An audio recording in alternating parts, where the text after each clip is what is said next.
This audiobook contains 77 censored sentences and 278 modified sentences to make it suitable for all audiences. Visit our website to listen to the original version without censorship or modifications. Link in the channel bio. Being alone with someone made Amelia's heart beat faster. She was unsure of Banning's intentions and felt a bit uneasy. The thought that someone might walk in at any moment made her nervous. Chapter 160, Tyler's Tactics. Forgive me, Amelia. I fear our conversation came across as abrupt in front of the others. It didn't upset you, did it? Banning stepped back, then closed the office door behind him.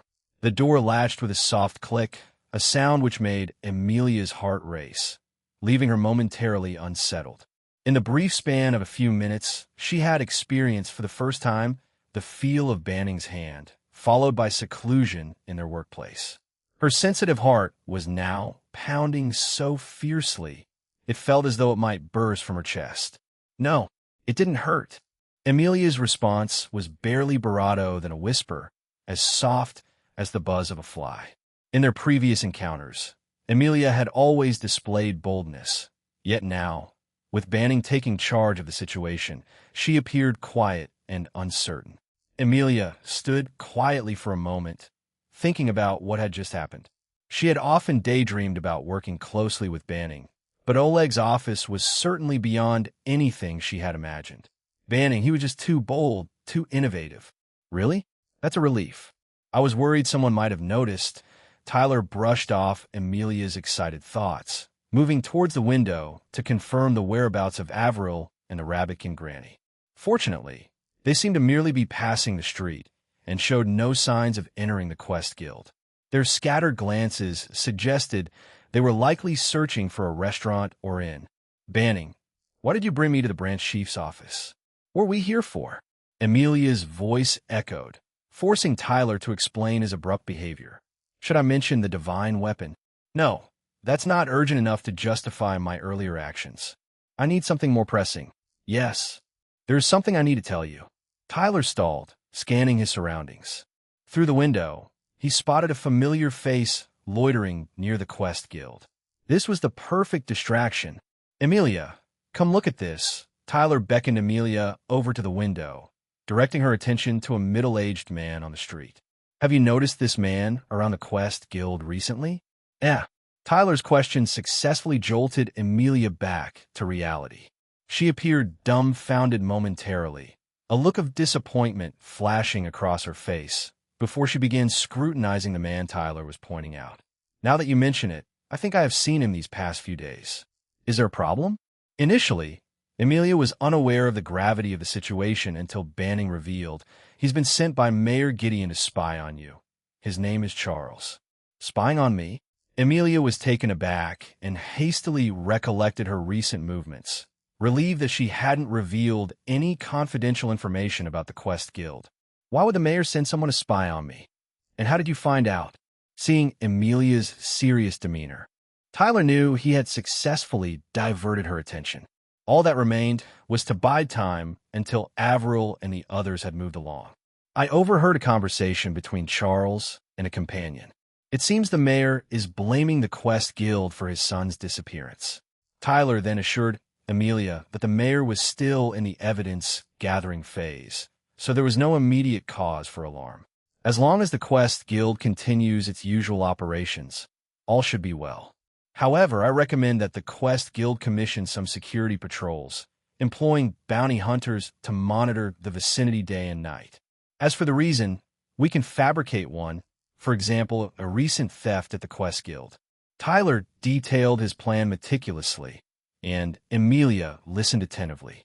His timing was indeed well suited for Amelia to be informed, and the appearance of Avril had indirectly expedited this. After discussing the matter, Amelia expressed her agreement with Tyler's plan and assured him that she would arrange the commission today. Thank you, Banning. You've done the Quest Guild a great help again. I really don't know how to express my gratitude. Amelia gazed at Tyler with a flush in her cheeks and admiration in her eyes. Tyler ruffled Amelia's hair, patting her shoulder to ease her tension. It's all part of my duty. No thanks is necessary. When Tyler exited the Quest Guild, Avril and the Rabbit Granny had already wandered off. Staying consistent with the line of thought he had presented to Amelia, he continued to deduce strategies for confronting the mayor's power. Reflecting on the day of the incident, Tyler had struck the mayor's son with the intention to protect the Quest Guild and Amelia. Regardless of his initial motives, his actions had now indisputably put the Quest Guild and Amelia in jeopardy. To resolve this issue, Tyler's initial consideration was to deal directly with Mayor Gideon. However, as the saying goes, a lion at home is a mouse abroad, and Tyler was not yet equipped to confront the mayor's power head-on. Therefore, if a feasible plan was to be proposed, Tyler intended to first coax the serpent out of its hole before dealing a direct blow to its vital point. Once the mayor was out of the picture, irrespective of how many experts he had employed, they would disperse like monkeys when the tree falls. For this, Tyler's immediate task was to leak a bit of information to the mayor's informer. It wasn't long before Tyler located the tracker, Charles. First, he used the language effect of the deceiver to control him. Then he slipped a note into his hand. When Charles regained his senses, he was only confused to find an additional piece of paper in his hand. Upon opening it, he found written, "The black-clothed archer who killed Gideon will appear in the gateway of Trials Control Area in the western suburbs tomorrow afternoon." Charles, startled and then excited, immediately ran towards the mayor's mansion with the note. Tyler, hiding in the shadows, was satisfied with Charles' reaction. Charles was indeed a brainless man, and he paid no mind to the strange origins of the note. However, the mayor certainly wouldn't be as naive as Charles. Even so, Tyler still believed that the mayor would take action. The reason was simple. In the current situation, devoid of any leads, the mayor had suddenly received such news. Even if he knew it might be a trap, he couldn't possibly ignore it. Therefore, even if the mayor didn't personally visit the scene, he would definitely send someone to inspect the situation. By that time, the defenses at the mayor's mansion would inevitably slacken, providing Tyler with an opportunity. If the mayor dared to take the risk of venturing out, that would be an even greater opportunity for Tyler.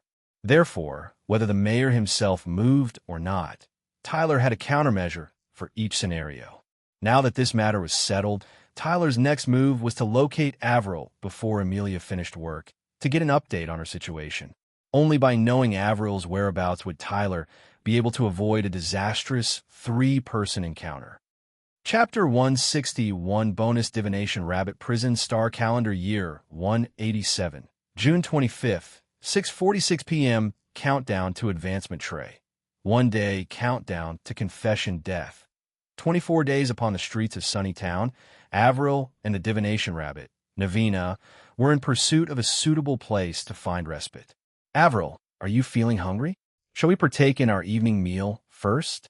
inquired the Rabbit Granny. "Indeed, that sounds delightful," Avril replied with a nod. Their long journey of 18 days, which commenced from Ira Village on the 7th of June, had finally brought them to Sunnytown. The arduous journey had instilled in Avril a resolution to save for a horse or at least hire a carriage before embarking on any distant travels in the future. To find a place to eat was a simple task for Avril, for she had a sensitive nose. It was now dinner time, and all she had to do was follow the aroma of food to find a restaurant that was open. Soon, Avril was led by the fragrant scent to a restaurant named Catgirl Restaurant. Just as she was about to enter, a familiar figure made a sudden appearance before her eyes. Avril, slim yet sturdy. His stern face was softened by a kind smile. Avril could recognize him in a crowd of thousands. "Banning, is it truly you?" "Banning," Avril exclaimed, throwing her arms around the young man in excitement. After a few seconds, she retreated shyly, glancing between his face and her feet, her feelings a whirlwind of excitement and embarrassment. "Yes, it's me, Avril. I didn't expect to find you here. When did you arrive?" Banning inquired. I just arrived today. I'm so happy seeing you again." At this moment, the voice of Elle in Avril's head began to murmur, "Oh dear, why not seize the moment and tell him that you came here specifically to find him? Otherwise, all the hardship of your journey would go in vain." Avril chose not to respond to Elle's suggestion. The simple fact of finding Banning on her very first day in town was enough to fill her with joy. By the way, Avril, who is your companion? Banning queried further. I apologize for neglecting the introductions. This is... Avril hesitated, contemplating whether she could reveal Navina's title as the Divination Rabbit. At this moment, the Rabbit Granny took the initiative to speak up. Hello, handsome lad. My name is Nana, and I am currently accompanying Avril on her journey. Pleasure to meet you, Nana. My name is Banning. I used to reside in Ira Village. Just like Avril, Banning replied, squatting down to shake hand with the Rabbit Granny. Nana, with a curious gaze, studied Banning while repeating his name several times, her eyes flickering with depth and thought. So you are Banning? Appearances can be deceiving. One wouldn't suspect you of possessing the power to foresee and alter the future. Avril, Nana, are you seeking a place to dine? Banning asked. Yes, indeed. We were just about to enter this cat-girl restaurant. Upon hearing this, Banning subtly signaled them with his eyes and a discreet wave of his hand. I've heard this restaurant's ingredients are somewhat lacking. Allow me to guide you to a truly conscientious eatery. Under Banning's guidance, the trio arrived at a restaurant named the Bear's Cabin. Despite its remote location, the restaurant was thoughtfully decorated, and the staff were immaculately dressed, exuding an aura of sophistication and luxury. Once settled, they ordered their meal and began a chat. Avril shared that she had come to Sunnytown to experience the world, just like Banning. However, she wouldn't stray far from the realm of Lord Azure Lizard, so she could return to Ira Village at any time. With Road now passed away, only Avril remained to take care of the orchard in the village. About Nana, Avril mentioned that they had met on the road to Sunnytown. Thanks to Nana, Avril had avoided several hazardous situations. Nana modestly dismissed her contributions, praising Avril instead. If it hadn't been for Avril, I might have starved to death in the wilderness. But, as a lifelong traveler, I'd have no regrets even if I did perish in the wilderness. After quietly listening to their stories, Banning briefly updated them about his own circumstances. He shared that he continued his work as a hunter in Sunnytown and occasionally took on bounty hunter assignments. The diverse ecosystem around Sunnytown had not only allowed him to hone his hunting skills, but it also helped him amass a small fortune, thus securing his foothold in the town. Therefore, let me take care of tonight's bill as a welcome gesture for you both. After dinner, Banning kindly led them to a reputable, reasonably priced inn for lodging. Only after they had each retired to their respective rooms did he slowly take his leave. Watching Banning's receding figure, Avril stood by the window, her heart agitated, rippling like a disturbed pond. The hardships she had endured throughout her journey were all for the purpose of seeing Banning once again. Now, having been reunited with him, she was once again touched by his thoughtful gentleness, and she felt sincerely that all her struggles over the past 20 days had been worth it. Simultaneously, another who was similarly disturbed was Tyler. However, Tyler's agitation stemmed not from the intensity of love, but from the unsettling feeling that his life was in jeopardy. Silly Neeson. The inevitable has finally arrived, Tyler. Silly Neeson. I've been eagerly awaiting this grand spectacle for quite some time. The schadenfreude of the smug character reached an unprecedented peak. It was evident that she had forgotten her mission in this prison star world. Tyler offered no rebuttal, for the girl spoke nothing but the truth. Sunnytown had now transformed into a vast battleground, and a meeting between Avril and Emily was simply a matter of time. However, prior to fretting over this issue, Tyler had a more pressing matter to ponder. The Divination Rabbit, Navina, who was traveling with Avril and had duplicitously introduced herself as Nana. Tyler could understand the Rabbitkin concealing their demi-human identity, as well as the renowned Divination Rabbit hiding her real name. Yet, Avril's deception and her aiding Navina in concealing her identity slightly exceeded Tyler's expectations, though if Avril's feelings for him were to gradually fade, that would indeed be a blessing for Tyler. Returning to the matter at hand, Tyler had to mull over the two sentences that had emerged from the Divination Rabbit's inner thoughts. so you are banning. Appearances can be deceiving. One wouldn't suspect you of possessing the power to foresee and alter the future. Though uncertain of how Navina came to know of his abilities, Tyler was uncomfortable with his secrets being known. It was imperative for him to confront the divination rabbit this very night. Chapter 162, The Day of Trial, Prison Star Calendar Year 187, June 26th, 6:08 a.m. Countdown to Advancement Tray. 0 days countdown to Confession Death. 23 days awakening today. Tyler limited his magic energy training to a mere 500 points. If he exhausted too much magic energy, he would have to spend additional time in the afternoon recuperating, which would interfere with his plans to embark on the trial. The long-anticipated journey to the trial necessitated optimal conditions to ensure no regrets.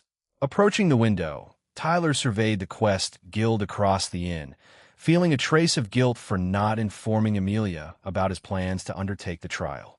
His silence was due, firstly, to the fact that it was the end of the month, a time when the Guild's financial settlement would keep Amelia exceptionally busy, the reason she hadn't visited the inn this morning. Secondly, for the sake of Amelia's safety, Tyler had orchestrated a series of strategic plans for the gateway of trials in the western suburb of Sunnytown that ensured anything but tranquility. Due to some discrepancies between the actual situation and his initial expectations, Tyler purchased some additional materials and fabricated a new batch of smoke bombs, bringing his inventory to 20. Subsequently, as per the agreement, he ventured to the ornament shop to inquire if the elderly ornament maker had completed the initial prototype. "My apologies, young man. I did my best, but the results are less than satisfactory." The craftsman handed over a seemingly professional pair of binoculars. Tyler accepted them and peered out the window at the distant view. The scene was blurred, as though obscured by a mosaic. Quite a few issues indeed. Although Tyler wasn't a professional craftsman, he could discern the root of the problem. The most significant flaw of the prototype was the impurity of the two glass lenses, likely due to the inclusion of excessive impurities during the smelting process, which affected the clarity of the image. Additionally, due to material and temperature control, the lenses had a tint due to which the images portrayed were distorted. Lastly, the precision of the entire set of components was questionable. The distance between the lenses, as well as the curvature of the lenses themselves, deviated significantly from the prototype, resulting in a blurry view. Under normal circumstances, Tyler could have assisted the craftsman in improving the prototype. Unfortunately, he required the binoculars immediately. "You have done well.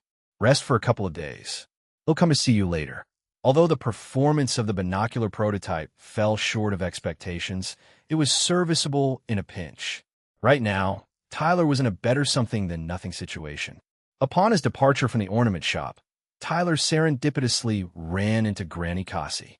From a distance, they exchanged smiles and greetings without engaging in extensive conversation. Everything that needed to be said had been shared the previous night. What remained was to do his best and leave the rest to fate. Before long, Tyler returned to the inn. Now, he had to accomplish the final task before embarking on the trial, to use the divine eye of transcendence to foresee his future death scene. Several days prior, Tyler had saved the notification points he had received from Amelia, intending to use them now. Click paragraph comment for details from Chapter 138. Gerda's Loins' plan was to wait until all preparations were complete before investigating the cause of his next death. As he activated his ability, Tyler viewed his death scene. This time, his death was slated to occur at 11:17 p.m. on June 27th, 187 years, which was tonight, about 11 hours from the present. Judging by the environment in the scene, his death would occur near the southern suburbs of Sunnytown. The only figures in the scene were Tyler and a vaguely familiar man, with no others in sight. In the scene, Tyler, holding the shadow sword-blazed steed, seemed poised to strike, but suddenly clutched his chest. Tyler was seriously wounded and couldn't determine the cause of his injury, but he knew he had been struck down. He then turned his attention to the man in the scene, who had turned his sword upon himself. His expression held no remorse, only a hint of satisfaction at taking his enemy down with him. For some reason or objective, this man had chosen to commit suicide during their combat. His heart was pierced in committing suicide, and I suffered a mysterious injury at the same location. Combining these pieces of information, Tyler quickly inferred that his cause of death was due to the man using some kind of damage-sharing ability, effectively killing them both. Such a sinister and covert ability could indeed catch Tyler off guard. However, this also gave Tyler two necessary prerequisites. One, this combat was most likely an unexpected encounter, so Tyler had no chance to investigate the man's abilities in advance. Two, this man was a ruthless and reticent type. Otherwise, Tyler would have had a chance to learn about his abilities through mind reading. Regardless, it was an incontrovertible fact that this man could not defeat Tyler, or else he wouldn't have resorted to such drastic measures. Now that Tyler knew his trump card, he wouldn't give him the opportunity to use it again. Next, Tyler observed the details of the man in the scene. He noticed a severe wound in the man's side, indicating that the man had likely chosen to take his own life and drag Tyler down with him after suffering a serious injury from this blow. Additionally, Tyler noticed the flaming emblem of a blazing stallion on the black and red cloak worn by the man. Wasn't this the emblem of the Scarlet family? Wait, I remember now. The man with the long sword, dark armor, and a black cloak with a red emblem was the same man who had killed Tyler once in Goodtown. Tyler vividly remembered the death scene, where this man attacked him from behind and stole the Barato. Click paragraph comment for quotes from Chapter 42. Death and chance. Strange. I've hidden the Barato, so why does this man still want to harm me? No one should know about the Barato. After pondering for a while, Tyler couldn't figure out the man's motive for killing him. However, this was not a significant problem. As long as he knew the man's trump card, he would have a way to deal with him when they met. What Tyler really wanted to confirm with his precognitive death scene ability was whether he would die if he acted according to his plan, and where he would die. Now that he had confirmed that there were no problems with his plan, he could boldly go to challenge the trial for occupation advancement this afternoon. After having lunch, the cool boy Tyler took a good nap before riding Moto-chan to the Gateway of Trials control area in the western suburbs of Sunnytown. From afar, even before he saw the light and shadow of the Gateway of Trials, Tyler noticed that something was amiss. On the road leading to the control area, there were numerous scattered hoof prints, seemingly from over 10 riders. The bounty hunters from the Quest Guild wouldn't normally move in such a large group. Mayor Gideon, you took the bait, sending so many people here. Chapter 163, Never make a mistake. Twice upon surveying the woodland ahead through his binoculars, Tyler discerned several indistinct figures. It appeared that Mayor Gideon had opted for a high-risk, high-reward strategy, dispatching men to the scene regardless of potential traps. With this maneuver, Tyler had successfully diverted the mayor's attention from the Quest Guild. The advancement of the situation would now wholly depend on his adeptness. Due to the limited clarity of the binoculars, Tyler continued towards the woodland for approximately 50 meters. For reasons unknown, perhaps due to straining his eyes, upon lifting the binoculars once again, a twinge of pain shot through his right eye, though it soon diminished. Tyler could now discern, scattered sparsely within the woodland, for luminous cuboids, the so-called Gateway of Trials. Usually, there should have been Quest Guild staff members supervising the area surrounding the Gateway of Trials. Yet now, not a soul was to be found within the woodland. Inferring from the hoof prints and figures he had observed earlier, Tyler estimated that Mayor Gideon's men must have cleared the area in advance. At this moment, these men, presumably belonging to the mayor, were lurking within the woodland, awaiting the appearance of the so-called black-clothed archer. Unfortunately, even if their strategy was accurate, their inept execution rendered it useless. From Tyler's perspective, this group gathered by the mayor was rather mediocre, devoid of the knowledge on how to truly conceal themselves within the woodland. Furthermore, as a hunter, Tyler now possessed ample experience in outdoor wilderness. Even wildlife camouflaged with protective colors couldn't evade his detection, let alone these greenhorns. Therefore, Tyler was completely immune to their ambush, and he could easily make a clean getaway right now. However, despite being fully aware of the tiger's den, Tyler chose to march into it.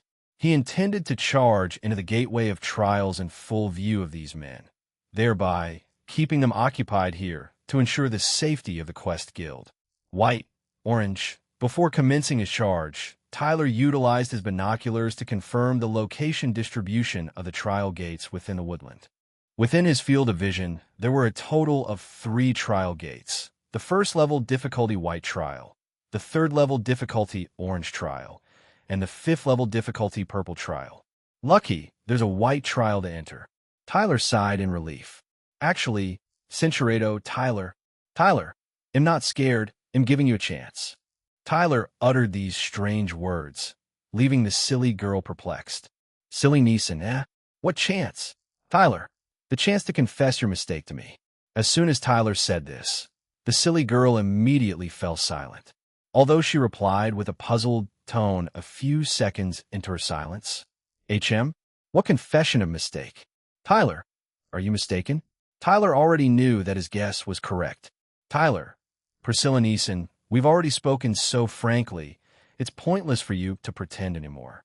Tyler could directly confront the silly girl regardless of whether she admitted it or not. Tyler, be honest, did you tamper with my vision? Silly Neeson, huh? What are you talking about? Tyler, then let me ask you, what color is the trial in the 3 o'clock direction? Silly Neeson, white? It's white. Tyler gave a cold humph and covered his right eye, looking only with his left. At this moment, in his left eye, the trial gate in the 3 o'clock direction was unmistakably purple, but when Tyler removed the cover from his right eye, the trial gate turned white again.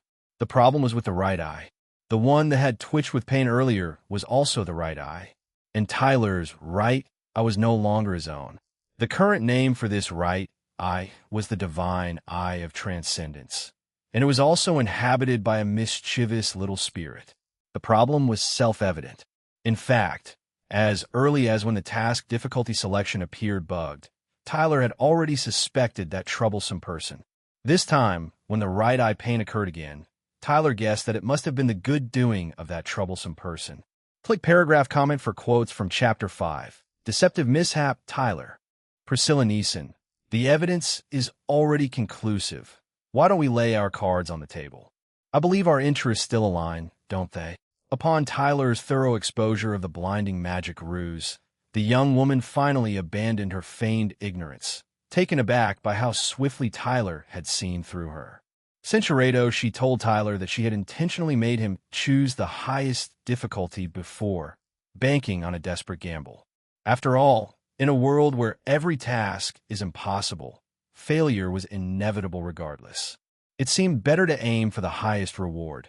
Should he succeed, he would turn the tables. This time, Cinchuredo, it's not bad, but with one-time trials like these, once you choose, the gap is there forever.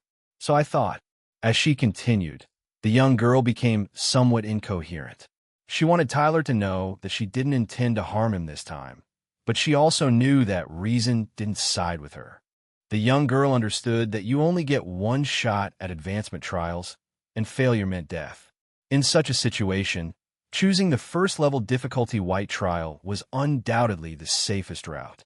But if one didn't aim to be the strongest, could they really complete the impossible task in the end? She was torn, Cinchuredo, but she hoped at least to secure his determination to push forward. Hearing the timid girl's words, Tyler, in contrast, laughed. Tyler, there's nothing to be mad about. If I were to be fooled by you twice, then I would be truly angry. All right, stop bothering me. I need to get moving. Stubborn young mage voluntarily ceased her blinding magic, and Tyler's eyesight returned to normal. He rode Moto-chan to a location with open views, preparing to enter the trial control area. At this point, the young mage felt puzzled. Tyler was supposed to go to the white trial. Cinchuredo, who said I was going to challenge the white trial? Silly Neeson, what? Indeed, from start to finish, Tyler never stated that he was going to challenge the white trial. Apart from the initial statement used to draw the target into revealing her true form, Tyler had never planned to abandon the purple trial from the get-go. He simply didn't want to be deceived by that little trickster again, hence the charade. As for challenging the purple trial, Tyler was initially very apprehensive. However, after using his death foresight ability in the morning, challenging the purple trial became a foregone conclusion. The reason is simple. In Tyler's future death scene, he did not die amidst a trial, but outside of one. In other words, as long as he adheres to his own style of action, he can pass the purple trial. Tyler confirmed the breakthrough route, then dismounted and patted Moto-chan's head. "Moto-chan, you stay here, Ilgo and myself." Tyler had previously confirmed with Branch Chief Oleg that creatures other than the parties involved cannot be taken into the Gateway of Trials. Given that the woodland was now filled with the mayor's men, Tyler didn't want to leave Moto-chan in such a hazardous place. However, Moto-chan lightly bit Tyler's arm, refusing to let him go. Without a word, a single glance was enough for Tyler to understand Moto-chan's brave determination. "Moto-chan, you're truly the most valiant warhorse in this world." Hearing this, Moto-chan whinnied in response. As such, Tyler once again mounted Moto-chan, adjusted his riding posture, and led Moto-chan to a position suitable for launching a charge. Then, Tyler took the fur-trant long hunting bow from his back, strung a piece of leather on the bowstring, and used the longbow as a catapult to launch smoke bombs into the woodland. Instantaneously, white smoke began to permeate throughout the woodland, with only the glowing Gateway of Trials clearly visible within it. "Moto-chan, after I enter the Gateway of Trials, you head back to Sunnytown on your own, understand?" Moto-chan whinnied in response. Then, carrying Tyler, launched a full-speed charge towards the purple Gateway of Trials. Along this sprint, arrows were occasionally shot towards Tyler and Moto-chan, but under the cover of smoke, these arrows lacked any precision and posed no threat. As the purple Gateway of Trials drew nearer, Tyler stood up on Moto-chan's back in advance. Then, timing it perfectly, leapt into the Gateway of Trials. At once, the purple Gateway of Trials turned into a faintly glowing black color, signifying that Tyler had successfully entered, and until his death or successful completion of the trial, the Gateway of Trials would not light up again. At the same time, within the Temple of Myriad Demons in the Abyssal Empire, the Eternal Winter Lord was using his seldom utilized flame magic to dry his robe. There was no choice, as the land of the Abyssal Empire was an eternal overcast or rainy, devoid of any sunny days. One of the three demon generals, Blade of the Butterfly the Undead Maid Flayer, was standing nearby, observing the Eternal Winter Lord with a gloomy gaze, and abruptly made a sarcastic comment. "You, a foul-smelling male? Censuredo, would your mouth still be this filthy when the singular demon god arrives?"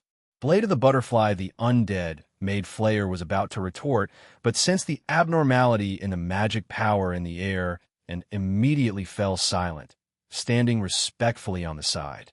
The Eternal Winter Lord also stopped his flame magic and put away his dried robe. In an instant, the magic power within the Temple of Myriad Demons began to fluctuate intensely. A black dragon claw mark suddenly appeared in the air. It violently tore the space open, creating a rift from which a black-haired girl with huge dragon wings and a black crown made of gold and stone emerged, descending gently onto the ground of the Temple of Myriad Demons. The Eternal Winter Lord immediately knelt on one knee, bowing his head in respect, while Undead Maid Flayer kneeled even more respectfully, her foreheads touching the ground. "Eternal Winter Lord, you've confirmed the coordinates of the Traverser, haven't you?" The black-haired girl's voice wasn't loud, but each syllable resonated in their hearts, each word ringing with authority. "Yes, Your Majesty." The Eternal Winter Lord's response was somewhat casual, earning him a harsh glare from Undead Maid Flayer, who believed he should have begun his response with in reply to Your Majesty. "Good, then he'll rest a bit before I teleport over to deal with him, but if there's another mistake this time, there won't be a next time. You understand what I mean, don't you, Eternal Winter Lord?" "I understand. Thank you for your grace, Your Majesty." The Eternal Winter Lord didn't dare to raise his head in gratitude. Instead, he bowed his head even lower. Once the sound of her footsteps had completely faded, they dared to raise their heads. Thank God, Eternal Winter Lord, Her Majesty is willing to help you a second time. It's a divine favor, an unparalleled honor. This time, the Eternal Winter Lord didn't argue, for he knew it was the truth. If it weren't for his numerous contributions over the years, the singular demon god wouldn't have given him this face. He just hoped that there wouldn't be any more unexpected variables. Banning, just let the singular demon god kill you. It will be your easiest death. Cutting back to Sunnytown. In his luxurious mansion, Mayor Gideon was waiting for his subordinate's report with his feet propped up. He waited and waited, but no one came. Annoyed, he lit a cigarette, took a puff, and exhaled a cloud of smoke, which calmed him somewhat. Not long after, his subordinate arrived and reported that a figure suspected to be the black-clothed archer had appeared. However, the figure seemed to also be capable of using magic, creating a large amount of white smoke. Under the cover of the smoke, they failed to catch the archer, who instead ran into the gateway of trials. I see. Come here for a moment. Mayor Gideon beckoned, and his subordinate, unaware of his intentions, approached. Suddenly, Mayor Gideon flicked the burning end of his cigarette toward his subordinate's face.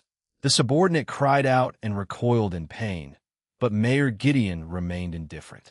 Centuredo a few ideas forming in his mind, but before that, he had some questions to ask. Was there only one person, the archer, who appeared? Mayor Gideon asked. Yes, sir. And which color of the gateway of trials did he enter? Purple. The purple gateway of trials, sir. Purple? Mayor Gideon widened his eyes in disbelief, then slapped his thigh and burst into laughter. This fool, in his hurry, willingly walked into the lion's den. Chapter 165, Embarking on the Trial in the World of the Prison Star. Anyone with a modicum of common sense knows the purple trial is a precarious gambit with odds of survival slim to none. In the Western Kingdom, the purple trial is a lethal challenge that no one has ever successfully undertaken, becoming synonymous with certain death. Nevertheless, despite the apparent joy, Mayor Gideon did not consider this matter concluded. Initially, the note brought back by Charles was inherently suspicious, and the mayor only dispatched someone to investigate it with a sense of desperation. Therefore, the circumstance of the archer who plunged headlong into the purple trial is still uncertain. Moreover, even if this culprit was indeed the murderer of the mayor's son, his death would not halt the mayor's impending plans. Seeking revenge for his foolish son was incidental. The mayor's true objective was to use this opportunity to eradicate the insubordinate Quest Guild and subsequently foster the Adventurers Guild, which he controlled, in its place. To be on the safe side, Mayor Gideon had no immediate plans to recall the personnel dispatched to the trial control area. He yearned to discern the nature of this clandestine force operating in Sunnytown. As for his underling who had proven ineffectual, the mayor had decided him useless. However, in accordance with the principle of not wasting resources, before dispensing with this underling, the mayor intended to fully exploit his remaining usefulness. Omar, I am offering you a chance to redeem yourself, said the mayor with a knowing look. Upon hearing the mayor's words, Omar, disregarding the residual pain in his eyes, immediately bowed low before the mayor. I am prepared for any task. Good, listen carefully. The Quest Guild has a fox-skinned girl named Emilia, the blonde one. You know her, right? With her talents, it's a waste for her to stay at the Quest Guild. Find Charles to guide you, bring him Barado, and bring her to me. Go now, right away. I'm on it. Aboka promptly scurried out, and the mayor was pleased with his show of loyalty. Unfortunately, a loyal fool is still a fool. Centuredo, confident that Emilia, who was closely associated with the branch chief Oleg, could provide him with valuable information. Mayor, the carriage is ready. We can leave at any moment. The voice of the butler pulled the mayor back from his thoughts. He had instructed his butler to prepare to leave earlier in the day. However, the mayor no longer planned to depart, sensing that the matter of the Black Archer and the mysterious note were attempts to lure him away from Sunnytown. You want to lure me out of the city? Not a chance.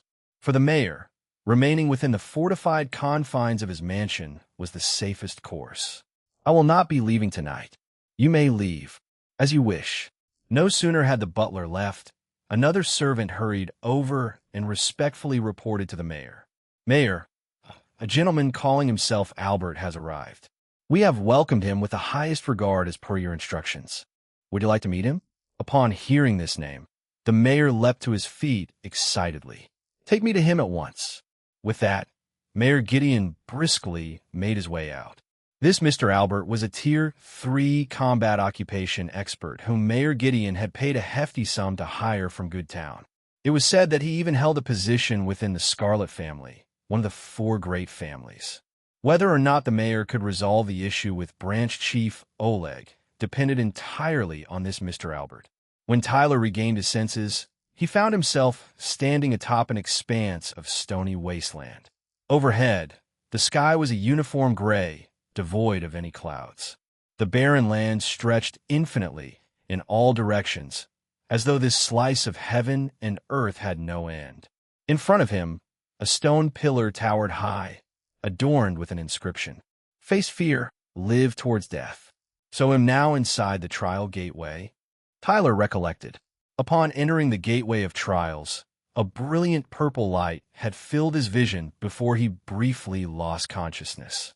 The so-called gateway of trials could well be some sort of magic circle for teleportation. However, from the looks of his current surroundings, this place seemed more like an independent space. As the rumors had suggested, there indeed was no passage back to the world of the prison star. Oleg had informed Tyler that anything could appear in the trial, but most of the time, the content of the trial was to defeat various demons. So where would the demons be? Surely they wouldn't expect me to find them myself? As Tyler pondered, a huge dark magic circle slowly emerged on the ground in front of the stone pillar. Tyler immediately retreated a few steps with caution. When nothing happened, he had the leisure to inspect the magic circle, and he was instantly confounded. A cursory glance at the magic circle allowed Tyler to feel the hair-raising energy it contained. Such a complex and intricate construct of magic far exceeded the knowledge he had learned from magic books. He could only discern a smidgen of it. Click paragraph comment for a glance. The underlying structure is a hexagram, but the derivative structure based on the hexagram is far too complicated. 12-phase incantations, the core symbol of the sun, moon, and satellite, asymmetrical high-order magic decomposition body, negative and positive nested circuits, distributed unknown script configuration, and the hidden evil eye center. Tyler's comprehension could not keep up with the speed of his reading. The more he scrutinized the magic circle, the more it felt like his consciousness was being pulled into it. No, this magic circle is too sinister. It doesn't seem like something a human could construct. Tyler forced his eyes shut with his hand, attempting to extricate himself from this terrifying attraction.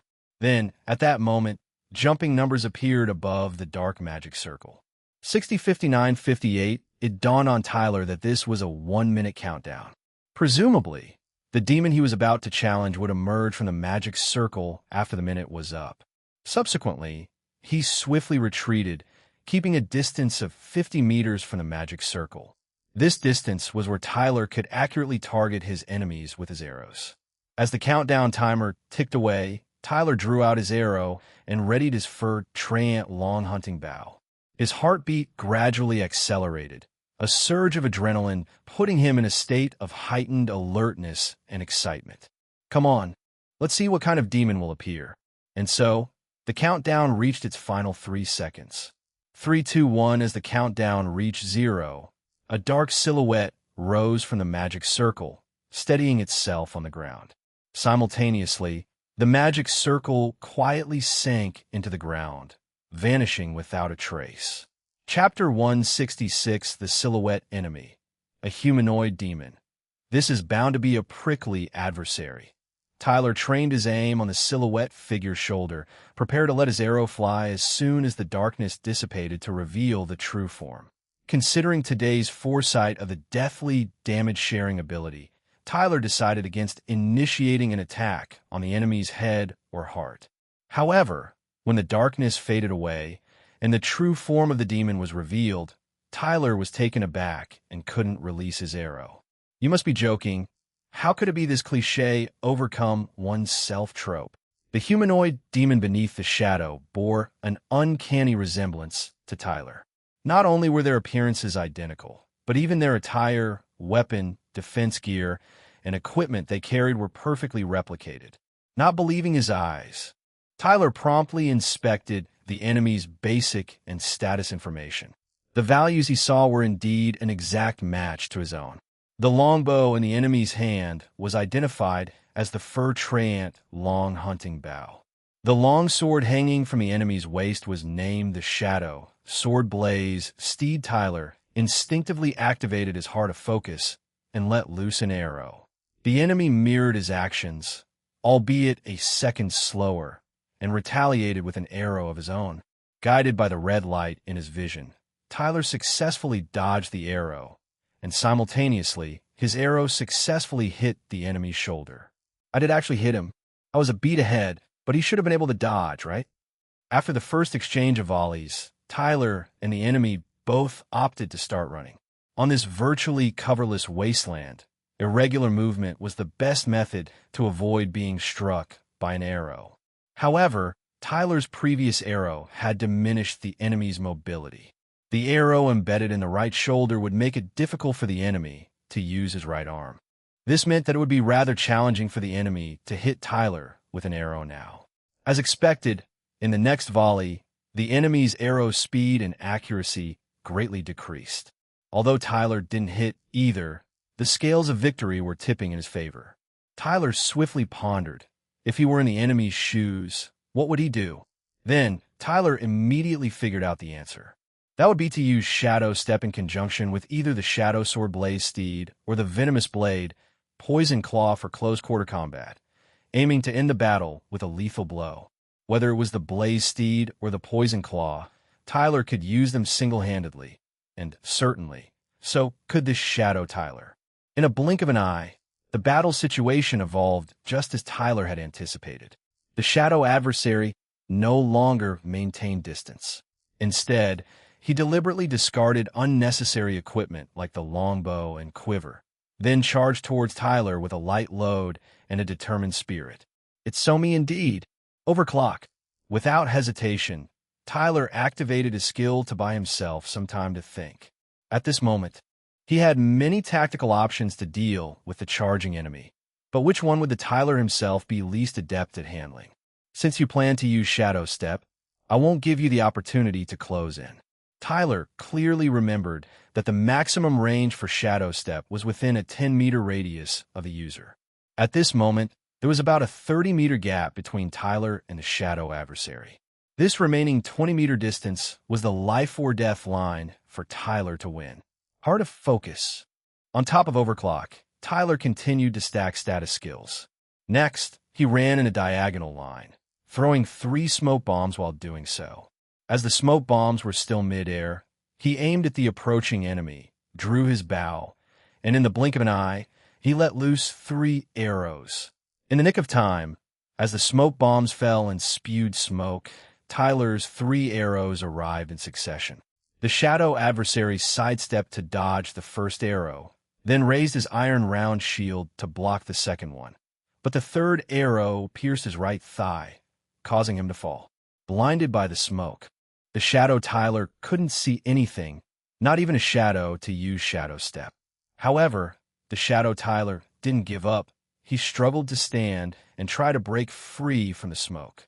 But just as he had managed to get up, a barrage of arrows pierced through the smoke and came at him. The Shadow Tyler put up a valiant defense, but he couldn't escape these sudden arrows. In a short while, he was riddled with arrows and fell to the ground, life extinguished. As the smoke dissipated, Tyler beheld the Shadow adversary laid out horizontally on the ground. He had deduced that after taking an arrow to the thigh, the enemy would struggle to move swiftly. Hence, he had shot arrows continuously towards the enemy's general position outside the smoke. He couldn't see the enemy's position, but he could clearly hear the sound of the arrows hitting. Employing such a tactic, Tyler was successful in eliminating the shadow adversary unscathed. However, is it over just like that? Tyler didn't receive any textual prompts in his view, and there were no reactions in this desolate space. Just as Tyler was baffled, the enemy's body and equipment were once again shrouded in shadow, slowly sinking into the ground. Only the arrows Tyler had shot remained intact on the ground. Then, the colossal black magic circle resurfaced, and a new 60-second countdown began. Is there another enemy? There was no time for Tyler to hesitate. He swiftly recovered the usable arrows on the battlefield, replenishing the number of standard arrows to 38, then once again maintained a 50-meter distance from the magic circle, waiting for the next enemy to emerge. In no time, the 60 seconds elapsed, and this time, what arose from the magic circle was, astonishingly, another humanoid shadow. You must be kidding. Who am I to challenge this time? Soon, Tyler found the answer. This humanoid shadow was, once again, himself. TSK. Due to the unexpected development disrupting his concentration, Tyler missed his first shot at the enemy, but he successfully dodged the arrow aimed at him. In the ensuing movement and shooting, Tyler relied on the attack warning from the Divine Eye of Transcendence, hitting the enemy while evading, replicating the advantageous scenario from the previous round. Then, following the strategy from last time, Tyler seized the opportunity to use the smoke bomb and blind shot technique again, successfully eliminating his shadow self once again. However, this victory didn't bring Tyler any joy, as he was currently immersed in bewilderment. What exactly is this trial? Is the same thing going to happen again? As the enemy's body once again transformed in a shadow and sank into the ground, Tyler's ominous premonition was confirmed. The colossal black magic circle overhead, restarting its 60-second countdown, had indeed become Tyler's nightmare. Winning alone isn't enough. It seems I also need to fulfill certain conditions. What could the conditions to pass the trial be? Achieving a certain number of victories? Or must I defeat the enemy within a certain time? Or perhaps the real enemy isn't my shadow duplicate. With a gaze fixed on the magic circle, Tyler suddenly shot an arrow right into the center of the circle. Chapter 167 caught in the cycle with a resounding clatter. The arrow pierced through the magic circle and crashed onto the ground. Evidently, the magic circle was impervious to physical means of destruction. Once more, the 60-second countdown came to an end, and the same humanoid shadow emerged again from the magic circle. Tyler did not wait for the shadow to reveal itself this time. He promptly aimed an arrow at its head. To his surprise, the arrow passed right through the shadow, as if it were an intangible illusion. So, until the darkness subsides, the shadow is non-existent in this space. Tyler was quick to understand. He swiftly drew his bow again, waiting for the exact moment when the enemy would shed its darkness, then release the arrow with sudden force. As he had predicted, the enemy, now revealed, had no time to dodge. An arrow struck him down instantly, ending the battle on the spot. This was the third time Tyler had defeated himself, and he had discovered a method to end the trial within a couple of seconds. But he felt no joy.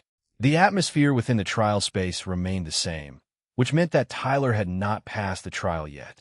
After 3 consecutive failures, Tyler had now understood the true essence of this trial. The level 5 difficulty, Purple Trial, was not just testing his combat ability, but also his comprehension of the unknown situation. If Tyler could not figure out how to pass the trial, no matter how effortlessly he killed his shadow, sooner or later, he would perish in this meaningless battle. So, I shall use the process of elimination. Now, for incorrect answers are excluded. 1. Killing myself. 2. Destroying the magic circle. 3. Defeating the enemy within 60 seconds. No, I had only taken 2 seconds. 4. Defeating myself 3 times. All the while, Tyler collected the arrows from the battlefield and continued his contemplation.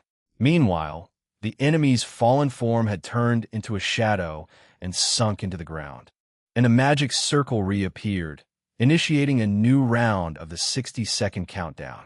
Tyler thought for a few seconds and then lit a luminous magic stone, attempting to disrupt the integrity of the dark magic circle with light. However, it had no effect on the countdown, and the humanoid shadow appeared as scheduled when the countdown ended. Tyler repeated his technique of timing his shot to kill the newly emerged self, and then continued to think during the transition period. So far, the losses Tyler had suffered were acceptable. Only 5 arrows had been broken, and he still had 35 left. He used 6 smoke bombs and had 14 left. Physically, his life energy was untouched, and he had plenty of endurance and magic energy. Tyler life energy, 300 endurance, 259, 280 magic energy. Through these consecutive 4 rounds of defeating himself, Tyler could conclude that each humanoid shadow duplicate followed the same pattern of movement. Moreover, since their memories weren't shared, each newly emerged shadow lacked the experience of the previous defeat. Hence, Tyler could keep on defeating them with the same strategy until he exhausted himself to death.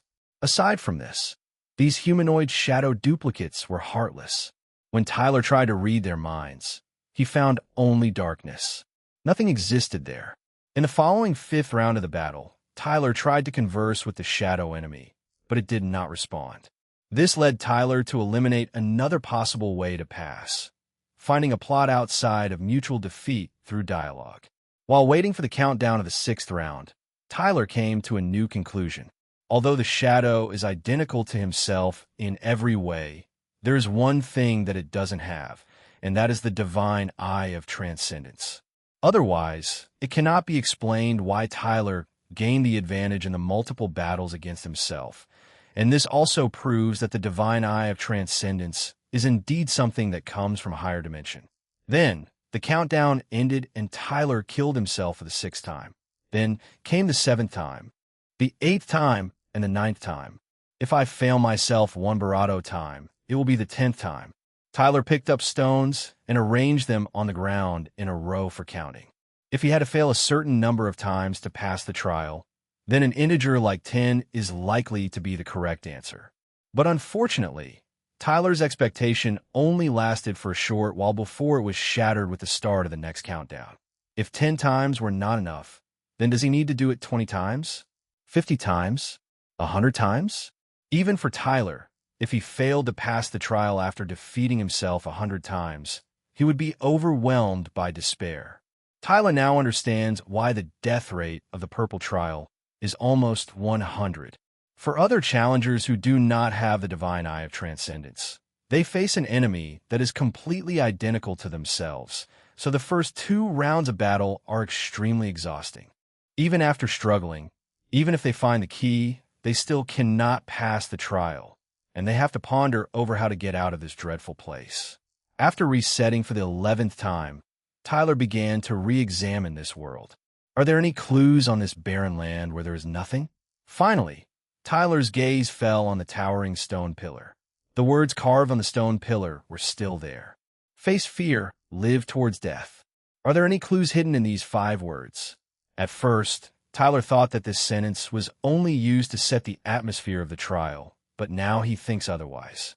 In this barren world where there's almost no information, the words on this only stone pillar must contain some kind of clue, guiding challengers to pass the trial. Face fear. Does this refer to the courage to fight oneself? What does live towards death mean? Is it similar to Martin Heidegger's philosophical concept? Click paragraph comment for a glance at the concept. XD Tyler was a bit confused. Surely he didn't have to end his run to pass the trial? He couldn't take such a risk without absolute certainty. While thinking like this, Tyler reset for the 12th time. The way he reset was as easy as fixing a bug. Every time the Black Shadow replica appeared in the same place in the same way, and Tyler only needed to send an arrow at the right time to take it down. But after defeating himself for the 12th time, Tyler suddenly understood. So that's it. I haven't really faced fear yet. Chapter 168, Zero-Sum Battle Facing Fear. These 2 words are not difficult to understand.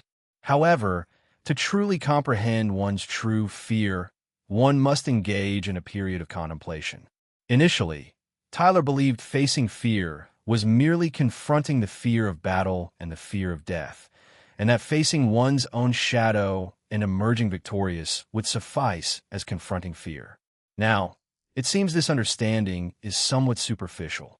In the process of killing himself for the 12th time, Tyler found it increasingly effortless and straightforward with each attempt. He had lost not only his fear, but also his sense of tension. In truth, Tyler's instincts knew what he truly feared, and his rational mind, with the assistance of his instincts, subconsciously avoided situations that would cause him fear. Fortunately, through the 12th attempt of shooting himself, Tyler had an epiphany. Unbeknownst to him, he had already taken control of what would occur in this trial, which was something that he consistently did in various battles. He always analyzed the risks, designed tactics to avoid them, and finally achieved victory with the least amount of risk. Risk implied an uncontrollable situation. To avoid this risk, Tyler usually preferred long-range combat to gain reaction time and evasion time, and then gradually weaken his enemies, control the situation, and finally secure victory. Till now, Tyler understood that what he truly feared in this trial was engaging in close-quarter combat with a shadow. Close-quarter combat meant there was no time to think in an absolute uncontrollable situation, which is what Tyler feared. But do I have the confidence to defeat myself in close combat? There were 20 seconds left until the 13th battle. Tyler pondered for 15 seconds before making a decision. Then let's fight. Tyler gazed at the T character on his palm, then put down his fur Trant long hunting bow, unfastened 2 quivers, and discarded any unused items, such as the luminous magic stone, flint, and binnacle, all on the ground. Next, he would engage in a life-and-death battle with his shadow for the first time as a junior assassin. As the countdown once again reached its conclusion, Tyler and his shadow stood face to face, a mere 20 meters apart. Come on, how will you make your move? Tyler held a shield in one hand and the shadow sword blazed steed in the other, his knees slightly bent, prepared to strike. After a moment of hesitation, the shadow adversary raised his longbow and aimed at Tyler. He really is just like me. Tyler immediately began to circle the shadow adversary, gradually closing the distance between them. Tyler had tested the firing speed of the fur Trant hunting bow. It could shoot approximately 90 meters per second in a flat trajectory, which meant that within this 20 meters distance, he had only 0.2 seconds to react and dodge. However, this was not a problem because the red light warning of the divine eye of transcendence could start alerting him as much as 3 seconds in advance. While running, Tyler noticed the red light countdown had started, so he changed direction at the right moment, easily avoiding the first arrow. This was also the only chance the shadow adversary had to shoot an arrow. While successfully dodging, Tyler went straight into a charge. Seeing this, the shadow adversary knew he didn't have time to shoot a second arrow, immediately dropped his longbow, picked up a round shield and the shadow sword blazed steed, and prepared for close combat. At this critical moment, Tyler was considering when the shadow adversary would use the shadow step. On this barren land, there are only 3 places with shadows around them: the shadow of the stone pillar, Tyler's shadow, and the adversary's shadow. If any of them teleported to the shadow of the stone pillar, that would mean increasing the distance. If any of them teleported to the opponent's shadow, that would be a nearly certain kill. Tyler was almost 100% sure that the shadow adversary would choose the certain kill. The remaining question was, when would he use it? Would it be the moment the distance was reduced to 10 meters? Or would he keep waiting until Tyler used the shadow step and then counterattack? Anyway, the cooldown time of the shadow step was as long as 30 seconds. Once it was used, there would be no chance to use it again. The key to winning this battle was to see who could win in the game of the shadow step. In the blink of an eye, Tyler had charged into the adversary's 10-meter range. At this moment, he activated Calculation Boost, Overclock, and he believed that the adversary must have also activated the same skill. 1 second passed. 2 seconds passed. Both sides had not used the shadow step, and they vigilantly entered the realm of melee combat. It is often said among gamers that 7 steps away magic is fast. Within 7 steps, magic is fast and precise. Within this distance, anyone using the Shadow Sword Blaze Steed's skill Blue Blaze Steed would be unavoidable. The Blue Blaze Steed can also be used simultaneously with the slashing attack of the Shadow Sword Blaze Steed, which means it won't have the chanting flaw like traditional magic.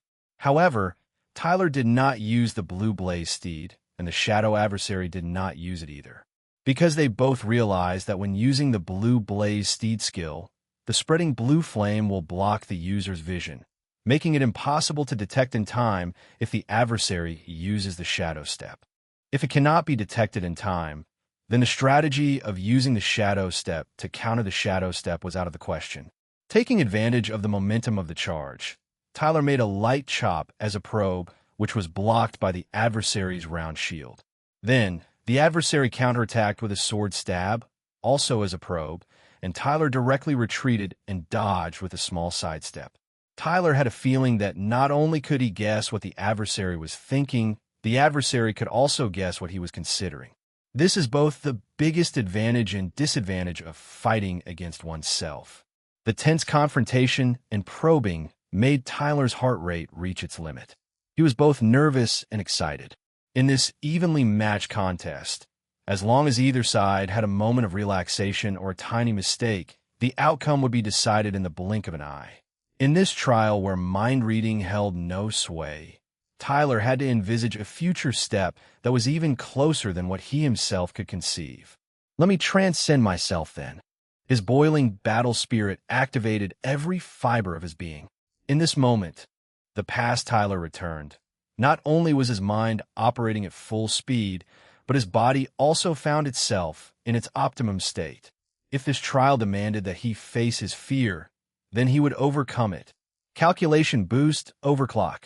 As he activated his skill, Tyler crouched down and lunged towards the enemy with a single step.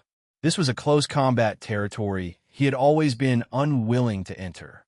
The enemy saw it and immediately reacted, lowering his center of gravity to prepare for defense. But Tyler abruptly came to a halt, simultaneously tossing out his round iron shield while sidestepping, fiercely smashing it towards the enemy's head. In the blink of an eye, the enemy raised his round shield to block, but at this moment, Tyler had already thrown his venomous blade, Poison Claw, precisely attacking the enemy's leg. As the venomous blade was about to hit, the enemy swung his sword and barely deflected the flying blade, but Tyler's onslaught was far from over. He had already taken the opportunity to circle around to the enemy's back and viciously swung his Shadow Sword Blaze Steed. At the brink of life and death, the enemy who was driven to a dead end still did not use Shadow Step, but twisted sharply, blocking the path of the Shadow Sword Blaze Steed strike with his round iron shield. Just as the sword and shield were about to collide fiercely, Tyler, who had gained the upper hand in the confrontation, suddenly disappeared. Chapter 169, The Real Strong, 1 Shadow Step. Tyler discerned the enemy's shadow and relocated there instantly. The enemy, taken aback for a split second, swiftly turned to look behind him. But at this moment, the Shadow Sword Blaze Steed that swung from behind him had already kindled blue flames dash. Without the slightest hesitation, the enemy also employed the Shadow Step. His chosen target location was exactly the shadow behind Tyler. He had been waiting for this moment for a long time. However, what he did not expect was that, just as he completed his teleportation, Tyler had already twisted his waist, forcibly changing the direction of his swing. Greeting the shadow duplicate was an overwhelming onslaught of blue flames. With a boom, a loud noise, the Blue Blaze Steed, shrieking with the flames, galloped towards the shadow duplicate. Its extreme temperature ended his life in an instant. Huff! Tyler plunged the Shadow Sword Blaze Steed into the ground, using the sword body to support himself standing. The recent bout of intense fighting had almost entirely taken place in an oxygen-deprived state. Not until this moment, seeing the enemy's life force reduced to zero, did he finally relax and start panting heavily. According to Tyler's consistent style, A skill like Shadow Step would definitely be used to counterattack when the enemy's move presents a rigid state. But just now, he broke through his own limitations, instead teleporting away just as he was about to make a move, successfully catching the enemy off guard. And later, even if the enemy used Shadow Step to counteract, it was already within Tyler's expectations. The strongest part of the Shadow Step skill lies in its suddenness. Once you know when a user will use it and where the user will teleport to, the effect of Shadow Step will be greatly reduced. When Tyler saw the enemy use Shadow Step, he immediately knew that the enemy must have teleported to his own shadow, and the red light sign that appeared immediately afterwards validated his judgment. Therefore, Tyler was able to deliver a big gift directly as soon as the enemy completed the teleportation, leaving him no room to react. After this battle, Cinchurado and a blast from the Blue Blaze Steed could cook him medium rare in a blink. This 300-point life energy truly seemed paltry. However, it was precisely because of this that he effortlessly slaughtered himself 13 times in a row. This time, will it finally let me pass? Tyler watched the fallen remains of his enemy, fearful it might once again dissolve into a shadow and sink into the ground. However, his concern was unnecessary. This time, the enemy's form turned into black smoke and scattered in the air. At the same time, the face fear in the text on the stone pillar also vanished without a trace. Tyler felt both jubilant and puzzled. He was elated to finally escape from the troubling cycle he had been trapped in. He was puzzled why only face fear disappeared, and what did the remaining live towards death imply? Tyler, who faintly felt something was amiss, hastily retreated, re-equipping himself with the gear and items he had just removed. Although the added weight considerably increased, more choices always meant a better chance of victory. If necessary, he could just discard them again. Soon, the massive black magic circle rose from the ground again. This time, it did not display a 60-second countdown, but continued to ascend into the sky, expanding into an equally structured extra-colossal magic circle, slowly rotating in midair. It seems that something big is coming out. So all this time, the previous one was just an appetizer. Tyler glanced at his status information. Thankfully, he still had some strength left. Otherwise, he could simply await death now. Tyler life energy, 300 endurance, 139, 280 magic power. 1722, 2,530, taking advantage of the enemy's absence. Tyler hurriedly sat down to recover his endurance. He thought that according to the solution to face fear earlier, the enemy that was about to appear was probably corresponding to live towards death. Live towards death. Does that mean I should confront death proactively? But how do I do that with such an abstract concept? Before Tyler could figure it out, the new enemy appeared. As the dark magic circle lit up with a dark red light, a huge four-toed claw slowly descended from within the circle. Such a large claw could easily catch Tyler by the waist. Then, a tail covered with dark scales also revealed itself from the magic circle, gracefully swaying in the air. As more and more of the claw and tail appeared, the owner of this body finally descended from the magic circle, hovering in the sky, and revealed its true form. What appeared before Tyler was a black-scaled, two-legged dragon.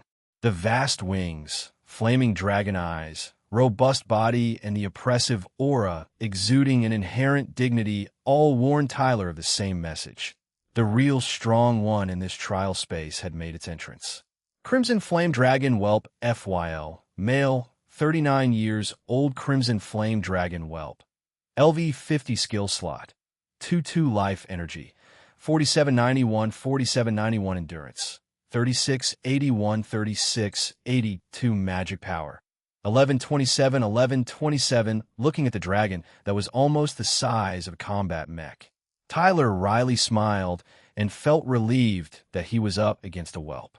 Otherwise, his small stature might not even be enough to fill the gaps in its barato. Just as Tyler was mocking himself, the barato roared in the air and then dove towards Tyler. This time, there was no countdown. The battle commenced directly. Dang it, how am I supposed to fight this?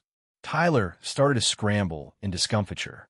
He caught a glimpse of the direction the crimson flame dragon was flying in from the corner of his eye, then immediately made a sharp 90-degree turn, evading the greeting attack at a right angle to the dive route. You demand reciprocity? I should return the favor. Tyler released an arrow, which landed on the dragon's back, only to bounce off ineffectively, like it had hit a rock, falling back to the ground. The damage caused by this arrow was a shocking 1 point. Great, back to square one with scraping for damage. Tyler couldn't understand how a level 20 Tier 1 warrior was supposed to contend with a level 50 Tier 2 maxed out monster. No wonder the purple trial was referred to as the Trial of Death. This was an enemy that was impossible to defeat. However, complaints aside, Tyler swiftly got into action. He's always this kind of man. Even if his words say no, his actions speak differently. The Barado indeed had an air-to-ground advantage, but its turning radius in flight was vast. If it wanted to turn in the air, it would take a considerable amount of time. Seizing the opportunity of the enemy's misstrike, Tyler immediately ran to an area where the Crimson Flame Dragon could not quickly pursue.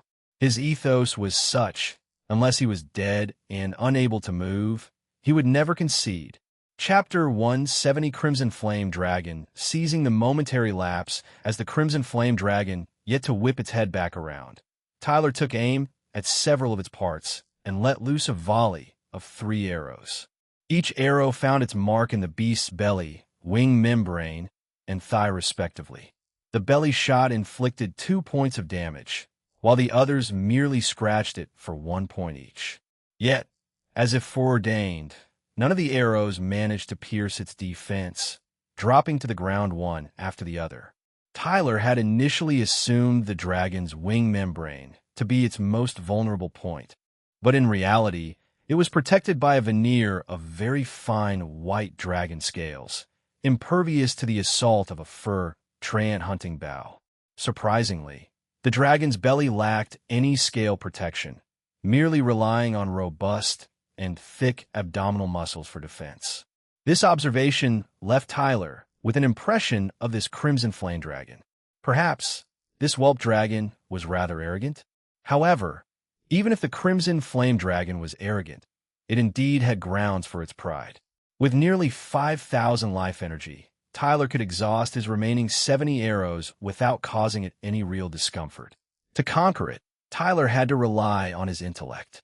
In previous battles against formidable foes, Tyler either had the support of powerhouses like Viviana, or he leveraged the environment or third-party forces like the Poison Blade Rat King. In any case, he never had to directly confront his enemies with his own strength. But now, in this trial space of barren land, Tyler had to strategize to whittle down the dragon's 4786 life energy all by himself. The sky reverberated with the Barado's roar. Abandoning its aimless circling, it landed in front of Tyler, who realized the situation was bad. It moved quickly on land, and even a slight flap of its wings allowed it to outrun him. Much like a rooster chasing after bugs, took a few strides and flapped its wings, and it was already upon Tyler. As the distance closed, the dragon's massive figure and the aura of dragon might emanating from its breath filled Tyler with fear. This was the first time since his arrival in the Prison Star world that he had encountered a creature with such overwhelming presence. Yielding to his fear, Tyler quickly threw 2 smoke bombs at his feet. As the smoke billowed out, he made his escape from the dragon's attack range. This won't do. It's incredibly dangerous if it gets close. Though lacking concrete evidence, Tyler could feel that with his physical capabilities, if he were to be trampled by the dragon 2 or 3 times, he would surely perish on the spot. If that monstrous maw managed to get a bite of him, he didn't even want to imagine asking the dragon whether human flesh was tasty or not. Moreover, the dragon's thick, powerful tail was a dangerous weapon. If Tyler were to be hit by it, he would likely be a corpse by the time he hit the ground. To summarize, Tyler could not afford to be touched by the Crimson Flame Beast. A single hit meant instant death. At this moment, Tyler profoundly missed his Moto-chan. If Moto-chan were here, at least he could outrun the beast on the ground. As the smoke began to clear, and the Crimson Flame beast emerged from the clouds. Tyler had neither a plan to slay the dragon nor a scheme to save his own life. There's no other way. We'll have to fight while figuring things out. With only a dozen smoke bombs left, Tyler was reluctant to exhaust his resources too soon. Instead, he raised his iron round shield, preparing to use the red light warning of the divine eye of transcendence to spar with the Crimson Flame Dragon. His understanding of the demon was still too scant. He needed to gather more information to identify its vulnerabilities. In Tyler's experience, the typical strategy in MMO games for human players to defeat flying Barados is chipping away. Humans, unable to fly or climb onto the Barados' back, often resort to wielding their weapons against the Barados' Barado, continuously landing blows until the Barado is whittled down. This tactic has been humorously dubbed by gamers as giving the Barado a quick rub on the Barado. However, this is reality, not a game. It remains to be seen whether Tyler's weapon will bounce off the Barados' Barado. And the Crimson Flame Dragon certainly won't be so stiff as to let itself be shaved to death by such a primitive scraping technique. So, what strategies might be viable? As he watched the charging Crimson Flame Dragon, Tyler thought of 3 possible approaches. 1. Blind its eyes with arrows. 2. Use the skill of Shadow Sword Blaze Steed, Blue Blaze Steed, to burn its abdomen. 3. Look for an opportunity to use Venomous Blade, Poison Claw to stab it a few times and see if he could poison it. No sooner said than done. Now that the Crimson Flame Dragon was charging head down, Tyler immediately activated the Heart of Focus, aimed at the dragon's eyes, and fired 4 arrows at each eye in a time-lagged attack. To his surprise, the Crimson Flame Dragon had an exceptionally keen observation skill. It immediately closed its eyes, easily blocking the incoming arrows with the densely packed Barado scales on its eyelids. Then it had already rushed in front of Tyler. The Barado opened its Barado wide, stretched its neck to try to Barado Tyler, who, thanks to the red light warning, retreated in time, narrowly avoiding the Barados' Barado. Then, he seized the opportunity to move under the Barado, wildly stabbing and slashing at its calf with Venomous Blade, Poison Claw, only to have all his attacks deflected. These Barado scales are too hard. Tyler dared not linger near the Barado for too long. After his attack failed, he immediately circumvented it and fled. The dragon's slow-turning speed was one of the few weaknesses Tyler could exploit. By the time the Crimson Flame Dragon turned its head towards Tyler, he had already run 40 or 50 meters away. The dragon, looking at this human who was darting about, felt somewhat angered, as it had to waste so much time dealing with a mere human. Stimulated by its emotions, the Crimson Flame Dragon raised its head high, and the magical power within its body began to gather at its throat. Seeing this, Tyler knew something was wrong. He immediately sped up, but he had only run 20 or 30 meters when the earth-shaking roar of the Crimson Flame Dragon came from behind him. The roar of the Crimson Flame Dragon was not merely loud. It was mixed with magic, and even though Tyler was 70 meters away, he felt as if his eardrums were about to burst. He could only cover his ears and crouch on the spot, unable to continue to act. Fortunately, during the roar, the Crimson Flame Dragon was also unable to act. When the roar ended and the Crimson Flame Dragon resumed its fighting spirit, charging towards Tyler, while running, checked the changes in their status info. Tyler noticed that the Crimson Flame Dragon's dragon roar had consumed 50 points of magic, apparently one of its skills. As for Tyler, due to the damage from the roar, he lost 19 points of life energy. The power of the dragon's roar at a distance of 70 meters was already so formidable. He didn't dare to think how much damage he would suffer if he were to be hit at close range. As the Crimson Flame Dragon gradually caught up with Tyler, the second round of close combat began. Looking back, Tyler saw that the Crimson Flame Dragon had opened its gaping mouth once again, seemingly intending to repeat its previous tactic. However, the red light warning coming from the upper diagonal direction let Tyler know that this crafty enemy had some other plans. Chapter 171 Flame Dance the Barado feigned a bravado before promptly spreading its wings, leaping into the air, intent on crushing Tyler under its claws. However, Tyler had already seen through its intentions. He rolled sideways on the spot, evading the bravado as claws and maneuvering to its back, standing up to bravado the venomous blade, poison claw into the bravado as hide. A metallic clang sounded as Tyler's attack was deflected once again, much to his surprise. He hadn't expected the bravado as scales to be so heavily armored. The bravado, enraged by the strike, instantly became furious. The indignant dragon violently swung its tail around on the spot. Tyler, thanks to the red light warning, managed to dodge forward, but by the time he stood up, the red light warning had entirely surrounded him. The dragon raised its head high, readying another dragon roar, and Tyler had no time to evade. Calculation boost, overclock. In the blink of an eye, Tyler had the thought of using Shadow Step, but he ultimately chose to cover his ears and crouch on the spot. The next second, the dragon's thunderous roar disoriented him, the deafening sound making everything unclear for a moment as his entire bravado trembled. I overestimated myself. Tyler staggered to his feet. The close-range bravado not only cost him 117 life points, 281 to 117 300, but also rendered him temporarily immobile. What's bravado? The Crimson Flame Dragon wouldn't wait for Tyler to recover from the dizziness. It leaped on the spot, located Tyler's position, and then, its body ablaze with anger, the Crimson Flame Dragon released a large amount of magical power onto its surface.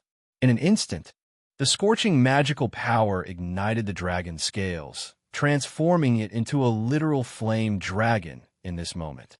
Without giving Tyler a chance to react, the dragon lunged straight at him, followed by a tail swipe on the spot. The raging flames, with the dragon at its center, formed a high-speed, rotating fire vortex, incinerating everything around. This was the second stage skill of the Crimson Flame Dragon, Flame Dance. Shameless human, this is what you get for disgracing me. After releasing its skill, the Crimson Flame Dragon looked back at the charred ground, feeling very satisfied. Such a shameless human should be burned to ashes. The Crimson Flame Dragon, having taken its revenge, roared to the sky and sat down on the spot to rest. However, what the dragon didn't know was that not far away, in the shadow of the stone pillar, the human it thought it had burned to ashes had somehow moved there and was also resting. That was too close. If it weren't for Shadow Step, I would have died back there. Although Tyler was resting, he greatly reduced his breathing to avoid being detected by the Crimson Flame Dragon. He was now restoring his endurance while waiting for the 30-second cooldown of Shadow Step. Tyler was forced to use Shadow Step just now, but was blessed in disguise as he was able to witness the second skill of the Crimson Flame Dragon, causing it to waste as much as 300 points of magic energy. The more arrogant a person or dragon is, the easier it is to get angry, a rule Tyler had read in psychology books. And when one is enraged, they often make irrational actions, such as using a flashy skill when it could have simply bitten Tyler to death. After 2 rounds of confrontation, Tyler had lost half of his life energy, but his magic energy still had room for operation. Tyler life energy, 164 300 endurance, 112 280 magic energy, 14 87 25 30 in contrast. The Crimson Flame Dragon's life energy was almost undamaged, its endurance was abundant, and it had only used a little more magic energy. Crimson Flame Dragon life energy, 47 83 47 91 endurance, 31 31 36 82 magic energy, 727 1127. Tyler summarized his experiences for the previous battles and began to develop a new strategy. First, he considered tactics revolving around the venomous blade, Poison Claw. He could try the dragon's abdomen next, and if that also didn't work, he would have to abandon the strategy of stacking poison buffs on the Crimson Flame Dragon. Next, he considered the Shadow Sword Blaze Steed, a move Tyler was reluctant to use. Given Tyler's remaining magic energy, he could only use Blue Flame Steed, which consumes 444 points of magic energy twice. If he used it a third time, he wouldn't have enough magic energy left, triggering the Magic Sword Backlash. Considering his remaining 164 life points, Tyler didn't think he could survive a flame of retribution like Oliver, the branch chief.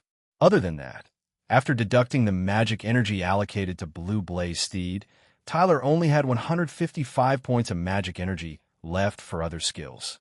That bit of magic energy is not even enough for one use of Shadow Step, 200 points.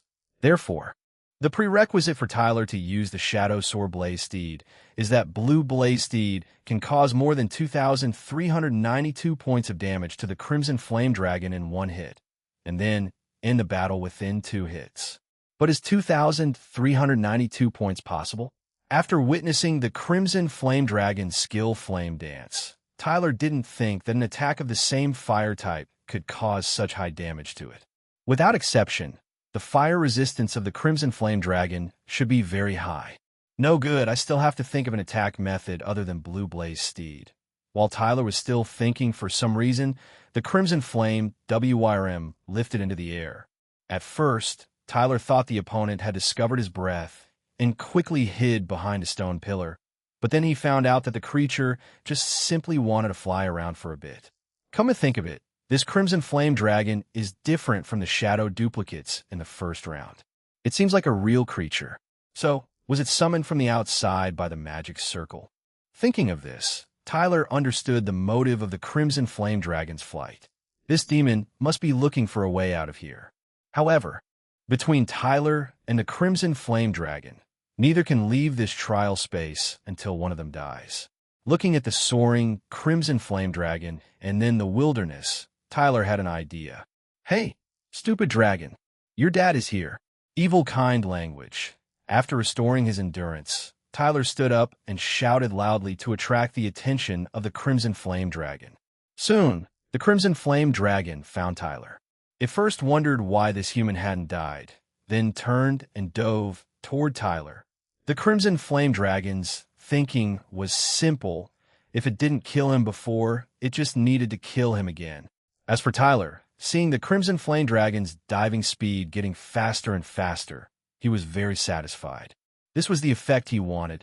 When the diving speed of the Crimson Flame Dragon had reached the point where it couldn't change direction, Tyler first threw 3 smoke bombs on the spot, then activated Heart of Focus and shot 6 arrows straight at the dragon's eyes. Chapter 172 Dragon S Roar. At this juncture, the Crimson Flame Dragon found itself in an unexpected dilemma. If it shut its eyes, it would hurtle blindly into the veil of smoke. If it kept them open, it risked being struck by the human's treacherous arrows. However, the Crimson Flame Dragon did not waver, for contemplation was not its forte. It adhered to its instincts, closing its eyes and diving into the smoke while simultaneously flapping its wings to gain altitude, intending to retreat to the sky. For it, the situation was, at worst, a matter of commencing another dive. However, something unforeseen transpired. Just as the Crimson Flame Dragon began to ascend, having just emerged from the smoke, it collided with something enormous and unyielding, causing it so much pain that it temporarily lost its ability to act and fell to the ground in a freefall. Watching the Crimson Flame Dragon plummet from the sky, Tyler sprang into action, charging after it. Seizing the opportunity while the beast was yet to regain its footing, Tyler swiftly clambered onto its belly, unleashing a flurry of wild stabs and chops with the venomous blade, each blow drawing blood, all successful in penetrating its hide. Success. Tyler was exceedingly cautious, knowing when to quit while he was ahead.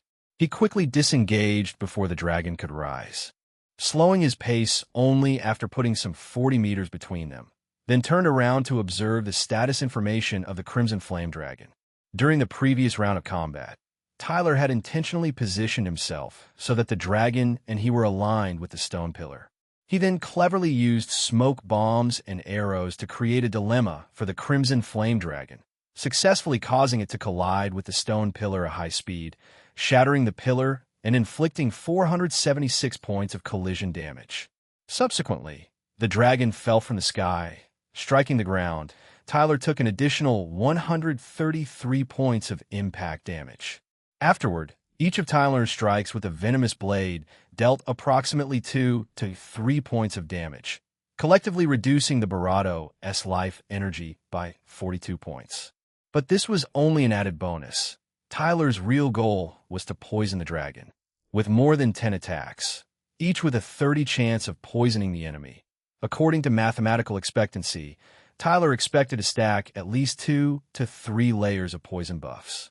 However, after observing for a few seconds, Tyler was disappointed to discover that he hadn't been able to stack even a single layer of poison. Can't believe it. Do dragons really have such high resistance to poison? Tyler found it hard to accept, but the only reasonable explanation was just that.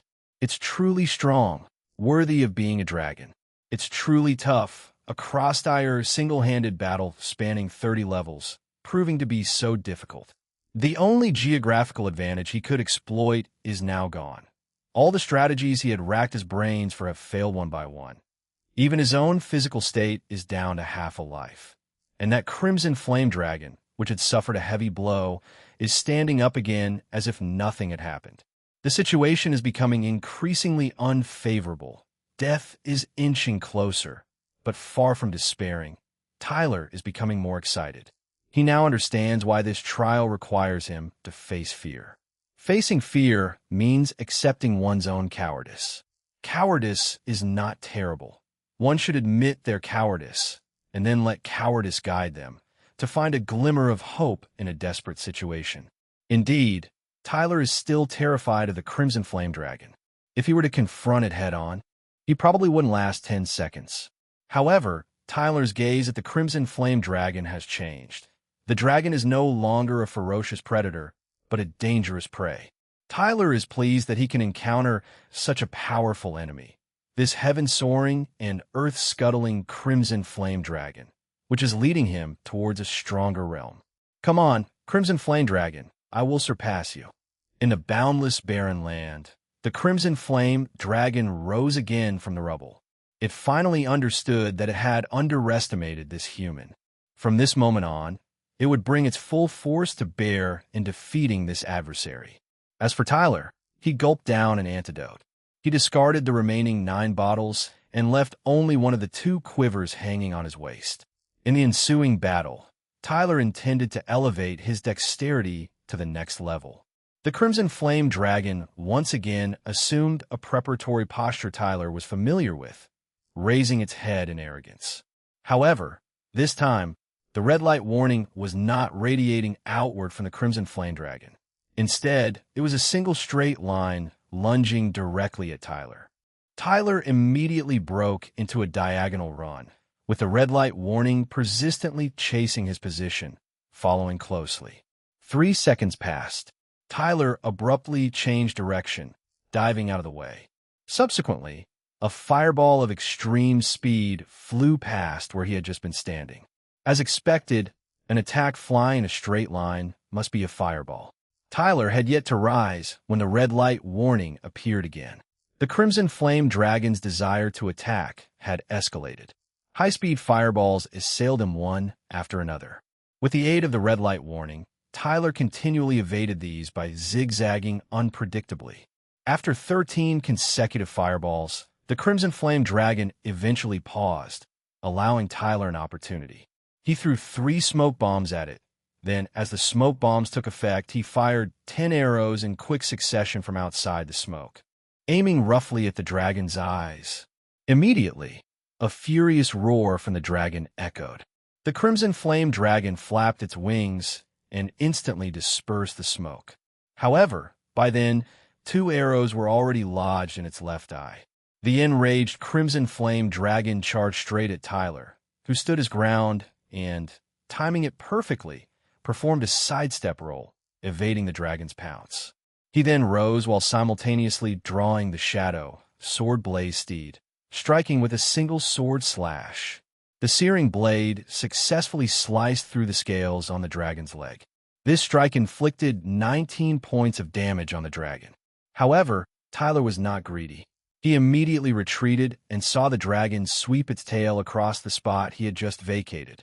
The thick tail practically grazed Tyler's nose as it swung past. In the midst of moving, Tyler was unable to maintain his balance and was blown over by the wind stirred up by the dragon's tail sweep. Upon seeing this, the Crimson Flame Dragon quickly rose and pounced. Tyler rolled on the ground, following the momentum of his fall, successfully circumventing to the left side of the dragon, precisely the blind spot of the dragon's now blind left eye. Amidst the lightning-fast movements, Tyler thrust his sword into the dragon's abdomen. As the dragon reared its head in intense pain, a large amount of magic energy gathered in its throat. At this life-or-death moment, Tyler didn't retreat, but instead staked his life. Calculation boost, overclock. Blue Blaze Steed. Relying on the slow-motion effect brought about by overclock, Tyler, with a sweeping motion, withdrew the Shadow Sword Blaze Steed from the dragon's abdomen, and in the same motion unleashed a Blue Blaze Steed, maximizing the use of time. Then, just in the nick of time, at the last 0.1 second of the 3-second countdown of the red light warning, Tyler pushed his limit and used Shadow Step, escaping to the shadow of a shattered pillar 9 meters away. As soon as Tyler's feet hit the ground, the deafening roar of the Crimson Flame Dragon echoed through the trial space, shaking him so much that he could only kneel on the ground, unable to move. However, although his body was temporarily unable to move, Tyler's was still aflame. Through sheer willpower, Tyler saw a horse enveloped in blue flames charge out from the Barado as Barado. This Blue Blaze Steed that had burst through the Barado inflicted a whopping 1987 points of damage on the Barado. 4086 to 1987 4791. Chapter 173 The Way to Kill a Dragon Nevertheless. In the act of severely injuring the Crimson Flame Dragon, Tyler himself was too close, sustaining 74 points of damage from the roaring cry, leaving a mere 90 points of his life energy, which now hang by a thread. Should death bear a form, then in Tyler's eyes at this moment, it most certainly took the shape of the Crimson Flame Dragon. To deliver a threatening blow to the Crimson Flame Dragon, Tyler was required to engage it in close combat. However, when the Crimson Flame Dragon unleashed its roaring cry, Tyler was incapable of reaching a safe distance within 3 seconds, even by utilizing Shadow Step. At most, he could instantly move to a location 10 meters away, and that too only if there was a conveniently situated shadow.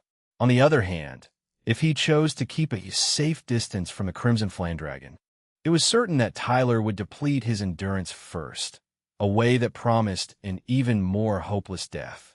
Among all strategies Tyler could foresee, none would allow him to survive. W for Tyler. The Crimson Flame Dragon was death itself. And yet, what of it? If one ran from death, the only end was death itself.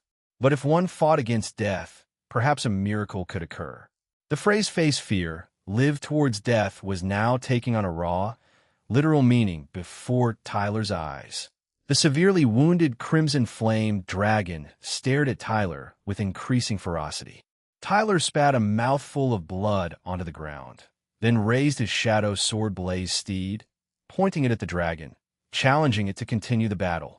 If one were to merely consider the numerical values and skills of both sides, in this endgame, the only victor could be the Crimson Flame Dragon. Yet, didn't the dragon stand to win at the beginning of the battle? The battle had raged up to this point, and the originally vast disparity in power had now entered a bloody, do-or-die situation. The cause of this miracle was Tyler's strategic intellect in combat, his only advantage over the Crimson Flame Dragon. As the Crimson Flame Dragon was about to initiate a charge, Tyler immediately threw 2 smoke bombs. Learning from its previous lesson, the dragon swiftly spread its wings to disperse the smoke, denying the human another chance for a trick. But in the time it took to clear the smoke, Tyler had released a volley of 13 arrows, circumventing the wind pressure by their trajectory and falling towards the body of the dragon. The Crimson Flame Dragon, pleased with itself for clearing the smoke, was suddenly assaulted by a downpour of arrows from its blind spot. The damage was minimal, but the insult was immense. The dragon roared in anger, about to charge, when two more smoke bombs, thrown by the human following his arrow volley, exploded at its feet. Once bitten, twice shy, the Crimson Flame Dragon dared not take the risk, and once again used its wings to disperse the smoke. This time, after clearing the smoke, it found the human had vanished, leaving only the bow and arrows behind. Where did he run off to? Instinctively, the dragon guessed the human must have run to its left blind spot. Just as it turned left, a sharp pain shot through its right leg. The cunning human, the Crimson Flame Dragon, immediately leapt into the air. Looking down, it saw the human had slashed once and ran, already 6 or 7 meters away. The Crimson Flame Dragon was now extremely enraged. It wanted to unleash its roaring cry, but it had to land first to do so, which was too time-consuming. So, the dragon spewed out a fireball instead. Unexpectedly, the human was able to easily dodge even while facing away from the attack, as if he had eyes on the back of his head. Continuous attacks proved futile, so the Crimson Flame Dragon took to the sky. However, this time, learning from its mistakes, it did not dive to attack, but instead kept up with the human at low altitude, constantly spewing fireballs in a bombardment. It refused to believe this human would not make a single mistake. Tyler proved flawless in his execution. He not only masterfully evaded the incessant bombardment of fireballs, but also remained constantly vigilant, ensuring he was not forced into a corner by the attacks of the Crimson Flame Dragon. Flying and spewing fireballs had sapped a great deal of the dragon's strength. After a while, sensing something amiss, it chose to land and catch its breath. No sooner had the dragon touched the ground than the human's mysterious smoke device was deployed again. This time, however, the dragon did not rush to disperse the smoke. It had witnessed the human abandon his bow and arrows, and amid the recent bombardment, it had managed to drive the human away from the discarded weapons. So, what could the human possibly do amidst the smoke?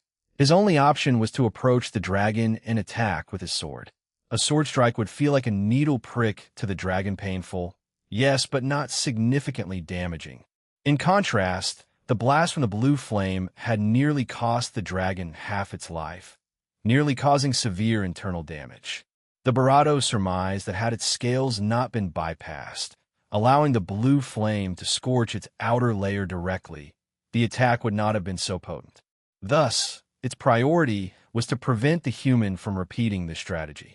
During this intense battle, the Barado, usually driven purely by instinct, had unknowingly begun to strategize, a measure of growth derived from this combat. For now, its sole thought was to devise a plan to defeat this crafty human. The overwhelming desire for victory had spurred the dragon's cognitive evolution. For the first time, the concept of a trap surfaced in its mind. The dragon realized that the human's use of smoke was likely a ploy to unleash another blue flame attack.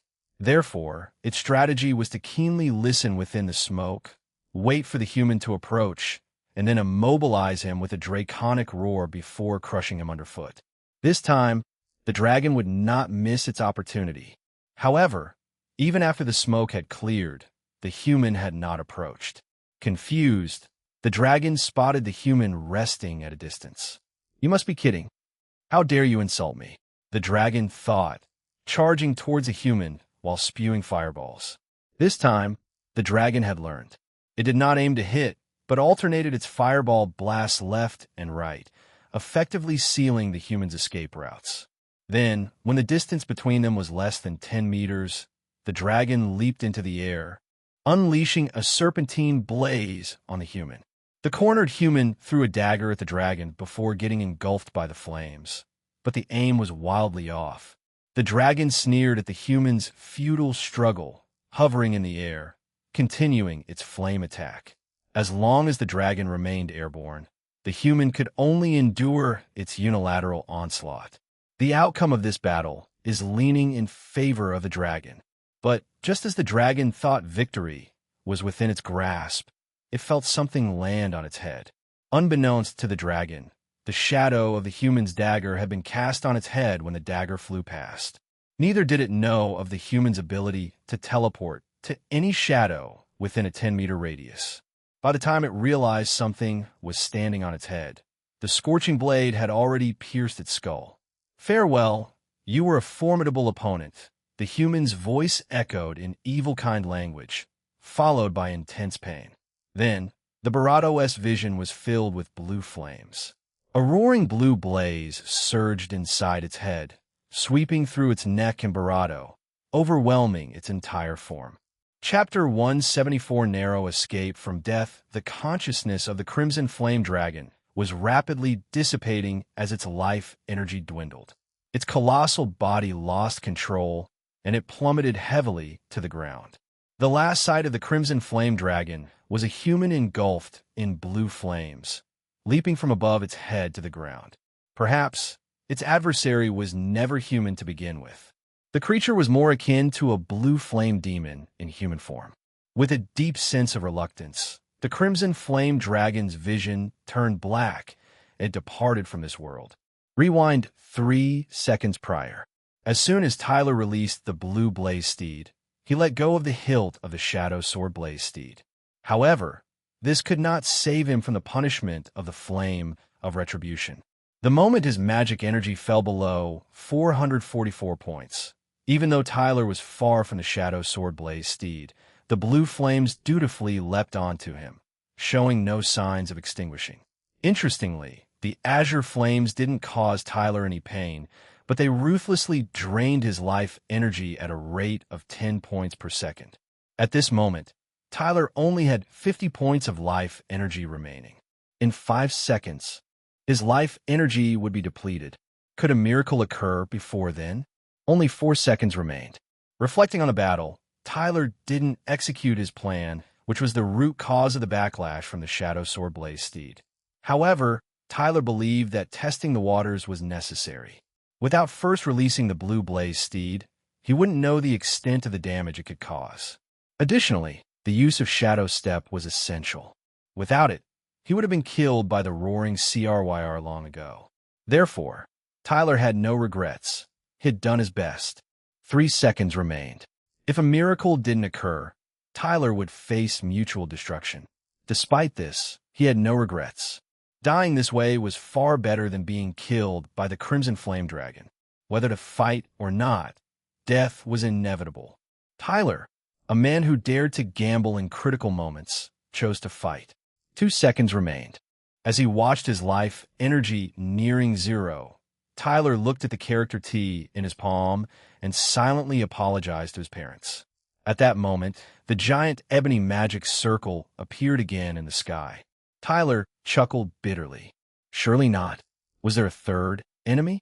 If so, they better hurry. Otherwise, he wouldn't have a chance to see what the third enemy looked like before his death. 1 second remained. Tyler was prepared to embrace death.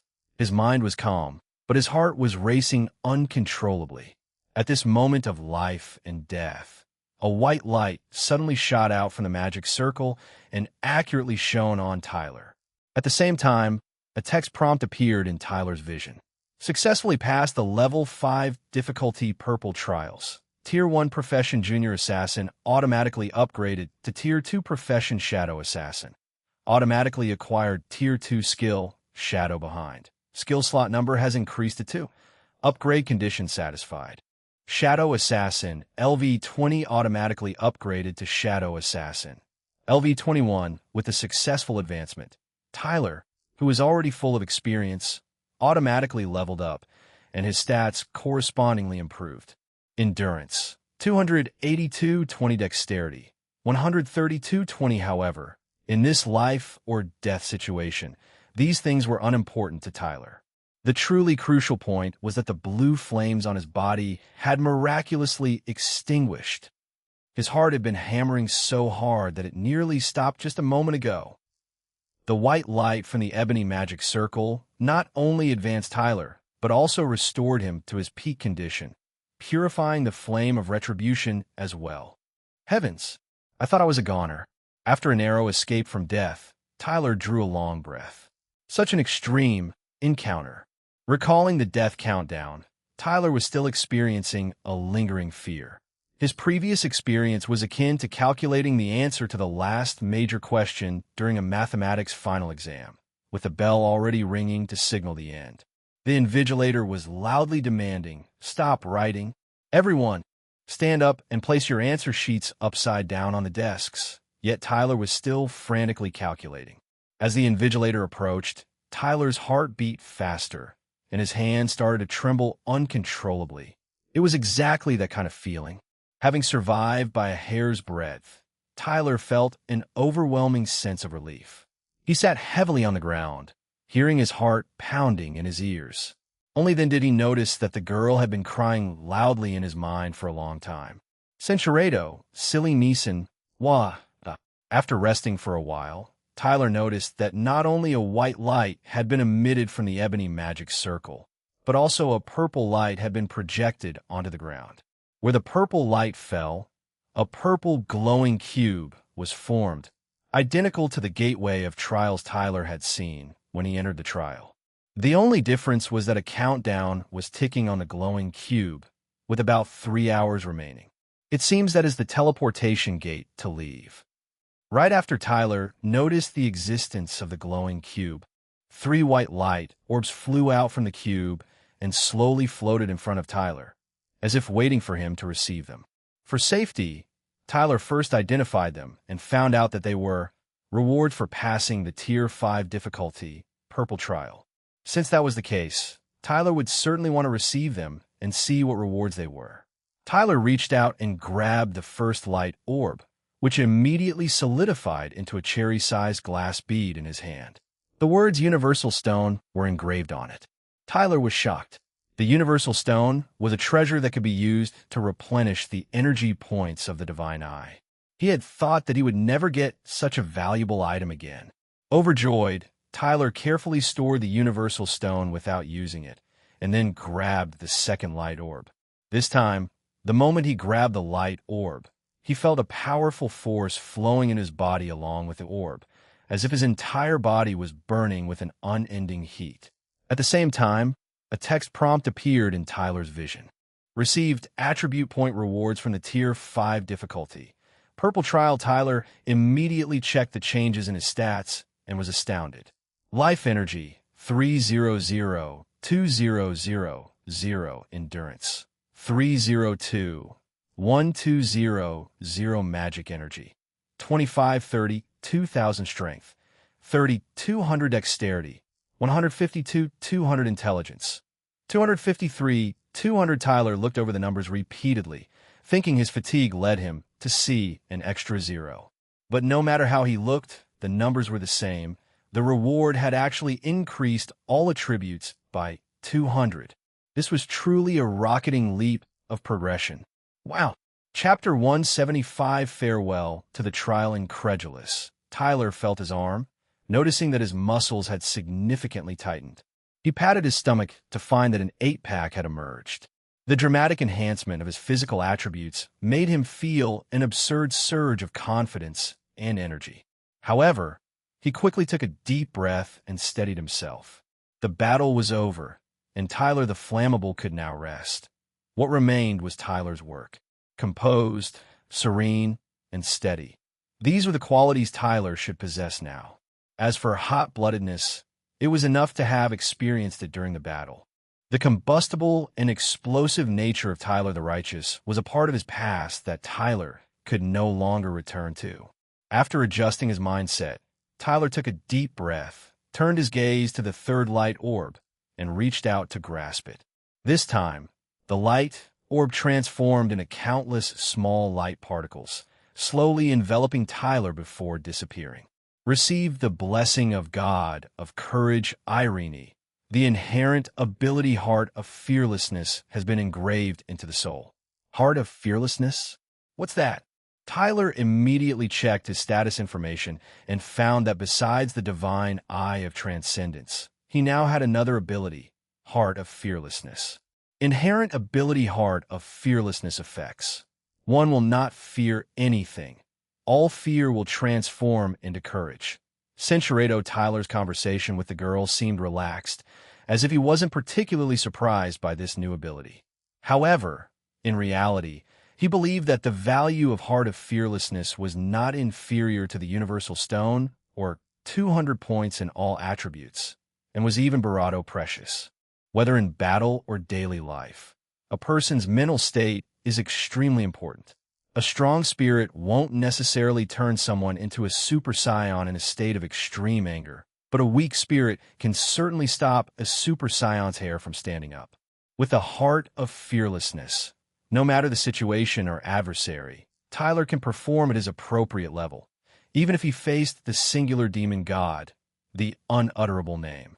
Additionally, Heart of Fearlessness is a constant ability that doesn't need to be activated, doesn't consume magic, doesn't need to level up, and doesn't occupy a skill slot. This excellent ability deserves a full score of 10. Having received the rewards, Tyler was content. He glanced at the countdown on the glowing cube, which showed 170 minutes remaining. He had heard from the branch chief, Oleg, that time in the trial space passes faster than in the outer world. Tyler tested this using his pulse and calculated that the time flow rate in the trial space was about 20 times that of the outside world. In other words, the 170 minutes in the trial space were equivalent to just 5 minutes in the prison star world. Therefore, Tyler could calmly finish what he needed to do before leaving, without affecting his plans in Sunnytown. First, Tyler picked up the venomous blade and the fur-trant long hunting bow that he had dropped during the battle. Then, he went to the carcass of the Crimson Flame Dragon and started to dissect it with the Shadow, Sword-Blaze steed. Reflecting on the battle with the Crimson Flame Dragon, Tyler still felt a lingering fear. If the Crimson Flame Dragon hadn't started thinking at the last moment, Tyler wouldn't have been able to smoothly lead it into his trap. Originally, maintaining the ability to think during a battle is a good thing, but when facing a mind-reading opponent like Tyler, it becomes the biggest disadvantage. The growth that the Barato achieved during the battle ironically led to its downfall. After 2 hours, Tyler finally completed the dissection. With his physical abilities significantly enhanced, he gained greater strength and precise Barato. If he still possessed his previous physical abilities, he would have probably needed 6 to 7 hours to finish the same task. For the sake of easy transportation, Tyler cut off the wing membrane of the Crimson Flame Dragon to use as a large bag. Inside the bag, he placed the dragon's teeth, claws, horns, scales, heart, flame sac, wing feathers, and meat amongst others. He only took a portion of each, leaving the rest neatly laid out in the pit he had dug. Afterward, Tyler filled the pit with sand, then collected stones to construct a simple tombstone, thus completing the burial of the Crimson Flame Dragon. Rest in peace. It was an honor to face you as an opponent. Evil kind language. Having said this, Tyler, dragging 2 large bags of Crimson Flame Dragon materials, walked towards the exit portal. Sunnytown, outskirts, the controlled area of the Gateway of Trials. The mercenaries serving under Mayor Gideon were currently resting leisurely in the forest. Some time had passed since the black-cloaked archer had entered the purple trial, and they were just waiting for the purple light to illuminate the black Gateway of Trials again so that they could report back. In the Western Kingdom, the reopening of the purple Gateway of Trials could only mean one thing. The unfortunate fool who had gone in to challenge the trial had died inside. I say, how could such a fool run into the purple trial? Maybe he's colorblind. Well, he's definitely out of luck. If we had caught him, maybe he could have lived a little longer. Boss, you make a good point. Mayor Gideon did indeed want us to capture him alive, if possible. The mercenaries were quite relaxed. They hadn't received such an easy task in a long time. As they were laughing and cursing, the black Gateway of Trials lit up with a purple light again. Seeing this, all the mercenaries laughed heartily, getting up one by one, dusting off their bottoms, and preparing to return to report. But just as they were preparing to leave, a black-cloaked young man, dragging 2 large bags, came out from the purple trial gateway. After he came out, the Gateway of Trials scattered into countless small light particles and quickly disappeared. The mercenaries looked at each other, as if they had seen a ghost. Boss, it seems someone came out from the purple trial. Yeah, you all saw that too? At this point, someone finally remembered. Wasn't this black-cloaked youth carrying a long bow the same fellow who had ridden into the trial earlier? The black-cloaked archer actually didn't die. He actually successfully passed the purple trial. Have everyone surround him. Don't let him escape. The head of the mercenaries gave orders loudly. This was the first time he had encountered someone coming out from the purple trial, and he was somewhat panicked. However, relying on years of battle experience, the head of the mercenaries quickly made a judgment. He thought that the black-cloaked young man looked frail and weak, so there shouldn't be a problem. Furthermore, among their group, there were 4 at around the second tier, level 30, and 11 at the first tier, max level.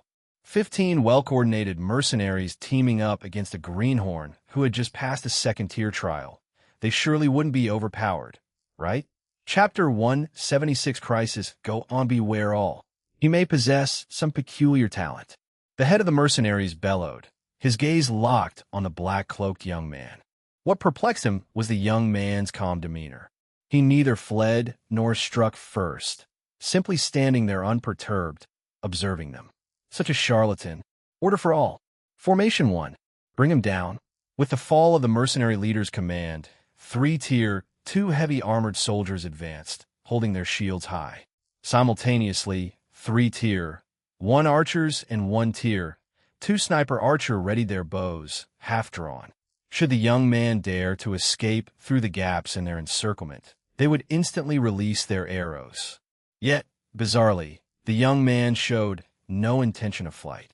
He set down 2 large bags, obediently approaching and being circled by the heavy armored soldiers with their shields.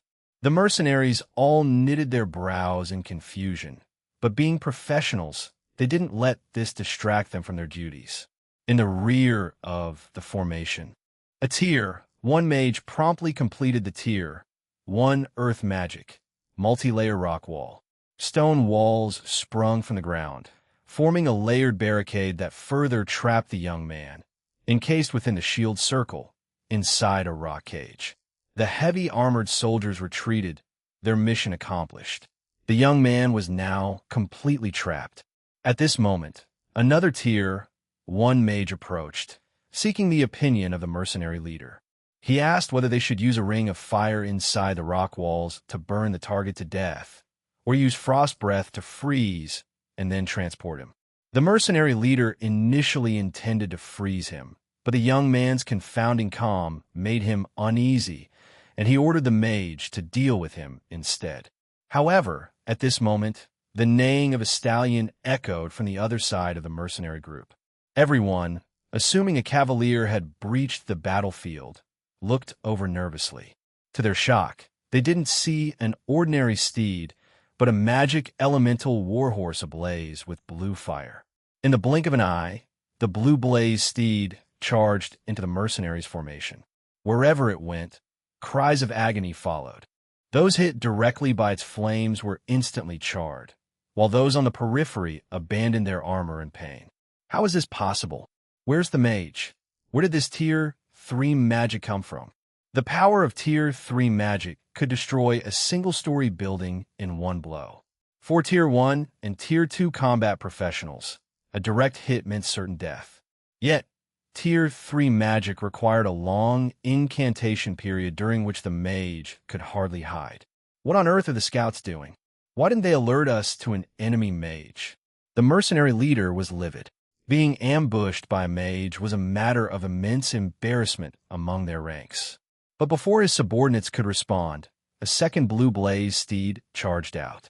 This time, even the mercenary leader himself couldn't discern where the enemy's magic circle had formed. Darn it, are there multiple mages? Only at this point did the mercenary leader truly realize the gravity of the situation. He planned to flee, but before he could slip away, he knew he had to kill the black-cloaked young man. It wasn't a matter of professionalism, but survival. If he didn't complete the task, he would undoubtedly be executed by Mayor Gideon. Don't panique.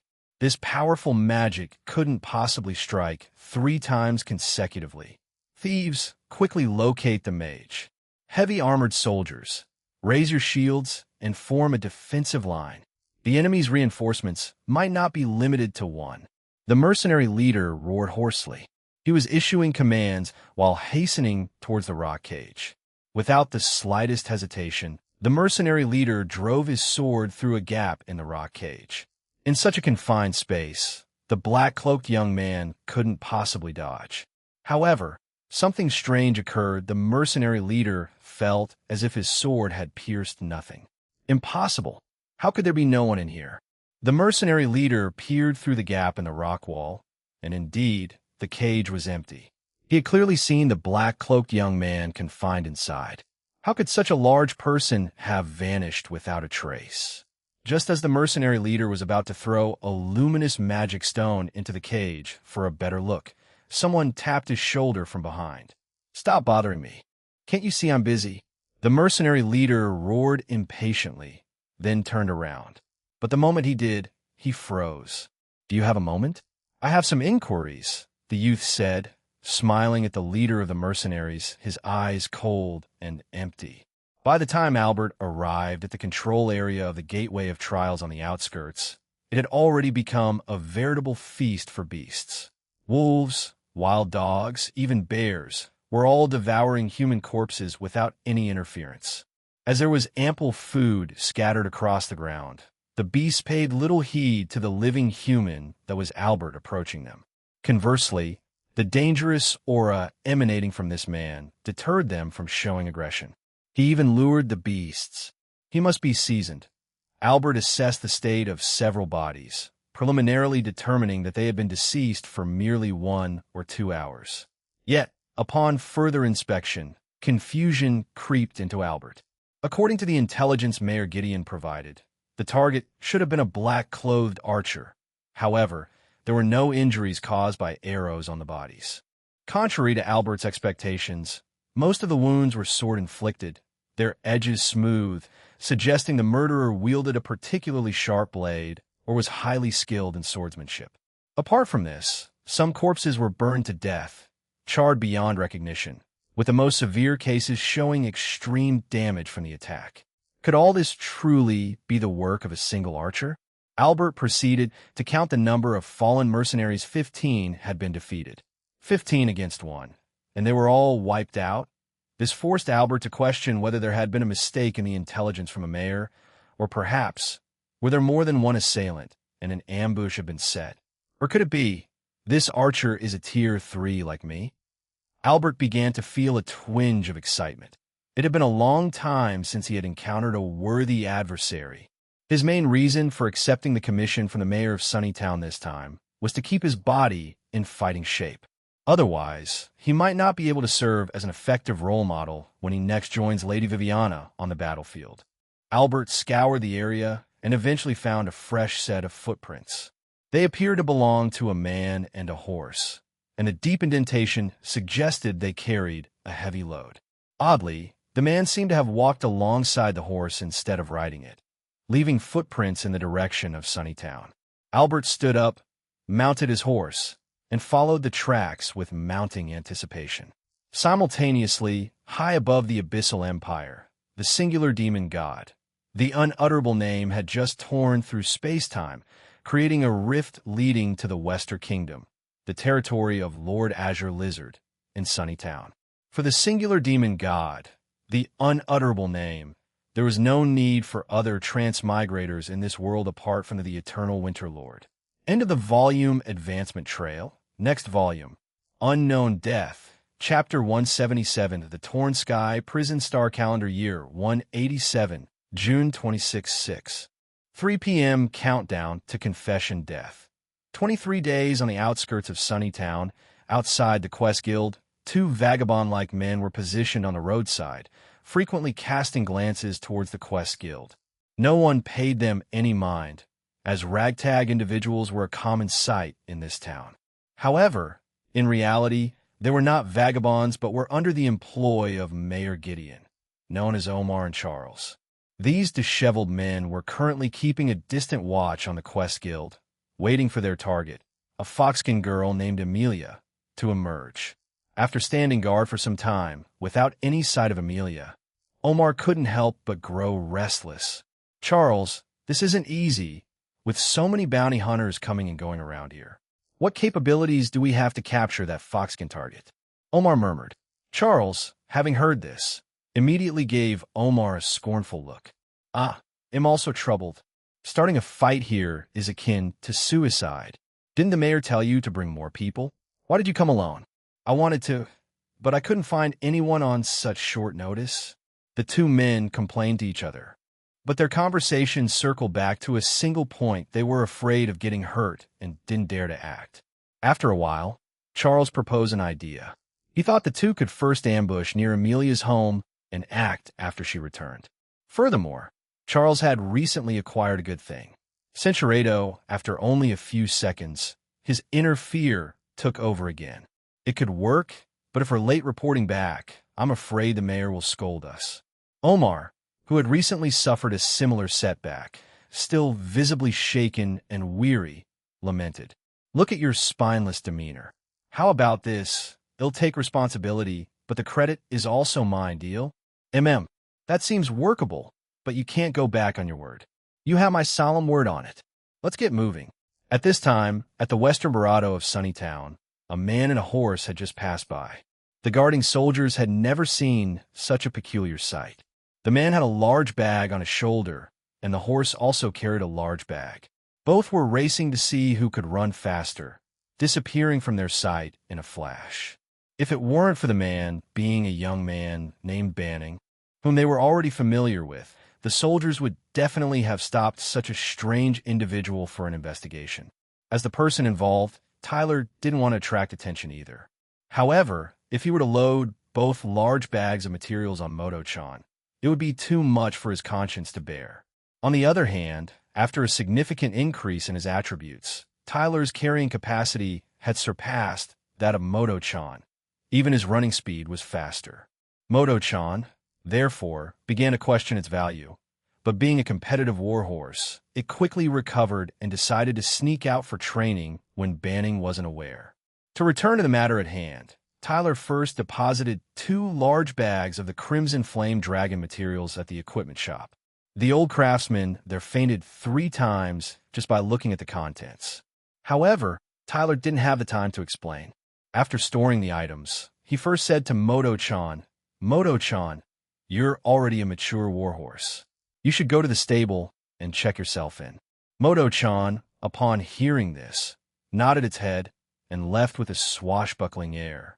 Then, Tyler hastened to the Quest Guild to verify Amelia's safety. Thankfully, she was unharmed, and there was no sign of suspicious individuals around the Quest Guild. Even Charles is nowhere to be found. Has that guy been recalled by the mayor? Tyler lingered outside the Quest Guild for a while, noticing bounty hunters patrolling in teams. It seemed that the advice he had given to Amelia had been implemented. No wonder Charles had fled, probably for fear of being apprehended. Since Amelia was safe, Tyler confidently set off for Mayor Gideon's mansion. Through prior interrogation of the mercenary leader who attempted to harm him, Tyler had learnt of the mayor's murderous intent. If the mayor was not removed, not only would the survival of the Quest Guild be under threat, but even Amelia and Branch Chief Oleg's lives would be in peril. At this moment, the streets were filled with the aroma of various dinner dishes, but Tyler had no time for meals. He ran briskly on the streets, able to leap over the walls with a light jump and take shortcuts, all in an effort to eliminate the mayor at his residence before he could act. However, just as Tyler was about to reach his destination, the sky, which had grown dark, suddenly brightened. Lightning, Tyler instinctively looked up, then froze in place. The night sky, veiled by dark clouds, was torn apart by a terrifying, massive scar. Black-red lightning danced around this scar, flickering incessantly in the night. This sight was akin to a titan-sized demon hidden behind the night, now tearing apart its disguise to reveal its true form. Is this a natural phenomenon of the prison star world? Tyler looked around to find expressions of fear on everyone's faces, not at all resembling reactions to a natural phenomenon. In their hearts, they were panicking, dreading that this spectacle signaled the invasion of demons. Therefore, Tyler promptly sought refuge in a vacant room located in the middle layer. Peering through the window, to continue observing the situation. In the night sky, the massive scar tore the sky apart like a canvas, forming a rift. Within this rift, strange, mesmerizing lights flickered as if leading to another place. Several seconds later, a figure draped in enormous scaled wings emerged from the rift, flying straight towards Sunnytown. Due to the distance, Tyler couldn't discern the figure's true appearance. He quickly brought out his beta binnacle to try and get a better look, but still failed to capture the figure's image. Not long after, the figure had already reached the airspace above Sunnytown, flapping its wide, dragon wings as if searching for something. The defense forces of Sunnytown, at this moment, collectively turned a blind eye and a deaf ear, not to mention standing up to the enemy. Not even a shadow of a soldier could be seen. Simultaneously, people on the streets were fleeing in all directions. Tyler, possessing the heart of fearlessness, was unable to empathize with their experience. At this point, the horrifying aura emitted by the terrifying figure felt as if the air had been replaced with seawater, oppressively making it difficult to breathe. However, while he didn't feel fear, Tyler could roughly guess what was happening through his mind reading. He realized that his calm mind was a blessing of the heart of fearlessness. Tyler made a judgment. He chose to stay where he was. If he ran out of the town at such a time, it would make him the most conspicuous target. Before long, it seemed as if the winged figure had found its target. With a flap of its wings, it had already flown directly above Tyler's head in the blink of an eye. Chapter 178 Skyfall. Unbeknownst to Wynn, the moon in the night sky was already tainted with blood.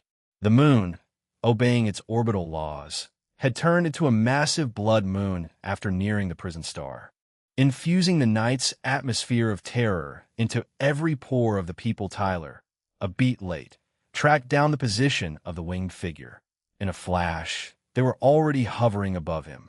Had it not been for Tyler hiding in a 3-story building, he would have been completely exposed to the winged figure. Under the effect of the heart of fearlessness, Tyler's movements were not restricted by the other's oppressive force. He could still look up at the night sky against this soul-shattering pressure, observing the figure's silhouette. However, the bright blood moon affected Tyler's vision. Against the backlight, he could only see a figure with flowing long hair. Combining this with a seemingly slender figure, Tyler faintly sensed that the winged figure might be a woman. But now was not the time to determine gender. If Tyler wasn't wrong, this terrifying entity that tore through the night sky was possibly the one who had released the pillars of fire in Ira Village. They were here to stop him. At this moment, Tyler felt as if the Grim Reaper had already placed its scythe on his neck. Yet, even though he was in such a critical situation, Tyler still had not an ounce of fear. He had done all that needed to be done. The appearance of this nemesis was completely within Tyler's predictions. It's just that their arrival was much earlier than expected. However, this is better. All along, Tyler had been skeptical of the divine eye of transcendence and the young woman Priscilla Neeson. But as long as the mutually beneficial relationship between Tyler and them did not change, he could still trust them on matters of life and Barado, like trusting the information provided in the future Barado scene. June 26th, 187, 11:17 p.m. This was the time of Tyler's death in this future death scene. And the current time was 6:39 p.m., more than 4 hours away from Tyler's death. Furthermore, the one who was supposed to kill Tyler was a swordsman wearing the emblem of the Scarlet family, and not this demon who descended from the sky. Therefore, Tyler could confidently say that it was not his time to die yet. Sure enough, after hovering in the night sky for a few seconds, the winged figure continued to fly forward. This time, they flew directly over Mayor Gideon's mansion and then raised something resembling a sword. As a red light shot into the sky from the sword, the next second, a giant pillar of flame fell from the sky like a waterfall. It hit Mayor Gideon's mansion without fail, instantly melting the roof, walls, floor, and all living and non-living things inside into a viscous liquid like lava. Then, the giant pillar of flame disappeared, and the extreme heat set the vegetation and houses around Mayor Gideon's mansion on fire. As for the mansion itself, it was now reduced to ashes. This is far more vicious than the column of fire back in Ira Village. From hundreds of meters away, Tyler could sense the resolve of this winged figure, emanating an aura that said, "This time, I will surely kill you." Taking advantage of the winged figure's momentary hover in the sky, Tyler lifted his binnacle for another attempt to scrutinize the figure. This time, he finally saw some information about the figure. Female, years old soul, God prison, Emperor of the Prod, Enoku, Manufa, Order, Akko, Ski, Life in, Power, Force. Tyler knew that his flawed binnacle could not clearly discern the figure's appearance, but his real intention was to use the divine eye of transcendence through the binnacle. Regrettably, the blurred imaging of the telescope also affected the effect of the divine eye. Despite concentrating all his energy and attention, Tyler couldn't make out the jumbled text. Still, even with these scattered words, Tyler managed to glean some valuable information. Based on the format of previous status information, Tyler could pretty much conclude that this winged figure was the singular demon god, the unutterable name. At the same time, the singular demon god, having just released Heavenly Flame Punishment, felt an unknown presence probing her. She immediately traced the source of the presence, but the result left her perplexed. This presence, why does it feel exactly like the Eternal Winter Lord?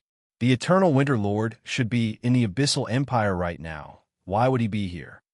Confused, the singular demon god was about to fly over to take a closer look when the rift in the night sky began to contract. She only had 1 second to return to the rift. If she missed this opportunity to return to the Abyssal Empire, she would have to wait until next month within human territory to use the rift teleportation skill again. The singular demon god was not worried that she would be unable to handle humans. She could move flexibly on her own. However, as a ruler of the Abyssal Empire, her situation behind enemy lines could affect the morale and battle plan of the Evil Kind army. Therefore, the singular demon god temporarily abandoned her investigation of the presence of the Eternal Winter Lord and flew back into the rift. With her departure, the rift in the night sky gradually disappeared, bringing a temporary end to this terrifying night. Only the still burning flames were there to tell everyone that everything that just happened was not an illusion. Did you see that, Neeson? I've survived from a certain Barato situation again. The careless girl misunderstood one thing. The heart of fearlessness only worked for Tyler. It had no effect on her. In the short few minutes just now, although the strange little girl had not been physically hurt, her soul was scared senseless. The terror of the winged figure reached her limit when it flew over Tyler's head. Later, when its consciousness probed Tyler, the eerie and ferocious feeling was like a cold chill seeping into the young girl's very core, a terror that could be compared with those guys from malevolent deities. At this moment, the girl's mind was temporarily overwhelmed, which caused her to be unable to speak normally, leaving her temporarily malfunctioning. In simpler terms, she was temporarily broken. Tyler couldn't observe her situation. He just thought she was stunned, so he started analyzing the information he had just obtained. Tyler believed that he had obtained 4 pieces of valuable information this time. Among these, there lied the key to conquering the singular demon god, the unutterable name. Chapter 179, Granny Conquering Champion. Having evaluated the circumstances, Tyler discerned 4 crucial pieces of information. 1. The draconic silhouette that utilized the rift teleportation skill to arrive at Sunnytown this evening was the singular demon god, the unutterable name. The same entity had previously sought to assassinate Tyler in Ira Village.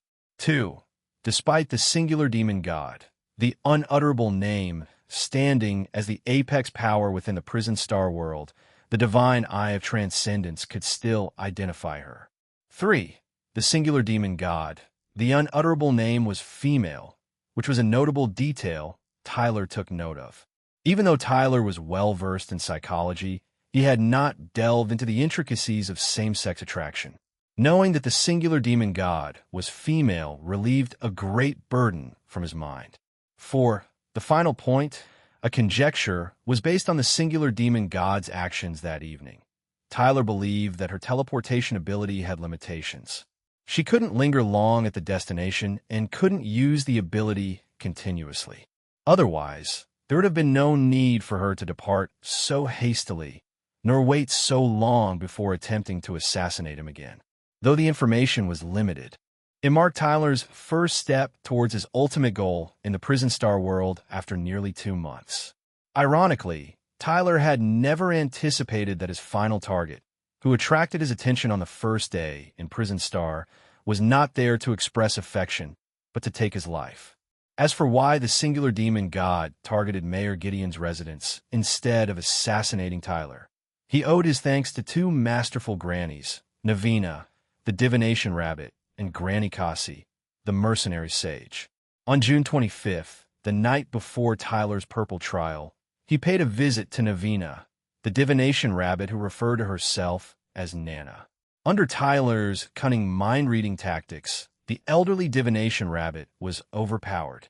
Everything concerning the divination and the Scarlet family's pursuit was brought to light by Tyler, leaving no secrets.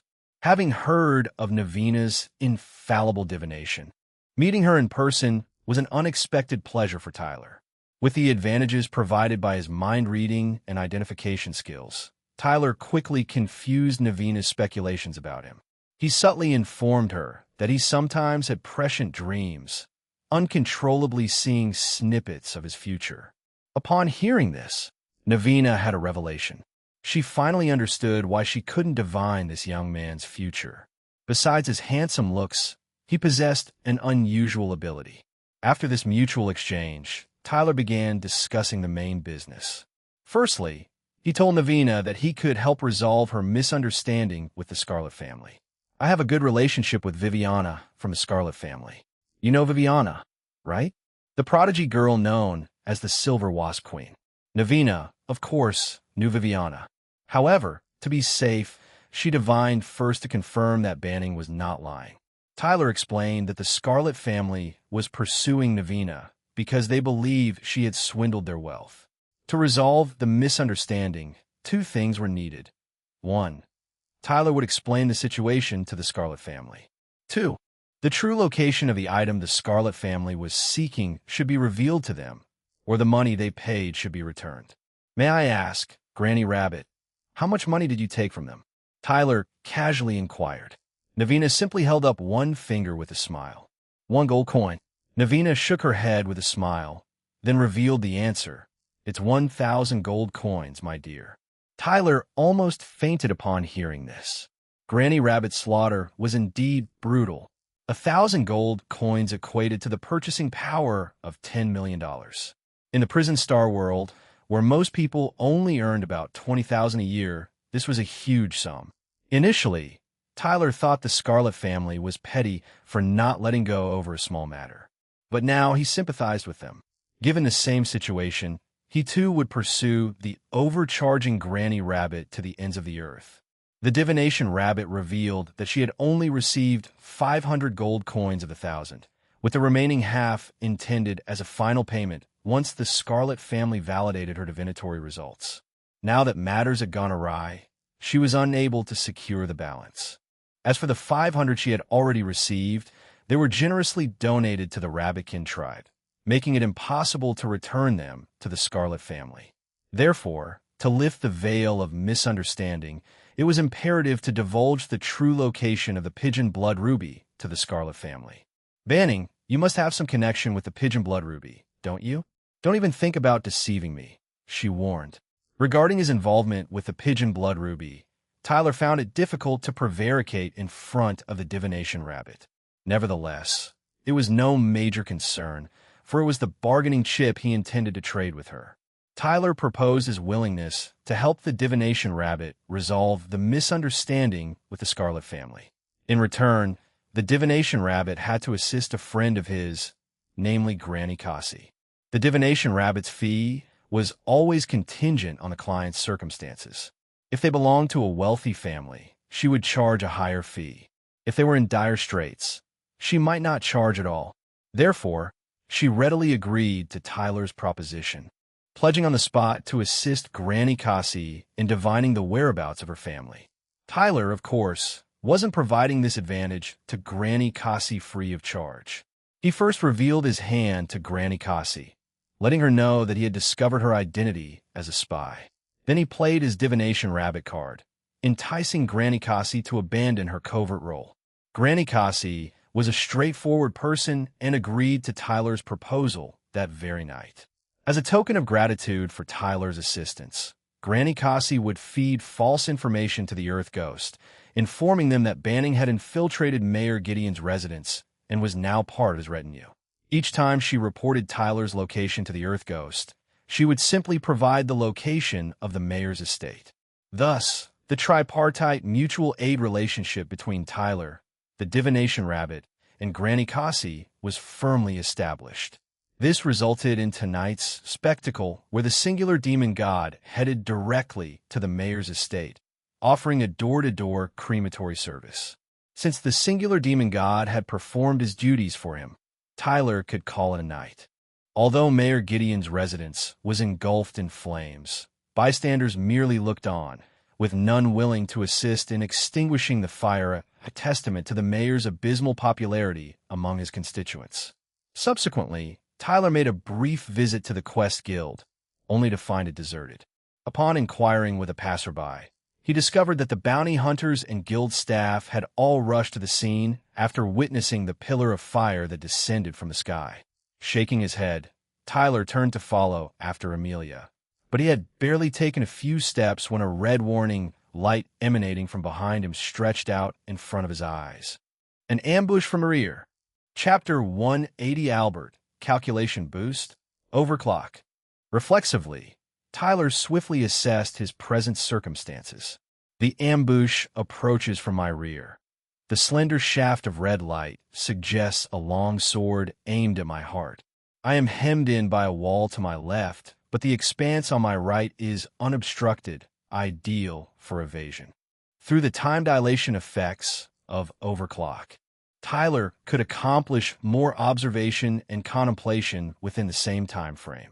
Although his physical movements would slow down accordingly, his cognitive speed remained unaffected. In fact, under the combined influence of calculation boost and overclock, Tyler's thought processes accelerated beyond their usual pace. Having rendered a judgment, Tyler acted accordingly. He waited for the opportune moment to terminate the skill, rolled to the side to evade the assailant's sneak attack, then rapidly raised his head to get a clear view of his adversary's face for identification. So it is you. Albert, male, 56 years old, chief attendant to Viviana of the Scarlet Family Production Occupation. Hunter, LV-11 Manufacturing Occupation. Brewer, LV-9 Combat Occupation. Cursed Swordmaster, LV-73 Skills. 3-3 The person who had attempted to ambush Tyler was the middle-aged man from the future death scene. The man, whose cloak bore the emblem of the Scarlet family, had already killed Tyler twice in the future death scene. At the moment, his unsuccessful strike mirrored the earlier moment from the future Barado scene exactly. Calculation boost, overclock. Tyler reactivated his skill to aid his cognition. He now noticed three incongruities. Firstly, the man's identity. It was shocking to realize that such a man was Viviana's chief attendant. Tyler genuinely felt concern for Viviana. Secondly, the time. There were still 2 hours until 11:17 p.m. Did this mean he was to engage in combat with this man for so long? Lastly, the man's level. Tyler had assumed his adversary was not a formidable character, only to discover he was level 73, 6 levels higher than even Granny Cassie. According to the ranks of the combat occupation, levels 1 to 20 were Tier 1, 21 to 50 were Tier 2. This man, Albert, was already a Tier 3 profession. Furthermore, the title Cursed Sword Master hinted at a mysterious combat occupation, compelling Tyler to be extra vigilant. Anything associated with the concept of a curse was unquestionably difficult to handle. How did you manage to dodge? How did you detect me? An astonished Albert questioned, sheathing his sword after a swift arc in the air. before soliciting answers from me. Don't you think you should explain your actions? Mr. Swordsman from the Scarlet family? As far as I'm aware, I've never had any disputes with the Scarlet family. Tyler slowly rose, continuing to assess Albert's status information while taking advantage of the conversational opportunity.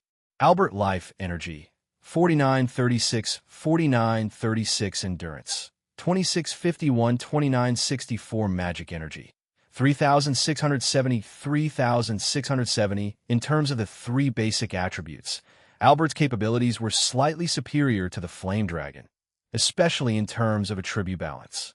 However, Tyler was well aware that in this prison star world, the basic attributes were underpinned by a complex calculation method. He couldn't simply compare Albert's strength to the Flame Dragon's based on attributes alone. For instance, with nearly 5,000 points of life energy, Albert's resilience would definitely not match the Flame Dragon's. This brought into play concepts like physical and magical defense. Tyler believed that as the divine eye of transcendence leveled up, he would be able to perceive these attributes as well. You recognize the Scarlet family emblem. Impressive for a pariah, Albert remarked, noting Tyler's attire, which revealed his humble status. This recognition instantly kindled a sense of class superiority in Albert. Typically, Albert wouldn't deign to converse with pariahs. However, Tyler's successful evasion of his initial attack had piqued Albert's interest, prompting him to offer some special attention. Given your commendable skills, I'll indulge you with an explanation, Albert said, raising his sword to point in the direction of Mayor Gideon's mansion. Listen up, my actions tonight have nothing to do with the Scarlet family. It is Mayor Gideon of Sunnytown who seeks your life. Upon hearing this, Tyler burst into laughter. Didn't you notice the blazing inferno consuming the mayor's house? He's dead. You don't need to bother with this anymore. Normally, with the employer's death, the contract would end, but to Tyler's surprise, Albert was not one to play by conventional rules. Once I've accepted someone's money, I see the job through to the end. I don't take promises lightly, unlike you pariahs. Albert's words were lofty and noble, claiming the moral high ground. Centuredo, it dawned upon Tyler that he was dealing with a dangerous and unstable individual driven by harmful impulses. Such a person, even if currently loyal to Viviana, would inevitably pose a latent threat. However, even without these complications, Tyler would still remove him from the situation. After all, since the man harbored hostile intentions towards Tyler, there was no reason for Tyler to back down. Silly Neeson. Unless you can't beat him. Tyler, did I ask for your opinion? At first glance, it appeared that Albert held the upper hand, his towering stature exuding an intimidating aura. On the other hand, Tyler, clad in black, seemed disheveled, as if he had just rolled in the mud, despite his handsome features. But this was merely a superficial observation.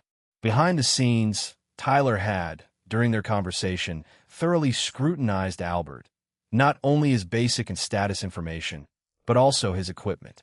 Firstly, the long sword that Albert wielded, his only weapon, was named Scarlet Steel Rapier, Gale. This sword could enhance all attributes by 15 points for the wielder and could further increase the endurance limit by 100 points during combat. Next was his fine silver chainmail, which could absorb 30 points of physical damage in place of the wearer each time they were attacked. However, if the damage absorbed surpassed 500 points within a minute, it would be destroyed. Then came the combat boots. Like Tyler's, Albert's were also of the lightweight variety, providing a bonus of 20 points to the agility attribute. Additionally, he wore a ring of swiftness on each hand, each augmenting agility by 15 points. Lastly, the cloak, which had a slightly different attribute. Its effect was to increase the wearer's fire damage resistance by 20 points. The only unknowns were Albert's 3 skills. As Tyler was contemplating how to coax out information about these skills, Albert suddenly launched an unexpected attack. Calculation Boost, Overclock.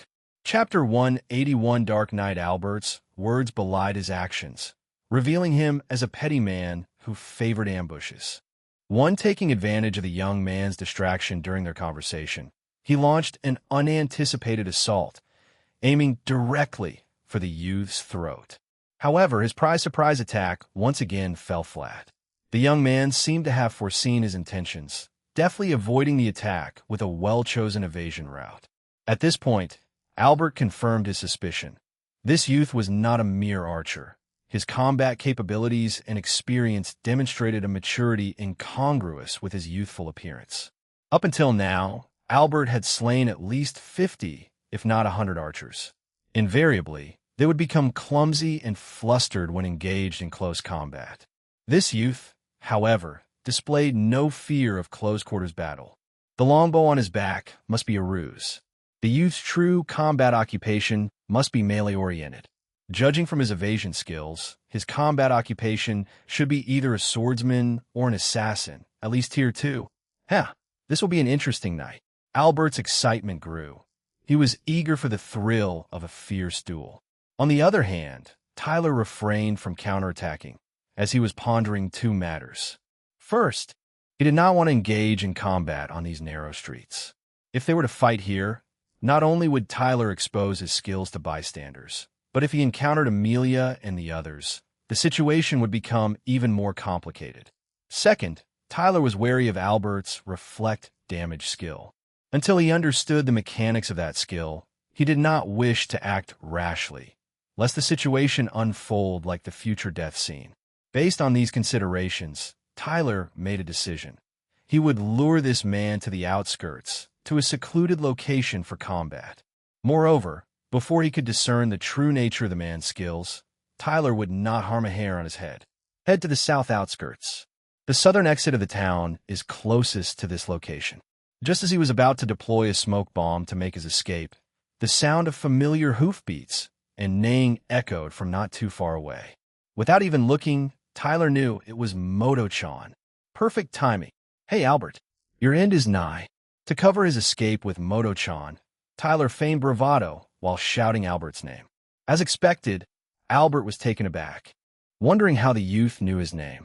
Seizing this opportunity, Tyler threw a smoke bomb at his feet, then leapt onto Moto-chan's back and galloped away. Albert finally realized he had been fooled and quickly gave chase, determined not to let the youth escape. As Tyler galloped away on Moto-chan, he felt a rush of exhilaration. He had read stories of remarkable war horses during his childhood, and now, Moto-chan was demonstrating a caliber on par with them. It was said that an excellent war horse could communicate with its rider on a spiritual level, and Tyler felt such a connection with Moto-chan. Moto-chan always emerged at the most opportune moment when Tyler needed him. To have such a war horse was all he could ask for. After running for a while, Tyler noticed that Albert was slowly catching up, but their speeds were not very different. This pace was perfect for maintaining distance and leading Albert out of town. In terms of speed, Tyler could now run faster than Moto-chan, but the advantage of riding Moto-chan was that it did not consume Tyler's endurance, which would be crucial for the upcoming battle. Simultaneously, on the other side of Sunnytown, Amelia was rushing to the site of the fire with the bounty hunters. Tonight, a terrifying demonic scar had appeared in the night sky. Black thunder rolled across the horizon. It was said that a demon had appeared, calling forth a massive pillar of fire from the heavens. Many eyewitnesses claimed to have experienced an oppressive sensation that nearly suffocated them. Those who were close to the scene had fainted and had yet to regain consciousness. Fortunately, after the arrival of the pillar of fire, the demonic scar in the night sky disappeared. This change made the pillar of fire seem like divine punishment for Mayor Gideon. As they neared the fire, many of the bounty hunters noticed that it was Mayor Gideon's mansion that was ablaze. Amelia, the mayor has always been a nuisance to our quest guild, so why don't we just let him face his own consequences? Yeah, and since it's the mayor's house that's on fire, the town's guard will surely go to help put out the fire. We should stay out of it. I agree. Given the mayor's difficult personality, he might even blame us later. It's better not to get involved. The bounty hunters grumbled, and some even left the rescue team midway. Amelia understood their feelings and did not try to stop those who left. However, she could not ignore this fire. The mayor may be obnoxious, but the residents near his home are innocent. Won't you even help them? Emilia shared her thoughts with the group, believing that if the branch chief, Oleg, were there, he would say the same. Upon hearing Emilia's words, the bounty hunters understood her intentions. They stopped complaining and quickened their pace instead. After a while, they arrived at the fire scene and were shocked to find that the fire was confined to Mayor Gideon's massive mansion. Thanks to the thick walls around the mayor's home, the surrounding residents were safe, and they were even enthusiastically watching the fire at the mayor's house. Seeing this, the bounty hunters laughed heartily, then disbanded and went home. By this time, Emilia could no longer stop them. Fortunately, the town's guards had already arrived to fight the fire. However, given the intensity of the pillar of fire, whether the mayor's house was saved or not made little difference. Emilia stood by and watched for a while, reflecting on how even the pinnacle of power in Sunnytown was nothing more than firewood in the face of a natural disaster. After a tiring day, Emilia decided to go straight home. On the way, she stopped to buy some black bread and other coarse grains.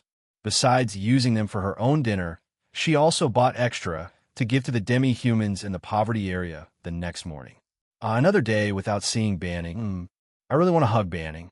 Perhaps because she had become accustomed to these thoughts, Emilia no longer blushed when she thought about them. In fact, she was somewhat eager to try. Unfortunately, she had been too busy with the Quest Guild lately to find time to meet Banning.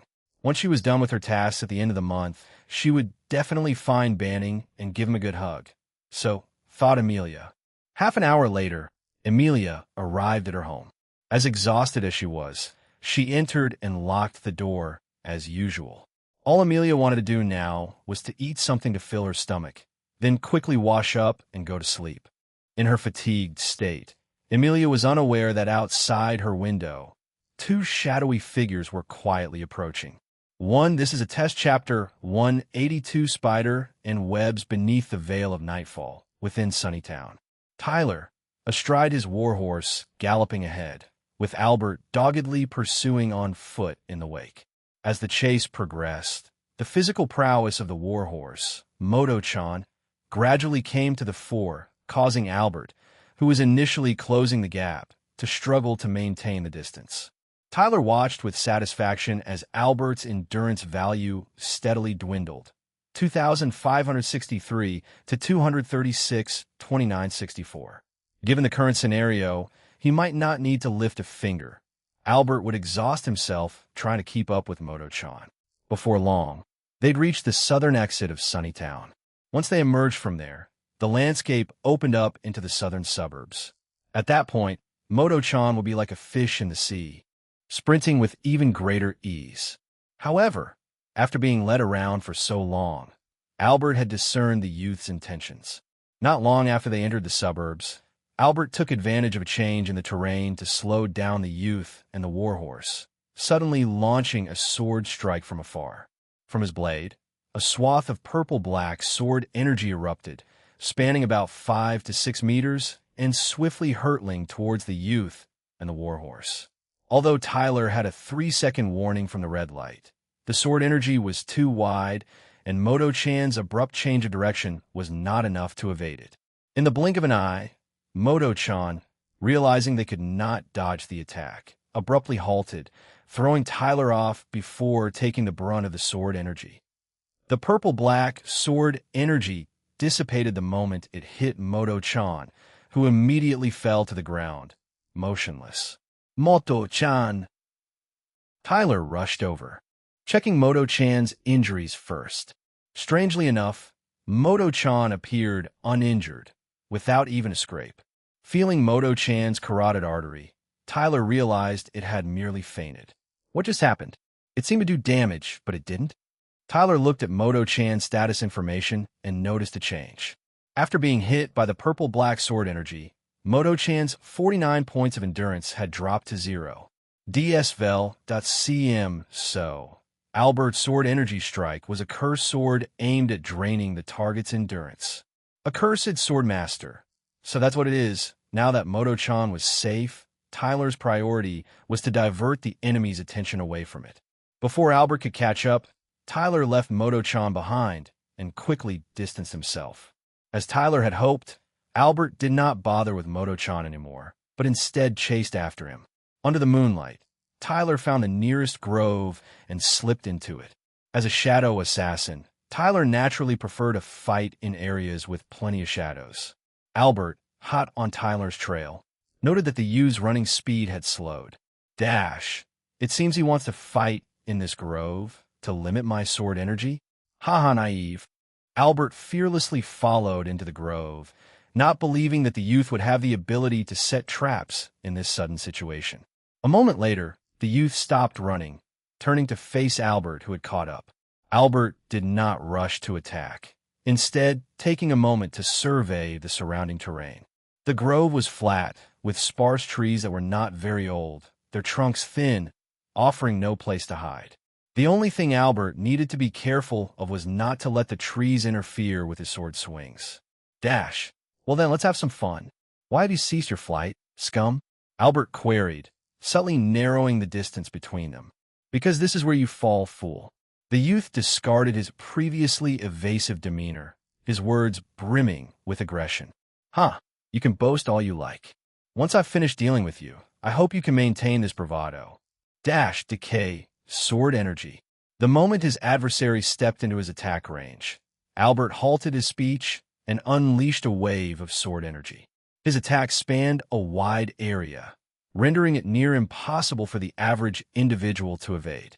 Yet, the youth's reaction was swift. With a leap into the air, followed by a spring off a tree for a double jump, he easily avoided the sweeping sword energy. Dash, a wingless human attempting to evade in mid-air, is a fool's game. Albert instantly retaliated with a sword swing. In his eyes, the youth was nothing more than a corpse falling from the sky. But to Albert's surprise, the youth executed a mid-air somersault, drawing and releasing 2 arrows in Albert's direction in one fluid motion. Dash, humph, poor aim. Albert easily sidestepped the 2 arrows, yet this maneuver hindered his movement, causing him to miss the opportunity to exploit the youth's vulnerability upon landing. No matter if one opportunity was missed, he would simply create another one. At this moment, Albert's decay sword energy had cooled down. He glanced at the trees surrounding the youth, then unleashed another wave of sword energy. This time his aim was to use the trees to limit the youth's mobility, while he himself charged at the youth. If this youth was so adept at evading, Albert would force him into close-quarters combat with no room to dodge. Yet, to Albert's surprise, the youth jumped vertically and landed atop the tree crown over 3 meters high, then leapt sideways, easily avoiding Albert's attack. The trees Albert had planned to use to limit the young man's mobility became his springboard. I see. I didn't expect him to retain that much strength. His jumping ability is impressive. He must be approaching the middle or late stages of Tier 2. Albert was impressed by the young man's bravado. Albert was slightly tempted to fight with all his strength. However, years of combat experience deterred him from doing so. Unless absolutely necessary, always keep an ace up one's sleeve during combat, was Albert's principle. As Albert was deliberating, the youth addressed him. Aren't you curious, Albert, as to how I know your name? Upon hearing this, Albert did find it odd. In fact, he had been wanting to ask. However, his wealth of combat experience gave him an uneasy feeling. This was a conversation he should not engage in, lest he fall into the youth's trap. Huh, I find it not at all odd. After stating this, Albert changed his sword grip, preparing to exert 20% more effort in his combat with the youth. But then, the youth made a statement Albert could not ignore. Are you so afraid of conversing with me? Are you scared you'll lose? Let me be frank with you. You stand no chance of victory, for we are destined to die together. Dash, to die together? Dash, what does he mean by that? Albert halted his steps. Though his rational mind told him the youth was likely bluffing, he couldn't ignore the danger hinted at in his words. When it came to a dying together scenario, Albert immediately thought of his Tier 2 skill, Twin Doom. Chapter 183 in full flow. Dash, impossible. Can such a coincidence truly exist in this world? If the youth were merely an archer-class combat occupation, Albert would never believe such nonsense.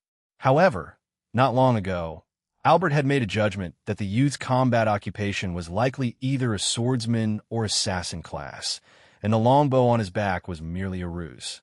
If this youth's combat profession growth path happened to coincide with his own, then it wouldn't be impossible for him to possess similar skills.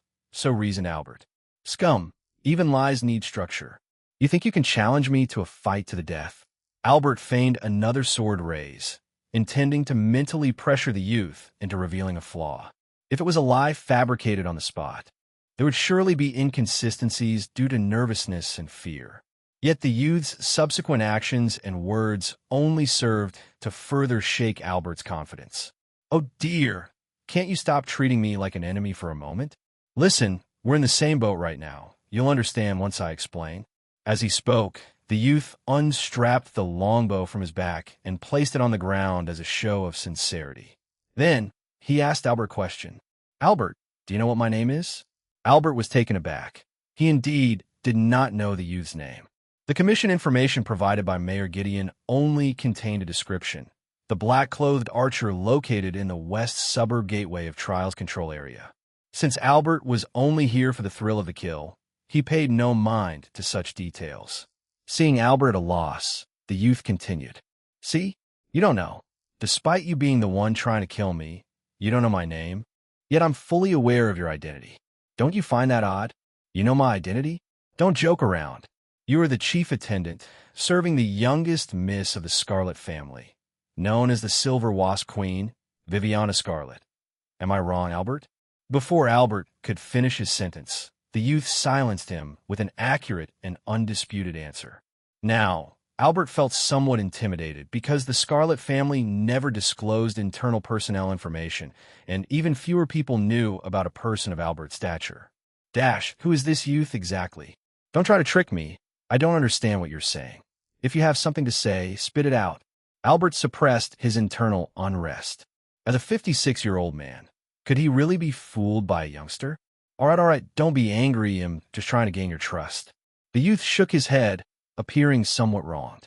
Then, the youth spoke again. This time his words completely shook the foundation of Albert's mission. They'll cut to the chase then. You've been deceived by Mayor Gideon. The one whose life has been bought is not me, but you. Albert furrowed his brows. What was this youth babbling about? He couldn't even decipher who was trying to kill whom at this point. But after the youth's detailed explanation, Albert realized that the one who might be confused could be himself. The youth informed Albert that there was a bounty on his head, reportedly set by the Scarlet family, though the youth was unclear about the specific details. Because even for a chief attendant like Albert, who was also a Tier 3 combat expert, an outright assassination would inevitably cause unnecessary commotion. Hence, they had concocted a trap. The mastermind behind the scenes seemed to know Albert's character well, knowing that he secretly relished in battle and the thrilling bravado of combat. So they found Mayor Gideon of Sunnytown and had him hire Albert with a hefty sum to take on a dangerous commission. If Albert accepted the job, it would be considered a private matter, something that absolutely could not be known to others. Thus, Albert would come to Sunnytown alone. As long as Albert was isolated, the rest would be easy. Albert, think about it. If you vanished tonight without a trace, who would know? They would only assume that you've disappeared or left without a word. The youth stared at Albert with a deep, haunting gaze, sending chills down his spine. To his dismay, the youth's words were flawless, as if they were the absolute truth, forcing Albert to ponder who the mastermind could be. Svel, CM Dash, who would want me dead? Is it the disagreeable second young mistress? Or the first young master whom I have offended before? Or, as these thoughts raced through his mind, Albert suddenly noticed a loophole, which immediately brought clarity to his mind. What nonsense are you spouting? Do you really believe you, a scum, could kill me? The youth chuckled, as if he had anticipated Albert's query. They could indeed have sent someone more formidable, but alas, they were unwilling to do so. They knew that whoever came to kill you would be dragged to their death by your skill. The youth's words struck Albert like a thunderbolt, indicating that Albert's deepest secret had been betrayed by those three. What do you mean, dragged to their death? Stop spouting nonsense. Albert clenched his teeth, struggling to maintain his composure. He still harbored the faint hope that the youth was merely trying to coax information out of him. Regrettably, the youth's next sentence shattered his last shred of hope. "Ah, Albert, must I spell out for you? They fear your Tier 2 skill, Twin Doom." At this point, Albert's psyche completely crumbled. The skill Twin Doom was Albert's most closely guarded secret. No one, not even his mistress Viviana, knew about this skill. In this world, aside from Albert himself, the only people aware of his possession of this skill were the Scarlet Lord, the Cardinal Elder, Rodrigo, and the Obsidian Elder, Augusto, a total of 3 individuals. Back then, the reason he was appointed as Viviana's chief attendant was this very skill. With the effect of Twin Doom, as long as the enemy was below Tier 4, Albert could guarantee an exchange of his life for theirs to ensure Viviana's safety. During their stay in Good Town, Albert had been perplexed as to why he was not allowed to accompany Viviana to the battlefield on this occasion. Please click paragraph comment for quotes. Now, Albert understood. It was all to facilitate his removal. Viviana, being so kind-hearted, would surely have intervened had she known. Hence, the Scarlet Elders had intentionally separated the two of them. Scarlet family, to think I was devoted to you. Now that I am no longer of use. You're trying to eliminate me because I know too much. You shameless lot. Rage consumed Albert's heart. His hand, gripping the sword, trembled violently. He would not let the Scarlet family eliminate him so easily. Scum, thank you for telling me all this. Now you may die. Albert's eyes were bloodshot, radiating murderous intent. His rage had thrown his logical thinking into disarray. At this moment, the youth, with an incredibly mournful tone, offered a reminder to Albert, dousing his murderous intent like a bucket of cold water. Chapter 184 Misplaced Kindness. Have you forgotten, Albert? We are in the same boat. If you slay me, you, too, will cease to exist. The youth's words brought the raging Albert to an abrupt clarity. Albert recalled that the youth had hinted at this from the very beginning. Are you so afraid of conversing with me? Are you scared you'll lose? Let me be frank with you. You stand no chance of victory, for we are destined to die together. At that time, Albert dismissed the youth's words as mere bluffs. However, now he had to seriously contemplate the possibility. Seeing Albert had regained his composure, the youth continued. You remember what I told you, right? We are in the same boat. Either we both triumph or we both fail. The choice is yours. After declaring his stance, the youth even sat down right there, appearing completely at ease, as if he had no intention of battling Albert anymore. The youth honestly told Albert that his true combat profession was witch swordsman, and his Tier 2 skill was Hell's Companion. During the skill's active period, as long as an opponent's tier was not Barado than 2 tiers higher than his, if the opponent defeated him, the opponent would be taken down simultaneously with the youth. My combat class is Tier 2, Albert. You're not Tier 5, are you? If you are, then I have nothing Barado to say. Just do it. The youth spread his hands, exuding confidence that Albert could not possibly be Tier 5. Albert fell silent. He understood why the youth was confident. Even his skill Twin Doom was known to the youth. So how could he possibly keep his own Tier 3 occupation a secret? Moreover, Albert was now overcome by a strong sense of frustration.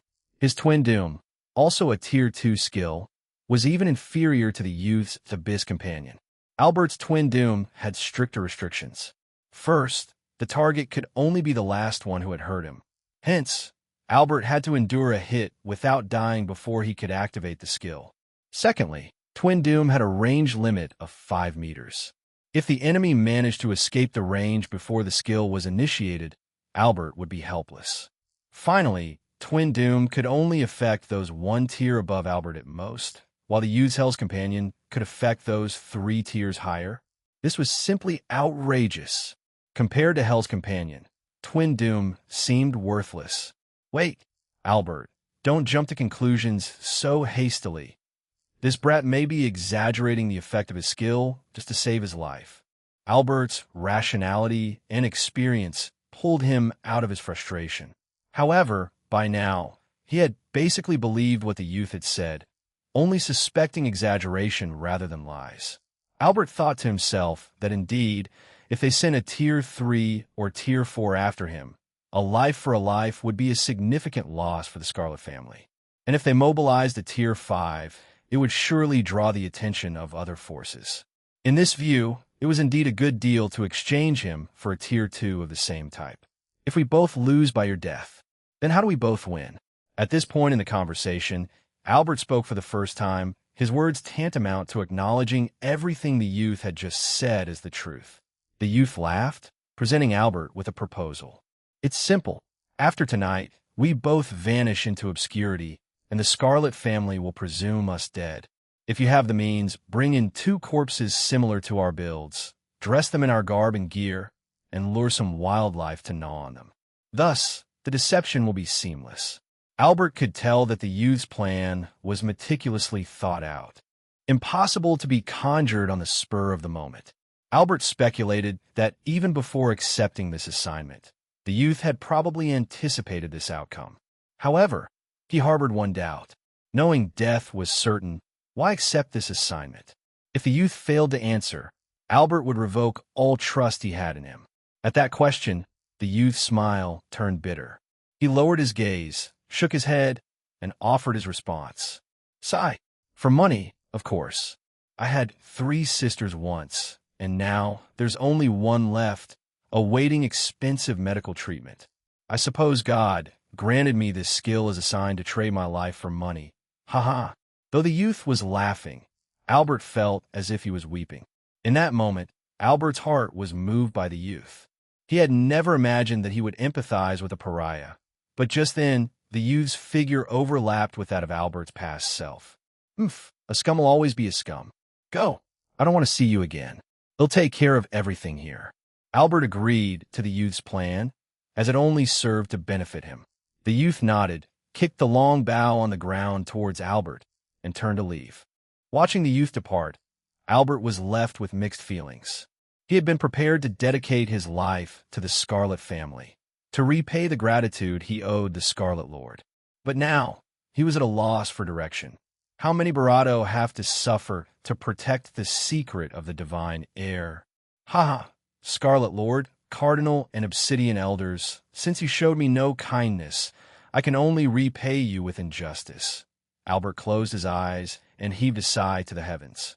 To take revenge on the Scarlet family, with nothing but his own strength, was no easy task. Just then, Albert vaguely sensed a presence behind him, but before he could react, a sharp pain struck him, and everything went dark. The agony was fleeting, followed by a sudden dizzy Barado. Then, he felt himself return, except he was continuously falling. Albert struggled desperately, but he couldn't control his limbs.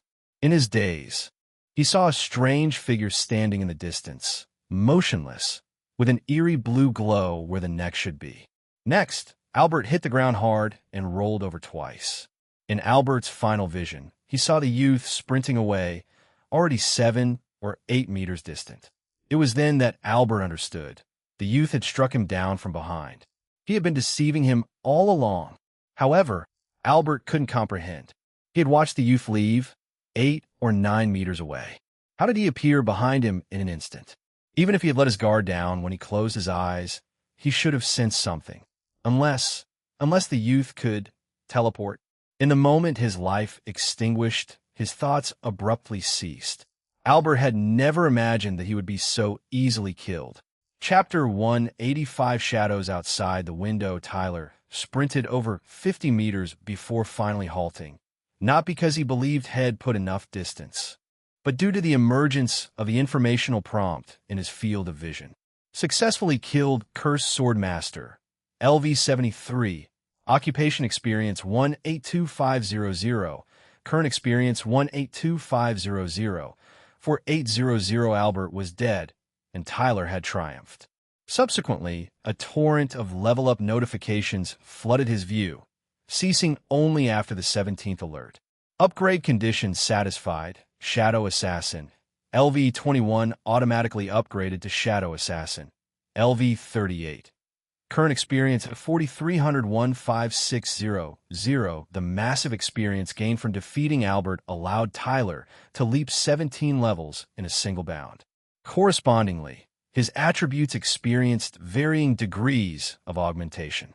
Life energy, 2,340 endurance, 1502-55 magic energy, 45-30-30 strength, 234 dexterity, 252-35 intelligence, 453-3 from the data's fluctuation.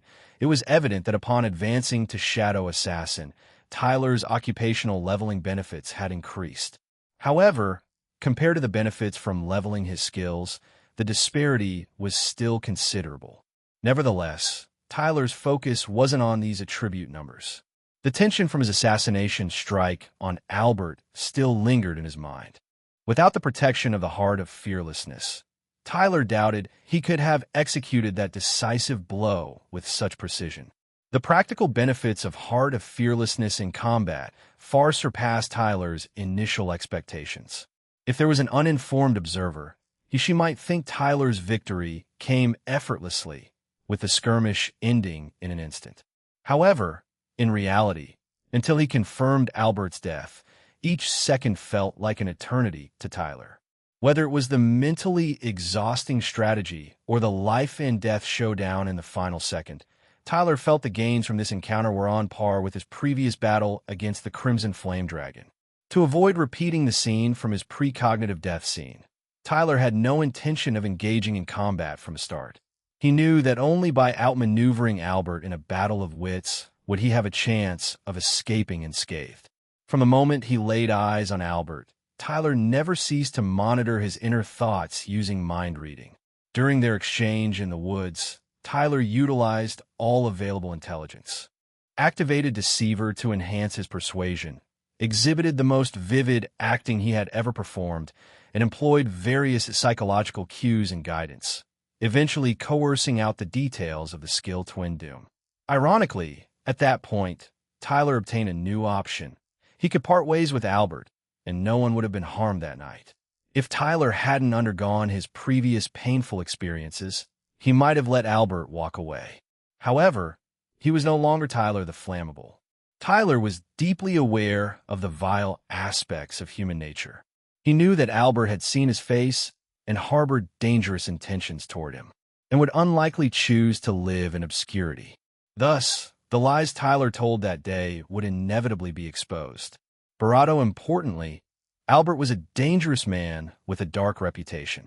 His decision to spare Tyler today was rooted less in some crocodile tear kindness and Barado in his reluctance to meet his end alongside Tyler. Hence, Tyler could not let him live. Following his recovery, Tyler returned to where Albert had fallen. He retrieved the Trant long hunting bow, even whispering an apology to it. Subsequently, Tyler cleaned up the scene, preparing to eradicate any trace of the encounter. Observing the fatal blow that had brought Albert down, Tyler was lost in thought. Even a cursed swordmaster of level 73, possessing a life energy of 4,936, would perish instantly like any ordinary person once struck down. This was an important lesson Tyler gleaned from the battle. However, Tyler was left pondering. Where did Albert's 4936 life energy manifest? Could it have enhanced his resilience to physical damage? Or could it have made his physique sturdier than the average person? Due to the shadow sword blaze steed's keen sharpness, capable of cleaving dragon scales, Tyler hadn't noticed any subtle differences in sensation. As to the actual significance of life, energy, and vulnerabilities, Tyler believed further exploration was necessary. While marveling at how easily Albert had died, Tyler also acknowledged his own vulnerability. Even if his life energy had increased from the original 300 to the current 2340, using Albert as a reference, it didn't necessarily mean his heart would be more puncture-resistant or his neck more slash-resistant. Would his mortal body undergo substantial changes when his combat occupation reaches a certain level or when his attributes surpass a certain threshold? Tyler decided to reserve this question for later. He kindled a fire and disposed of Albert's remains along with his clothes. As for the equipment resistant to fire, Tyler extravagantly used the Barato-S skill Blue Blaze steed to defeat them with Barato. With this, Tyler's crisis for the night concluded. He briskly walked toward his awakened Moto-chan, intending to rush back to Sunnytown and check whether Emilia had safely returned home. Meanwhile, in Sunnytown, having finished her nightly ablutions, Emilia had just turned off the lights and laid down. As soon as her head touched the pillow, sleep claimed her. Within seconds, the young girl was sound asleep, her breathing steady. 10 minutes later, the shadows of two stealthy figures were cast upon the wooden window of Emilia's home. These were two men, attempting to find an unlocked window to sneak into Emilia's house. After a considerable amount of time, the men were disappointed to find that all the windows were locked, forcing them to choose between prying open a door or a window. Charles, do you know any locksmiths? Are you nuts? If we call a locksmith, how are we supposed to commit a crime? Charles swatted Omar's head, complaining about his muscle-brain companion, and began to think. However, Charles' intellect wasn't much better. With his IQ, he wouldn't come up with any good ideas before dawn. Hence, he came up with a bad idea, which he believed to be a good one. Hey, Omar, we're so stupid. How do we not think of this before? Charles excitedly slapped Omar. Omar nodded blankly, not understanding why realizing their mistake was a cause for celebration. We're here to negotiate with her, not to steal anything. Shouldn't we just approach her directly? Upon hearing this brilliant idea, Omar had an epiphany. That's right. There were two grown men who needed to handle this situation carefully and respectfully. Why sneak around? Let's just get this done quickly. So, Omar promptly knocked on the door. Come on, Charles, give me a push. I'll go in first. Chapter 186, The Battle of Emilia in the Dead of Night. A noise from the living room alerted Emilia. As she was contemplating whether she had dreamt the sound or if it was real, the clatter of the flower pot hitting the floor confirmed her suspicions. There were flower pots only on the windowsill in the living room, which wouldn't just fall on their own. This meant someone was breaking into her house from the window. With this realization, Emilia immediately got out of bed and dressed. She was grateful for her habit of locking her bedroom door at night, as at least there was a door between her and the intruder in the living room. Could it be a thief? Or could it be... Emilia recalled the conversation she had with Banning. The mayor seemed to be plotting something against the Quest Guild. However, the mayor's house was consumed by a pyroclastic pillar that fell from the sky tonight. If the mayor was home, he should be dead. The situation was too chaotic, and Emilia couldn't figure out who the intruder might be. However, she had an idea about how to handle the situation. First, Emilia took a couple of deep breaths to calm her nerves. Then, she pulled back the curtain to let in the moonlight and selected 5 magic books from her bookshelf. From the perspective of her combat occupation, Emilia was only a level 20 junior mage. But, due to her years of working at the Quest Guild, her experience was more than just Tier 1. Emilia's automatic incantation skill could record up to 5 spells. Considering that her home, a narrow space, could become a battleground and that she had no vanguard to cover her, Emilia chose 4 tier, 1 magic books and 1 tier, 2 magic book gifted to her by Banning as her combat spell combination. With the help of automatic incantation, Emilia could recite a tier 1 spell within a second, which was suitable for close combat where every second counted. The tier 2 spell took longer to recite, but had a powerful impact, serving as her trump card to finish off the enemy. Next, Emilia used the automatic incantation skill to replace the 5 spells initially recorded with tier 1 visual enhancement, Rock Wall, Vine Zone, Ice Thorn, and tier 2 Flame Javelin. With that, Emilia's battle preparation was complete. When it came to battling demons, Emilia had some experience. However, she had little experience when it came to battling humans. She gripped her long wand, moved to the door, and pressed her ear against it.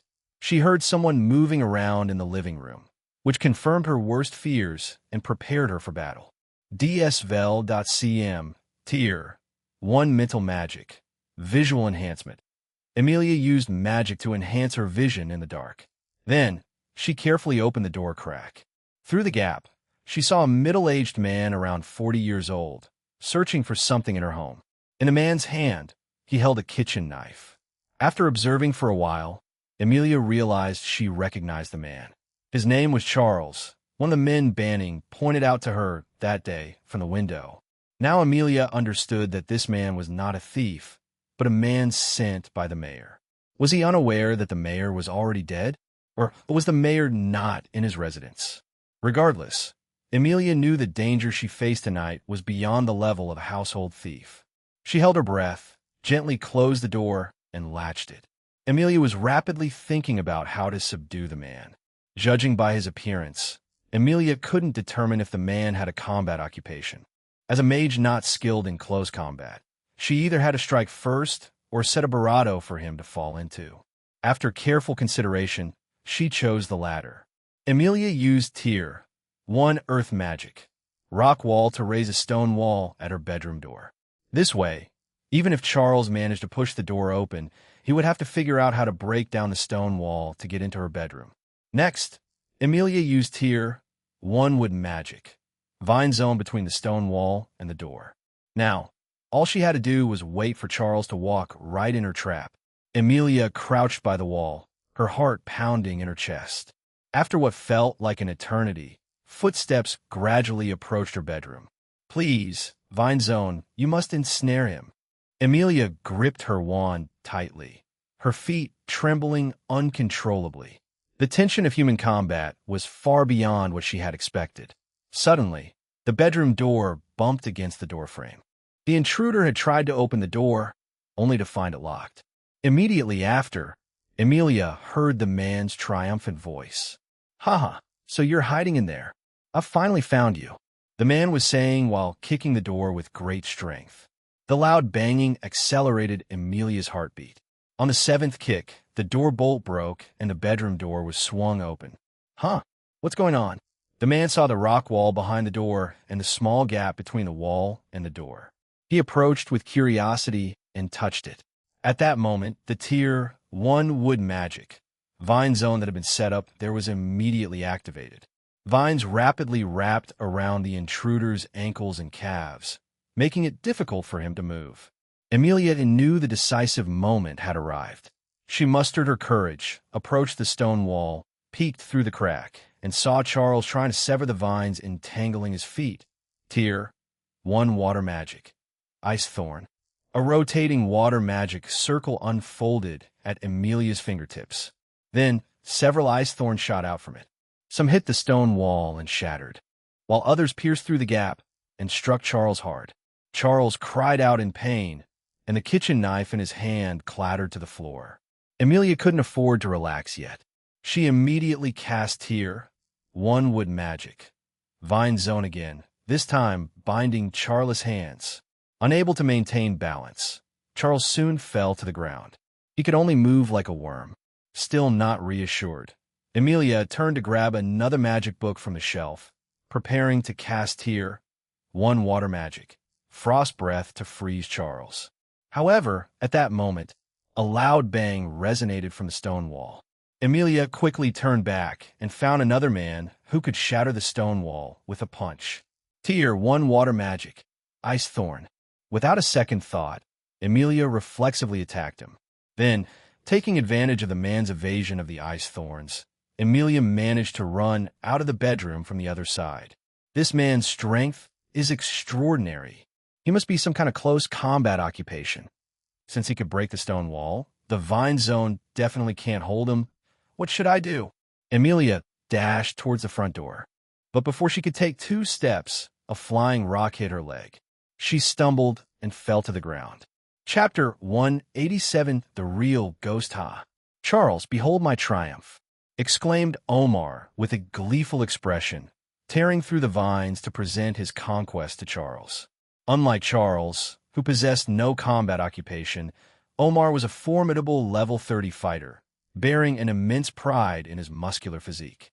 Just moments ago, he hurled a stone the size of a melon with full force, striking the leg of the fox-skinned girl squarely. This blow would undoubtedly leave her leg fractured, if not severely bruised. The fallen fox-skinned girl strove to rise, yet her injured leg was clearly unresponsive. This left her with no choice but to prop up her body with her elbows and crawl across the ground. "Heh, thinking of escaping, are you? Shall I break your other leg for good measure?" Omar felt a cold determination as he observed her helpless state. "Eh, Omar, don't go overboard. If you damage her, we'll be the ones to blame." Charles, now free from the vines, picked up the kitchen knife and followed Omar. He wasn't concerned about the girl's welfare, but rather the potential wrath of Mayor Gideon. I know. Omar's fist tightened with a crackle, fearlessly marching towards the girl, while Charles, wary of the potency of magic, followed timidly.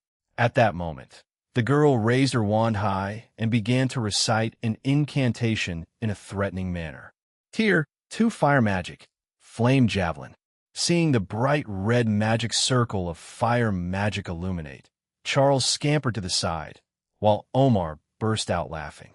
"Are you out of your mind, casting a Tier 2 spell at such a close range?" Omar knew that the recitation of a Tier 2 spell would take much longer than a Tier 1 spell, so he was not worried. Yet his arrogance blinded him to the wooden magic circle set on the ground, and he stepped right into the vine trap. "Is this all you got?" Omar shook off the vine's restraints with a swift kick and, picking up a nearby chair, hurled it at the fox girl. Her scream echoed as her concentration shattered, the incantation of her spell coming to an abrupt end. "You'll have to do better than that, Cinchuredo."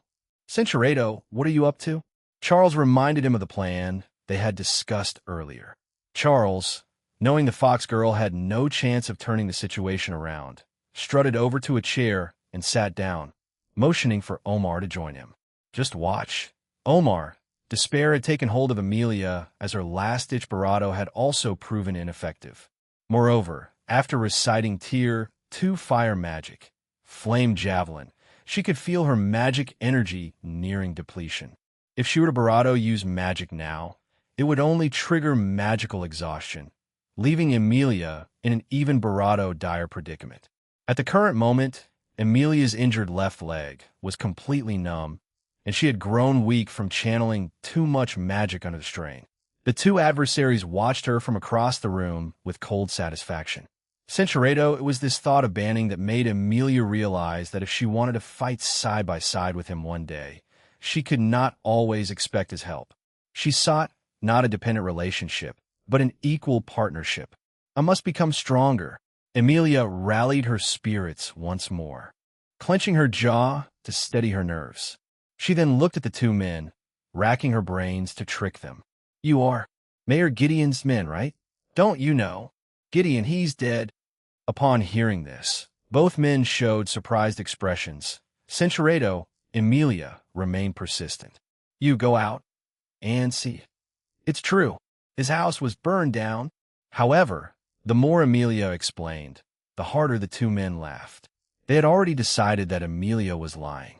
No matter what Amelia said next, it would all be in vain. "Relax, sweetheart. Once you've served us well, we'll go check out the mayor's house, ha." Charles slowly stood up, feeling that the time was about right and eager to enjoy himself first. Then a kitchen knife that suddenly appeared struck Charles in the head, fatally wounding him. Charles cried out weakly before collapsing on the ground, like a puppet whose strings had been cut. Appearing behind Charles was an unknown young girl holding a giant pair of scissors. The event happened so suddenly that neither Omar nor Amelia could react. However, the girl didn't hesitate. After dispatching Charles with a single strike, she immediately charged at Omar with her giant scissors. "Who on earth are you?" Omar hurriedly got up. Although the girl who appeared out of nowhere was petite, she exuded a sharp, fierce hostility. This was not something one could possess after defeating just 2 or 3 people.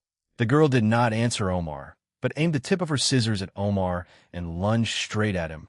"Oh no, is she a ghost or what?" Omar timed it right, extended both hands, and tried to grab the scissors. Cinchuredo swung his fist and smashed it towards this devilish girl. Mighty Strike.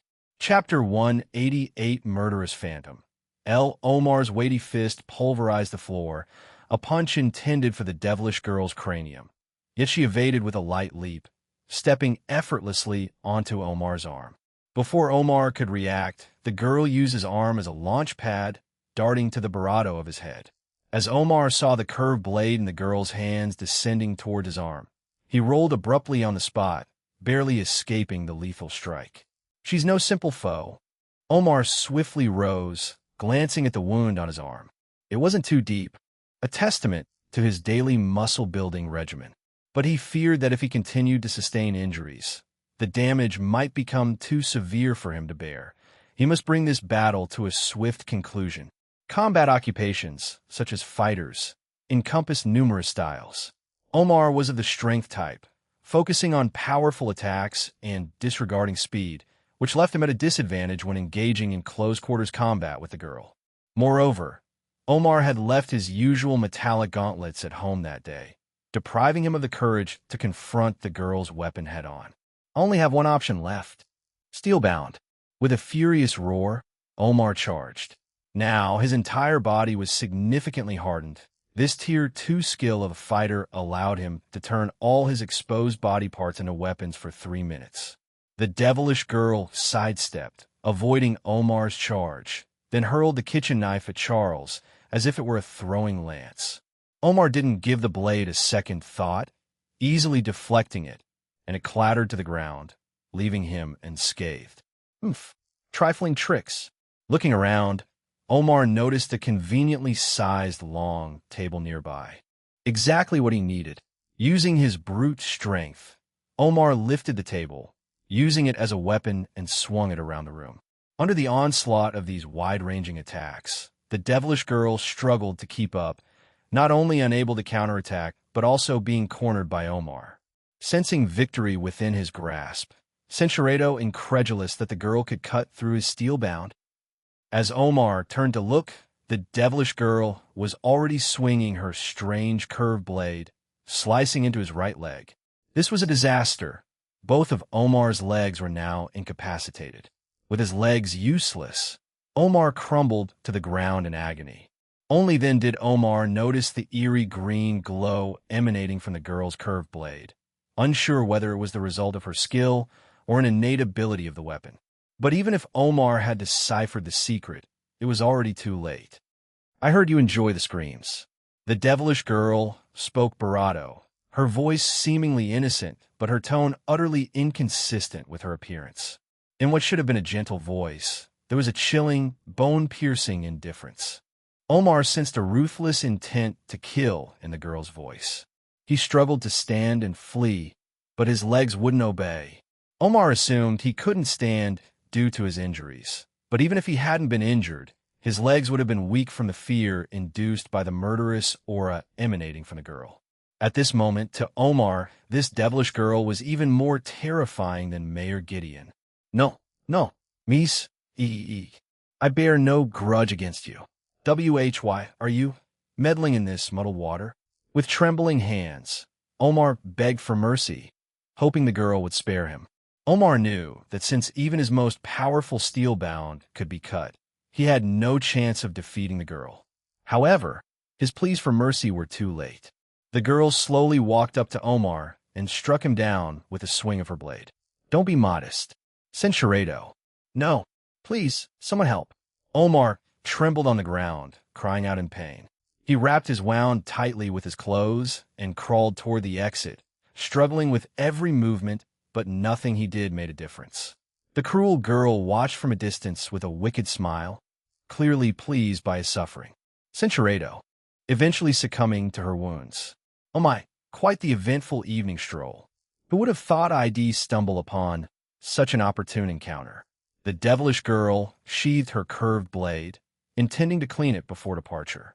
This alien blade, which could assemble into a giant pair of scissors, was a spoils of war from a previous encounter in Ira village where she dispatched a man harboring ill intentions. As it proved rather handy, she had been using it ever since. Oh, the girl who was attacked. Something seems off. Should we check on her? Another girl's voice resonated in the devilish girl's mind. This was the rightful owner of her vessel, Avril. Am not very good with such matters, Avril. How about we switch? It's safe now anyway. All right, you'll take over then. You worked hard, Elle. In the blink of an eye, the devilish girl's demeanor underwent a drastic transformation. The terrifying aura of malice dissipated, replaced by an affable, sisterly kindness akin to the girl next door. This girl named Avril set down the curved blade, then squatted in front of the foxskin girl. While inquiring about her condition, she examined the wounds on her leg. The injuries aren't severe. It might be a temporary inability to walk due to psychological factors. Miss, my name is Avril. Can you hear me? Could you tell me your name? The fox girl was flushed, a thin layer of sweat on her forehead, her brows furrowed in distress. Between labored breaths, she managed to answer Avril's question. My name is Emilia. I feel so feverish. I need water. Feverish? Avril placed her hand on Emilia's forehead and found that her temperature was scalding hot. How can you be this hot? This won't do. We need to cool you down right away. Just hang in there. Avril immediately fetched a glass of water from the kitchen for Emilia, helping her to sip it slowly. Then, she fetched a damp towel to place on Emilia's forehead to reduce her temperature. However, Emilia's fever showed no signs of subsiding. Instead, it intensified. Inside my body. Stay close. Emilia clung to Avril's hand tightly. Chapter 189, taking control. When Tyler arrived at Emilia's home, he happened to see Avril, strike down Charles through the window from outside. Although Tyler would have arrived in the nick of time, even without Avril and Elle's intervention, he was profoundly thankful for their help in saving Emilia. However, the current situation seemed somewhat complicated to manage. From afar, Tyler observed that Emilia appeared to be unwell, with Avril attempting to cool her forehead. If things continued in this manner, Emilia and Avril might become exceedingly good friends. Then, it would only be a matter of time before they started discussing their personal lives, potentially revealing Tyler's close connections with both of them. DSVEL.cm, Silly Neeson. 2. That's quite a few friendships you're managing, Tyler. Censurado, scanning his surroundings for anything he could use. Finally, his gaze landed on an abandoned wooden cabin. Meanwhile, Avril released the hand of the foxskin girl, Emilia, realizing that she was becoming delirious. According to Avril's experience, she determined that Emilia's condition was not a simple fever. Elle also reminded her that the suspicious syringe on the ground might be the cause of Emilia's ailment. Consequently, Avril retrieved a vial of clear, purifying potion from her pack. During her journey with the divination rabbit Navina, Avril had accumulated considerable knowledge and experience about potions. Sister Emilia, you should drink this purifying potion. It should help. Unconsciously, Avril activated her skill, Potion Effect Enhancement, causing a faint holy luminescence to flicker within the potion. After Emilia swallowed the potion, she felt as though a refreshing downpour had cooled her burning body, leaving only a few remaining embers. The semi-conscious Emilia, now feeling slightly better, was about to thank the girl named Avril when suddenly shouts of a fire alarm came from outside the window. There's a fire. Quick, put out the fire. Everyone, wake up. There's a fire. Emilia and Avril simultaneously looked towards the window, indeed seeing a house on fire with a considerable blaze. Avril wanted to help, but she was torn between the need to assist and the responsibility of caring for the not yet recovered foxskin girl. Emilia, understanding Avril's predicament, put on a brave face, telling her not to worry about her and to prioritize putting out the fire and saving people. Miss Avril, I'm fine over here. You should quickly go. Or really, truly? After checking Emilia's forehead one last time to confirm her temperature had genuinely decreased, Avril finally left with a relieved heart. Not long after Avril had left, a shadowy figure snuck into Emilia's room. Emilia, are you all right? The figure rushed straight to Emilia. Initially startled, Emilia breathed a sigh of relief upon realizing it was Banning. I'm fine. Banning's arrival allowed Emilia to relax her last bit of tension. She leaned against the wall, feeling as though her strength had been drained. Nonsense. You're clearly not all right. Banning anxiously examined Amelia's injuries before surveying the chaotic room. His gaze finally rested on two horrifying corpses on the floor. However, Banning didn't ask any questions. He only silently crouched in front of Amelia, tenderly embracing her, then stroked her head, assuring her that he would handle everything from here. Amelia nodded. All the suffering she had endured that night was now soothed by Banning's care. After securing Amelia's consent, Tyler hastily tidied the room, sealed the ruined windows, then carried Amelia away from her home to his own lodging. Upon entering the inn room, Amelia, exhausted, had already slumbered deeply in Tyler's arms. He gently placed her on the bed, tucking her in, before finding a corner for himself to sleep. Reclining on the floor, staring at the ceiling, listening to Amelia's steady breathing, Tyler reflected on the long day that had finally come to an end. Tomorrow, I must find a way for the divination rabbit to take Avril away from Sunnytown. However, before he could finalize his thoughts, an overwhelming fatigue overcame him, and he swiftly fell into slumber. Elsewhere, after collaborating with the townsfolk to extinguish the fire, Avril discovered that the house, which had been ablaze, was unoccupied, devoid of people or any belongings. Oh, what a nuisance, disturbing our sleep. Indeed, such a waste of effort. Grumbling, the townsfolk dispersed, and Avril returned to Amelia's house. Surprisingly, Amelia was nowhere to be found. Just as Avril began to worry, she noticed a note left on the table. "Thank you, Miss Avril. Am fine now and have gone to stay at a friend's house for the night. I'll thank you properly another day." I didn't expect the purifying potion to be so effective. Avril felt a sense of satisfaction in saving someone. She could feel her significant growth compared to her past self, who couldn't do anything. After enduring so many tumultuous events, Sunnytown, under the moon's soft glow, finally returned to tranquility. Everyone succumbed to dreams, except for one person, whose sleep was disturbed by the inside lingering fever. When Amelia awoke drenched in sweat, the heat that she thought the potion had purged had flared up again. If only I had asked Miss Avril for another vial. Feeling parched and yearning for a large drink of water, she sat up, observing the unfamiliar surroundings, then felt a slight pain in her leg. Only then did she remember she wasn't at home. I am sharing a room with BBB Banning. Amelia instantly became alert. She looked at the other side of the bed, expecting to see Banning, but it was empty. She quickly glanced around, finally noticing that Banning was sleeping on the floor. The floor is so hard. How could he sleep? Fool, a big fool. The youth's kindness deeply touched Amelia's heart. Amelia recalled her mother's words. A man often treasures the woman he truly respects. Banning chose to act with honor in that moment because he cared deeply for her. As he rested nearby, Amelia felt a warm appreciation for him grow stronger. She took a sip of water to steady herself, but to her surprise, Centuredo, so she covered her eyes and peeked through the gaps in her fingers. Of course, this is not to say she had a physical barato. It's a metaphor. The young girl couldn't help but marvel. Amelia was only 2 years older than Avril and Viviana, yet she appeared far barato mature.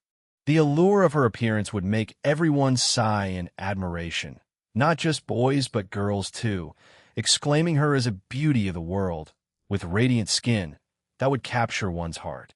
As for whether to wake Tyler, the young girl thought there was no need to even question it. See him, why should I wake him up? It's not as if he were under attack. Let him continue sleeping. D.D.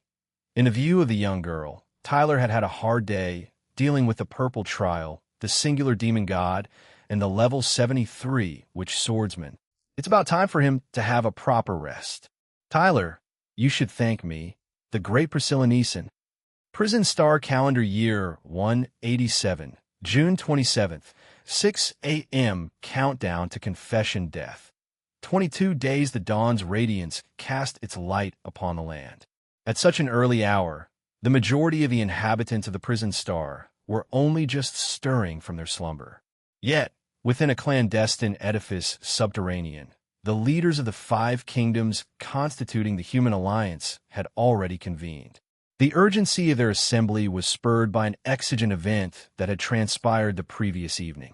The singular demon god, the unutterable name, appeared suddenly last night in Sunny Town, within the jurisdiction of our Lord Azure Lizard. I trust you all have received reports from your respective surveillance agencies. As the party concerned, the reigning monarch of the Wild Forest, or Wester Kingdom, Darmodar Das III, initiated the discussion in his capacity as the presiding speaker. The remaining leaders of the four kingdoms observed him impassively, their poker faces masking their contemplation and calculations.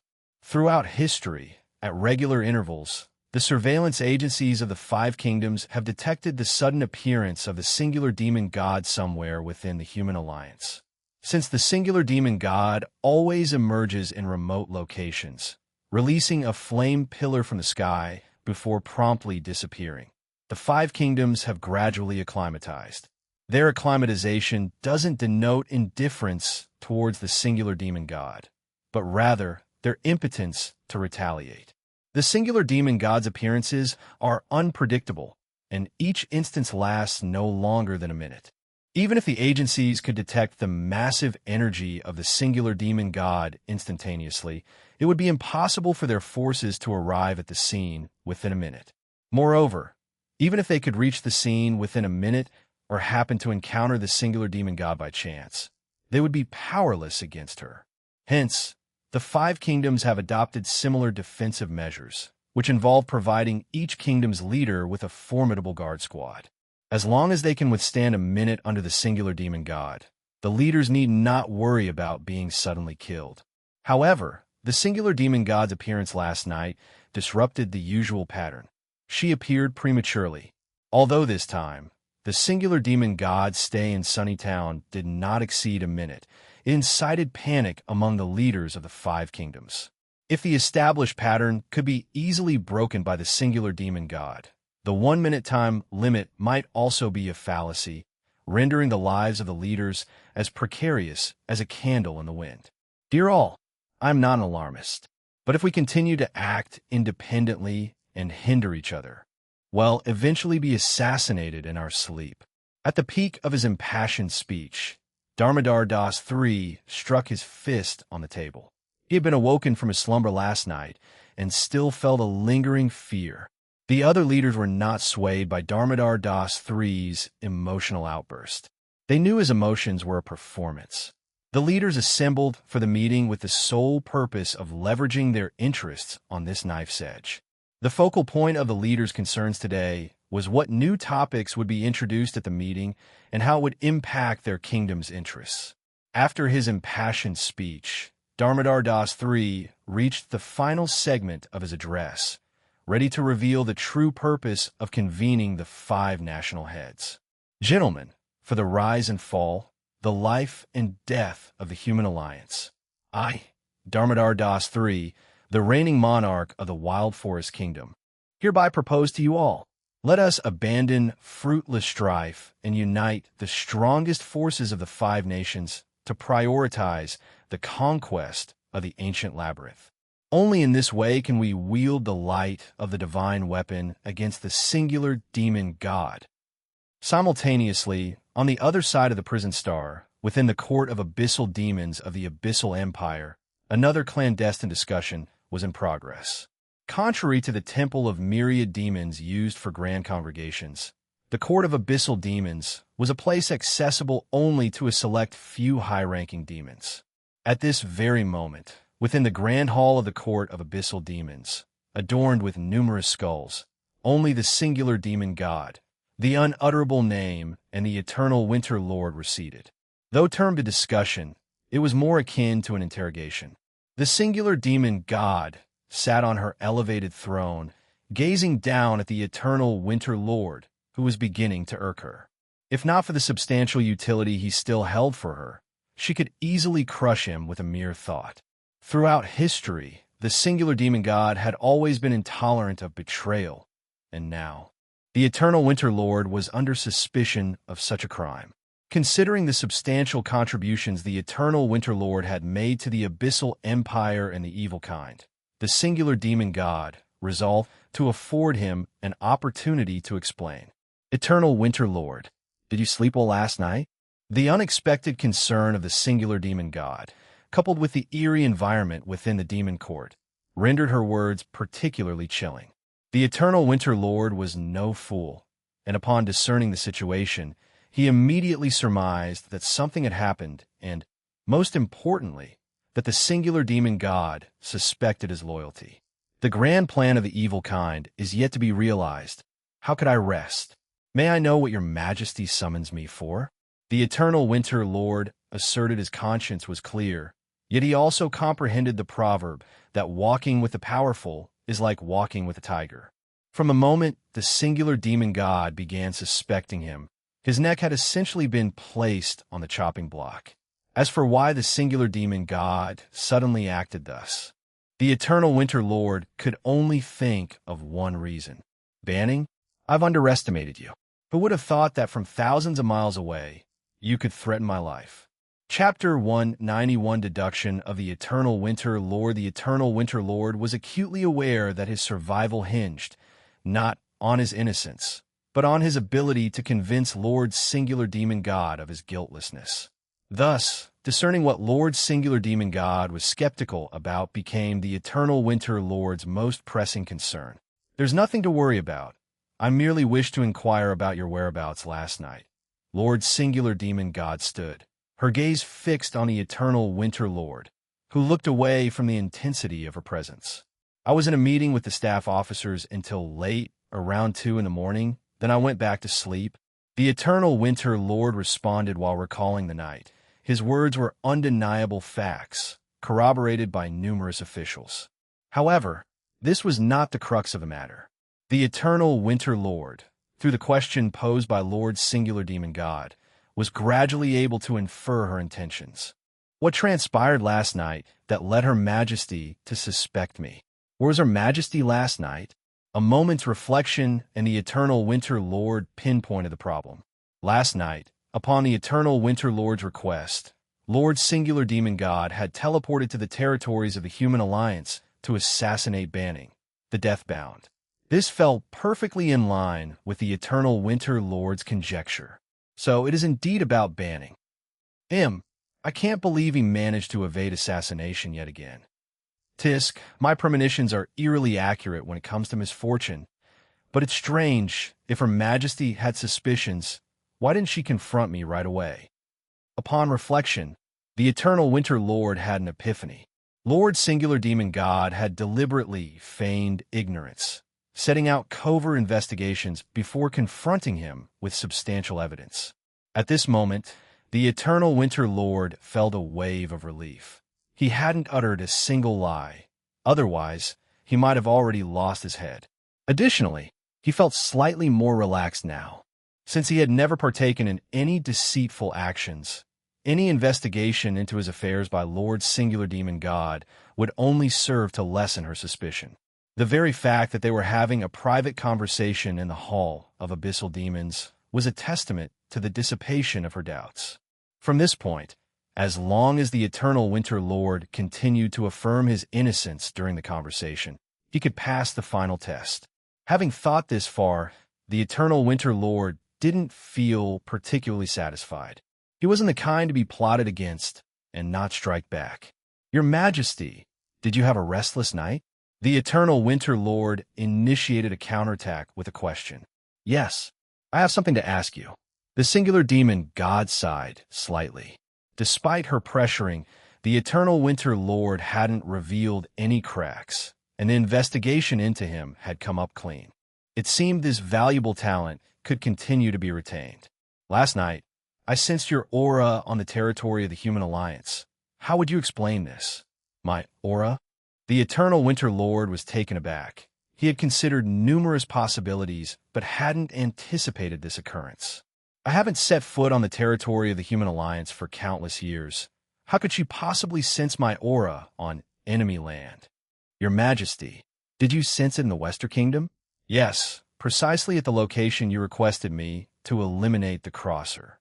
Sunny Town? I've never been there, let alone last night. The Eternal Winter Lord was now even more perplexed. Were it not for the fact that the one who had spoken was Lord Singular Demon God, the pinnacle of power in the Prison Star world, he would have certainly questioned the veracity of her words. Lord Singular Demon God is the most formidable entity in the Prison Star world, impossible to deceive. Your Majesty, are you certain that it was my complete aura that you sensed? Could it not have been an echo from a weapon or equipment I've used before? It was a complete aura at that moment. It felt as though you, the Eternal Winter Lord, stood right there. Then why didn't you? Time did not permit. Lord Singular Demon God interjected before the Eternal Winter Lord could finish. She was considerably vexed by this predicament. She even considered that she should have prioritized capturing the individual who bore the identical aura to the Eternal Winter Lord over the rift matter. At this juncture, the Eternal Winter Lord, too, felt restless. He needed to think, he had to pace, else his mind would not operate. Your Majesty, forgive my impropriety. The Eternal Winter Lord rose and began to pace. The situation was more bizarre than he had anticipated, and it might become grave. In the Prison Star world, even identical twins possess distinct auras. An aura is a unique identification of each individual entity.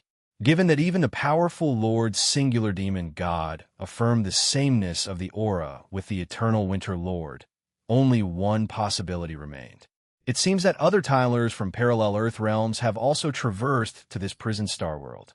Such a low probability event has actually occurred. Banning, burning, flammable, Tyler the Flammable, interesting. The me from this parallel world, it seems his heart is still alive. The Eternal Winter Lord felt reassured. No wonder this deathbound was so difficult to deal with. Turns out he was facing himself. Defeating oneself is no simple feat since Lord Singular Demon God only detected the aura upon departure. It implied that Banning was still alive, hence, the Eternal Winter Lord's assassination plan had failed yet again. However, the Eternal Winter Lord harbored no regret. He even found it quite satisfactory. Since it was himself from a parallel world, there existed a possibility of communication. If their ideals aligned, he might even become an ally in the Prison Star world. To accomplish the mission, the Eternal Winter Lord had already spent enough time in this Prison Star world. Having sorted out his thoughts, the Eternal Winter Lord decided not to inform Lord Singular Demon God about the truth for the time being. He wanted to ascertain the true circumstances of this banning first. If Banning was an enemy, the Eternal Winter Lord dared not let this himself have too much contact with Lord Singular Demon God. How formidable he could be, the Eternal Winter Lord knew all too well. Conveniently, due to the cooldown of the teleportation ability for a considerable period, Lord Singular Demon God, being the guardian deity of the Abyssal Empire, could not travel far. Thus, the Eternal Winter Lord had a legitimate reason. Promptly, the Eternal Winter Lord formulated his plan, approached Lord Singular Demon God, and knelt on one knee. Your Majesty, I have a request that requires your approval. The Eternal Winter Lord spoke with bowed head. Lord Singular Demon God tilted her head, chin supported by her finger, looking down at this indispensable strategist. You want to personally go to the Alliance of Light to capture the individual who shares your aura, don't you? I forbid it. Lord Singular Demon God had her priorities clear.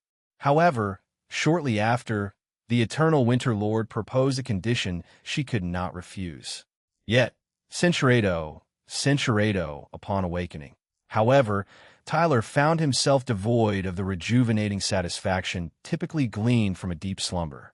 Instead, he was assailed by lingering fatigue. He initially attributed this to the discomfort of sleeping on a hard floor, but soon realized he was nestled in a soft, Centurado. Tyler. Reward me? Why do I feel even Barado exhausted? Silly niece and I didn't expect Emilia to be so formidable. A young girl of the foxskin. She truly is a warrior goddess. Tyler, what warrior goddess? Speak clearly. Silly Neeson, You don't remember anything at all? At that idiot girl's words, Tyler felt a headache beginning to form. Fragments of last night's memory made him subconsciously rub his forehead. So, it wasn't a dream, but reality. Stupid girl, remember this. Seizing the opportunity while Amelia was still asleep, Tyler planned to extricate himself from her bravado. At that moment, Amelia was clinging on to him like a baby koala, her arms wrapped around Tyler. He attempted to gently free himself a few times, but failed to escape Amelia's grip. Instead, his shifting seemed to stir her from her slumber. Her hand restlessly reached for her blanket. In a flash, Tyler abandoned his earlier caution. Shadow step. But after trying to use his skill, Tyler abruptly realized his shoes were missing. He couldn't use his skill.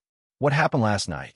Left with no choice, Tyler reached out to stop Amelia's random bravado.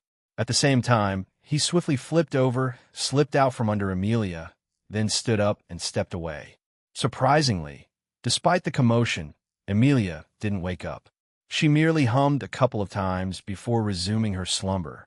It appeared that Tyler wasn't the only one who was very tired from the long day before. Tyler gently moved Amelia onto the bed and covered her with a blanket to help her rest. He then tidied the room and got dressed. He left a note for Amelia and placed breakfast on bravado of it. Afterward, he exited the room, locked the door. Amelia could open it from inside, and started to prioritize his tasks. Yesterday, Tyler accomplished 3 major tasks, but that was yesterday. Starting today, he has new tasks that must be completed. First is the countdown to confession death. With only 22 days remaining, the time was not ample for Tyler, especially in Sunnytown. With Amelia in front and Avril behind, if Takini also returned while he lingered here, this would not be an ideal location for Tyler to pursue his next target. Secondly, there's Avril. Tyler didn't want her to continue staying in Sunnytown. She had already interacted with Amelia, and if their friendship deepened, Tyler's scheme to deceive both of them would eventually be exposed. Therefore, Tyler set 2 new objectives for himself. The first was to persuade Avril to leave Sunnytown as quickly as possible. The second was to find a new location for himself, preferably one that could be reached within 5 days. While contemplating these matters, Tyler had already arrived at Amelia's home. En route, he had accomplished his daily task of honing his skills, raising calculation boost to level 11 and heart of focus to level 8. Upon entering Amelia's home, Tyler first dealt with the corpses of Charles and Omar, then repaired Amelia's damaged house, and even retrieved the note he had left for Avril the previous night. With this, he had effectively tied up the loose ends from the previous night. Subsequently, Tyler made his way to the inn where Avril and the divination Rabbit Granny were staying, assuming they would be at breakfast at this early hour. Indeed, Tyler quickly spotted the two in a stall selling porridge. The stall was bustling with chatter, everyone discussing Mayor Gideon's sudden demise the previous day. Speculation was rife about who would become the next mayor now that the mayor's family had been wiped out.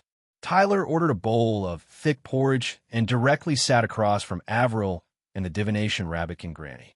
"Good morning, Granny Navina, Avril." Tyler's arrival was met with surprise and joy. After exchanging pleasantries, Tyler began to probe their plans. "What are you planning to do here in Sunnytown? Is there anything I could help with?" "I don't have any particular plans. We'll just follow wherever Avril goes." Tyler knew the divination Rabbit Granny's plan was to hide from the pursuit of the Scarlet family. She chose to follow Avril because her divination foretold that Avril was her lucky charm. After the Rabbit Granny expressed her intentions, both her and Tyler's gaze fell on Avril, making her somewhat nervous. I originally planned to come to Sunnytown to learn tailoring skills, but recently I feel like I might have some aptitude as a pharmacist, so I want to hone this skill and see."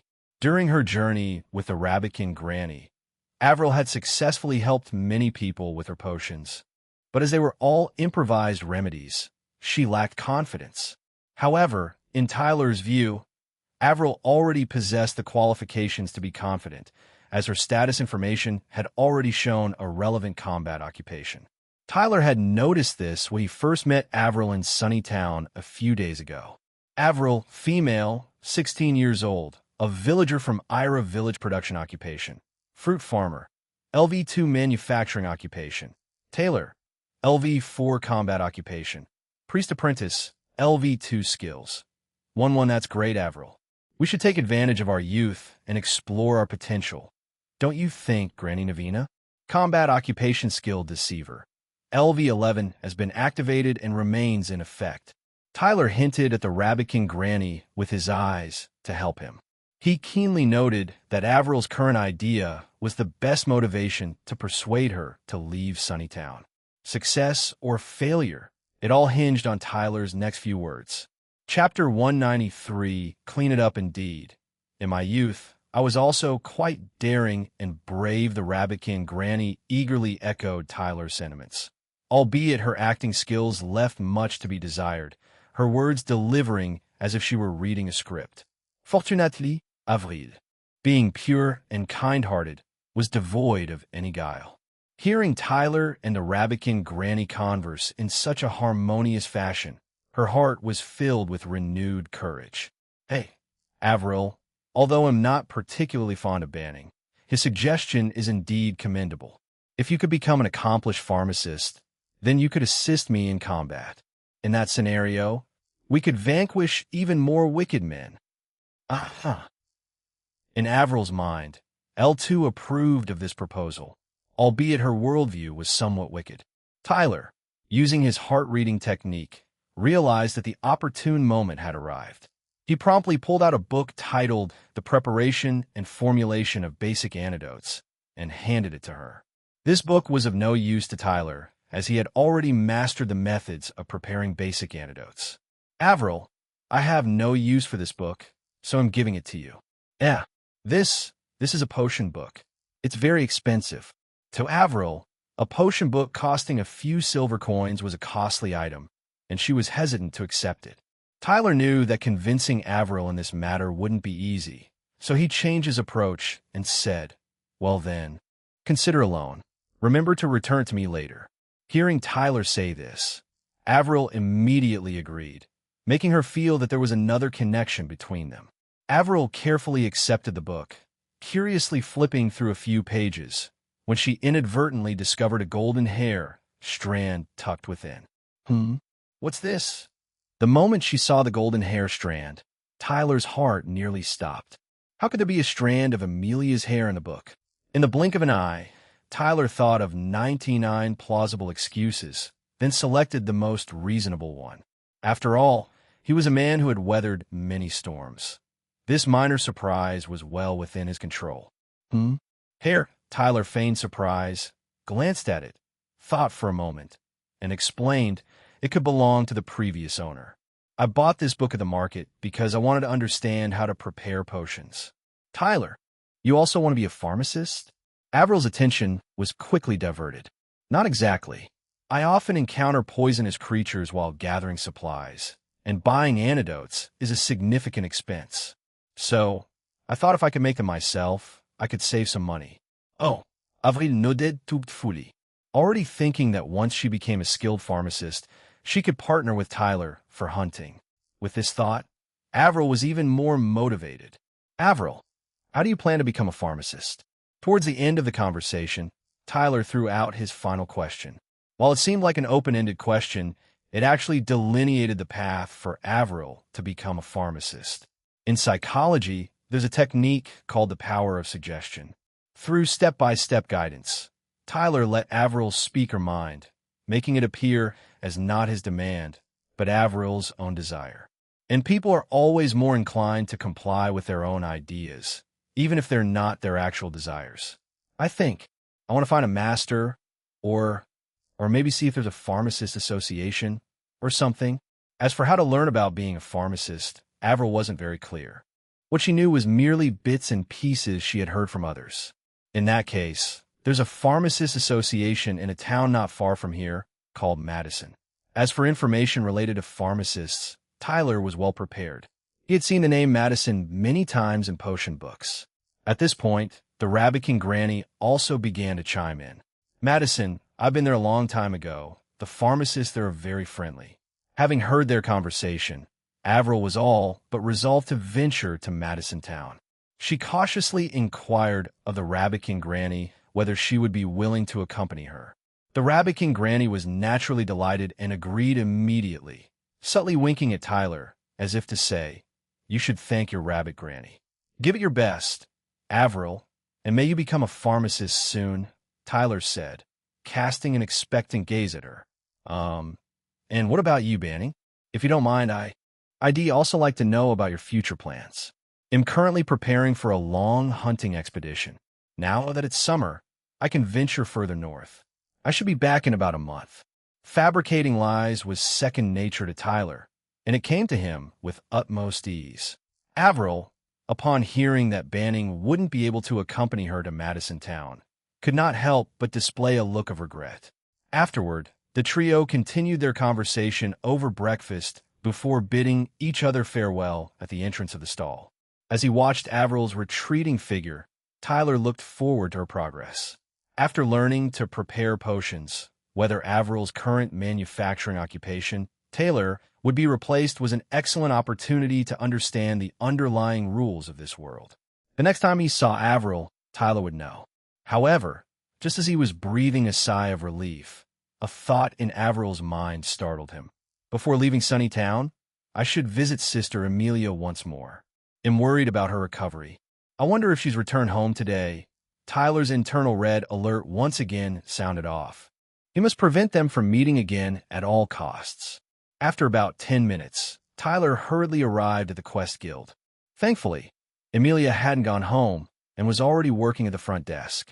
Tyler observed from outside for a while, and when there were no hunters receiving rewards at the front desk, he discreetly approached and spoke quietly to Amelia.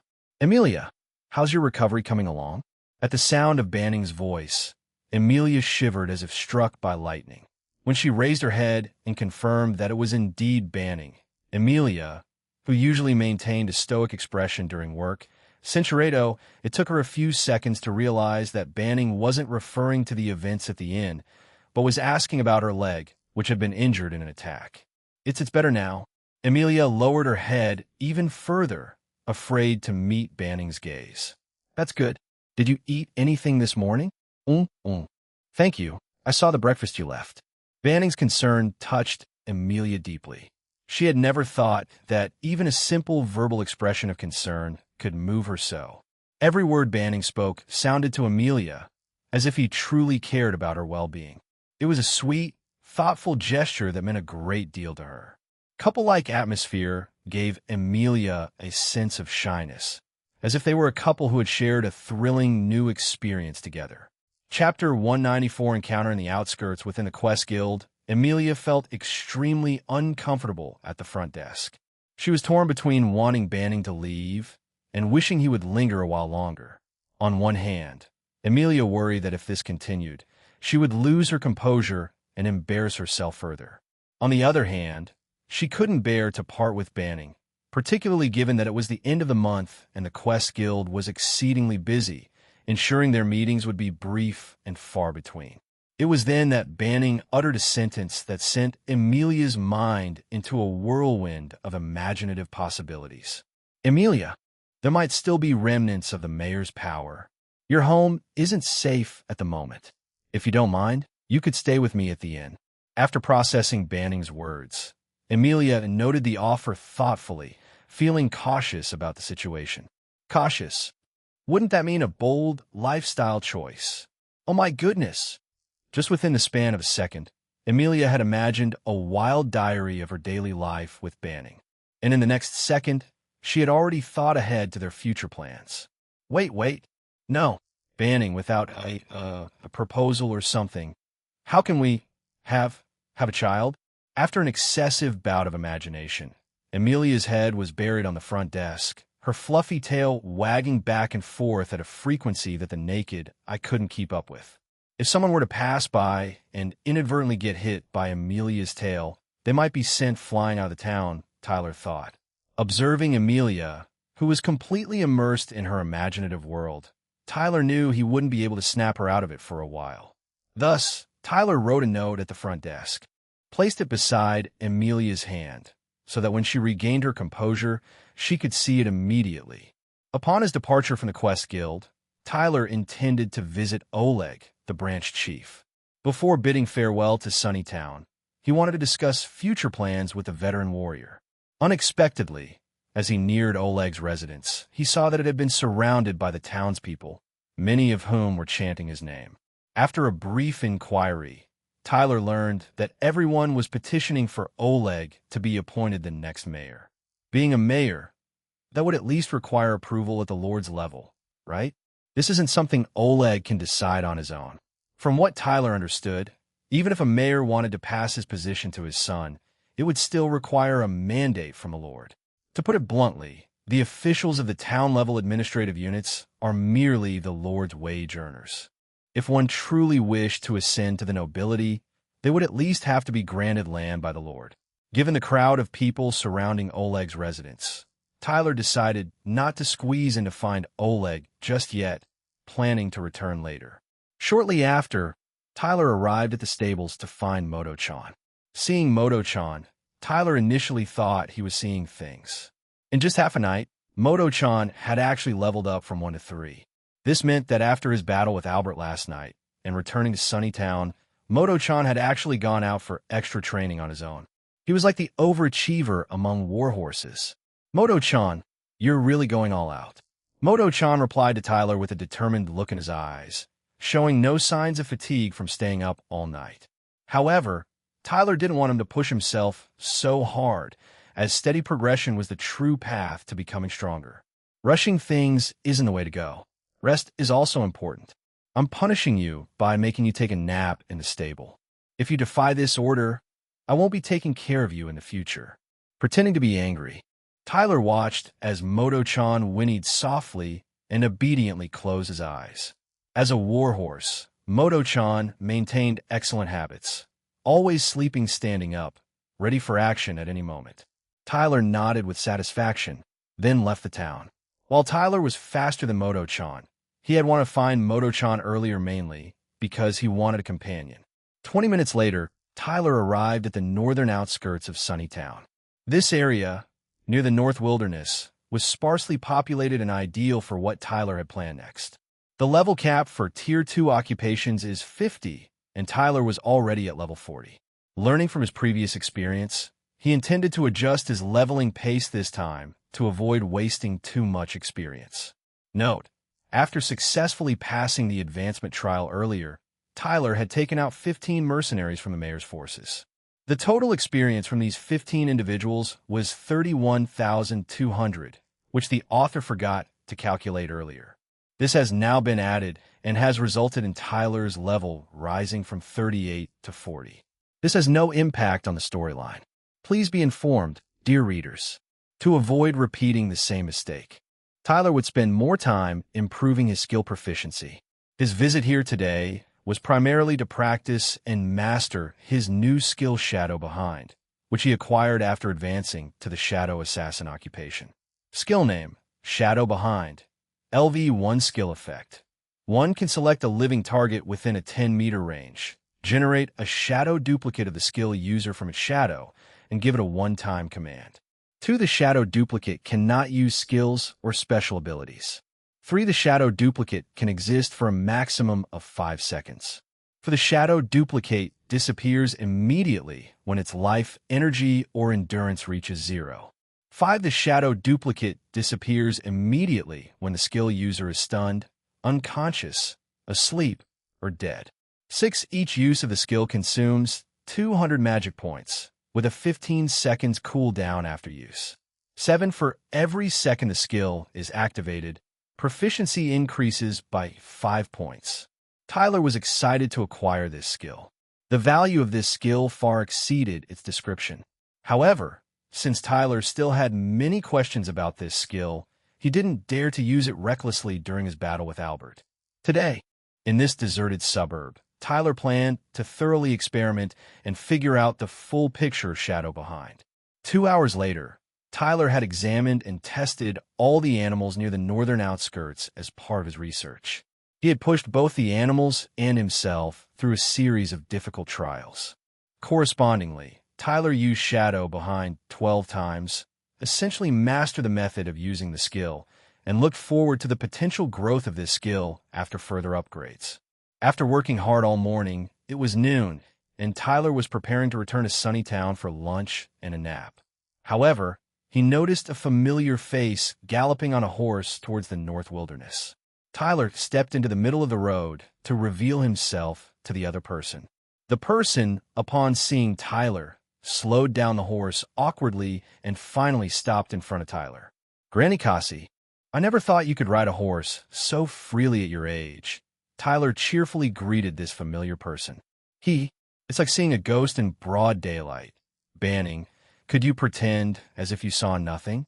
Granny Cassie didn't intend to hide anything. She dismounted the horse with an agile movement, more nimble than a young man in his 18th year. Chapter 195, Heavy Cavalry Night. Of course, Granny Cassie, I am always your friend, Tyler pledged with the utmost sincerity. Having spent such a long time together, Tyler considered Granny Cassie a friend worth having, whether it be her experience as a level 67 mercenary sage or her expertise as a level 12 gatherer and level 14 pharmacist. These were all areas of knowledge Tyler greatly desired. Moreover, Granny Cassie held crucial information about the earthly ghost, a clue closely linked to the singular demon god. Considering that today marked the second day of Tyler providing the earthly ghost with false information through Granny Cassie, her solitary, rapid ride indicated where she was headed, even without the use of Tyler's mind-reading technique. "Banning, you didn't seem surprised to see me. Just how much do you know, young man?" Granny Cassie didn't rush off, but instead started to chat with Tyler while sipping her drink. "Haha, it's just a hunch, Granny Cassie. You don't seem like an ordinary person," Tyler replied. "Fine, we'll take your word for it this time. Aren't you curious as to why I conceal my power?" Granny Cassie, a straightforward person, broke the awkwardness of having her secret exposed and casually engaged in conversation with Banning. "Haha, I am indeed curious, but I dare not ask. If you are willing, I am all ears," Tyler responded with a smile. He wouldn't become casual just because Granny Cassie was easygoing. Understanding someone's secret often entailed risks. It's better not to disclose my secrets. However, I can give you a piece of advice. Immense power always brings disaster. Being an ordinary old granny is the best. After hearing Granny Cassie's words, Tyler nodded in agreement. Power, strength, wisdom, and wealth. Possessing too much of any of these would inevitably invite disaster. This was almost an unavoidable rule. Since Granny Cassie was unwilling to divulge more, Tyler didn't press further. However, he still wanted to care about Granny Cassie's future. "Granny Cassie, after you reunite with your family, will you return to Sunnytown?" Tyler asked. "Nonsense, of course I will. I can't bear to part with the folks from the traveling merchant caravan." Granny Cassie laughed heartily. From her spirited demeanor, Tyler believed she could easily live to 100. "What about the earthly ghost? Won't it matter if you betray it?" This was the real question Tyler wanted to ask. He initially thought that raising this question would make the conversation serious. But to his surprise, Granny Cassie still maintained a relaxed demeanor. "Of course not. If there's going to be trouble, why would I betray it for you? Could it be just for your handsome face?" Saying so, Granny Cassie burst into laughter again. From Granny Cassie's perspective, she didn't know Banning's true power nor the intricate relationship between Banning and the divination rabbit. Thus, if necessary, she would sidestep Banning and cooperate directly with the divination rabbit. However, if Granny Cassie were to do so, it would put Banning in a difficult position. "Why did you work for the earthly ghost?" Tyler asked again. "You're asking even though you know," Granny Cassie sighed, and then fully explained her relationship with the earthly ghost. From the beginning, Granny Cassie worked for the earthly ghost in hopes of obtaining information about her lost family members. Now that she had the divination results from the divination rabbit, she no longer needed to work for the earthly ghost against her conscience. In addition, Granny Cassie told Tyler that the true form of the earthly ghost was in the Abyssal Empire, and its control over the serpentine species in the human alliance was not a significant threat, but merely a means of communication. Most people were willing to work for the earthly ghost due to interests, and only a few were members of the Shadow Serpent Society. Therefore, Even if Granny Cassie betrayed the earthly ghost, there was nothing to worry about. The Shadow Serpent Society? It's an organization established by the earthly ghost. Won't they try to kill you? No, they're busy preparing for some big event. I don't know the details. It's very secretive. Granny Cassie didn't hide anything, and Tyler saw it clearly through his mind-reading technique. Having said all this, Granny Cassie was mostly rested. She mounted her horse with a gallant air, demonstrating a spiritedness that belied her age. Tyler even had a feeling that if a fight were to break out, Granny Cassie, a level 67 mercenary sage, might be stronger than Albert, the level 73 cursed swordsman. In the world of the Prison Star, the significance of battle lies more profoundly in experience and skill, rather than a simple triumph of numerical superiority. Young man, I hope our paths cross again in the future. May your journey be blessed with tranquility. The silhouette of Granny Cassie disappeared into the distance amidst a whirl of dust. The parting was such that the date of their next encounter remained uncertain. After bidding farewell to Granny Cassie, Tyler was about to set off when he noticed another visitor approaching. What's going on? Everyone passing through the northern outskirts seems to have chosen today to congregate. Tyler initially had no intention of acknowledging the newcomer, but the extravagance of the latter's appearance piqued his interest. Emerging from the billowing dust storm kicked up by the horse's hooves, a heavily armored knight was galloping towards Tyler. The silver, glittering armor, the sturdy, embellished square shield, the ostentatious yet practical long-handled warhammer. Even without using his identification ability, Tyler could tell that this person spared no expense on his equipment. Then, his gaze fell on the knight's warhorse, which sported the same extravagant style. Besides the silver and white armor, it was adorned with a bright white silk ribbon at the bottom. This ensemble endowed the heavy armored knight with an aura of power, grandeur, and opulence. But of course, it was all form over substance. Before the stranger could get close, Tyler already harbored a distaste for him. Once he was within range, Tyler identified his details. Gervit, male, 32 years old, Emerald City Cavalry Unit, 1st Cavalry Unit, Captain Life Energy, 58, 27, 58, 27 Endurance, 937, 1211 Magic Energy, 1090, 1090 Production Occupation, None Manufacturing Occupation, Blacksmith, LV6 Combat Occupation, Heavy Cavalry Knight, LV 50 Skills. 2-2 glancing at these numbers, Tyler noticed the imbalance. The Heavy Cavalry Knight apparently prioritized life, energy, and defensive strength as a frontline shield, while their offensive capabilities remained unclear. Reflecting on the previous LV-73 cursed swordsman, Albert, who possessed less than 5,000 life energy, his endurance and magic energy were 2 to 3 times that of this Heavy Cavalry Knight. The type of combat occupation significantly influences the growth of numerical attributes. Tyler wanted to examine the stats of this man's warhorse too, but at that moment, the Heavy Cavalry Knight pulled a sharp stop, slowly circling to a halt near Tyler. "Hey, lad over there, you will guide me." The Heavy Cavalry Knight commanded Tyler with an air of entitlement. Perhaps in the world of the Prison Star, knights are considered a cut above the common folk. However, Tyler had no intention of obeying this custom. "I'm busy. I have a meal to catch." Without a backward glance, Tyler turned and walked away. Chapter 196 Cavalry Unit Captain Gervit, how dare you defy me? The Heavy Cavalry Knight immediately maneuvered his steed to stand before Tyler, raising his long-handled battle hammer towards Tyler's head. Tyler, unfazed, returned the stare squarely. Such an assertive demeanor seemed incongruous with Tyler's usual sly and understated manner. Indeed, this was an intentional ploy by Tyler. After discerning the Heavy Cavalry Knight's intentions through his mind-reading ability, Tyler decided to probe the character of this Emerald City Cavalry Unit, 1st Cavalry Unit Captain. If he proved to be a man of no worth, he would be disposed of accordingly. But if he was a man of substance, Tyler would leave him an avenue for survival. "I've already made it clear, I'm busy. I need to head back for my meal. Tyler disregarded the cavalry knight's intimidation and skirted around him, continuing on his way. At this point, the knight rummaged in his bag and tossed something towards Tyler. Then eat here. I haven't eaten either. Well, eat together, and then you can guide me. What the heavy cavalry knight tossed to Tyler was a white bread roll. He then took one for himself, sitting astride his warhorse and lifting his helmet, ready to eat. Tyler looked at the white bread roll in his hand, aware that this was not something a commoner could afford.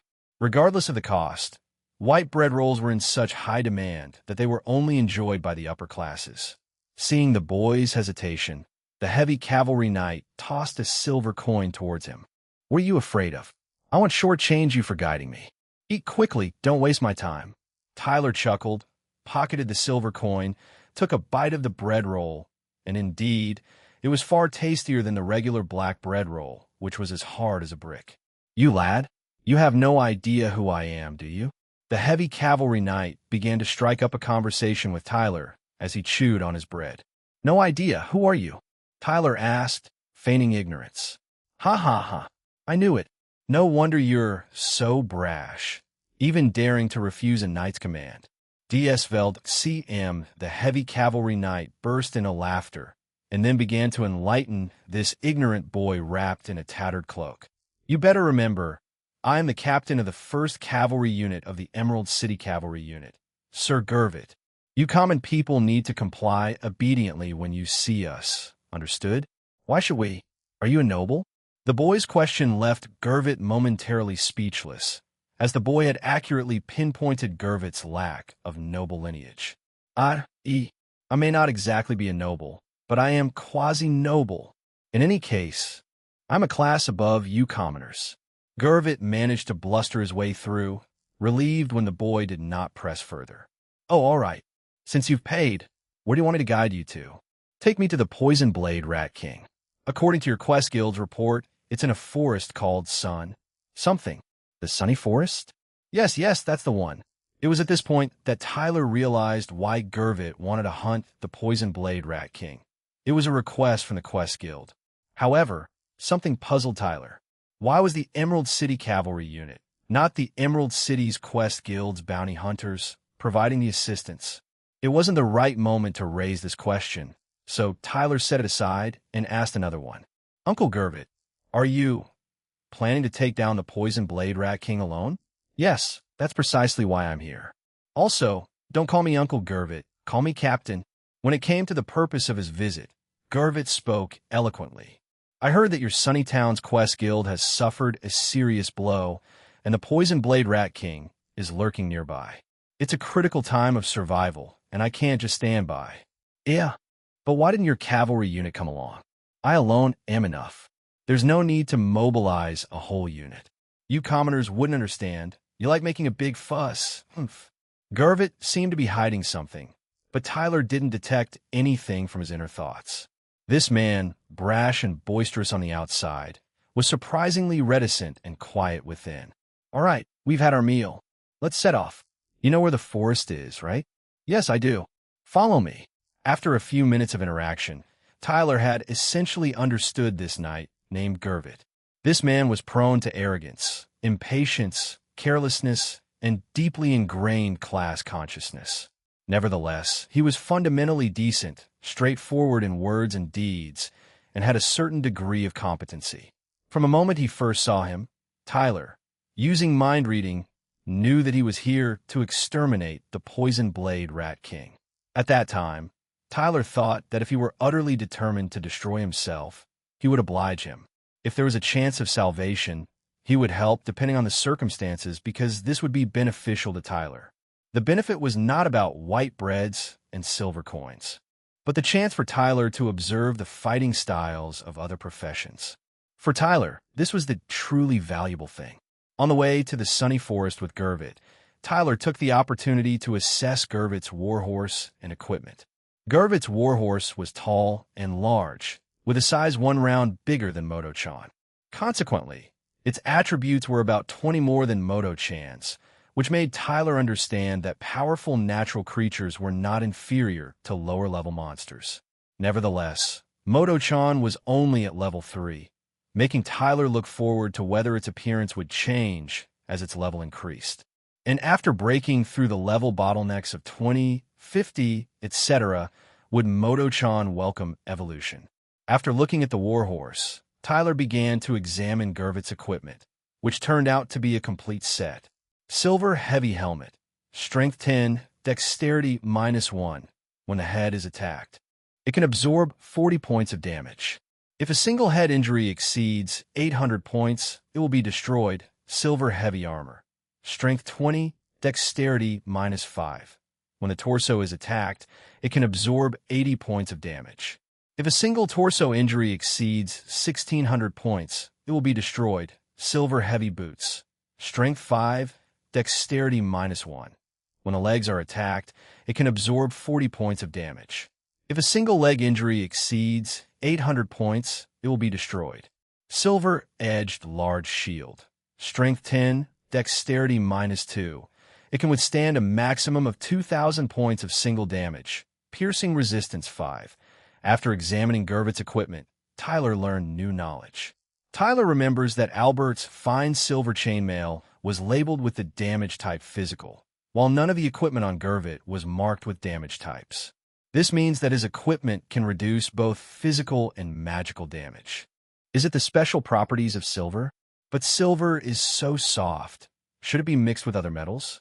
In addition to this, Gervit's equipment also introduced Tyler to a new concept called set effect.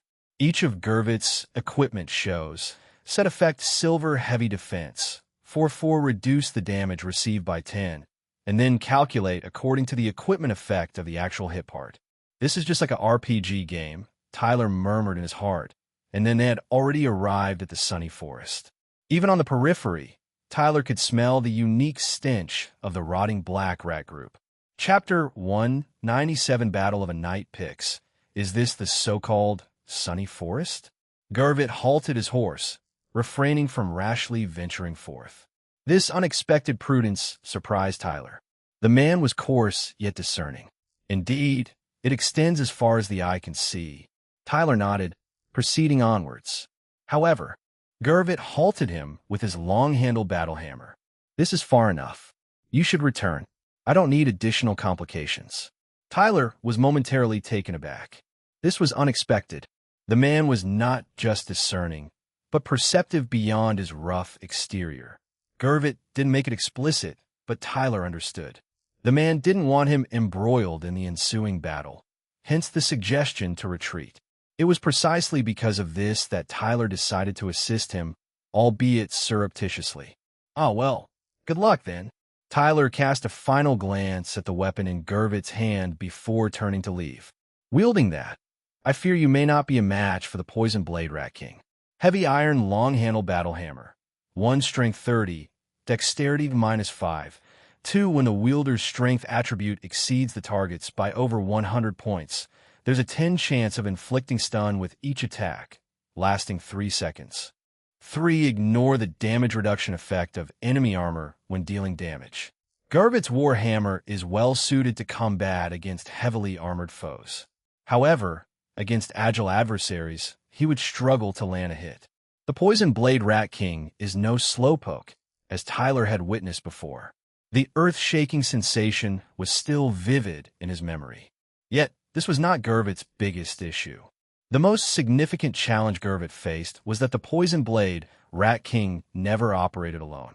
If it appeared, it would inevitably be accompanied by the entire rat pack. The mere thought of a heavily armored knight like Gervit being swarmed by rats in the forest gave Tyler the creeps, especially if the carrion rats' whelps could squeeze through the gaps in the armor. "Huh, you just wait and hear my feats in Sunnytown," Gervit declared confidently, mounting his horse to venture into the forest.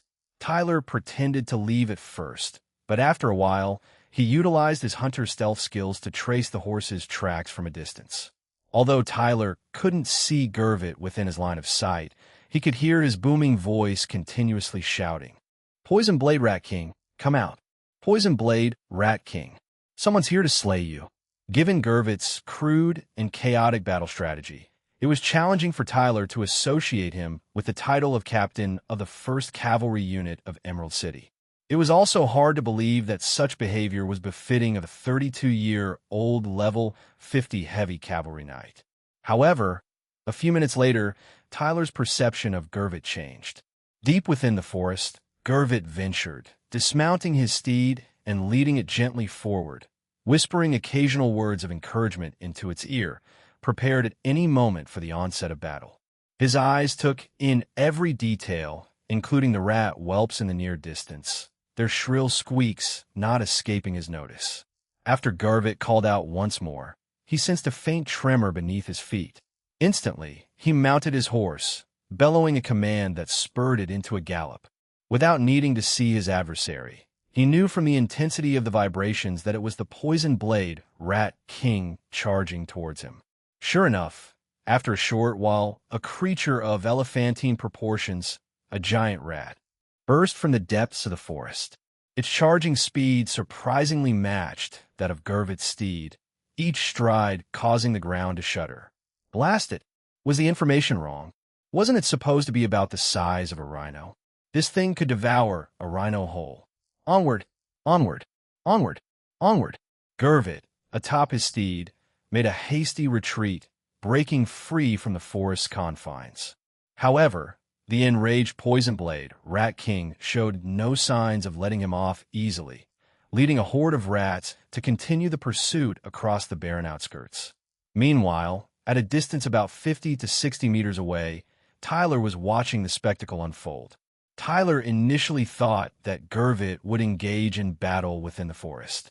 However, to his surprise, the audacious man fled before even catching sight of the Poison Blade Rat King.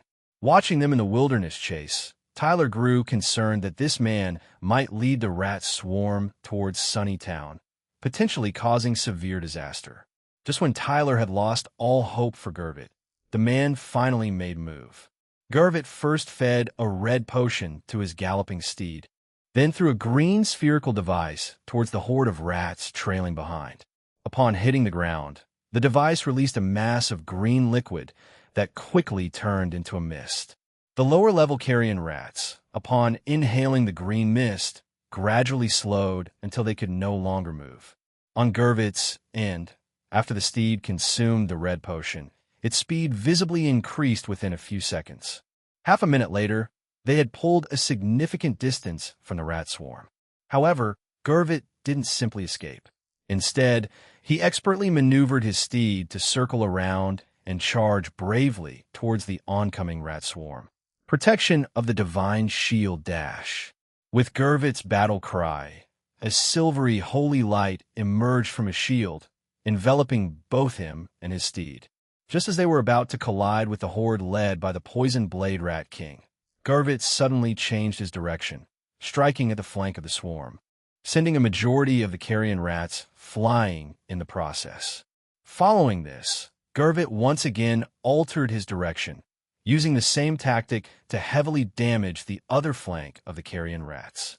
Tyler watched with bated breath from a distance, now realizing he had misjudged Gervit. This man was not foolish or inexperienced. He knew that his cavalry would be less effective in the forest, hence he risked leading the Poison Blade Rat King to the open wilderness. Furthermore, his preparations were thorough, whether it was the mysterious potion fed to his steed or the poison cloud that exterminated the rat swarm. It was evident that he had planned meticulously. But after dealing with those weaker rats, how do you plan to go head-to-head with the Poison Blade Rat King? In Tyler's opinion, even in a one-on-one face-off, Gervit seemed to stand no chance.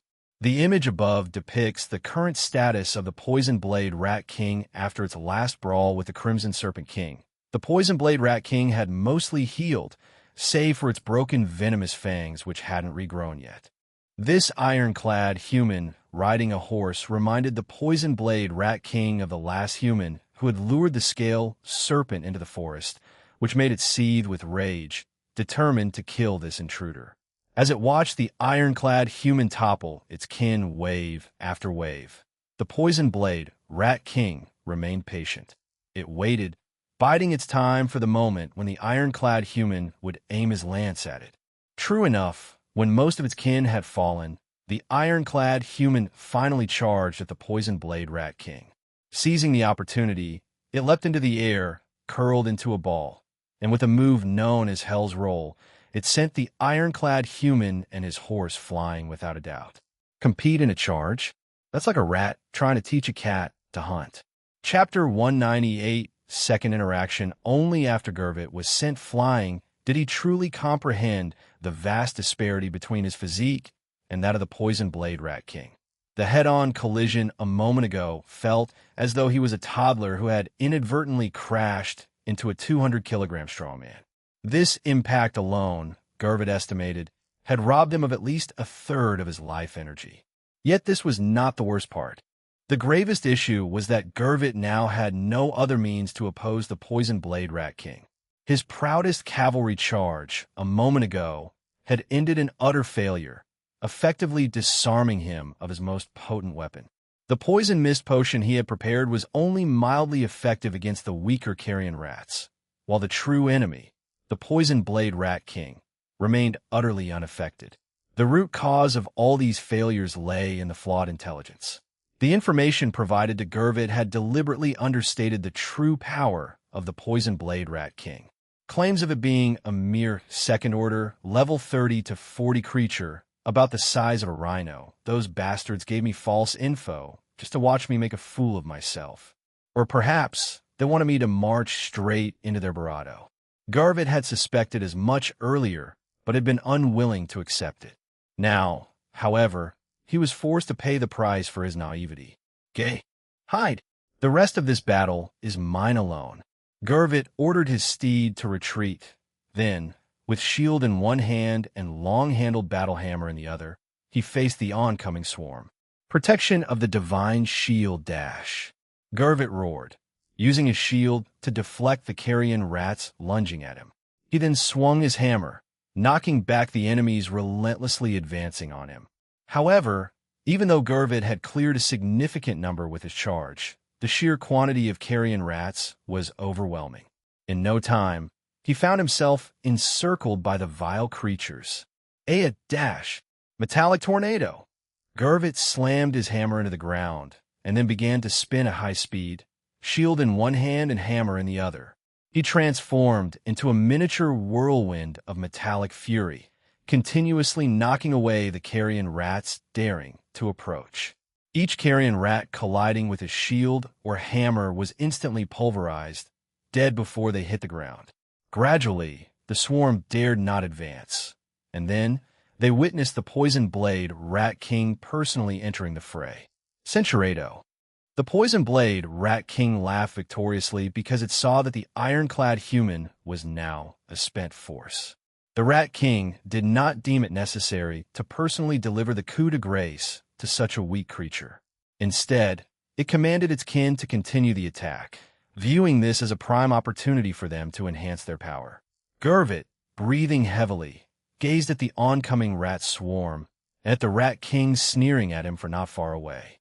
He had the will, but not the strength. The prolonged use of the metallic tornado skill had drained most of his endurance and magic energy. He could feel his magic energy nearing depletion. Yet, even if he didn't fall into a state of magic energy exhaustion, he would still be devoured by these carrion rats. Instead of such a fate, he chose to fight till his last breath. Gay, run. Run back to Emerald City. Gervit shouted with the last of his strength, then gripped his shield and battle hammer tighter, preparing to burn the last of his life in this fight. I'm sorry, father. A dash. Metallic tornado. This time, the whirlwind of the metallic maelstrom lasted less than 10 seconds. A wave of intense dizziness swept over Gervit's brain. In the last moment before he collapsed, he vaguely saw the boy, who should have left long ago, walking towards him with a black sword in hand. With a thud, Gervit, clad in armor, fell to the ground. Tyler approached slowly, his heart filled with gratitude for the spectacular battle Gervit had put on. Now that Gervit had passed out, Tyler could make his move without any hesitation. Rats, anyone who doesn't want to be done with, leave now. This is no longer your territory. Evil kind language. Tyler loudly admonished the creatures trying to bite through the armor to eat the flesh underneath. However, to the creatures, his words of advice sounded more like a provocation. As such, the carrion rats immediately changed their target and charged towards Tyler. In their eyes, this young human wrapped in a tattered cloak seemed much more appetizing than the fallen, ironclad human. The Poison Blade Rat King, at this moment, recognized the scent on Tyler. It was this fellow who had lured the Serpent King to its nest that night. Chirp, chirp, chirp, chirp, chirp. Defeat him. Rat language. The rats swarmed him, but these carrion rats and giant carrion rats, with only 100,200,500 life energy, no longer posed a threat in Tyler's eyes. He was no longer the Tyler from that night. Blue Blaze Steed, with a sweep of his black sword, a blue flame flashed. Where the flame horse neighed, all rats turned to charred remains. The only thing Tyler needed to be careful about was the angle of his swings to avoid accidentally hurting the unconscious Gurvit. With just one strike, Tyler eradicated the remaining rats that the Poison Blade Rat King had brought from the forest. As the level-up notification popped up in his field of vision, Tyler felt a pang of regret that the Prison Star World did not automatically restore his status after leveling up. The incinerated rat demons provided Tyler with 26,000 experience points, advancing his shadow assassin profession from level 40 to 41. Simultaneously, Tyler noted that only the second-tier giant carrion rats provided full experience, while the first-tier carrion rats only provided half the prior experience. This discrepancy had not occurred in his previous battle with the 15 mercenaries from Ameir's forces. However, now was not the time to contemplate these matters. Timing the red light warning perfectly, Tyler performed a side roll to evade the pounce of the Poison Blade Rat King. Despite taking a hit from the Blue Blaze Steed, 63-31 to 15-23-75-61, the creature still exhibited robust fighting spirit, even more furious than before. If Tyler were to continue inflicting this level of damage, he would need to use Blue Blaze Steed 4 more times to kill the Poison Blade Rat King. However, his remaining magic energy wouldn't permit it. Tyler life energy, 23, 21, 23, 40 endurance, 1590, 1594 magic energy, 1666, 4670 because he had practiced Shadow behind 12 times in the morning. Tyler couldn't face the Poison Blade Rat King at full capacity. Nevertheless, Tyler still believed the situation was manageable. Having endured the Purple Trials, having defeated Albert, even if the Poison Blade Rat King was 1 tier and 29 levels higher than him, he didn't consider it to be an insurmountable adversary. Let's put you to the test. Tyler looked at the shadow behind the Poison Blade Rat King. Then through the shadow, Sword Blaze Steed towards it. Shadow behind. Chapter 199 Steady Victory simultaneously with the creation of a shadow duplicate. Tyler delivered the following command. Utilize Shadow Sword Blaze Steed to assault the Poison Blade Rat King and hurl the Shadow Sword Blaze Steed back to me prior to vanishing. Immediately thereafter, a shadowy duplicate, identical in appearance to Tyler, emerged from the shadow of the Poison Blade Rat King. It leaped upward, seized the Shadow Sword Blaze Steed hurled by Tyler, and promptly thrust the sword into the Rat King's back. 4,808 to 6775-61. The Poison Blade Rat King, poised to continue its pursuit, let out a scream. It had assumed that the human had misdirected his sword throw, yet hadn't anticipated an abrupt attack from behind. Its charred skin offered little protection. The Rat King instantly wheeled around to discover an eerie black figure, brandishing the sword the human had thrown, slashing at it with each stroke landing deep. 4741-72-63-59-75-61. Chirp chirp. The Rat King yelled, immediately retaliating with a flurry of venomous claw strikes. Initially, the Rat King's ferocious attacks were consistently dodged, but leveraging its size advantage, it quickly exploited the black figure's vulnerability, striking him with a powerful blow. Upon being struck, the black figure hurled his sword into the distance, then dissipated into a cloud of black mist. The Rat King roared triumphantly, believing it had defeated an enemy, thus intensifying its battle spirit. So that's how it is.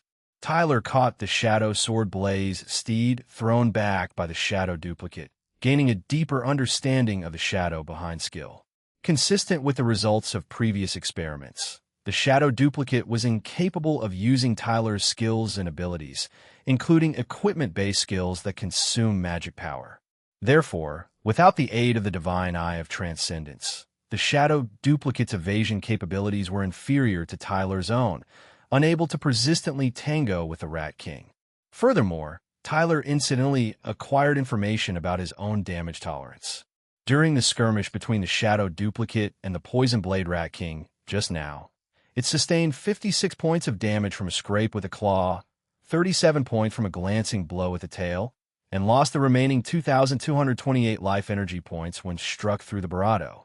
Although the Shadow Duplicate was not equipped with leather armor, skewing the data, this information was still of considerable reference value for Tyler. After the Shadow Duplicate was dispatched, the Poison Blade Rat King continued its ferocious onslaught against Tyler. However, with the assistance of the red light warning, Tyler was momentarily able to maintain a delicate balance of evasion.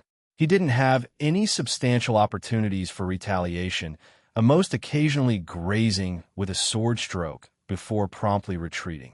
The pressing issue at hand for Tyler was how to whittle down the remaining 4,512 points of the Poison Blade Rat King's life energy.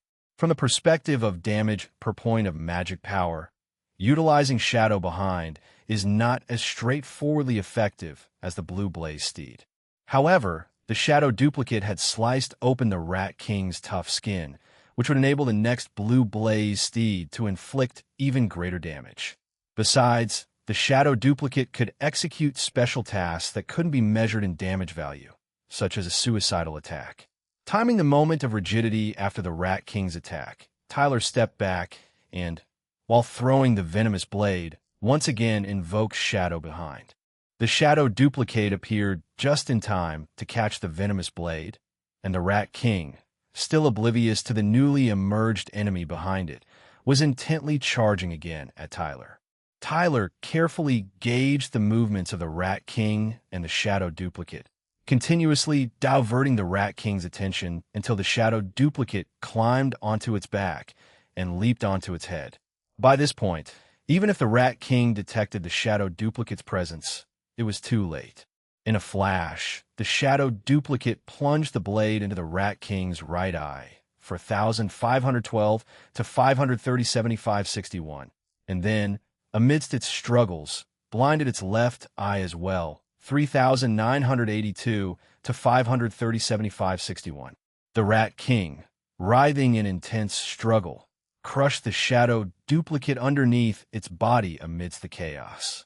Before being crushed to death, the Shadow Duplicate threw back the venomous blade and dissipated into a cloud of black mist, completing its mission. Tyler caught the venomous blade, standing at a distance, watching the Rat King writhing in agony, while mentally strategizing his next move. The Shadow Duplicate not only deprived the Rat King of its vision, but also helped Tyler confirm a hypothesis. The Prison Star world incorporates the concept of weak point attacks. Whether it was the instant kill by beheading Albert previously, or the instant death of the Shadow Duplicate when pierced through the chest, these instances all demonstrate that the same attack applied to different parts can yield different damage, rather than just a fluctuating damage range as in games. DSVEL.cm, this means that even though the Poison Blade Rat King still possesses 3,452 life energy points, if its weak point, such as the heart or brain, could be taken down with a single strike, it would be a fatal blow. Through the opening left by the Shadow Duplicate, Tyler had already caught a faint glimpse of where the Rat King's heart lay. Thus far, Tyler had come to view this battle as a review and reinforcement of his battle against the Crimson Flame Dragon. After a fleeting moment, the Poison Blade Rat King recovered from its excruciating pain. Although blinded, it located its adversary using its keen sense of smell. Upon detecting the accursed human scent, the Rat King rebounded, coiled itself into a sphere, and lunged towards the human with its signature move, Hell's Roll. However, the human's short-range sprinting speed exceeded the Rat King's expectations. Its hell's roll couldn't catch up to the human and was instead led into a tree. Thwarted once, the poison blade, Rat King formulated a new plan. It refrained from attacking and waited until the human's scent was close.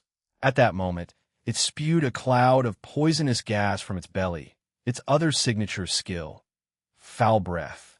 Against nimble adversaries as such, this move had never failed the Rat King before. Yet, somehow, this human predicted and evaded its breath attack, quickly moved to its rear, and consecutively slashed its scar-laden back with several sword strikes. The poison blade Rat King, blinded and unable to execute precise attacks, was furious. If it engaged in close combat with this crafty human, it might not land a single hit. Out of frustration, the Rat King leaped high into the air, executing its third skill, Titan Rat Collapse. Magic energy gathered on the Rat King's body surface, greatly enhancing its resilience. It transformed its body into a weapon and fiercely slammed into the ground. The range of this attack was vast, and a human witnessing it for the first time would undoubtedly fail to evade. However, during the Rat King's descent, it was astonished to find that the human's scent had vanished in a flash, only to reappear tens of meters away. With a thunderous boom, the poison blade Rat King crashed into the ground.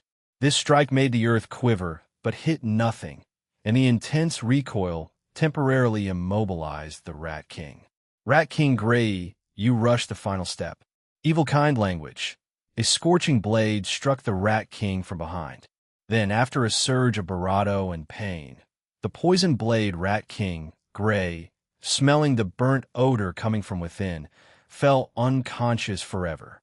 Chapter 200 Reforming Plan, surveying the experience notification following the defeat of the poison blade Rat King. The sense of joy eluded Tyler. Successfully defeated poison blade Rat King Gray, LV69. Occupation experience 172500. Current experience 184800. 16800.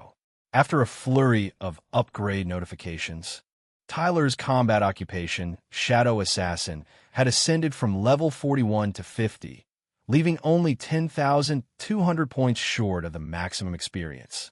In other words, he had reached the peak level once more. Earlier that morning, Tyler had been contemplating how to manage his time, how to practice his skills more diligently, so as not to level up too quickly and waste the experience. However, now it seemed all his planning had been in vain. Was the world of Prison Star too lenient in leveling up, or was he simply an anomaly? Tyler could only conclude it was the latter. A typical Tier 2 occupation wouldn't possess his ability to single-handedly take on a Tier 3 Rat King, let alone his previous opponent, Albert. If it weren't for the assistance of the divine eye of transcendence, Tyler would have met his end long ago. From the initial confusion, utterly perplexed about how to become stronger, to reaching maximum level right after advancing to the second tier, Tyler felt he was gradually unraveling the strategy cheat sheet of this world. As long as he could continue to grow stronger, faster, and more efficiently than others, Tyler believed, one day he would stand before the singular demon god, the unutterable name, as an equal. Indeed, achieving equality was the first step in establishing the bridge of communication. Upon reaching level 50 this time, Tyler had gained 19 points in dexterity, 3 points in strength, and 2 points in intelligence. Glancing at his status, he felt increasingly adept at utilizing his physical capabilities. By Tyler's side lay the carcass of the poison blade Rat King and the unconscious, yet to awaken, heavy cavalry knight Gervit. After some consideration, Tyler first extracted the magic core from the Rat King's body. It was the most valuable item it possessed. As for the other materials, Tyler didn't pay them much heed. Next, Tyler searched Gervit and found a red potion for the war horse hidden in his armor, as well as a green, poisonous mist potion for throwing. After identifying their composition, Tyler noted it down and returned the items to Gervit. Tyler now had 2 more methods for combat at his disposal. Having done what needed to be done, Tyler, fully satisfied with his gains, returned to Sunnytown. His gear was in tatters. It was high time for an equipment upgrade. Upon arriving at Sunnytown, Tyler headed straight for the familiar equipment store. Upon entering, he saw the familiar craftsman along with two others, studying the materials he had brought earlier: the teeth, claws, horns, scales, bones, flame sac, wing talons, hide, and marrow of the Crimson Flame Dragon. Master Craftsman, any ideas yet? My, you finally grace us with your presence, lad. Where did you purchase these materials? We've never seen dragon materials before. Indeed, these are materials from a Tier 2 dragon. I can die without regrets now. The craftsmen were candid. Since getting acquainted with Tyler, they spoke their minds. Oh, dragon materials are that rare. Seeing the craftsman excitedly flushed, Tyler decided to keep his trial with the Crimson Flame Dragon a secret, subtly claiming he had bought the materials from a nearly bankrupt caravan at a low price. Boy, you're rather lucky. You've got wealth and love, and your own strength isn't too shabby either. Keep pushing and you'll achieve great things. Do your best, lad. Love? Tyler queried, bemused. Don't think we didn't notice. The Foxkin girl at the Quest Guild has a certain look in her eyes when she sees you. Oh, is it that obvious? The craftsman's words sent a shiver down Tyler's spine.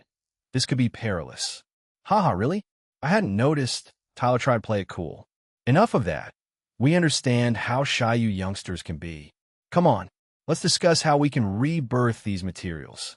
Fortunately, the craftsmen weren't particularly interested in romantic topics and quickly moved on to the main matter at hand.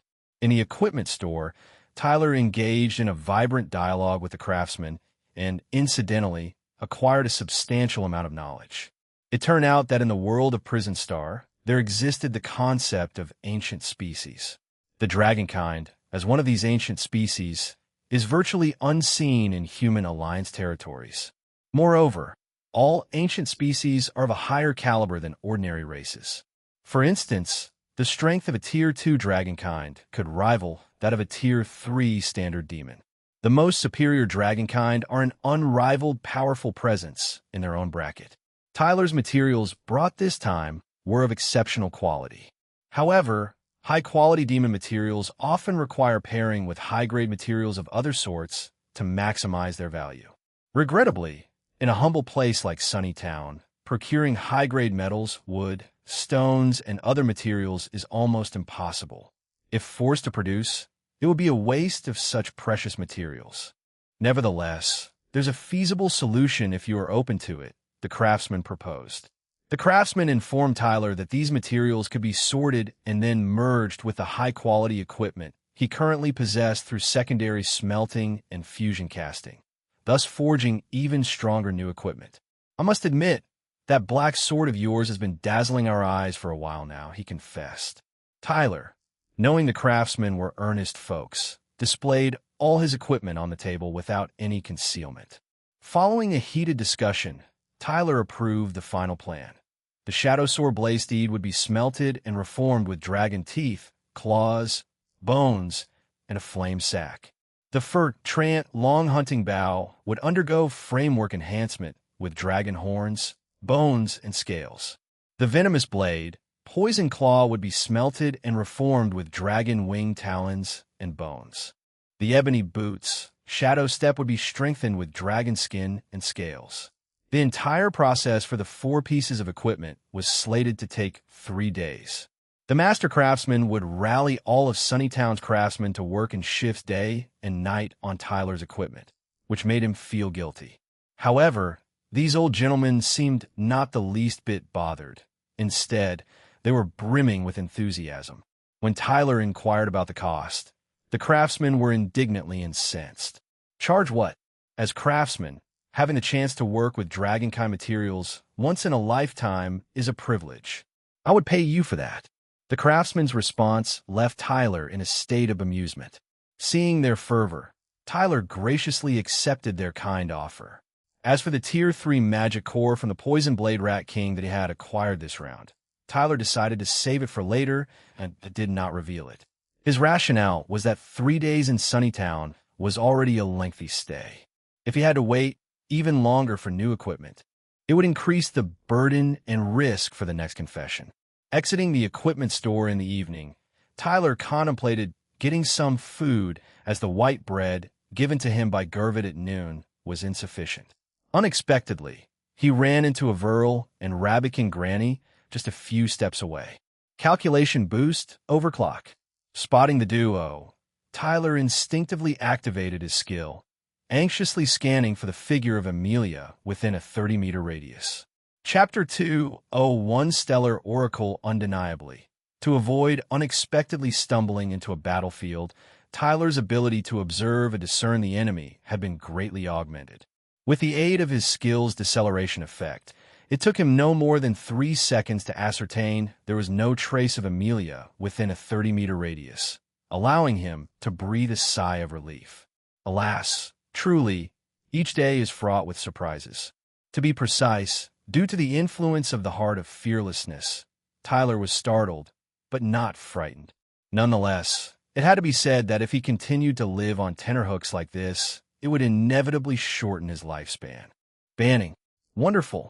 I've finally found you. Upon seeing Tyler, Avril promptly sprinted towards him. In her wake, the divination Rabbit Granny ambled over leisurely. So it turns out we would encounter another knitting needle. So that's what it means, the Rabbit Granny muttered to herself. Tyler didn't comprehend what she was saying and immediately peered into the Rabbit Granny's heart, only then realizing that the Rabbit Granny had divined for Avril. The divination's outcome was that tonight would be the best opportunity for Avril to depart from Sunnytown, and prior to departing, she would encounter another knitting needle. Another knitting needle? Could that be referring to me? Tyler pondered. Avril has always been fond of tailoring, and knitting needles are indispensable tools when knitting woolen garments. They always come in pairs, and correlating this to the divination's outcome. The implied message is self-evident and somewhat terrifying. Were you looking for me? I was just about to dine. Would you care to join? Knowing full well, Tyler feigned surprise, succeeding in leading Avril and the Rabbit Granny away from areas where Amelia might appear to a secluded yet delectable restaurant. Throughout the meal, Tyler was quite astonished to learn that Avril and the Rabbit Granny planned to depart Sunnytown for Madisontown tonight. He then smoothly volunteered to accompany them to the familiar carriage station after dinner, arranging for them the best carriage and coachman that could depart tonight. Just before parting ways, while the Rabbit Granny was filling her water bag, Avril seized the opportunity to be alone with Banning. A bashful Avril didn't know what to say to Banning. However, Elle had something to convey. Bunning, Sister Elle said she has something to tell you. Upon hearing this, Tyler's heart tightened, realizing that what was inevitable has finally arrived. He maintained a calm exterior and nodded. In the blink of an eye, Avril's originally gentle countenance transformed into a stern one, instantly morphing from the adorable girl next door to a commanding Valkyrie. Concurrently, the status information Tyler saw also changed. Elle, female, 16 years old, villager of Ira Village. Production occupation, non-manufacturing occupation. Taylor, LV9 combat occupation. Murderous phantom, LV20 skills. Cinchureto Hehe, Banning. Aren't you thinking, finally, Avril is leaving now. I don't have to live in constant fear? As soon as Elle spoke, Tyler's heart was thrown into turmoil. A woman's intuition is truly terrifying. Tyler maintained his calm demeanor, beginning his verbal sparring with Elle evenly. Elle, if it weren't for the conflicting itinerary, I really wanted to go to Madisontown with Avril. Still the same old sweet talk. Don't think I don't know what you men are thinking. If it weren't for his mind-reading ability, Tyler wouldn't dare to easily conclude that Elle was bluffing. Elle, you're overthinking, Tyler said with a helpless shrug. Elle suddenly stepped forward and studied him closely. Hey, you seem to have been close to another woman. I interact with many people every day, so something like that is inevitable. Why don't you sniff again to see if there are other smells? Tyler remained unperturbed, not at all flustered. Through mind-reading, he had a clear understanding of Elle's thoughts. At this moment, Elle herself wasn't completely confident. She was merely applying pressure and testing him. Several rounds of confrontation had passed, and Elle had retreated without any gains. Just before switching back to Avril, she had spitefully warned Tyler In any case, if you cause any trouble behind Avril's back, I will not let you off easy. With that, Elle made a sharp gesture with her hand. To this, Tyler could only return a smile. After switching back to Avril, she kept apologizing to Tyler, causing a faint ache in his conscience. Afterward, the rabbit granny returned from her errands and joined Avril in the carriage. While Avril was not paying attention, Rabbit Granny quietly slipped a note to Tyler, then winked at him. Tyler understood and silently accepted.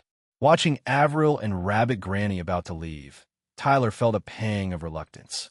Just as the carriage was about to leave, Tyler handed the remaining 4 smoke bombs through the carriage window to Avril. Avril, if you throw these, they'll create smoke.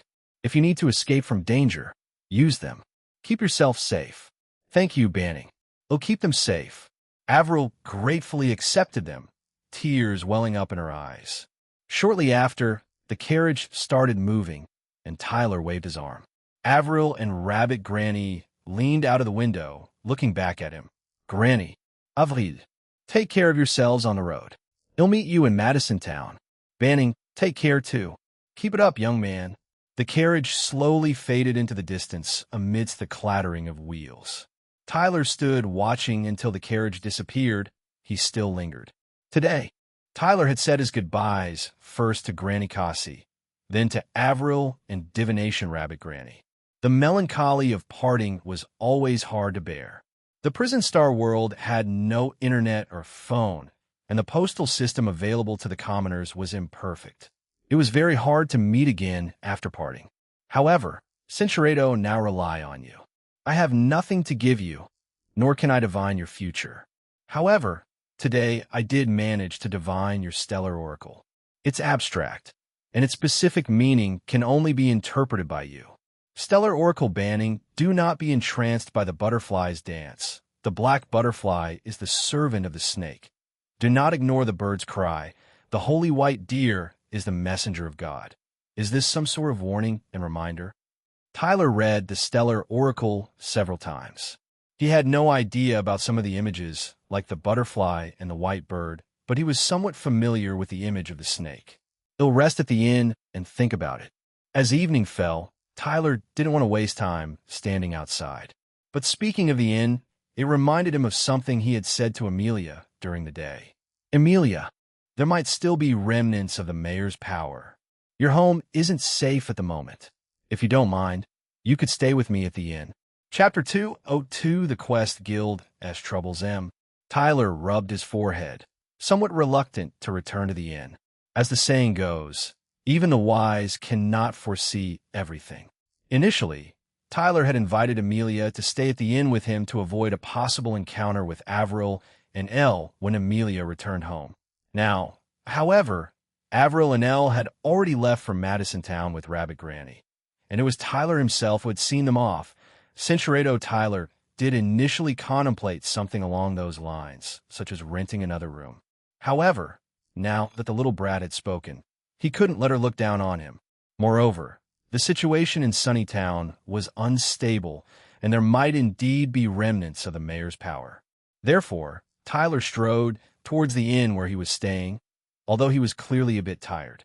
On his way back, Tyler pondered over the contents of the Stellar Oracle to distract himself from speculating about the upcoming evening. Speaking of the image of the serpent, Tyler immediately thought of the Shadow Serpent Society and the earthly ghost.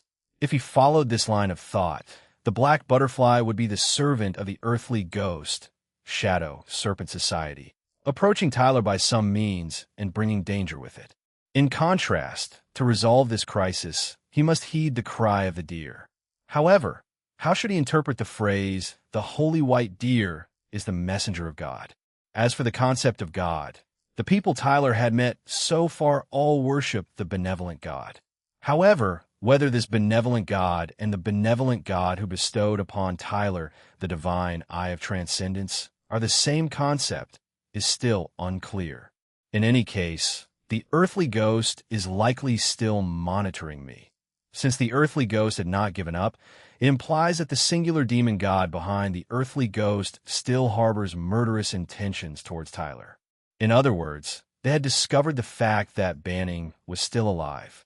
Tyler took out the universal stone he had obtained in the purple trial, intending to exchange it for energy points of the precognitive death scene. After some hesitation, Tyler put the universal stone away, deciding that now was not the time. The reason was simple. The singular demon god first tried to kill Tyler on May 5th. Then the second attempt was on June 26th, which was yesterday. The interval between the two attempts was 52 days, which could likely be the cool-down time for the singular demon god's teleportation ability. Even if the singular demon god had been delayed by other matters and did not come to kill Tyler at the first opportunity, the cool-down time should not be less than 30 days. So, Tyler concluded that even in the most conservative estimate, he only needed to worry about the appearance of the singular demon god again after 20 days. The lodgings where Tyler resided were directly opposite the Quest Guild. Upon his arrival at the inn, he noticed that the lights of the Quest Guild were still on, indicating that Amelia was still at work. After some thought, Tyler decided to procure some food, which he brought back to his quarters. He then stationed himself in the shadows outside the Quest Guild, vigilantly scanning for any suspicious individuals while awaiting Amelia's completion of her shift. In his current state, Tyler's combat prowess was at its weakest. His equipment consisted merely of a leather armor, an iron round shield, a meditation ring, and a gauntlet sword he had just purchased. This realization brought to light his substantial reliance on gear, reminding him not to succumb to the illusion of his own strength. During the ensuing 3 days of awaiting his new equipment, he planned to lead a tranquil life, focusing on honing his skills and concocting potions. After a while, individuals began to emerge from the Quest Guild. Tyler recognized them as the employees, all of whom wore faces of exhaustion. Eventually, once the majority had departed and the Quest Guild had turned off the lights, Amelia finally exited, heaving a sigh as she locked the door. Glancing around and seeing no one else, Tyler approached her. "Amelia, why are you working so late today?" he queried. Recognizing Banning's voice, Amelia's body jolted, her gloom instantly replaced by a lightness in her step as she moved towards Tyler. "I encountered a troublesome issue that took the entire day to resolve. But never mind that, Banning. Centurato, I feel as though I've been rejuvenated."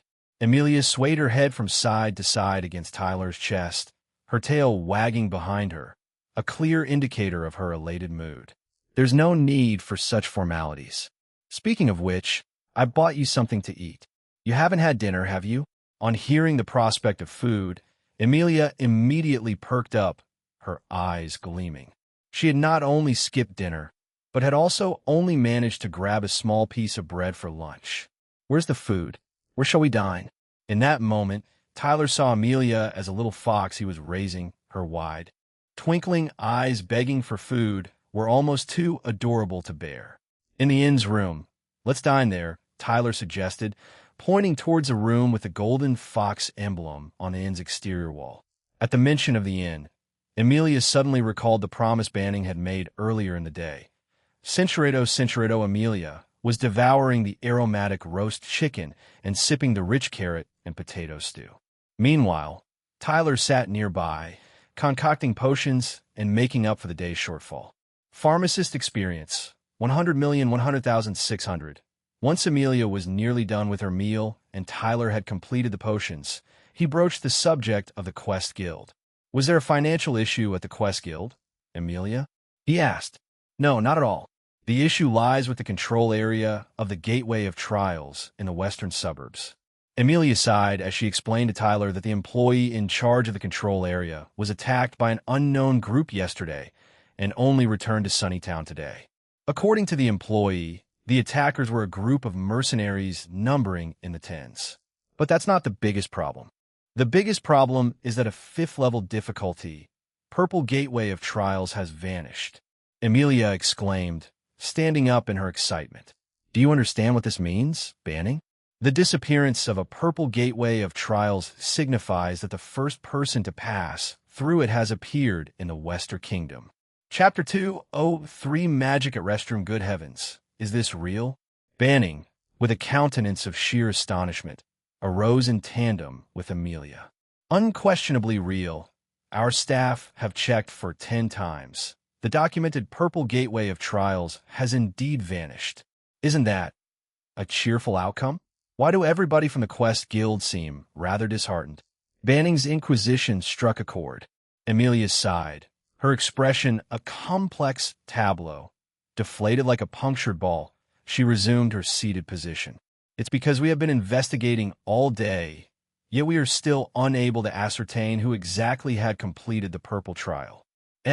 Does this imply someone stealthily entered and, upon successful completion, slipped away unnoticed?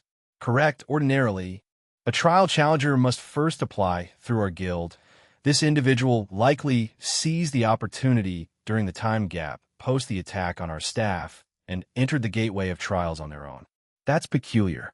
Normally speaking, after accomplishing such a grand feat, they would be boasting about it everywhere, wouldn't they? Upon hearing Banning's response, Amelia heaved another deep sigh, for they too shared this sentiment. Indeed, this very point has been a topic of discussion within our guild for the whole day. We're simply unable to comprehend why anyone would proceed in such a manner. Centuredo recalling the gruesome images of the discovered remnants, a sense of unease crept into Amelia's heart. Banning shook his head, taking a seat, seemingly bereft of ideas. No wonder you all seem so dispirited. Indeed, this incident is profoundly eerie. We've dispatched staff to report this to the Central Guild. We await their response. Amelia had done her utmost, given the current absence of Branch Chief Oleg, coinciding with the busiest period at the end of each month. She had managed to deal with the unexpected incident of the purple trial beyond everyone's expectations. However, Amelia's ambitious nature made her unable to accept the outcome of the investigation. Banning pondered momentarily, shifting his line of questioning. What would happen if this individual, who passed the purple trial, were to appear? Amelia perked up a bit. She attempted to envision the scenario, then answered Banning, based on her understanding. There would certainly be a major uproar. The power of the king, the four great lords, including our Quest Guild and other forces, they would all vie for this talent. Amelia began enthusiastically elaborating to Banning. She mentioned that even in other countries, those who could pass the purple trials were rare as hen's teeth. The occurrence rate of one individual in 5 years was already considered relatively high. Moreover, those who generally pass the purple trials are ones who advance from the first tier to the second. Those who dare to challenge the purple trials above the second tier are exceedingly scarce worldwide, and those above the third tier who have the courage to challenge the purple trials, their numbers, in recorded history, remain at 0. In the face of immense risks, no one is willing to stake their life for an unknown profit. In a nutshell, those who can pass the purple trials are undoubtedly national treasures, Amelia concluded. Could there be imposters? Banning posed another question. The probability is minute. One's power can't be falsified. If the pretense is discovered, the consequences would be unimaginably dire. Amelia's countenance grew stern. She had heard from Branch Chief Oleg before. Someone had been executed because they falsely claimed they had passed the purple trials, and even after the execution, the remains were placed on public display for a month, and as time passed, no one came forward to claim them. While the two were engaged in conversation, time had imperceptibly grown late. Banning informed Amelia that there were bathing facilities available on the first floor of the inn and suggested she freshen up. Amelia paused, then moved toward the dining table. With her head lowered, she mentioned cleaning up the remnants of their meal and needing to prepare some things for the evening. In any case, you should get started on your tasks. Tyler had a habit of thinking things over while he got ready for the day. Regrettably, the realm of Prison Star only offered bathtubs and lacked proper washing facilities, making it difficult for him to feel refreshed. Returning to the matter at hand, from the moment Tyler decided to challenge the purple trial, he had no intention of letting anyone, including Amelia and Branch Chief Oleg, know about it. He believed that although publicizing his deeds could lead to fame, wealth, status, and a plethora of resources, he would also have to give up his freedom in return. Without freedom, There would be no hope of conquering the singular demon god. Hence, Tyler chose to keep it a secret. With his vivid acting, Tyler managed to glean quite a bit of information from Amelia just now. Now that even the Quest Guild couldn't find out who passed the purple trial, he could rest easy for the time being. As for the trial to advance from the second to the third tier, Tyler planned to challenge it in another place. After Amelia and the others reported to the Central Guild, Sunnytown would probably soon become a hub of rumors, no longer suitable for Tyler to continue his adventures. Having finished thinking about these matters, Tyler also finished bathing. Just as he was gathering his things, the door to the bathing room was suddenly pulled open. Didn't I lock the door? Tyler was taken aback, looking toward the doorway. This inn only had 2 single bathing rooms, one for male guests and one for female guests. The doors to the rooms were equipped with bolts and could not be opened from the outside. Banning, "I'm coming in." Amelia's gentle voice called from outside the door. Tyler could hear her footsteps approaching. Then he heard the sound of her closing the door again and bolting it. I used a lock-picking spell. I hope you don't mind." Tyler was stunned. What? There's a lock-picking spell in this world? But that's not the main point now, because Amelia had already pulled open the curtain and was coming in. Seeing this, Centuredo, Amelia lunged at Banning to disarm him, and Banning responded with his real skills, dodging Amelia's rapid strikes with agile footwork. Just as the sparring match grew bravado intense, Amelia suddenly halted her assault. "Wait a minute, I'll go and put a tier 1 counter magic on the door, so we won't be disturbed by any mages." Hearing Amelia say this, only one thought crossed Tyler's mind. No other mage would bother trying to break through such a powerful seal. Later, Tyler trained diligently and reviewed his spell work twice bravado to reinforce his skills. Why twice, you ask? Well, after getting messed up, of course, he had to take another bath. Chapter 2 for A Rare Visitor Prison Star, calendar year 187, June 28th, 8 a.m., countdown to confession death. 21 days at the break of dawn on the subsequent day. Tyler, having seen Amelia off to work at the Quest Guild, made haste to her home with keys in hand, resolute to complete the restorations within the day. With a rapport established with branch chief Oleg, Tyler enlisted an industrious team of skilled and experienced craftsmen who remarkably accomplished the restoration of Amelia's home within a day. Moreover, Tyler acquired metal and stone, significantly reinforcing the doors and windows of Amelia's home, ensuring that average individuals could not force their way in through sheer strength. Furthermore, Tyler erected a wooden fence adorned with iron thorns around Amelia's yard, which was then camouflaged with green plants. In this way, any unsuspecting outsider who got pricked would certainly make a noise, thereby alerting the occupants of the house. However, in reality, Tyler was overdoing it. After observing for 2 days, it was clear that the mayor's core power had completely disappeared. As for the power of the other subordinates, they had only served loyally because of the power and status of the mayor. Now that the mayor was gone, they scattered like rats deserting a sinking ship. As Tyler was busy with the restoration and reinforcement of Amelia's house, an unusual guest arrived in Sunnytown in the afternoon. The man, clad in shiny silver armor and riding a tall horse, was dragging behind him a giant demon with a size equivalent to an elephant. As soon as he arrived at the Centuredo of Sunnytown, he attracted the attention of the people. Wow, that emblem! Could it be from the Emerald City Cavalry? Yes, and it's from the strongest 1st Cavalry unit. My God, that's a captain's sleeve emblem. So he's the famous silver heavy cavalry knight, Gervit. The hubbub quickly attracted more people, everyone on tiptoes trying to catch a glimpse of this distinguished knight from Emerald City. However, this esteemed Gervit did not seem to care about the townspeople's welcome. He just waved ceremoniously to everyone and then continued to move forward, looking down. The onlookers were quite surprised. In rumors, this silver-heavy cavalry knight, Gervit, was a very high-profile and arrogant person, but now it seemed that he was quite low-key, at least not as ostentatious as the rumors. Gervit found the town's guards and asked them to help settle the giant demon's body somewhere. After that, Gervit started asking people if they knew a young man wearing a black cloak. I don't know his name. I just remember that he is very handsome, probably around 17 or 18 years old. Upon hearing the knight's description, the townspeople immediately had an answer in their hearts. If you were to talk about the most handsome 17 or 18-year-old boy in Sunnytown, apart from Banning, there was no second choice. But everyone was also puzzled. Why would the famous silver heavy cavalry knight, Gervit, be looking for Banning? The townspeople didn't dare to delay in front of the knight, and they consciously began to help search for Banning throughout the town. However, for some reason, Banning was nowhere to be seen that day. After searching for a long time to no avail, Gervit happened to pass by Branch Chief Oleg's house and decided to first discuss the matter of the Poison Blade Rat King with him. Unlike the previous day, there were few townsfolk gathered around Branch Chief Oleg's home.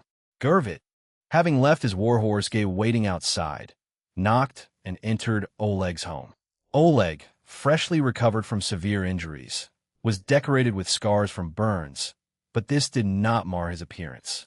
On the contrary, it made this veteran warrior seem even more valiant and fierce. Long time no see, Branch Chief Oleg. How is your health? Ah, if it isn't our renowned Gervit. Ha! How have you become so polite? Oleg, the branch chief, jested without any reservation. In his memory, this rapidly progressing junior, ever since his fame, had always been very flamboyant and arrogant. Now, seeing Gervit in this humble and polite manner, Oleg felt as though he had returned to the time when the lad's father was still alive. I was too arrogant before. Fortunately, a wise man enlightened me. He made me realize that I have strayed too far from my original intention during this period. Gervit took off his helmet and scratched his hair in embarrassment. A wise man? Oleg's eyes lit up. This seemed to be an interesting topic. Oh, this topic seems interesting. Sit down. Let's have a good chat. There were two reasons for Gervit's decision to come to Sunnytown to eliminate the Poison Blade Rat King. The first was to help his old friend, Branch Chief Oleg, to remove the threat lurking around Sunnytown. The second was to increase his own military exploits.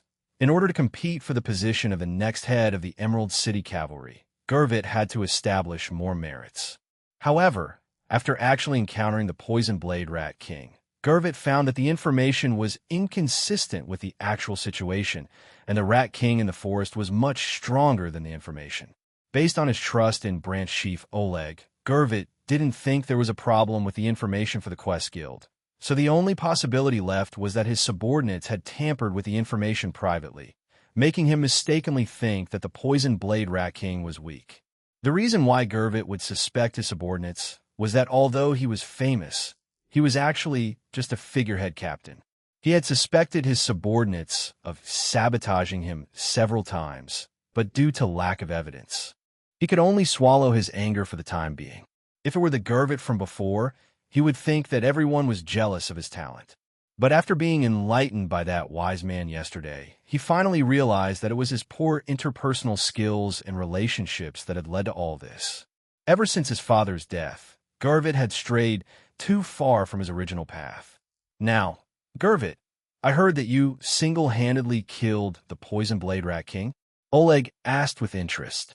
It wasn't me who killed it. I was almost killed by the Rat King, but luckily that wise man saved me. Gervit was full of regret as he spoke of his near-death experience, but when he mentioned that wise man, his eyes lit up. That wise man? Yes, but I haven't found him yet. I just passed by our place by chance, so I thought I'd drop in for a visit. By chance? On the way? Good for you, young man. Has the position of Branch Chief Oleg fallen so low in your eyes? Who is this wise man you keep mentioning? What's his background? I'm not sure what his name is, but according to the people in your town, he seems to be called Banning. Banning? Oleg's expression twisted in surprise. In his understanding, Banning was indeed an outstanding young man, but not enough to accomplish the feats that Gervit described. At present, Banning's strength has not been appraised in Emerald City, but according to Branch Chief Oleg's previous observations, he should be around level 20 in the first tier. How could such a level of strength possibly save Gervit, and even defeat the Poison Blade Rat King on his own?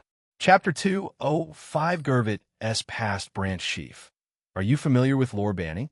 Gurvit inquired, his keen gaze indicating that he was certain Oleg knew something.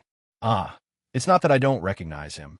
Oleg chuckled, then shook his head in denial. "However, I find it hard to believe that the Banning I know could single-handedly defeat the Poison Blade Rat King." Oleg vehemently dismissed the possibility that Banning is Gurvit's savior.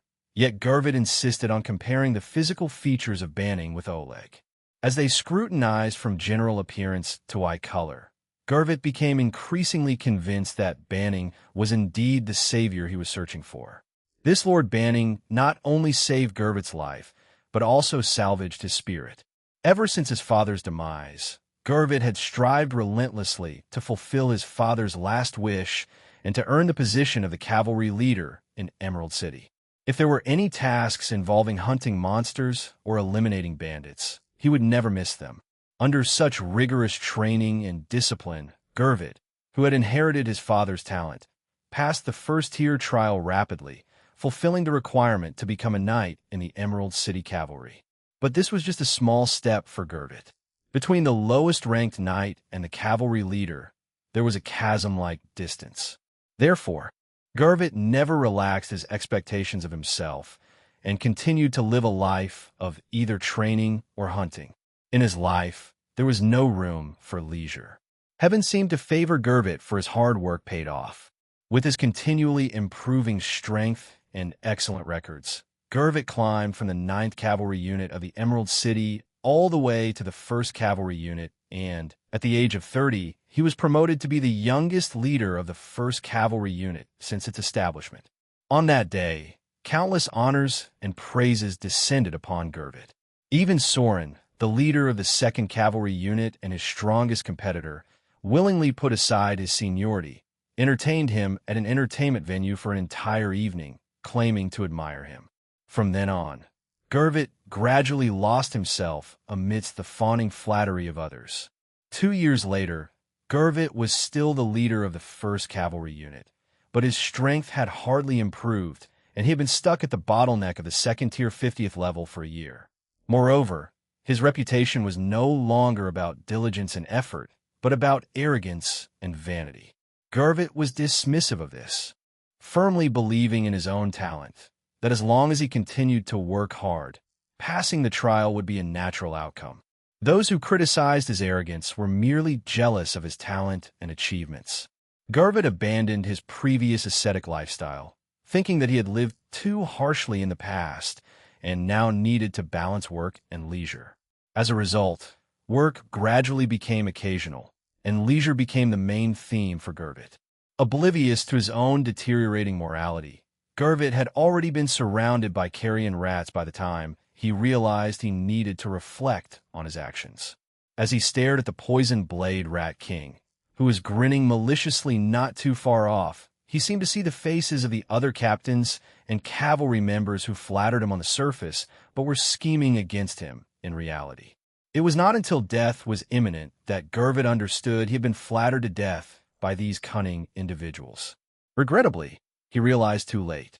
He had not only lost to these schemers, but also to his own weak will. He reprimanded himself. If only his will had been firm enough, he would not have lost himself in the world of glamour and vanity. However, it was all too late. As his life neared its end, Gurvit apologized to his father. Unexpectedly, right after his apology, a miracle happened. The young man whom he had initially thought was an ordinary individual had the audacity to walk alone towards the Poison Blade Rat King, to walk alone amongst the rat swarm. Moreover, there was not a trace of fear in the boy's eyes as he looked at the monsters. Those were the indifferent eyes of the strong looking down on the weak. Though Gurvit lost consciousness due to his magic depletion and didn't see how the young man fought against the Rat King and the rat swarm, when he woke up and saw the Rat King lying dead before him, he was hit by a wave of shock. He realized how insignificant he was. Gurvit belatedly realized that the young man had refused his offer to guide him not because he didn't recognize Gurvit, but because he was fearless. In retrospect, Gurvit felt ridiculous. He had actually thought that a piece of white bread and a silver coin were enough to request the assistance of such a strong individual. As they were about to enter the forest, Gurvit had arrogantly thought that he was protecting the young man by driving him away, unaware that the youth did not even consider the poison blade Rat King a threat. Gurvit felt an overwhelming gratitude for the young man who had saved his life. He understood the rarity of getting a second lease on life, and decided to cleanse his heart and return to his former self. Moreover, having seen through the malicious intentions of those villains, Gurvit believed that encountering the youth was undoubtedly a redemption from his father's spirit in heaven. Therefore, yesterday evening, when Gurvit rose again, he tore off the flamboyant and useless white silk ribbons from himself and his warhorse's armor, as a symbolic farewell to his arrogant and complacent self of the past 2 years. Then, dragging the heavy body of the Rat King, he made his way to Sunnytown with a single purpose in mind. Gurvit sought the young man to swear his allegiance to him. He vowed that even if he were to rise to the position of a cavalry leader or higher, he would continue to serve the youth until the expiration of his life. In the room, Oleg had just explained to Gurvit the basis for banning couldn't possibly defeat the Rat King alone. That boy probably hasn't even challenged the advancement trials yet, Oleg said. Branch Chief, you might be getting old. Gurvit shook his head, negating Oleg's judgment of Lord Banning's strength. It's quite clear that Lord Banning has hidden his true strength. You just didn't notice it. Gurvit, you seem to be making some subjective assumptions. It's not my imagination, but the fact. Otherwise, you tell me, who else in Sunnytown could exterminate the poison blade Rat King? Gurvit's question indeed stumped Oleg. Oleg questioned himself. Even if he were fully recovered, he wouldn't be the poison blade Rat King's match in a one-on-one situation. Not to mention rescuing Gurvit from the Rat King and the Rat Swarm, let alone killing the Rat King. Seeing Oleg unable to answer, Gurvit was satisfied, knowing he had vindicated Lord Banning. At this point, he had nothing more to say to Oleg. All right, in any case, the quest issued by your guild has been completed. As for the reward, you can pay it directly to Lord Banning. Now, I need to find Lord Banning. Hold on. Oleg stopped Gurvit, then glanced at the table. On it was an urgent letter he had received that morning. Initially, Oleg had some hesitation, but after talking with Gurvit, he knew who he should go to. I also need to find Banning. Let's go together. Show some respect. It's Lord Banning. Gurvit glared at Oleg. Yes, let's go find Lord Banning. Chapter 206 come clean by the time Tyler finished bolstering and refurbishing Emilia's house. Dusk had settled in. The day had slipped away unnoticed, but on the bright side, had managed to level up both Deceiver and Heart of Focus in the course of his work, resulting in an increase of 10 points each in his dexterity and intelligence attributes. Upon exiting Emilia's house, Tyler realized that quite a number of townsfolk were looking for him. Look there. It's Banning. We found Banning.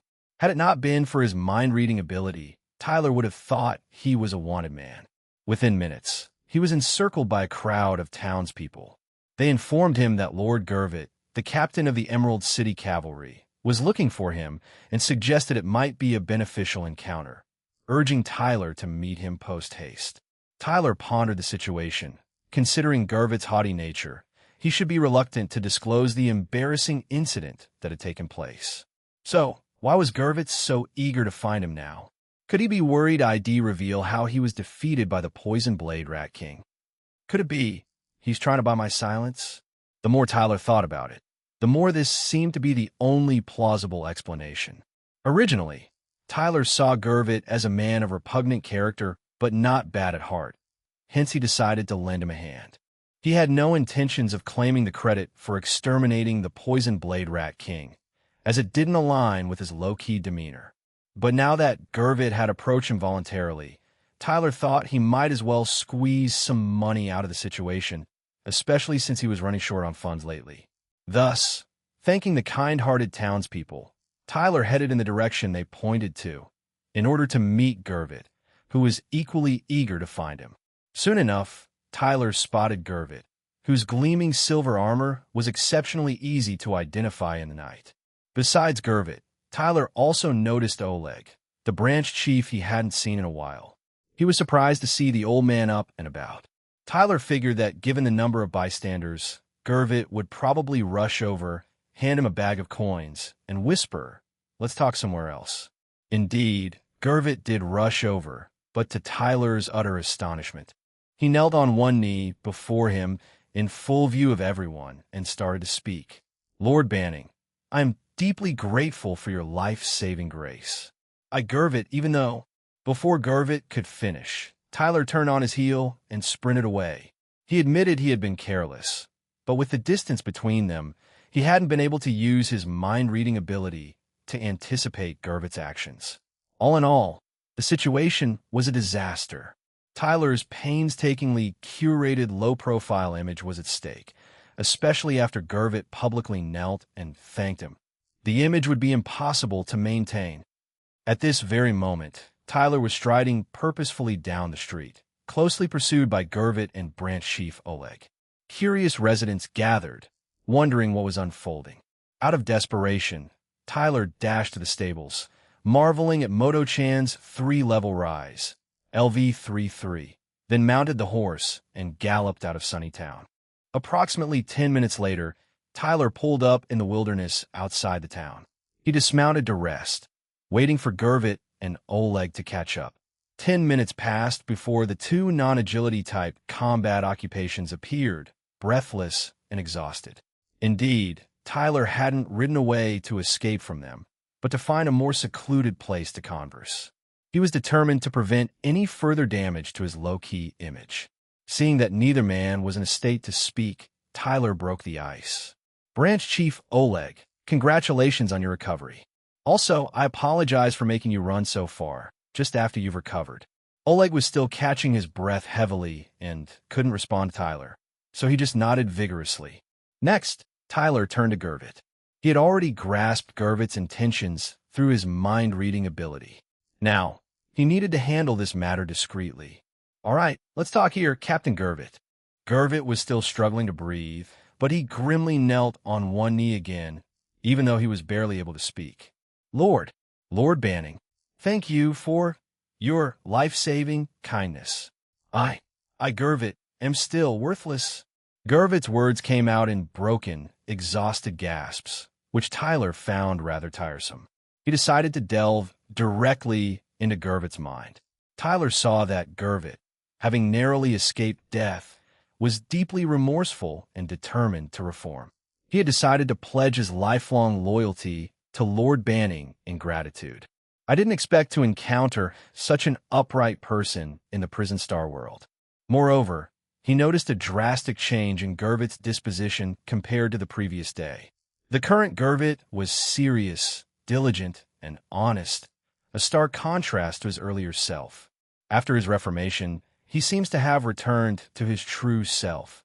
Gervit's drastic transformation took Tyler by surprise, and Oleg also appeared to be in a state of mixed feelings. Once Gervit finished speaking, Oleg immediately interjected. "Banning, I've tried to reason with this lad. He wouldn't listen.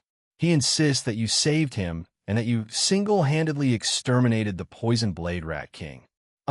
What are you doing, Gervit?" Oleg was cut off by a sharp elbow jab from Gervit, who was dissatisfied with Oleg's disrespectful address to Banning and insisted that he should be addressed as Lord Banning. After hearing the conversation between the two, Tyler roughly understood the gist of the situation. It seemed impossible to change Gervit's beliefs, and Branch Chief Oleg was not someone who could be easily swayed. Given the circumstances, Tyler decided it was time to change his approach to dealing with people. "Captain Gervit, let me explain to Branch Chief Oleg." Banning patted Gervit's shoulder, and Gervit obediently stepped aside. "Branch Chief, I had intended to keep a low profile, but since Captain Gervit saw what happened, I might as well be frank with you." Seeing Banning's suddenly mature and composed demeanor, Oleg was taken aback. Could it be?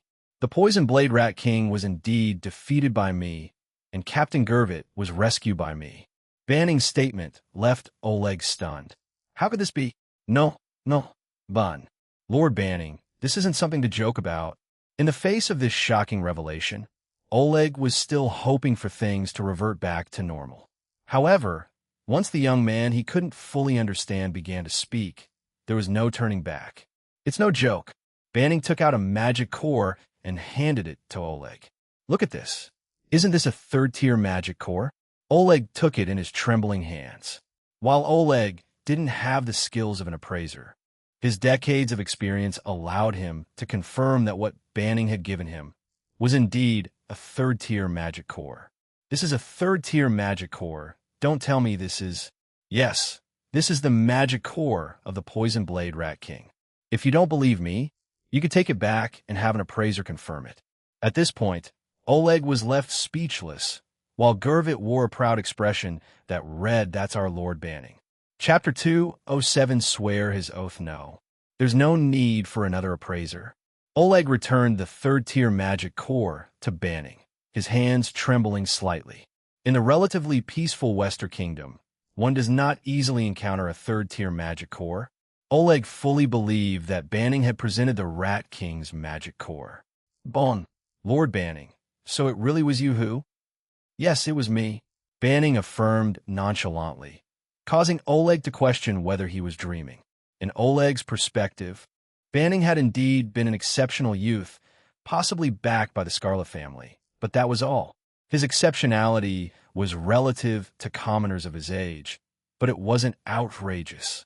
The outrageous ones, like Viviana of the Scarlet family, were truly extraordinary. Although Oleg had never seen Viviana in combat, he could sense an aura of greatness from her. And now, Oleg seemed to sense something similar from Banning. Recalling the battle in the North Sunny Wasteland, if it weren't for Banning's courage, intelligence, and selflessness, countless more would have been injured or killed. Oleg attributed Banning's success to bravery and wisdom, but now realized that was a hasty judgment. Now, after discarding his preconceived notions about Banning, Oleg found his thoughts much clearer. He carefully contemplated that, according to what he knew about Gurvit, whether it was the diligent and serious Gurvit of the past or the flashy and arrogant Gurvit of late, neither had any reason to fabricate a lie about Banning saving his life. Therefore, since Gurvit had said it, it must be true. So, the only reasonable explanation for these strange occurrences was Banning had concealed his real strength. If he's hiding his real strength, then how strong is Banning really? To defeat the Rat King and its horde alone, he must be at least a top tier, level 93rd tier, or even higher of 4th tier. Oleg didn't dare to continue this line of thought. The 18-year-old youth in front of him was a human-shaped monster. According to the common sense of the Prison Star world, an 18-year-old could be considered exceptional if he reached the full 20 levels of the 1st tier. If he reached the top level of the 2nd tier, level 50, he would be a 1 in 10,000 prodigy. Banning had already surpassed prodigy status. Any more questions, Branch Chief Oleg? Banning's voice pulled Oleg back from his thoughts. Seeing this cold-faced yet warm-smiling youth, he felt a hint of awe.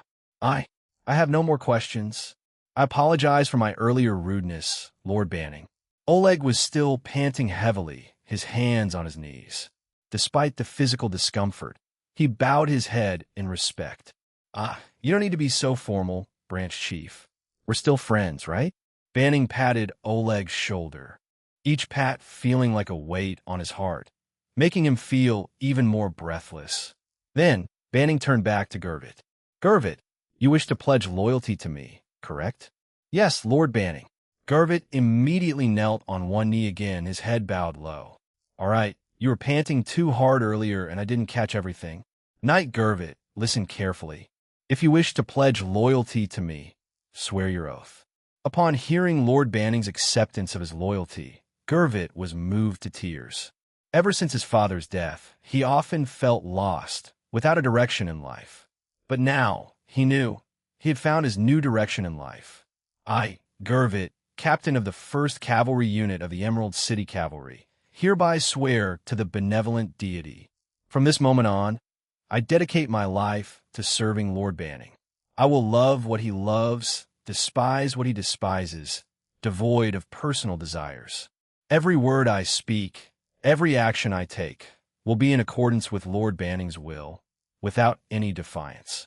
I will serve as Lord Banning's sword and shield, vigilant till death.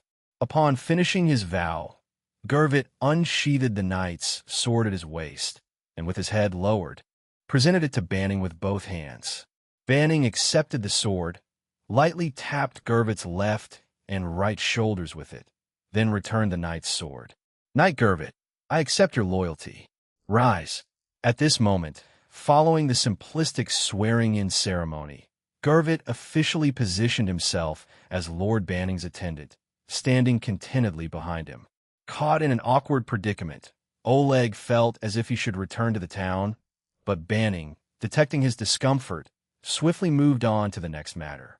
Banning strode a few steps to the side, positioning both Oleg and Gervit before him, and then began to speak.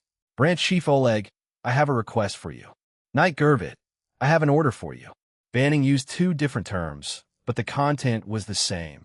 He asked both Oleg and Gervit to keep his hidden powers secret. In addition, when others were present, they should refrain from addressing him as Lord Banning. Gervit immediately agreed, while Oleg, after a moment of consideration, also nodded assent. For Oleg, assisting Banning in this matter was nothing but beneficial. Moreover, Oleg had another matter for which he sought Banning's help, providing him with no reason to refuse. Banning expressed his gratitude to both men.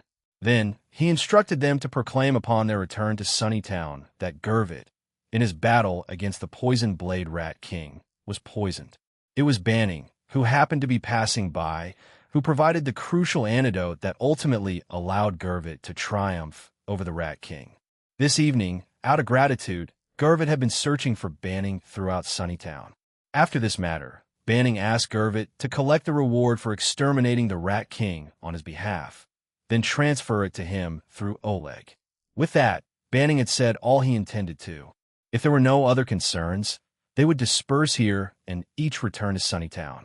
At this moment, Oleg spoke up, mentioning he had a matter that required Lord Banning's assistance. "That's the case, Lord Banning." Oleg took out a letter from his pocket, handing it to Banning. The seal on the letter was that of the Lord Azure Lizard. "This express letter was delivered to me this morning.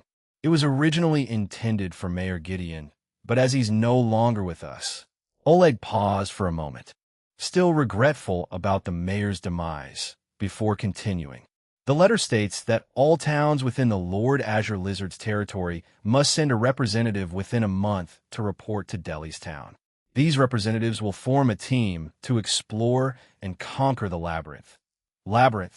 Aqua Nest located near Delhi's town." Chapter 208 Unusual Luxury. As Oleg finished speaking, Tyler had also concluded reading the letter. It was evident that Oleg hoped for Banning to serve as the representative. This was not only to carry out the orders from above, but also an opportunity to demonstrate their power to other towns, potentially influencing the distribution of resources and benefits. However, Tyler was under no obligation to comply. He needed to consider the potential advantages and drawbacks of participation and whether it was worth his time and risk. "How far is Delhi's town from Sunnytown?" "Branch Chief." "How many days would it take to travel there on horseback?" Tyler inquired. "Not far. If you travel day and night, you should arrive in about 7 days." 7 days. Tyler glanced at the remaining days on his countdown to confession death, which read 21 days. Subtracting 2 days waiting for new equipment, he had only 12 days left for the next confession, a far from comfortable time frame, leaning more toward a race against death. Is this type of personnel gathering a routine that happens every so often? Tyler asked next. Initially, when a labyrinth was first discovered, exploratory teams were organized every 6 months, but as the number of failures grew, the efforts gradually dwindled. This call to arms is quite sudden, nearly 2 years since the last one. A sudden emergency call to arms. Could something unexpected have happened? As far as Tyler knew, the only recent event that could be classified as such was the sudden visit from the singular demon god, the unutterable name. But what relation could that have with forming a team to conquer a labyrinth? Tyler couldn't figure it out for the moment. Is this labyrinth, Aqua Nest, the same as the ancient labyrinth that everyone has been discussing recently? Tyler continued. No, this is a regular labyrinth.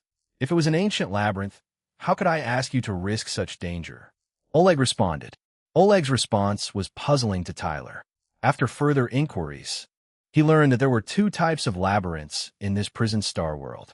Ordinary labyrinths had no entry restrictions, and one could retreat at any point. They were relatively friendly.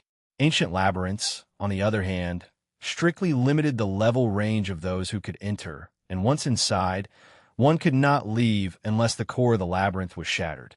I see. So why not deploy the military to conquer these ordinary labyrinths? Tyler queried. This was an unusual idea, but not unheard of in the prison star world. Oleg chuckled wryly, recounting the lessons learned from past failures. The terrain within labyrinths is extremely complex and filled with narrow passages. More people doesn't necessarily equate to success. In fact, large numbers can often be a hindrance. So, Branch Chief, Gurvit, do either of you have experience navigating labyrinths? Tyler continued to probe. Centurato, however, he still had reservations. Benefits often correlate with risk. If the rewards for conquering a labyrinth were as tempting as described, why wouldn't those with significant power attempt it? Why would they leave the treasures of the labyrinth untouched, providing an opportunity for others to try? There must be some unknown secret at play here. All right, Branch Chief, give me 2 days. I'll give you my answer in 2 days. Of course, of course. Oleg was overjoyed.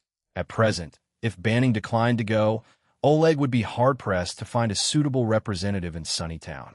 The following day, Tyler enjoyed a restful sleep, a luxury he hadn't experienced in a while.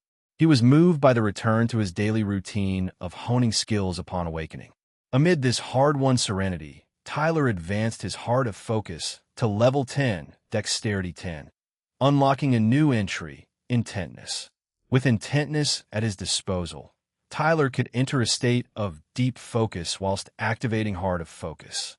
Despite doubling his magic energy consumption, it allowed Tyler to perceive the trajectory of his imminent attacks, significantly enhancing the accuracy of his long-range assaults.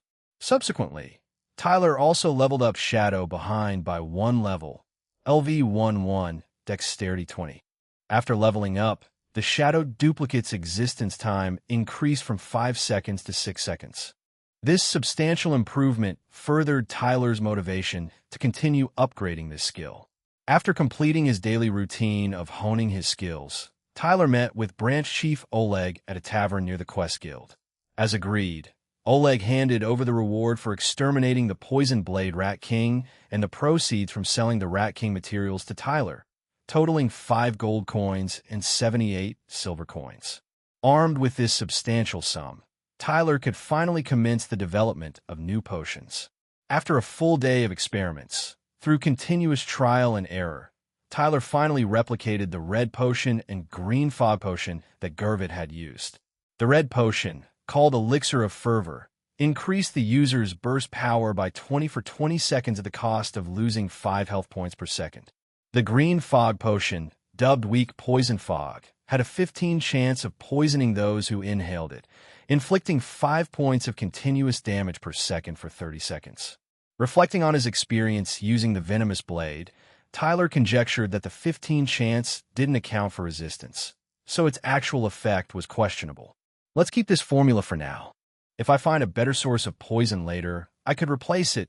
During his potion research, Tyler also didn't forget to mass-produce antidotes to hone his skills. Pharmacist experience, 200,100,600. Additionally, he crafted 20 smoke bombs to replenish his depleted stock. In the midst of his inventive zeal, Tyler developed a new item overnight, which he named Smoke Arrow, a combination of a smoke bomb and a standard arrow. This invention could extend the effective range of a smoke bomb to 100 meters. The test results were excellent. After completing these tasks, a weary Tyler found a nearby place to have dinner, mulling over the matter Oleg had mentioned the day before as he ate. The opportunity to leave Sunnytown for a legitimate reason, backed by Oleg, was indeed appealing to Tyler. If he could successfully conquer the labyrinth and obtain treasures, it would be an even greater boon. However, Tyler still harbored doubts about the dangers of the labyrinth. To address this, he retrieved the Universal Stone, converted it into points, and used his ability to foresee his precognitive death scene, Divine Eye of Transcendence. Experience points 114. As the energy points dwindled, Tyler saw his precognitive vision of Barado. However, after viewing it, he was taken aback. In this vision, there were no attackers, no weapons, and no wounds. For a moment, Tyler was at a loss as to what caused his demise in this vision. Chapter 209, Unknown Fate Future Date, July 8th at 3:16 p.m. Note: the current date is June 29th. Content of the future scene. Tyler is found lying face up in an unfamiliar street, surrounded by a multitude of onlookers, none of whom he recognizes. There are no visible wounds on him, nor are there visible traces of any substance on the ground. The bystanders' expressions range from confusion to concern. They are bewildered as to why this man would collapse in pain on the street. Some, out of worry, are calling for soldiers. Yet, no one bears the look of horror characteristic of a murder scene, even though Tyler is already dead in this instant. At the moment of his death, Tyler's expression is extraordinarily pained, his face reddened, one hand clutching his throat, the other clutching his chest, as if trying to stave off the impending death. But he dies nonetheless. Upon viewing his future death scene, Tyler got momentarily dumbfounded. He transcribed this future death scene into a physical picture and scrutinized it several times, but he was unable to discern the cause of his death. For the time being, he could only hypothesize three possibilities lacking in evidence. The first conjecture is that he received a fatal wound to his back. However, Tyler quickly dismissed this idea. If he were wounded in the back, he wouldn't clutch his throat and chest before dying. Moreover, if the fatal wound were on his back, there would be visible blood, no matter how little. The second conjecture is that he was affected by some specialized skill or curse that could seize control of his Barado, compelling him to take his own life. Tyler deemed this unlikely as well, because if this were the case, he would have shown obvious physical signs of self-inflicted harm. Why would one hand be on his chest? Could it be that part of his body was struggling to break free from the control?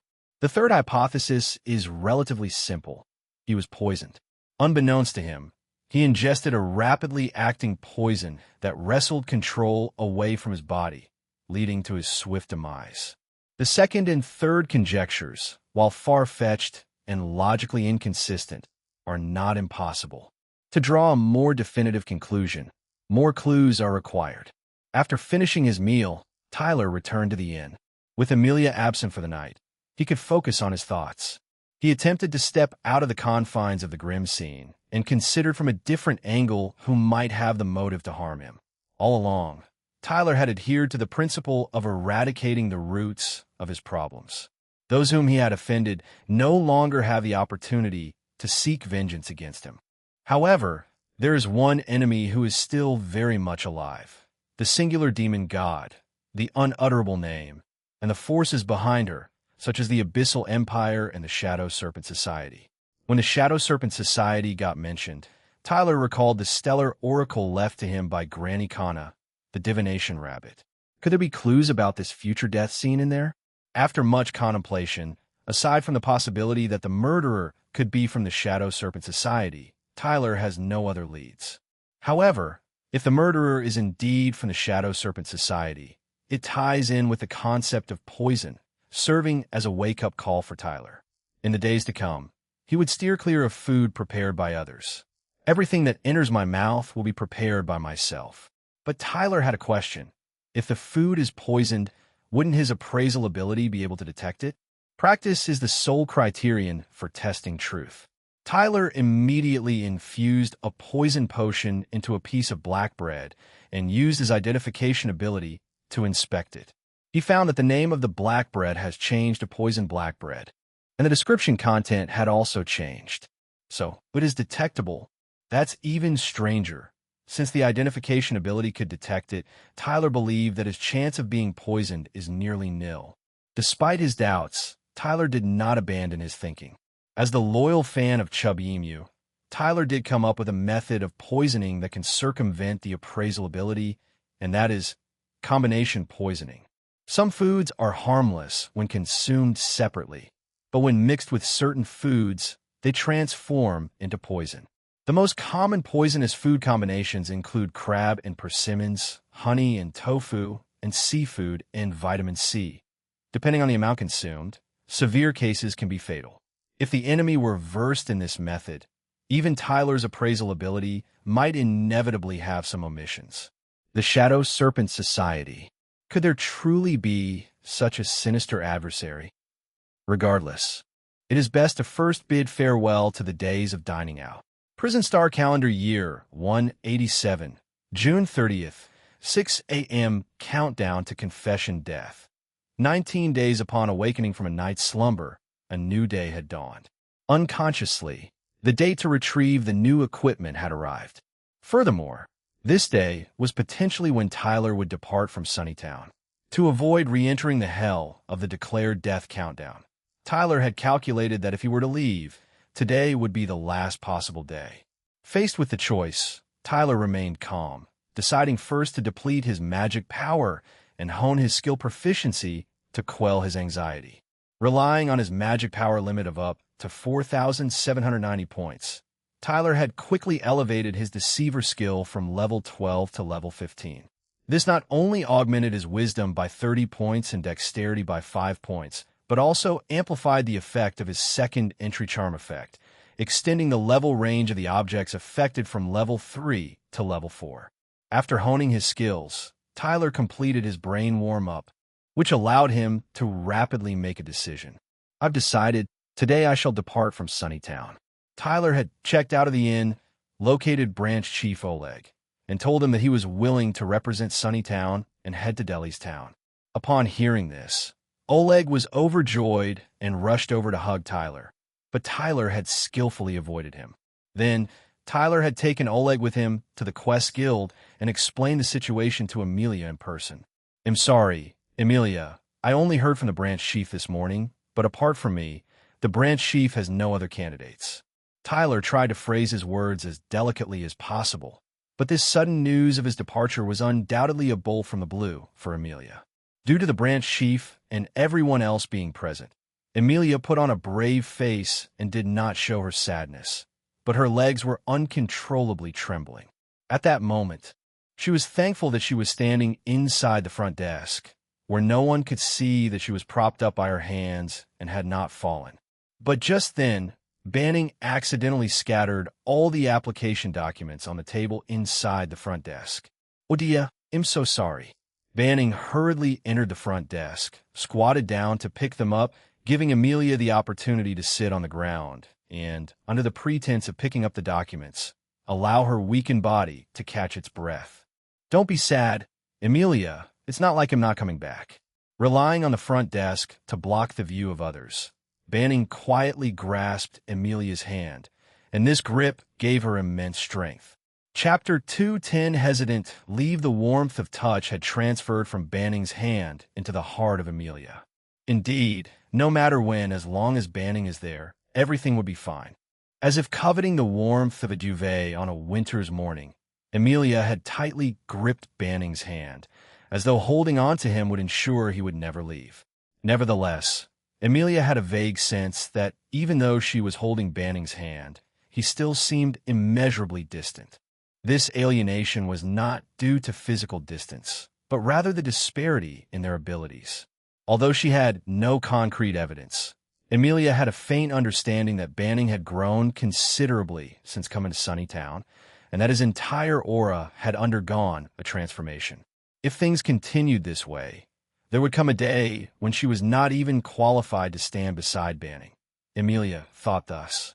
The direction I should be striving towards is not to hold Banning's hand, but to keep up with his pace.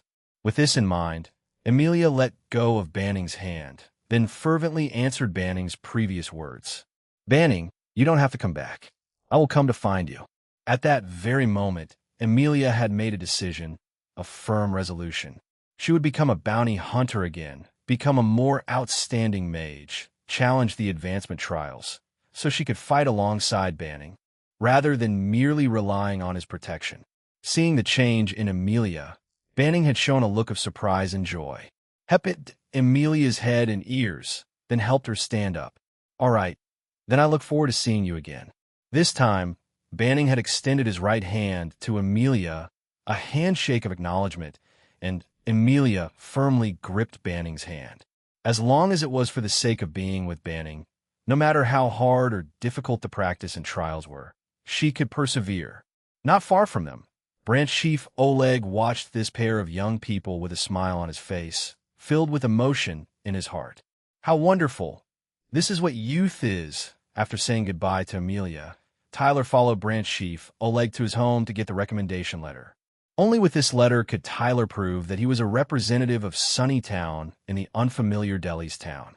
Watching Oleg penning the recommendation letter, Tyler thought of the future finale scene and his increasingly widespread reputation in Sunnytown recently.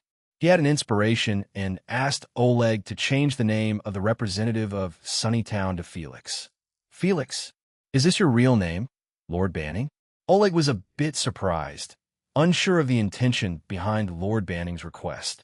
Tyler smiled and told Oleg that the name was just a code. He didn't need to think too much about it, and just write as he said. Oleg was a smart man. He didn't ask any more questions, obediently rewrote a recommendation letter, sealed it with wax, and handed it to Lord Banning. Before leaving, Banning also entrusted Oleg with a task. Branch Chief, Amelia plans to challenge the advanced trial in the future. I hope you could find someone to guide her. Don't worry, I've long considered Amelia as my own granddaughter, and I've already prepared mentors for her.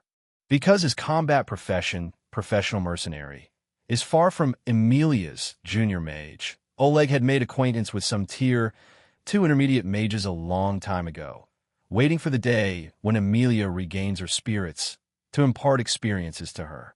Now, Oleg has not only waited for Amelia's resurgence, but he also gained a grandson-in-law to be.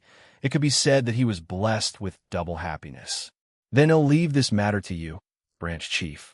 Rest assured, leave it to me. Oleg confidently made a promise, then watched Lord Banning leave with some reluctance.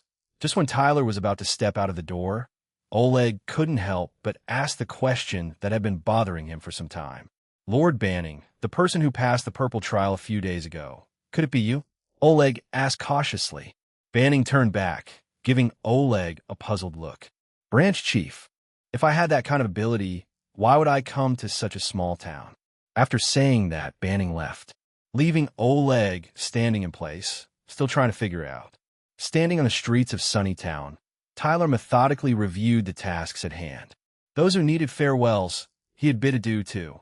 Speaking of which, Gurvit the Cavalry had set off for Emerald City just yesterday. In fact, Gurvit herself had insisted on staying to serve Tyler, but Tyler disliked the feeling of having an extra person around, especially a grown-up male. Therefore, Tyler had ordered Gurvit to return to Emerald City and do what she needed to do. He assured her that if he needed him, he would go to Emerald City to find him. This finally managed to send off the loyal Gurvit. Now, to return to the main topic, after the goodbyes, Tyler's next task was to collect his new equipment. As Tyler approached the equipment shop, he was stunned by the scene at the entrance. A dozen craftsmen were sprawled around haphazardly, their faces filled with a satisfied expression as if they had completed a fulfilling task. Looking inside the shop, Tyler saw a similar scene. These craftsmen had really put in all their passion into crafting his new equipment. Moved by the enthusiasm of these elder men, Tyler couldn't wait to step into the equipment shop. He saw 4 pieces of equipment laid neatly on a large workbench. They looked familiar, but upon a closer look, he could spot the differences. Tyler activated his appraisal ability and immediately confirmed the names of the new equipment. They were the Fur Dragon Bow with dragon scales fused onto the arm, the Shadow Sword Dragon Steed with a faint dragon pattern on the blade, the Venomous Blade, Poison Dragon Claw with delicate dragon teeth extending from the blade edge, and the Dragon Boots, Shadow Step that had been reinforced with a layer of dragon skin. Even with a quick glance at the changes of each piece of equipment after the upgrade, Tyler was so excited that he clenched his fists. As to how to utilize these 4 pieces of equipment, he needed some time to digest it. At that moment, the commotion Tyler had caused in the shop woke up the craftsmen one by one. Surrounded by the craftsmen, Tyler sincerely thanked everyone and praised the changes in his equipment. I'm not exaggerating when I say that you've made these pieces of equipment evolve. In the future, if someone asks me who crafted your equipment, I will definitely tell them loudly. My equipment was crafted by the craftsmen of Sunnytown. Each and every one of them are top-notch craftsmen. The words of thanks and praise were indeed a bit flattering, but each of them was Tyler's heartfelt feeling. At this moment, the sincere praise and recognition from the young man brought tears to the eyes of the craftsman who had worked hard for 3 nights. At this point, the lead craftsman brought out a wrapped item from the inner room and handed it to Tyler. "Handsome lad, take a look at this. This is a gift that we old men came up with on a whim yesterday. We worked overtime to make it for you." Chapter 2:11, Setting Out Again, a Gift. Tyler's eyes widened in surprise. He hadn't expected that these craftsmen could spare the time to do this amidst their busy work schedule. They were a truly adorable group of elderly gentlemen. As he expressed his gratitude, Tyler opened the gift to find a cloak inside. From the outside, it was made of a matte black fabric, while the inner lining was a delicate dark red leather. "You've worn out your old black cloak. We took the dragon skin you brought and other materials to create a new one for you. Why don't you try it on and see if it fits?" Unable to refuse the craftsman's enthusiastic offer, Tyler draped the cloak over his shoulders. The measurements were just right. These craftsmen certainly had an eye for detail. "You guys have really put in a lot of effort. Thank you so much." Tyler was so moved that he was at a loss for words. The cloak was not only discreet and high quality, but its equipment effects also left him in awe. Equipment name: Crimson Dragon Cloak Equipment Effects. 1 Equipment Requirements: Intelligence 200, Dexterity 200. 2. If equipper's attributes do not meet the requirements, it cannot be used. 3 Attribute gain for the equipper: Dexterity 30, Intelligence 30. 4 Resistance gain for the equipper: Fire Resistance 50, Poison Resistance 20, Mental Resistance 10. Of particular importance was the mental resistance concept. This allowed Tyler to determine that the Prison Star world must have some form of mental control magic or secret technique, which he must guard against. Tyler thanked everyone and accepted the Crimson Dragon Cloak. During a long journey, a cloak could not only shield from wind and rain, but also conceal weapons, armor, and items on one's person. It was a must-have for travelers. The cheerful craftsman said that it was they who should be thanking Banning. For these old craftsmen, it was difficult for them to break new ground at their age. If Banning hadn't come to Sunnytown and brought so many interesting and novel materials, they wouldn't have had the chance to challenge themselves. What these craftsmen pursued was not wealth or fame, but whether they could elevate their craftsmanship to a higher level in their lifetime. These days, it was Banning who brought the dragon materials that helped them achieve this wish. Moved by the craftsman's sentiments, Tyler shook hands with each of them, promising that he would bring more interesting materials back to Sunnytown. The craftsmen were moved to tears.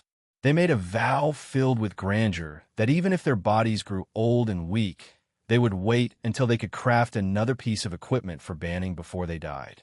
Not knowing how to thank the craftsmen for their enthusiasm, Tyler quietly left 2 gold coins and a note on the workbench. Cinchuredo Tyler was filled with some measure of exhilaration. Indeed, a man remains a youth for many years. Subsequently, Tyler visited the ornament workshop and obtained the improved version of the binnacle. Regrettably, due to the purity of the materials, the improved binnacle was still somewhat unsatisfactory.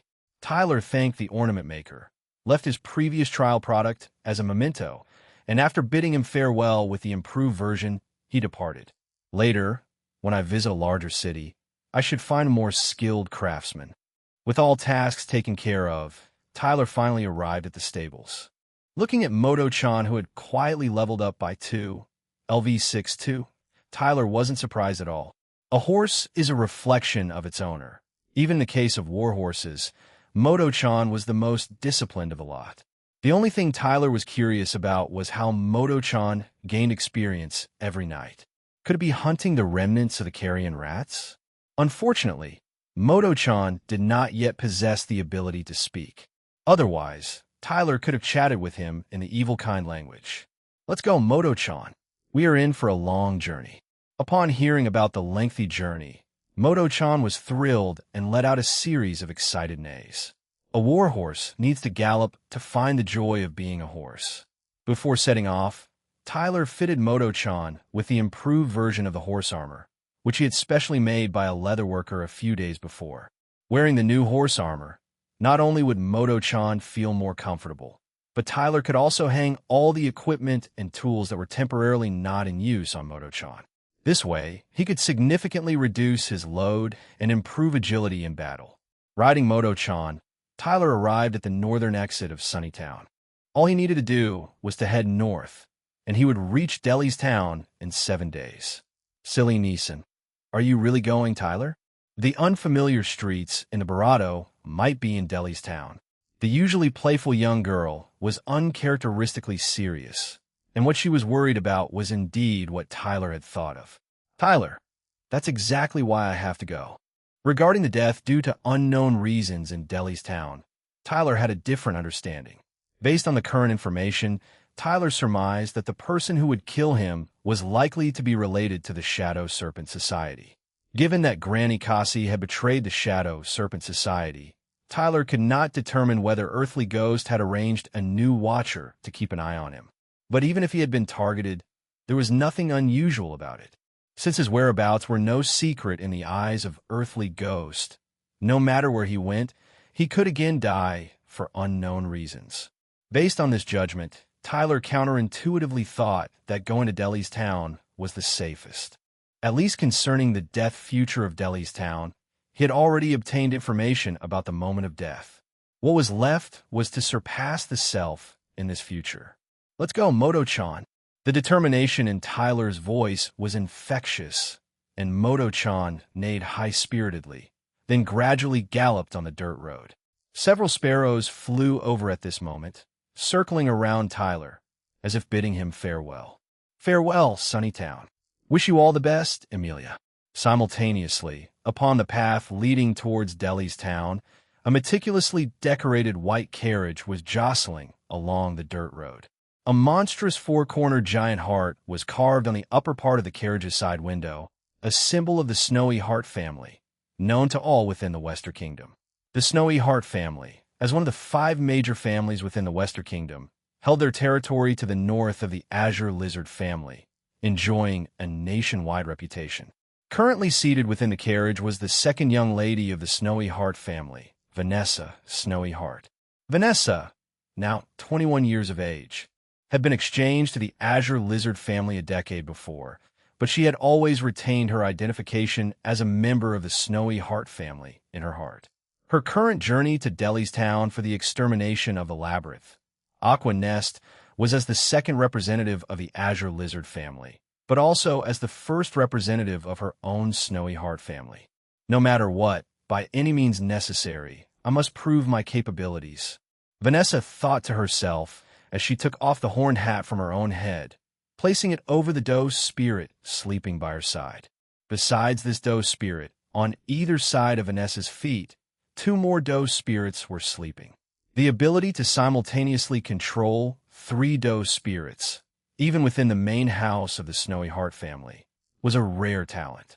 Chapter 2:12 Earthly Ghost's Plans in the Abyssal Empire within the Temple of Myriad Demons. The serpent mage, Earthly Ghost with eyes gleaming sinisterly, and the falcon mage, Heavenly Ghost, draped in wings, were locked in mutual gaze, each harboring their own thoughts. Ever since their lord, the Eternal Winter Lord, had held a private discussion with the singular demon god in the Hall of Abyssal Demons a few days prior, they had rarely seen the Eternal Winter Lord. The Earthly Ghost could guess that the discussion was likely related to his own incompetence. Although the Eternal Winter Lord did not explicitly say anything, nor did he punish the Earthly Ghost, the Earthly Ghost quickly realized after that damned Kasi betrayed them, that the information he last provided to the Eternal Winter Lord was flawed. In other words, the assassination attempt personally carried out by the singular demon god had failed. The unexpected failure forced the earthly ghost to admit that his pawns indeed contained uncontrollable factors, in contrast to the heavenly ghost's more reliable pawns. That was why he was facing the heavenly ghost at this moment. Hiss, heavenly ghost, thank you for your willingness to help me. No need for thanks as colleagues. It's only right to help each other. The heavenly ghost was very polite, but he was not helping the earthly ghost out of the goodness of his heart, but rather to share in the merit. The heavenly ghost had always wanted to get involved in monitoring the crosser, but unfortunately, he was a step slower than the earthly ghost, and it wasn't appropriate to stir up trouble. Now, when the earthly ghost failed and extended an olive branch, this was the development the heavenly ghost was most eager to see. Based on the reference information provided by the earthly ghost, the heavenly ghost's little sparrows had already located the crosser named Banning today. From now on, no matter where he went, he couldn't escape the surveillance of these aerial watchers. However, the heavenly ghost surveillance network was not perfect, without nocturnal birds like owls and night herons. The heavenly ghost could not monitor at night because most birds are night blind. In addition, within buildings and underground caves, the heavenly ghost birds could not track the target's movements. At times like these, he needed the earthly ghost's cooperation. Hiss. However, the Eternal Winter Lord doesn't seem to care too much about surveillance recently. Hiss. Indeed, I always feel like he's preparing some big plan. The performance of the Eternal Winter Lord made the earthly ghost uneasy. If the Eternal Winter Lord gave up on monitoring, it meant that he had no way to atone for his faults. This kind of anxiety had been bothering the earthly ghost these days. After several considerations, he made a decision that could not be revealed to anyone before it was successful. Hiss. Anyway, he'll need your cooperation for the surveillance. Heavenly ghost, hiss. I have something to do, so he'll go first. All right. Bidding farewell to the heavenly ghost, the earthly ghost sought a secluded location, sitting cross-legged, projecting his consciousness onto his duplicate far away in the Western Kingdom of the Human Alliance. At the same moment, within a cold, damp building somewhere in the Western Kingdom, a black and white banded silver ring snake awakened. The snake lay on a circular stone altar, beneath which a white-haired, one-eyed girl knelt on one knee, seemingly having waited a long time. Elsewhere in the room, many other snakes coiled, fast asleep. The silver ring snake hissed a few times, staring at the girl for several seconds before speaking. Hiss. Hey, Heloise, are you asleep? At the sound of the silver ring snake, the girl's body jerked slightly, then she slowly raised her head. I pay my respects to Lord Earthly Ghost. I was merely testing my soul amidst the spiral of evil spirits. Although she said this, the girl couldn't help but let out a small yawn, as if she had just woken up. The earthly ghost, controlling the silver ring snake, heaved a silent sigh. Among the reserve cadre of the Serpent Shadow Society, Black Tigerwing Heloise was considered fairly competent. It's just a shame that there seemed to be something wrong within her head. However, even if her mind was a bit off, it didn't affect her ability to carry out this task. Rather, it was more like making the best use of everything. No heartache, even if she died. Hiss. Fine. Then you're prepared for the snake blood trial. Hiss. I have no way out. Only through the snake blood trial can I open the road to the future. Heloise's answers always gave the earthly ghost a headache. After a moment of thought, he understood that she was ready. Thus, the earthly ghost, Centuredo the sphere, automatically opened a small opening. A strange liquid flowed from it, gathering in a bowl-sized pool on the altar. Hiss. Heloise, drink the trial Barado, and begin your trial. In the corner of the room, another silver ring snake awoke. This was another snake controlled by the earthly ghost. Heloise slowly walked to the small pool, her face turning somewhat pale as she struggled intensely with what lay before her. My name is Black Tigerwing Heloise. I will command the world with the eye of the nefarious Tiger King. Grant me power, nefarious Tiger King. A mere serpent trial cannot threaten your divine power at all. After muttering a series of mysterious words to herself, Heloise steeled herself for the serpent trial. enduring it with fierce resolve. Then, Heloise raised her weary face, looking at the earthly ghost with a confident expression as if to say, "Is that all?" However, she only remained cool for less than 3 seconds, before quickly covering her barato with both hands, struggling to keep the strange liquid she had just barato down. Hiss! "Well done, Heloise." The earthly ghost pretended not to see Heloise's embarrassing moment, continuing to give her instructions. "Next, you just need to defeat the trial target. Then the trial barato that has merged with you will greatly enhance your power. At that time, your wish can be realized." Heloise listened carefully, nodding vigorously, but she didn't have the energy to speak. Right now, if she opened her barato, the barato that she had just forced down would surely come back up. "Your trial target is a young man named Banning. All the detailed information is in the letter on the altar. You can read it carefully and start the mission immediately." The earthly ghost, Silver Ring Snake, coiled up on the ground, raising its body, looking at Heloise with gloomy eyes as she, covering her mouth, walked towards the altar and took the letter. To be honest, the earthly ghost couldn't associate Heloise with the word reliable, but it didn't matter anymore. As soon as Heloise drank the snake blood mixed with Bloodfang Serpent, the young man, named Banning, was doomed.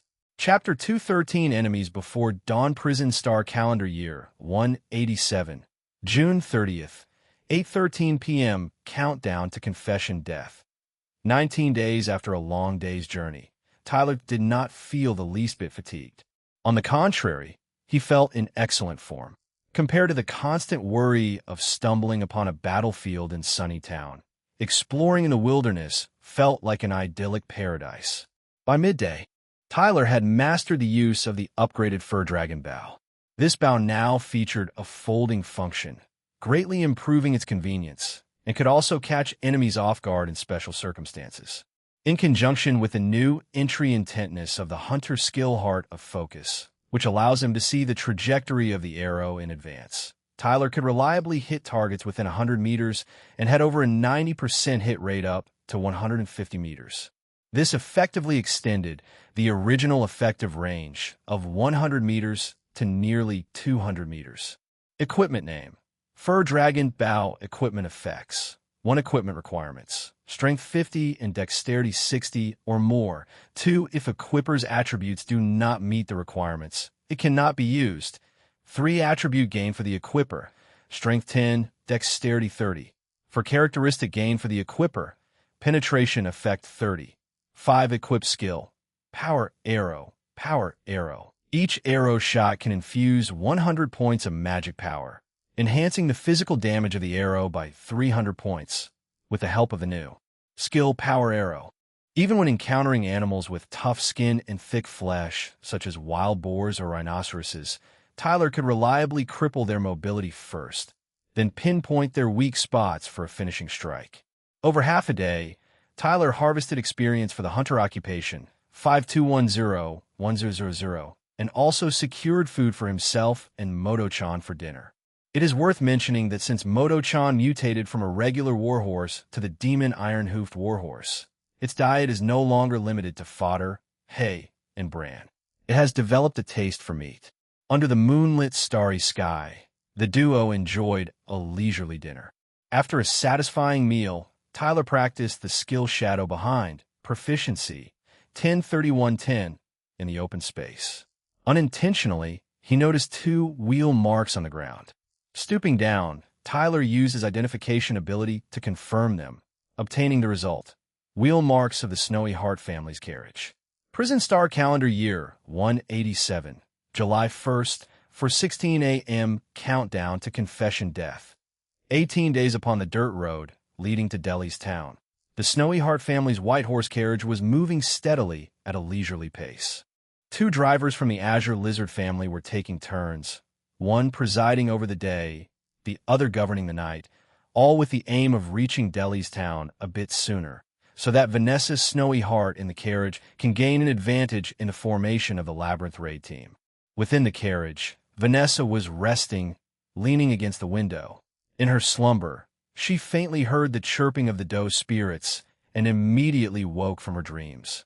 She cast a vigilant glance outside the window, found nothing unusual, and then turned her attention to the three doe spirits beside her. The doe spirits were all awake, anxiously peering around, which confirmed to Vanessa that she had not been hallucinating. If the doe spirits were chirping, it meant that entities with hostile intentions were approaching them. Vanessa slid open the window, informed the driver of the imminent danger, and then opened the carriage door, released the three doe spirits to run alongside the carriage. She took out her silver flute, preparing herself for combat. Minutes later, the resounding howls of wolves began echoing nearby. Hearing the intermittent howls, Vanessa knew she had been surrounded by them. Driver, steer the carriage to an open and well-lit area, then take shelter inside the carriage. Vanessa, who had faced them in battle multiple times, was not panicked. She calmly arranged the countermeasures. The reason she, a noble young lady, was protecting the two drivers wasn't out of kindness, but because after the battle, she would still need someone to drive the carriage for her. In order to respond in a timely manner, Vanessa half-stepped out of the carriage door, one hand gripping the edge of the roof. She then made a powerful leap upwards, skillfully flipping herself onto the roof of the carriage. At this moment, atop the speeding carriage, Vanessa, dressed in her battle attire, was kneeling on one knee on the roof, one hand holding down her feathered hat, the other clutching her silver flute. She let her black hair flutter behind her, scanning the surroundings with her vibrant green eyes. Before long, the carriage entered a wide-open plain. However, at the same time, several dark silhouettes had crossed from the far left and right of the carriage, circling around to the front, preparing to launch a forceful attack. Behind the carriage, several other dark shadows were following at a leisurely pace. Vanessa had a clear view. She knew the enemy's encirclement had been completed, but that didn't matter. After all, every time she encountered them, it always started with being surrounded, and ended with her wiping them out. The white horse carriage gently halted on the open field, as the two carriage drivers from the Azure Lizard family quickly retreated into the safety of the carriage interior, securing the door behind them. Three doe spirits evenly positioned themselves around the carriage, while atop the carriage roof, Vanessa elegantly stood, surveying her surroundings while playing a melodious tune. Doe Spirit Concerto. First movement. Thorns as the ethereal notes of the flute resonated in the air. The three doe spirits, initially indistinguishable from ordinary small deers, suddenly grew into robust, tamed hearts. And most incredibly, their sturdy antlers sprouted blades that could rival any sword's edge, chilling to behold. As if in defiance of Vanessa's flute, the enemies encircling the carriage began to howl intermittently, seemingly a show of force and a final communication before launching their onslaught. Night winds howled, interweaving with the flute and the howls, casting an eerie pallor over the darkness before dawn. Without warning, three dark figures sprang out from around the carriage, hurtling straight toward the hearts who were prepared for battle. However, under the command of the melody, Cinceredo did they reveal their true forms. It turns out, the dark figures surrounding the white horse carriage were a pack of giant wolves, their size rivaling that of a bull. Their limbs held potent strength, their claws were sharp as daggers, yet their soft bellies remained their fatal weakness. The instant death of the assaulters did not deter the wolves' resolve. On the contrary, a new wave of assault was immediately launched following the failure of the first. The wolves' strategy was to use the sacrifice of their vanguard to entangle the heart's defenses. Their true objective was to take down the commander atop the carriage roof, Vanessa. As the hearts were unable to shake off the bodies on their antlers in time to rejoin the battle, the melody of Vanessa's flute subtly transitioned, seamlessly entering a new chapter. Doe Spirit Concerto. Third movement. Shedding Fur Chapter 214 Concerto. In the darkness of the night, the melodious sound of the flute suddenly became piercing. Under the rhythmically charged melody, the bodies of the three doe spirits underwent a transformation once again. The massive antlers atop the doe spirits swiftly shrank, freeing them from the giant wolves caught on them. Then, The hind legs of the doe spirits were further strengthened, allowing them to stand upright like humans and use their forehooves as fists to strike at the enemy. The wolves rushing in for the second wave did not expect this change and were caught off guard. They failed to breach the defensive circle and reach Vanessa. However, the wolf pack reacted swiftly. Upon the shift in the situation, they immediately reinforced their ranks with 3 more giant wolves, leaving the doe spirits who had yet to completely subdue the second wave of wolves spread thin. Vanessa, unflustered by this turn of events, used the notes of her flute to command the doe spirits to concentrate on the enemies at hand. As for herself, when the 3 new giant wolves infiltrated the area around the carriage, she suddenly leapt high into the air, evading the wolves' onslaught, and landed next to one of the doe spirits. Vanessa, with her nimble footsteps, continued to play her tune while circling the doe spirits.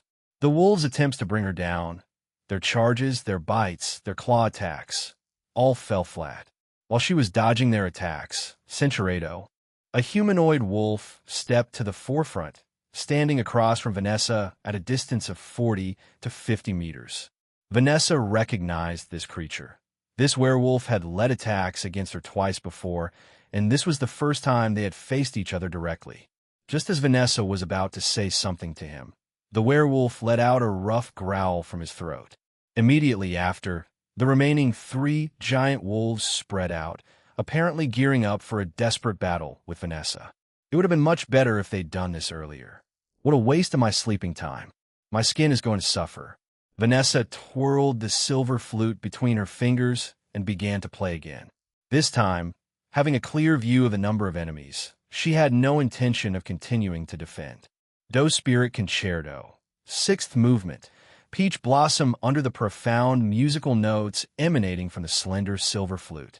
One of the doe spirit's bodies inflated to the size of an elephant, becoming a humanoid giant. Another doe spirit gained stronger limbs based on its current figure, while the last one reverted back to the original 4-legged heart form, its giant antlers still glistening coldly with the blood of the wolves. Vanessa continued to play her tune as she walked towards the werewolf, with the humanoid doe and the heart on her left and right, and the gigantic doe spirit standing behind her. Every step the giant doe took made the ground tremble. The werewolf growled angrily and charged first, followed by the 3 remaining giant wolves who also launched into a sprint. Despite the perilous situation, Vanessa's performance didn't miss a beat, and there was not a hint of tremor in the sound. In her concerto, the 3 doe spirits were as one with her, sharing sight and intention. Vanessa and the doe spirits cooperated with each other. In the magnificent 6th movement, the werewolf and the giant wolves were turned into immobile corpses. My dear children, you've worked hard. After the performance ended, the doe spirits returned to their cute and petite forms, swarming around Vanessa's feet, asking for belly rubs as a reward. Vanessa rewarded each one, then knocked on the carriage door, letting the 2 drivers go dig out the magic cores from the wolves, while she herself, along with the doe spirits, went back into the carriage to continue her sleep. When Vanessa awoke the following day, it was already nearing noon. While she had been asleep, the carriage had made good progress, traversing a considerable distance across the landscape. She instructed the carriage drivers to pull over onto a verdant meadow, letting the doe spirits out to graze, while she herself retrieved some dried rations from her luggage and began to eat with water. The attackers from the previous nocturne were from the werewolf tribe of the neighboring Falnas Empire. The werewolf tribe and the Snowy Heart family were sworn enemies, and any werewolf would take pride in hunting down a Barado of the Snowy Heart family. Vanessa was unsure how the werewolves had discovered her whereabouts. Living outside of the Snowy Heart family's territory, she was considered an easy target by the wolves. However, Vanessa didn't see the situation as entirely negative. Due to border security restrictions, the werewolves that could reach her were not overly powerful, which gave her the opportunity to accumulate combat experience and grow stronger. Having been exchanged to the Azure Lizard family for the sake of familial friendship, she had to exert effort several times that of her siblings in the Snowy Heart family. Otherwise, The fate awaiting her would be to marry a young man from the azure lizard family through an arranged union. This was the destiny of being the exchange child for the two families' friendship. After about 10 minutes, Vanessa and her party were ready to depart. But just as they were about to set off, a doe spirit, attracted by a little white rabbit that had hopped over from afar, refused to get back in the carriage. Just as Vanessa was about to scold the doe spirit, a swift arrow whistled through the air, ending the little rabbit's life in an instant with a swift arrow. The three doe spirits were startled, but didn't give out the alarm cry for enemy's approach. Vanessa turned to look in the direction the arrow had come from, but initially saw nothing. Squinting, she spotted a person on horseback approaching from the edge of the woods about 100 to 200 meters away. Dash, he hit from that distance. Vanessa tried to imagine what it would be like if the rabbit was placed 100 meters away. It would probably look no bigger than a white that's the size of a fingernail. To accurately hit a moving target of that size from such a distance, this archer was either extremely lucky or driver. We won't be leaving just yet. Go pick up that rabbit. Vanessa was intrigued by the archer. If he was talented, she wanted to bring him under her wing. This would be helpful for her when she returned to the Snowy Heart family in the future. Dash, if he's strong enough, he could even serve as my retainer in the labyrinth, providing some much-needed range capabilities. Vanessa stood by the carriage, waiting for the horseman to come closer. Up close, the horseman's steed was even more formidable than she had anticipated, its arrival causing the doe spirits to watch with rapt attention. The rider himself was a young man with striking features. Although his tanned hair, dark cloak, and worn leather armor were all rather shabby, they did little to conceal his austere charisma. Furthermore, the equipment carried on the horse's back caught Vanessa's attention. Although all were covered with leather cases, based on her experience, they were likely no ordinary goods. Vanessa quickly concluded that this horseman was not only skilled in archery and quite handsome, but also a seasoned veteran of warfare. May I have a word with you, horseman? Vanessa lifted the rabbit in her hand, signaling to the young man. She believed that her beauty could instantly compel the young man to dismount and converse with her. I'm in a hurry. Take the rabbit if you like it. The young man didn't even slacken his pace. He simply responded curtly and spurred his horse onwards. Chapter 2:15. Vanessa's frustration. Vanessa's hand, which was holding the rabbit, was trembling. She was certain that she had not missed any insignia on the horseman's body. No emblems of any family or organization were exhibited on him. In other words, this horseman was just an ordinary civilian. On the contrary, Vanessa herself, purposefully standing next to the Snowy Heart family crest in the carriage, could not have been overlooked by him as a member of the Snowy Heart family forces. Just a mere civilian. Vanessa, gripped by anger, hoisted the white rabbit and climbed onto the carriage. The three doe spirits, sensing their master's rage, obediently followed her into the carriage. The two coachmen dared not say a word and promptly prepared for departure. Catch up to that man. Vanessa suppressed her anger and calmly gave orders. However, the more her words were hidden in calmness, the more they frightened the coachmen and the doe spirits. The young lady they served was not one to easily let things go. Typically, it's quite challenging for a carriage to catch up with a lone horseman.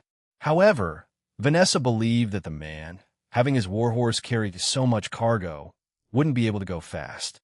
On their end, they had just rested, and as long as they exerted all their energy, they would surely be able to catch up in a short distance.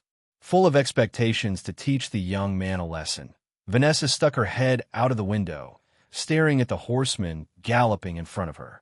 Then, the horseman went farther and farther away, until he completely disappeared from Vanessa's sight. Vanessa was silent for a long time. She wanted to scold the carriage drivers, but she knew it wasn't their fault. The horses pulling the carriage had truly given their all. She could see that. She wanted to scold herself, but she didn't know where she had gone wrong. If the same situation were to happen again, she would likely make the same judgment. That man was too abnormal. He and his warhorse, there's definitely something off.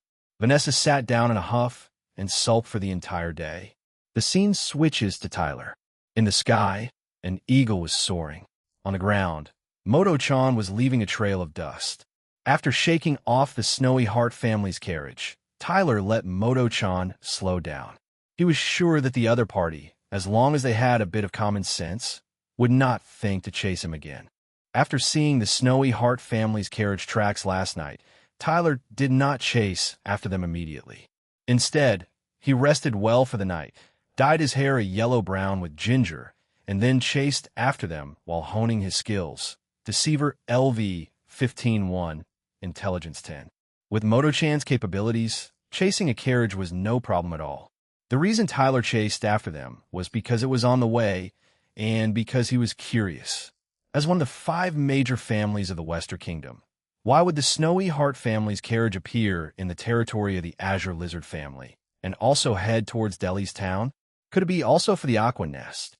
After chasing for a while, Tyler finally saw that the Snowy Hart family's carriage was parked by the roadside for a rest.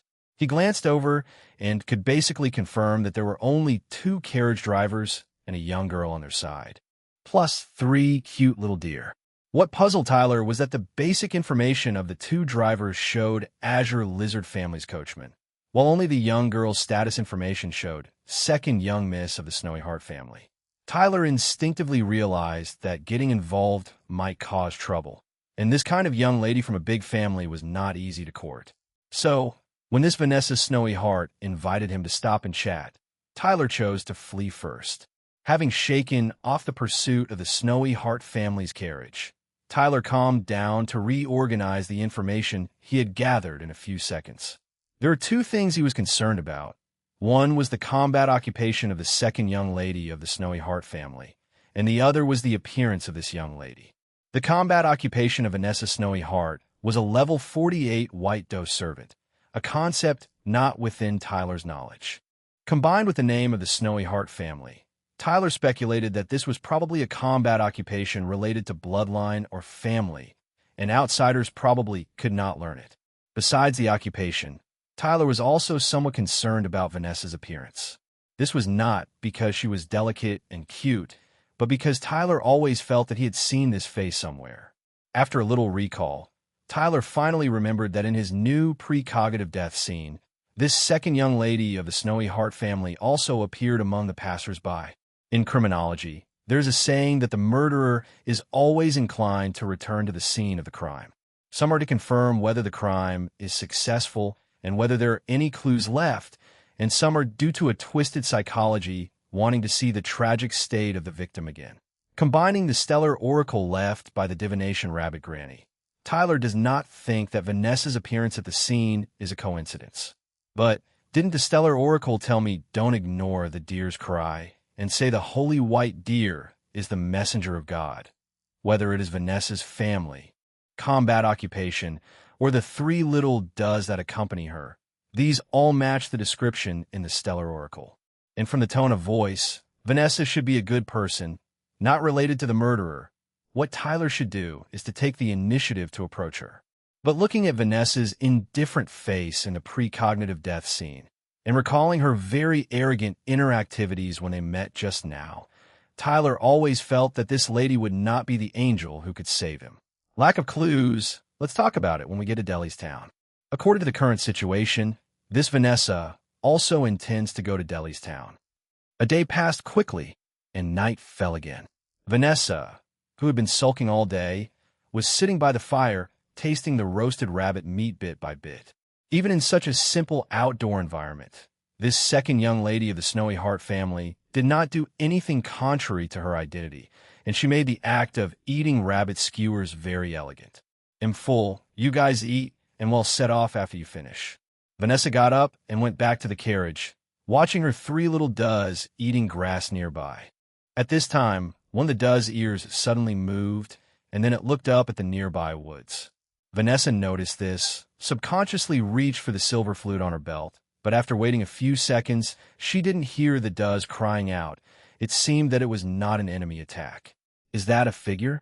Under the moonlight, Vanessa could vaguely see a person walking over from the forest. Encountering a lone person in such a wild place, either it is a scout of bandits, or it is a homeless wanderer. Vanessa saw that the does still had no reaction, guessing it should be the latter, so she was too lazy to get off the carriage, thinking that letting the coachman deal with it would be fine. As the figure got closer, Vanessa was somewhat surprised to find that this wanderer was actually a young girl. She seemed quite young. Under her pure white hair was a pair of bright sky blue eyes. Centuredo destiny has brought us together here. At this moment, the nefarious Tiger King within me seeks a sacrifice. Would you be willing to make a sacrifice for the future ruler? The white-haired, one-eyed girl addressed the two carriage drivers from a distance with some incomprehensible words, leaving them exchanging glances, uncertain of how to respond, even suspecting they had encountered a lunatic. Then, inopportunely yet quite fittingly, the girl's stomach emitted a gurgle sound. The driver suddenly understood. She was simply hungry. Come sit with us and eat. We have more than enough. One of the carriage drivers beckoned to the girl, while the other pulled off a rabbit leg and offered it to her, both of them quite welcoming. To these two middle-aged carriage drivers, the white-haired girl was almost like one of their own daughters, save for the peculiarity of her mind. The nefarious Tiger King within me expresses delight at your offering. The young girl didn't hold back and, accepting the rabbit leg, sat down and began to devour it heartily. Seeing her eat so voraciously and seeming to enjoy it so much, the carriage drivers laughed heartily. They told her to eat slowly, and if she liked it, they could leave the rest of the rabbit for her to take with her. So she's a wanderer. At least she's not lost her way. Vanessa sighed and shifted her gaze from the girl. Vanessa had some bad memories associated with people who had lost their way. When she was 13, the second year after she was exchanged to the Azure Lizard family, she met a woman who called herself Lydia during a solo outing. Lydia was very kind to young Vanessa, not only showing her around the unfamiliar Emerald City, but also taking her to eat delicious food and play fun games. However, half a year after she met Lydia, Vanessa was betrayed by her. Lydia had put a sleeping drug in Vanessa's food and was a mere step away from selling her to an underground organization for a terrible fate. If it were not for the Doe spirits and guards from the Azure Lizard family arriving in time, Vanessa didn't know where she would be or what kind of life she would be leading now.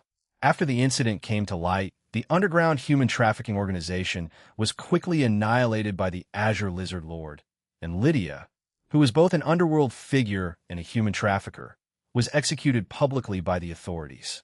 Before the execution, Lydia shouted a sentence to Vanessa in the audience. She yelled in despair, asking why Vanessa hadn't told her she was the young lady of a prominent family. If she had known, she wouldn't have committed such a stupid act. At that moment, Vanessa's values were greatly shaken. She had hidden her identity to prevent Lydia from feeling distant from her, as she didn't like it when people kept their distance out of respect. But she didn't expect that her unilateral idea would prompt Lydia to commit a crime, and that allowed her to see Lydia's true face. There is no such thing as tenderness or sisterly love. Everything was driven by self-interest. From that day forth, Vanessa no longer felt discomfort from the chasm between herself and the commoners. On the contrary, she found this chasm comforting, a sense of security. Commoners were just that, commoners. They were not worthy of befriending nobles. They were merely tools for the nobles. Naturally, the consciousness of class ingrained itself deeply in Vanessa's heart, where it remained unassailable, even to this day. Upon seeing that the carriage drivers had already enjoyed a hearty meal, but were still conversing with the white-haired girl, Vanessa cleared her throat subtly, indicating that it was time to set off. The drivers were startled, aware that they had been lax in their duties due to the girl's arrival. They hurriedly bade farewell to the girl and proceeded towards the carriage. At this point, as if to bid the girl farewell, the three Doe spirits walked over to her one by one, gently nuzzling their snouts against her body before returning to the carriage. This left Vanessa utterly astonished. It was the first time she had ever seen the Doe spirits get close to anyone other than herself within the territory of the Azure Lizard family. "Hey, what's the matter with you three? Are you turning your backs on me?" At Vanessa's reprimand, the Doe spirits lowered their heads and looked at the ground, bleating softly, appearing rather innocent. Vanessa could only sigh. She hadn't yet advanced to the third tier and was currently unable to communicate mentally with the doe spirits. Perhaps they simply liked the scent of her. "Driver, let's move," Vanessa commanded, and the white carriage resumed its journey, leaving the white-haired girl behind, still enjoying her roasted rabbit by the fire. The white-haired girl watched the departing carriage, feeling a twinge of regret. She had thought that the three little fawns were going to stay back to be her reserve food. She hadn't expected them to leave so soon. My nefarious Tiger King. It's aching again." The girl dramatically clutched her right eye, which was covered with an eye patch. However, she didn't feel any pain. She just suddenly felt like acting that way. She pretended to be in pain and looked at the departing white carriage, feeling a vague ache. She felt that the black-haired girl in the carriage had a very special aura, something indescribable. In no time at all, the white-haired girl, Black Tiger Wing, Heloise, had gnawed the remaining rabbit meat clean. Ever since she accepted the trial blood, she found herself getting hungry easily, and her appetite had considerably increased. Hee. It appears the bloodline of the nefarious Tiger King within me has awakened. Heloise was exhilarated, believing it to be the fulfillment of the promise made by the Lord Earthly Ghost. From now on, as long as she could acquire great power, she would be able to fulfill her desire to repay the kindness of the demon race. But where could that banning fellow be? Anyway, I should continue towards Delhi's town based on the previous information. Heloise patted her belly. Although she had just finished eating, she felt as though her body was ready to move. Certainly, it was the power of the nefarious Tiger King. Reminder, dear Earthworld readers, please avoid intense physical activities after a meal. Then, Heloise raised her head and gazed at the stars in the night sky for a long time, mumbling something along the lines of, "Gods of the constellations, the followers of the nefarious Tiger King seek your guidance." After about 10 minutes, Heloise finally discerned the direction to Delhi's town through the constellations and proceeded to run straight in that direction. It's worth mentioning that when Heloise decided to go straight, she meant absolutely straight. She would go through the forest, swim across rivers, slide down, and climb up canyons, all without deviating from her original direction. The reason for Heloise's stubbornness was twofold. First, she wanted to reach Delhi's town as soon as possible. Second, if she changed her course, she would get lost and waste a lot of time finding her way back. Obviously, the second reason was the main one. But a servant of the nefarious Tiger King would never admit to having a poor sense of direction.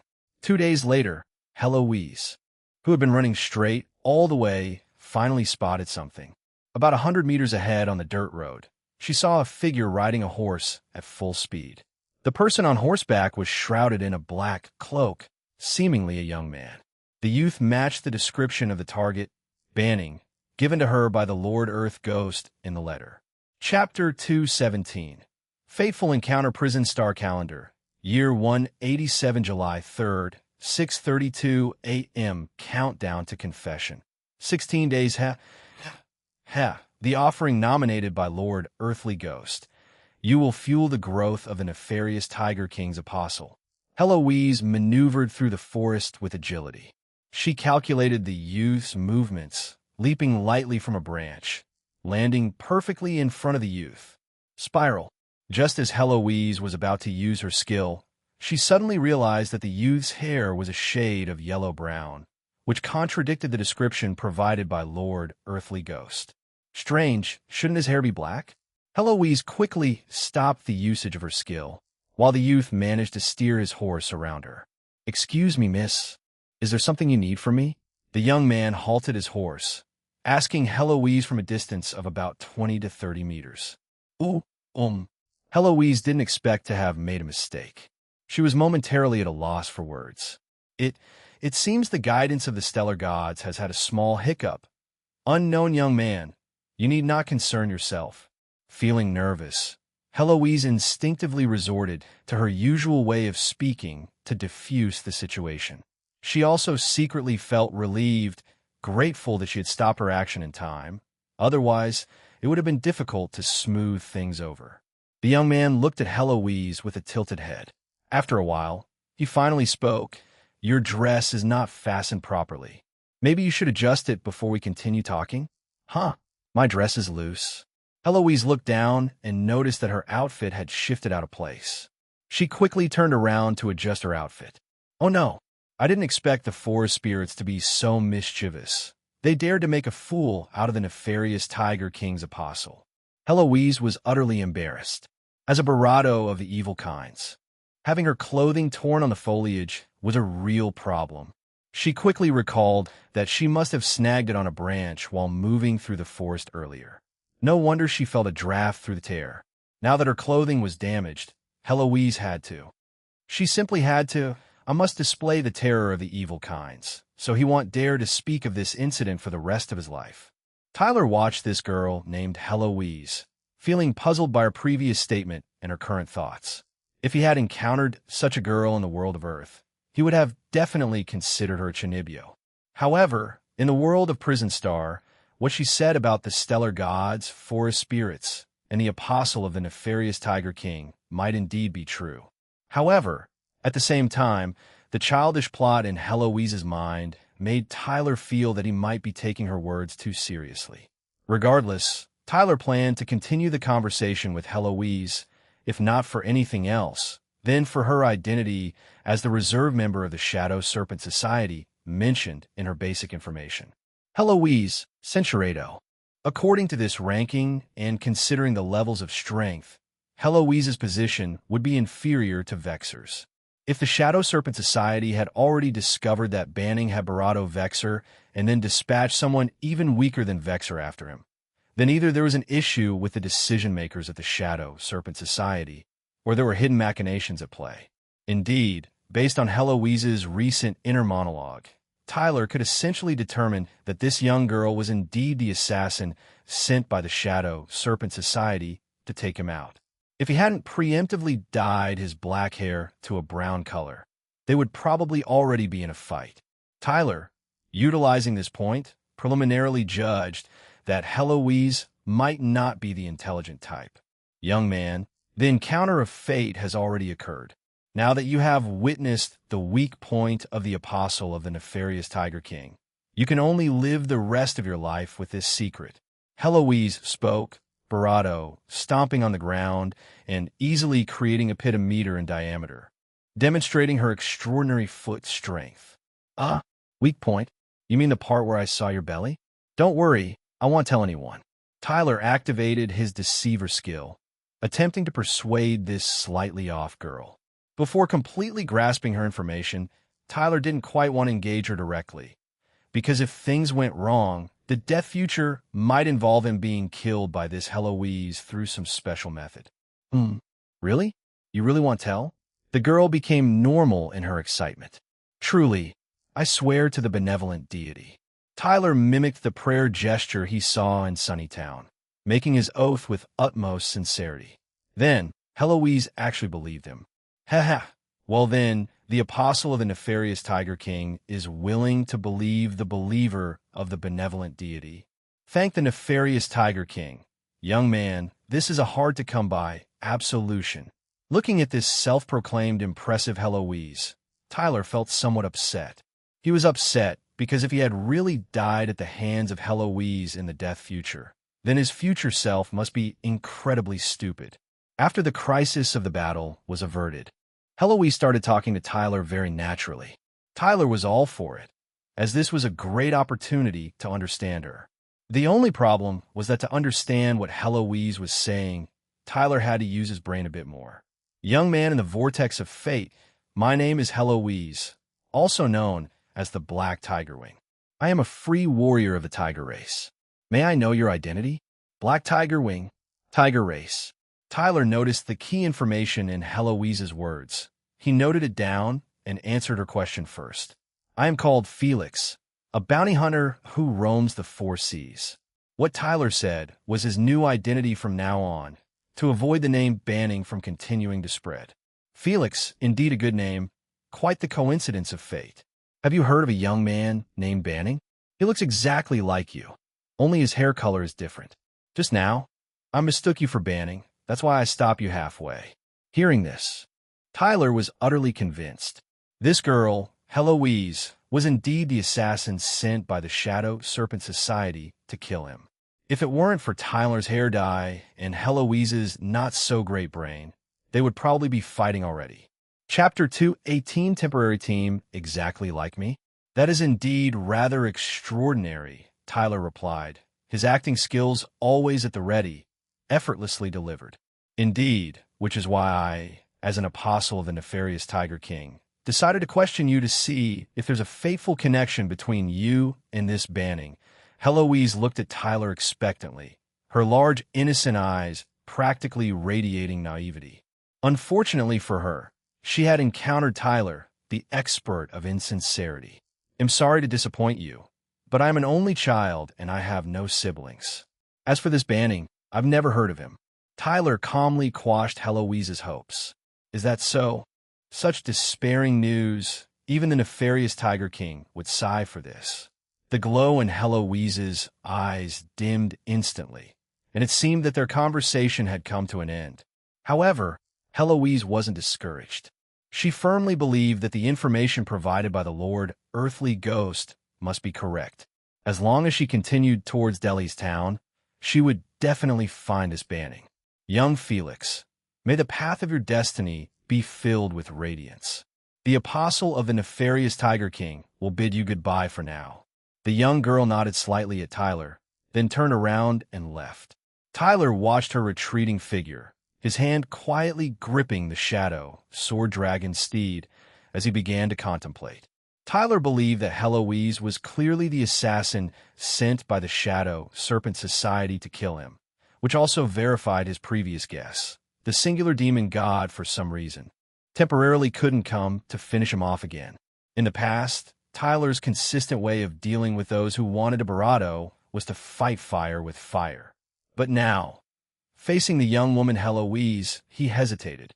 Tyler hesitated, not because of Heloise's innocent appearance, nor because of any physical attraction. The reason he didn't turn against Heloise was first, because he didn't know what skills Heloise, who was a blade dancer in her combat occupation, had. Second, Tyler felt that killing Heloise directly wasn't the optimal solution at the moment. In the future death scene, Tyler only saw Vanessa among the pedestrians, not Heloise. Considering Heloise's off-the-charts Chinibyo and kindergarten-level strategy, Tyler temporarily lowered the possibility of her being the murderer to a very low level. In other words, Tyler thought that Heloise wasn't a high threat to him at the moment. Based on this judgment, if he could maintain a period of joint action with Heloise, Tyler thought he could pry some information about the Shadow Serpent Society from her, and then act accordingly. This was the optimal solution under the current situation. Therefore, Tyler caught up with her and took the initiative to talk to Heloise. "Miss Heloise, are you heading to Delhi's town by any chance?" Yes, Delhi's town is the destination of my journey." "That's great, because I'm heading to Delhi's town as well." Tyler, who knew very well, successfully re-engaged in conversation with Heloise. Next, Tyler told Heloise that he was also quite interested in the banning she was looking for. "Just the thought of someone in the world who looks just like me. I can't help but want to meet him." Indeed, finding a family connection would be a remarkable discovery. "Young Felix, are you implying you're willing to dedicate your strength to the nefarious Tiger King?" At this moment, Heloise demonstrated a level of intelligence beyond her usual and immediately understood why Felix had caught up with her. Let me help you find him. After all, we're both heading to the same destination, Delhi's town." Tyler nodded affirmatively, thus temporarily teaming up with Heloise. With Felix guiding the way, Heloise was considerably relieved, for getting lost was her lifelong nemesis. Along the journey, Felix invited Heloise to share the horseback, but she declined. A mere horse is no match for the apostle of the nefarious Tiger King," she proclaimed, speeding ahead. This sparked a competitive spirit in Felix's warhorse, Moto-chan. Unmindful of energy conservation, it sprinted forth with full force, intending to show the white-haired girl who truly owned the title of the fastest sovereign on this vast land. Thus, a peculiar scene unfolded in the wilderness, a young girl and a horse, carrying a man, competing in a race of speed. After a fierce competition spanning 2 to 3 kilometers, the race concluded with Heloise exhausting her stamina and admitting defeat first. Moto-chan, who had been trailing behind, eventually overtook her with its superior energy reserves, proudly establishing its prowess. Moto-chan neighed triumphantly, announcing its victory to all directions. Heloise, on the other hand, trudged along languidly, catching up at a slow pace. Tyler, aboard the triumphant Moto-chan, couldn't bear to burst the horse's bubble. It had barely won, after all. Nevertheless, Moto-chan had indeed grown a lot. Not only did it carry Tyler, but it also bore many pieces of equipment and items. Despite these disadvantages, it managed to outpace Heloise, a commendable feat. However, you two were so focused on the speed competition. Where on earth have we ended up?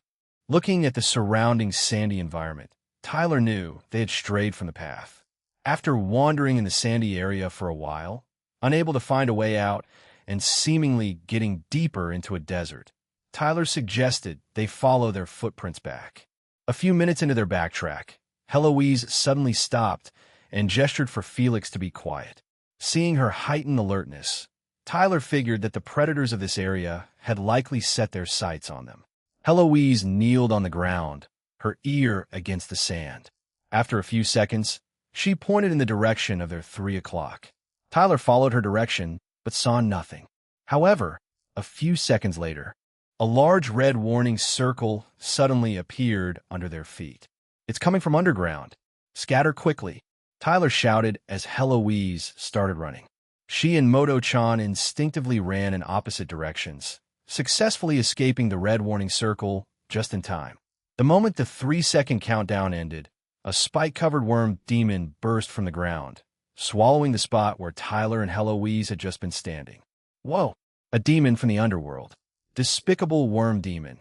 You cannot stop the resurrection of the nefarious Tiger King. Heloise shouted at the worm demon, her hair standing on end like a cat facing an enemy. For her to maintain her speech style in such a situation, Tyler was truly impressed and believed that Heloise must have some strength left. If so, Tyler believed that even if he held back slightly, Heloise could handle this giant sandworm on her own. How big is the giant sandworm? It's about the size of a creature that could swallow a cow whole in one gulp. Chapter 219 Blade Dancer Tyler was in high spirits. After last time's duel between Pride and Poison Blade Rat King, he could now observe different types of battles up close. A short distance away, the giant sandworm that had just burst out of the sandy ground is of a size larger than a car and at least 20 meters long. It's a formidable creature that's difficult to deal with. Tyler believed that to defeat it, Heloise must fight with all her might, and this gave him plenty of time to get to know Heloise well. Sand-devouring centipede, adult, nameless, male, 96 years old sand-devouring centipede. LV 63 skills, 3 life energy, 63 21 63 27 endurance, 31 01 34 27 magic energy, 1359. The giant sandworm is actually a mature sand-devouring centipede. Looking at its level and 3 basic numerical values, its power is slightly inferior to the Poison Blade Rat King. This is not only a numerical inferiority, but also a growth issue. From a growth perspective, even if it grows to the same level, this sand-devouring centipede still has a certain gap with the Poison Blade Rat King. As a result, Tyler had gained a deeper understanding of the concept of growth in the Star Prison world. Even if it's a high-level monster, if its growth rate is not high, its power won't be strong, and vice versa. No wonder the Master Craftsman said that the dragon race is innately a level stronger than other races. It's related to the quality of growth. Because he knew what he's up against, Tyler could leisurely analyze and contemplate, while Heloise didn't have the same composure. At the moment, Heloise was standing off against the sand-devouring centipede, seemingly waiting for the other to make the first move. Lord Felix, the power of the nefarious Tiger King will soon ravage this desert. You'd better stay away to avoid being affected. Heloise's words were automatically translated in Tyler's mind as, "It's dangerous here, stay away." However, Tyler wouldn't accept her kindness as he couldn't afford to miss such a good opportunity to watch the battle. "Heloise, I'm an archer. You fight freely. I will support you." Tyler dismounted, let Moto-chan hide far away, then readied his fur dragon bow for combat. This is one of his few combat moves that he can show to others. The nefarious Tiger King welcomes the appearance of allies. Heloise was overjoyed. Her tense expression instantly eased a bit. She was unsure of her chances of victory, so having a seemingly reliable helper was a great boon. During their conversation, the sand-devouring centipede, unable to wait any longer, launched its attack first. The giant insect slowly coiled its body like a spring, then suddenly lunged at the weakest in the field, Moto-chan. Moto-chan, which was far away, was startled. It started to evade based on its wild instincts, and, at the same time, Tyler aimed at the head of the sand-devouring centipede and fired a power arrow, successfully piercing its carapace, 6,321 to 249.6327, and slightly deviating its original direction. After a thrilling few seconds, Moto-chan managed to dodge the sand-devouring centipede's surprise attack by relying on its speed and escaped to the outskirts of the battlefield. Meanwhile, Heloise had somehow jumped onto the body of the sand-devouring centipede, with a pair of sleeve swords protruding from each of her sleeves. Then, she stabbed them into the hole in the carapace created by Felix's arrow, 6072-27-36-6327. What a nimble physique. So this is what they mean by a dancer. Seeing Heloise moving as if on flat ground on the sand-devouring centipede, Tyler admired her agile movements. She was able to stay on its body and find opportunities to attack, even though a single mistake could cause her to fall off or be pierced by its spikes. The only problem was that Heloise's sleeve swords were too thin and lacked the power to pierce the armor. So, Tyler continued to launch power arrows, 6,009 to 251.6327, while moving, creating more opportunities for Heloise to attack, 5758-39-28.6327. With their tacit cooperation, the sand-devouring centipede's health was gradually decreasing, 5455-34-3060-327. Their tacit cooperation compelled the sand-devouring centipede to abandon its pursuit of Moto-chan and instead devise a solution to first eradicate these two human nuisances. The sand-devouring centipede lifted its head high and then rolled over, twisting its massive body to burrow back into the desert sands. Left with no choice, Heloise temporarily leaped back onto the sandy surface, attentive alongside Felix to ward off the next underground assault. Seconds later, the sand-devouring centipede rushed out from beneath the sand again, but its onslaught was not precise this time. Both Heloise and Felix were able to evade the attack range with a minor shift in position. However, just then, the sand-devouring centipede freshly emerged from the sand, and maintaining a posture perpendicular to the ground began to spin around its own axis abruptly. "Heloise, get down!" As Felix shouted, the barbed blades on the body of the sand-devouring centipede started to scatter due to its high-speed rotation, a second-tier skill, Blade Storm, magic power. 1359-300-1359. It had always used effectively against agile opponents. Centering around the sand-devouring centipede, numerous barbed blades swept across the entire region. Moto-chan was unscathed due to its distance, but both Heloise and Felix were injured. Employing agile maneuvers and her hidden sleeve blades, Heloise fended off the majority of the blades. However, due to the obstructed vision caused by the kicked-up sand, she still sustained 2 gashes on her left abdomen and right thigh, 2,710 to 189.2710. Felix defended himself with his shield, suffering only a minor scrape on his left shoulder, 2,490 to 67.2490. Still, his shield was pierced by several blades, rendering it unusable. Heloise, it cannot use that move again in a short time. Take advantage of this and finish it. Felix pointed towards the body of the sand-devouring centipede. Its barbed blades were all gone, and it would probably take some time for them to regrow. Understanding the situation, Heloise fearlessly charged straight towards the sand-devouring centipede. Such reckless fighting seemed to suit the sand-devouring centipede. Just as it was about to launch an attack on Heloise, Felix timely shot 2 power arrows from behind, accurately hitting the creature's mouth. 5691-416-423-6327, forcing it to halt its charging action. Then, Heloise was already in front of the sand-devouring centipede. In this lightning-fast moment, the sand-devouring centipede suddenly spewed a yellow-green corrosive fluid from its mouth.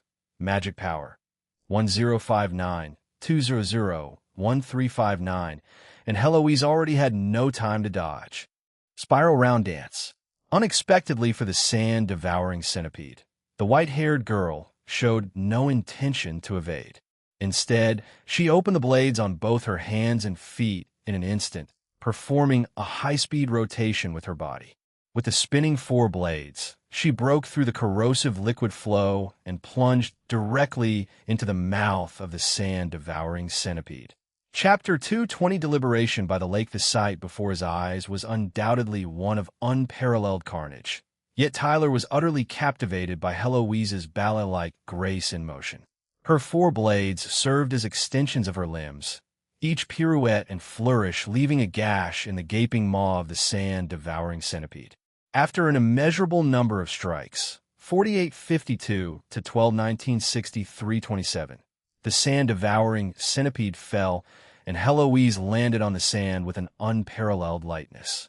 Remarkably, not a drop of the creature's blood nor corrosive fluid found its way onto her. If she were to utilize that technique against me, I suspect I'd have no choice but to resort to Shadow Step. Tyler mused, continuing to unleash power arrows at the fallen sand-devouring centipede. Despite its fall, Cinchureto aiming for the wound on the sand-devouring centipede's head. Accept the judgment of the nefarious Tiger King. D. White Tiger continual bite. This time, Heloise swung her sleeve sword directly from a position about 5 meters away from the sand-devouring centipede. Accompanying her right-hand slash, a white sword aura flew from her blade, followed by a slash from her left hand, then a double spinning slash from her foot sword in mid-air leap. These 4 sword auras successively hit the wound on the sand-devouring centipede, further tearing its body apart, each strike inflicting over 500 damage. 36-33 to 21-67-63-27. The force of 4 consecutive hits can compare with the previous Blue Blaze steed. This must be her Tier 2 skill. By this point in the battle, Tyler had seen both of Heloise's skills. Unless she possessed some unique ability, it seemed he had a solid grasp of her strength. Without exaggeration, Tyler could immediately think of 3 or more ways to kill her. However, he had no immediate plans to take action. The sand-devouring centipede, with just over 1,000 life points remaining, had fallen into a state of weakness. In the world of Prison Star, the combat abilities of all life forms are closely related to their life energy. As soon as life energy drops to a certain level, all bodily functions follow suit, unless they possess some special ability or skill. And the sand-devouring centipede, clearly, was not one of those creatures that could staunch their bleeding. By this time, the sand-devouring centipede no longer had the strength to fight back. It was unable to use its unknown 3rd skill, and was subsequently butchered by Tyler and Heloise. Having emerged victorious, Tyler's experience points were full once again, and Heloise had also reached the maximum level of 50. Considering the majority of the damage output in this battle was dealt by Heloise, Tyler let her decide how to distribute the sand-devouring centipede's materials.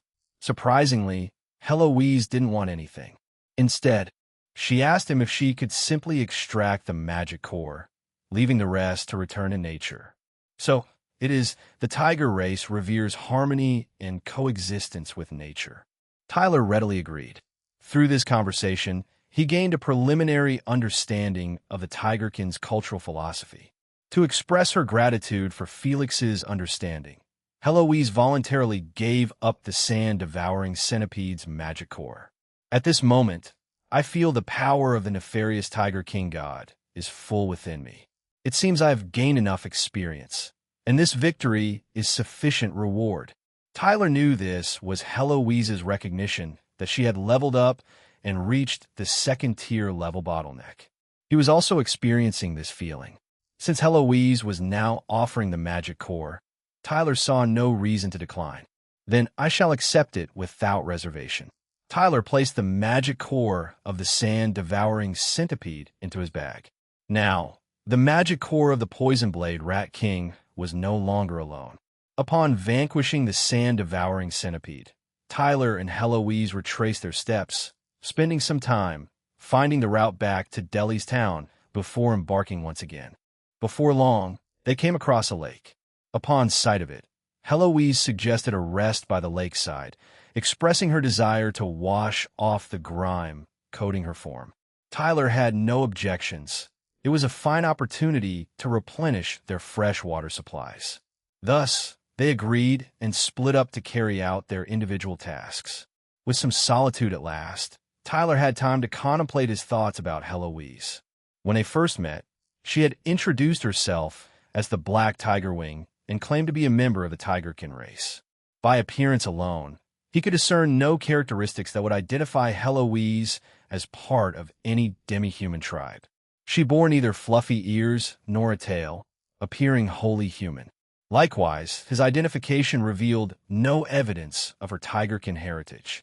He didn't believe she had any reason to fabricate such an obvious lie. It would bring her no benefit. It seemed there was a story hidden behind her appearance, but Tyler had no immediate interest in it. What Tyler cared about now was Heloise's title of Black Tiger Wing.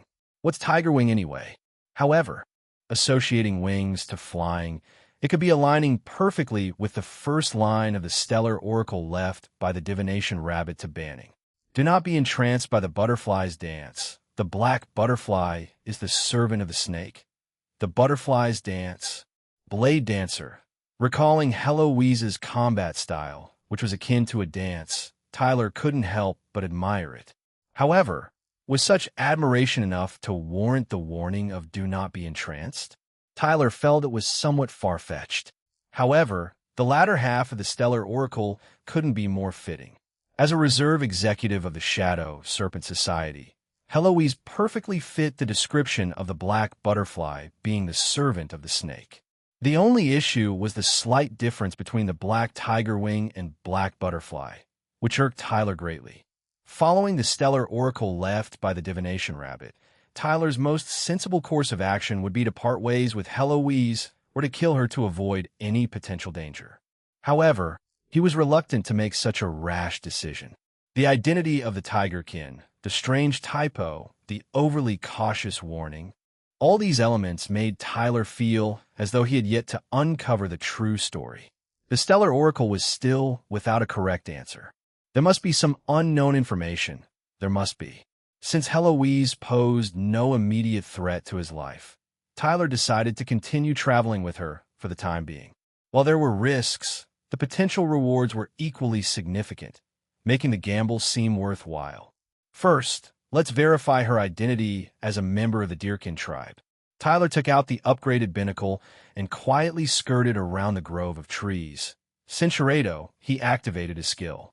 Calculation Boost, Overclock, Chapter 221 The Truth of the Hunter Prison Star Calendar Year 187, June 3rd, 1:17 p.m., Countdown to Confession Death. 19 days. The thought had never occurred to the foolish girl that Tyler could utilize the deceleration effect of Calculation Boost, Overclock, in such a manner.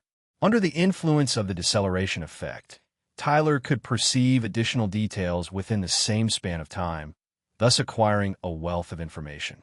And at present, Heloise was bathing in the pristine lake waters, enjoying a refreshing cleansing. She was thorough in her routine, while Tyler patiently waited nearby. After a lengthy assessment, Tyler arrived at a conclusion. Heloise was entirely human, devoid of any trace of demi-human lineage. Centuredo through the binnacle. Heloise turned her back towards Tyler, and on her alabaster skin was a small, elongated snake. Tyler scrutinized the image several times, confirming his observation. The creature on Heloise's back was not some tattoo or body art, but a real serpent, as red as blood. What's going on? Did it swim up from the lake and onto her back? How could Heloise not notice? The serpent, though small, was as long as an adult's forearm. Logically, one would feel uncomfortable with such a thing on one's back. Yet Heloise seemed completely unaffected. She continued washing her back, even touching the serpent without any reaction. Conversely, the crimson serpent clung to her back as if dead, leaving Tyler utterly confounded. Could it be? The serpent is dead and squashed against Heloise's back. He quickly dismissed this baseless speculation. What was happening on Heloise's back was clearly not an occurrence that could be explained away as mere coincidence. With only the information obtained through the binnacle, Tyler could not formulate any more hypotheses. He wanted to move closer and use his identification ability to identify what exactly was on Heloise's back. However, his intuition warned him not to underestimate Heloise's perceptiveness. Earlier in the desert, she had detected the approach of the sand-devouring centipede even before Tyler did. There's no other choice. He'll have to wait for another opportunity. Just as Tyler decided to abandon his plan, he inadvertently glanced at the T symbol in the palm of his hand. The invisible burden on his shoulders nudged him once again. Is there really no other way? Tyler involuntarily questioned himself. Then, he closed his eyes, employing all his imaginative power, seeking any possible method to succeed, no matter how improbable. As a result, he indeed devised a plan. Well, it seems this is the only way. The plan, though far from ideal, was feasible. The crucial factor in its execution hinged on Tyler's tenacity and audacity. Prior to embarking on his course of action, Tyler retrieved a smoke arrow from the storage compartment on Moto-chan's back. When he initially invented this tool, he had not envisaged a scenario where it would be employed in such a manner. Then, before launching the arrow, Tyler carefully gauged the wind direction and speed to ensure the smoke would disperse effectively upon its landing. Before Heloise finished her bath, Tyler activated his heart of focus, intentness skill, and fired off 6 smoke arrows in quick succession. The white smoke rapidly enveloped the lakeside where Heloise was, obscuring her from view. Then, he dropped his bow, feigning concern by shouting, "Heloise, are you all right?" while briskly approaching her direction. When he was approximately 30 meters away from Heloise, he turned his back towards her and continued to approach, all the while loudly exclaiming, "There's such a heavy fog all of a sudden. Could it be an enemy? Heloise, if you hear me, respond." Heloise, who was not far away, heard his voice. Confused by the sudden fog, she immediately responded, "Felix Centuredo," having been too preoccupied with the potential enemy to remember her shawl. She quickly went to the shore, but just as she bent down, she saw Felix's figure in the fog. Startled, she quickly turned her back toward Felix. Felix, the apostle of the nefarious Tiger King, is currently in a highly unfavorable state. My power could go out of control at any moment. If you continue to approach, there will be danger to your life. Heloise, having never encountered such a situation before, was mortified that Felix had already witnessed her vulnerable state, and she was determined not to let him see anything else. "Rest assured, Heloise, I can already sense your immense power. I will approach with my back towards you." Felix's response seemed to align perfectly with Heloise's wave, relieving some of her tension. "If he approaches with his back to me, I suppose I can accept that." Heloise glanced back at Felix and saw that he was indeed walking backwards.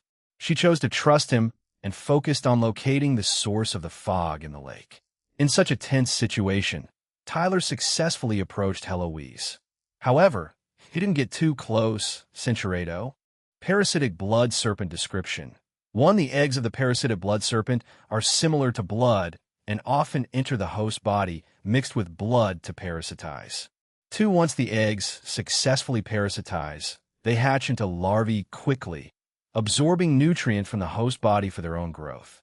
During this period, the host's appetite will greatly increase. 3. When the parasitic blood serpent grows to a certain extent, it will surface on the host's back. For since the parasitic blood serpent infects the host's brain, the host will not detect its existence. Centauredo, which is highly toxic. Inhaling only 1 milligram can centauredo a brown bear-sized creature. 7. The time of centauredo is usually 6 to 12 hours, and there will be no symptoms before the onset of centauredo.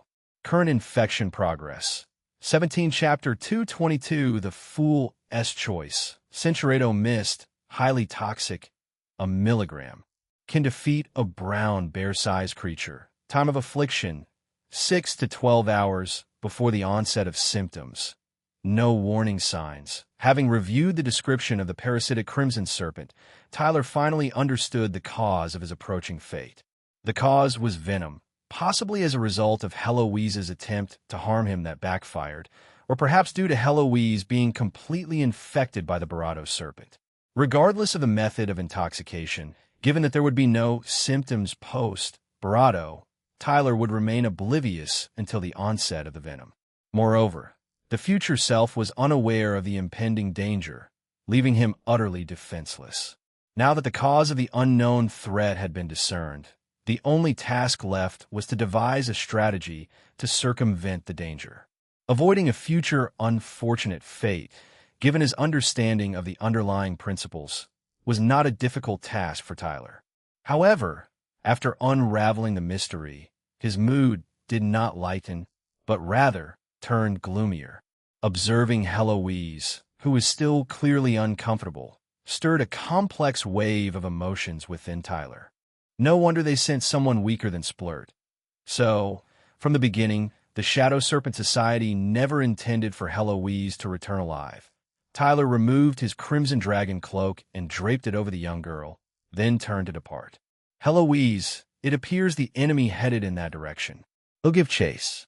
Once distanced from Heloise, Tyler's mood gradually regained its tranquility. To Tyler, Heloise was merely an assassin with whom he had less than a day's acquaintance, an assassin whose task was to end his life. However, due to Heloise's extreme naivety and lack of the cold demeanor typical of assassins, he occasionally forgot that she was there to harm him. Despite the lack of evidence, based on his current understanding of Heloise, Tyler could roughly guess that she was being used by the Shadow Serpent Society, which made it hard for him to harbor hatred towards her, let alone any harsh intent. Now, after learning about the parasitic blood serpent, Tyler's feelings toward Heloise became even more complex. Such an innocent child, excluding the part of being overly chinibio, Heloise somewhat resembled Tyler himself in his younger days. Should he save her, or should he ignore her? It was unimaginable to Tyler that there would come a day when he would contemplate rescuing the very assassin sent after him. Silly Neeson. Cough, Tyler, stop agonizing over it. From what I see, Centauredo, perhaps he could use Heloise to reverse his current predicament in the Prison Star world, turning the tables on the singular demon god. Since being transported to the Prison Star world, Tyler had been constantly on the defensive, relying on his wit and precognitive death ability to counter the singular demon god's assassination attempts and the earthly ghost surveillance and plots. This time, if Tyler ignored Heloise and allowed her to be discarded and die, indeed, he could avoid the death in the future. However, this would only avoid it this time. After Heloise's failure, there would be another Heloise, and the Shadow Serpent Society's assassination attempts would not cease because of one failure. What's more dangerous is that the Shadow Serpent Society's surveillance and tracking would only become more precise. Even if the next and the next assassination attempts by the Shadow Serpent Society fail, by the time of the next attempt, when a singular demon god's teleportation ability becomes available, would Tyler still be confident of escaping the singular demon god? No, mere defense and escape are not long-term solutions. This is a problem that Tyler has been thinking about for some time. Based on this consideration, Heloise, in Tyler's eyes, is no longer just an assassin, but a chess piece that can be used in return. If he can successfully turn Heloise, then Tyler will have the ability to counteract and even attack the Shadow Serpent Society. Furthermore, if he can completely eliminate the Shadow Serpent Society, or at least remove the Shadow Serpent Society's surveillance ability, then Tyler would effectively blind the singular demon god and block its ears. With the vast territory and population of the Human Federation, without eyes and ears, the singular demon god's assassination would no longer pose a threat. Therefore, Tyler believes that Heloise could be the crucial chess piece, allowing him to switch from defense to offense. The potential value of taking advantage of Heloise's situation was highly appealing. However, the risks were immense. According to the future Barado date, July 8th, 3:16 p.m., the earliest possible time for the Barado to fully affect Heloise could be on the 7th of July, leaving only 4 days from today. Within these 4 days, Tyler not only needed to turn Heloise, but also find a way to save her. In this barren wilderness, 3 to 4 days' journey from Delhi's town, this seemed an impossible task. Moreover, before successfully turning Heloise, Tyler also needed to guard against the potential of the Shadow Serpent Society contacting her again. According to Granny Kasi, the earthly ghost could use snakes as his messengers. It was possible that during Tyler's absence, a snake might find Heloise and inform her that Banning had changed his name to Felix and dyed his hair a yellowish-brown, if they had already discovered these changes. With this in mind, Tyler immediately turned back towards the lake, using his binnacle to check on Heloise as he walked. Fortunately, there was no suspicious snake activity around the lake. It's time to make a decision. Watching Heloise, who was conscientiously folding the Crimson Dragon cloak, Tyler was about to make a choice. Should he retrieve his cloak and part ways with her here, or risk continuing to travel together? Should he abandon Heloise and himself escape for now, or do everything in his power to save her, gambling on the potential she possessed? In terms of risk, if he failed, he would not survive. There was no bigger threat than that. In terms of benefits, Heloise was a young girl he had known for less than a day. Whether she could become a pawn was still uncertain. With a limitation of only 3 to 4 days of action left, abandoning Heloise and waiting for the next pawn to appear might be a more prudent choice. Nevertheless, Tyler didn't choose this. The next assassin might not be as innocent as Heloise. Tyler looked at the letter T in his hand and made up his mind.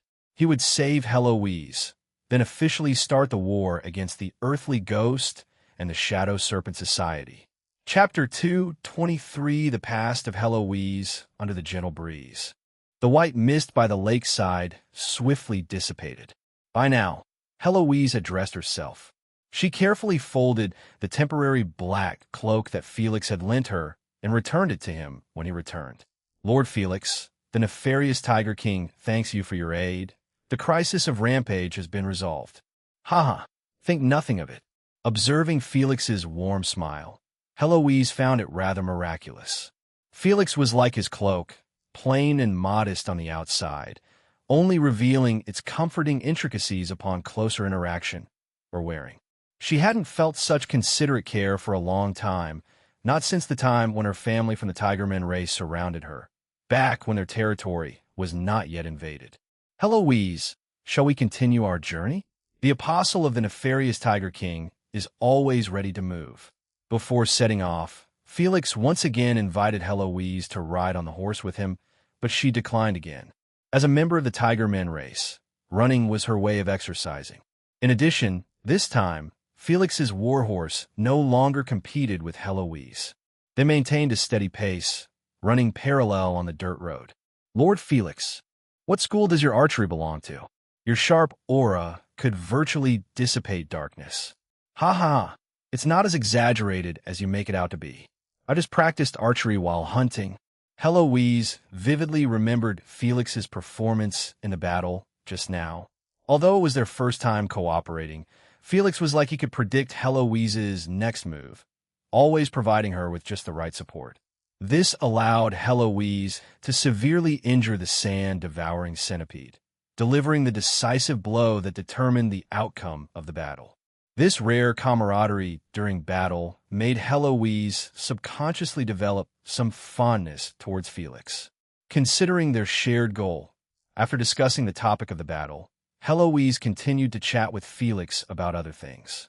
Felix, there's a faint aura of darkness around your warhorse. Felix, there's a plump pigeon on the tree ahead. Why don't we make it an offering to the nefarious Tiger King? Felix, the power of the nefarious Tiger King is about to overflow. Please wait for me here for a moment. By sunset, Heloise and Felix had become quite familiar with each other. At this point, Felix asked Heloise a question. Heloise, you said you're from the Tigerman race, but I don't see any characteristics of the Tigerman race on you. Upon hearing this, Heloise hummed in self-satisfaction and then explained the reason to Felix. Heloise had been an orphan since childhood. By the time she had come to understand the world, her parents had long since vanished, and it was a human trafficking organization that raised her. Naturally, the traffickers harbored no benevolent intentions. They only saw Heloise as a valuable asset and were willing to provide for her, hoping that when she reached her teenage years, they could arrange a profitable match for her. Yet, whether it was fortune or misfortune, the year Heloise turned 9, the shadowy group that had taken her and offended a local lord and was wiped out overnight. From then on, Heloise returned to a state of abject solitude, forced to rely on her own resourcefulness to survive. At 9 years old, Heloise led a vagrant life. Unbeknownst to her, she had crossed the border with a group of refugees during the Big Migration, leaving the Western Kingdom and entering the neighboring Falnas Empire. Once, while hunting for wild chickens in the forest, Heloise accidentally stumbled into the territory of the Tigerman race. At the time, Heloise, terrified by the sharp-toothed, fierce tiger folk, trembled in fear, assuming she would be eaten.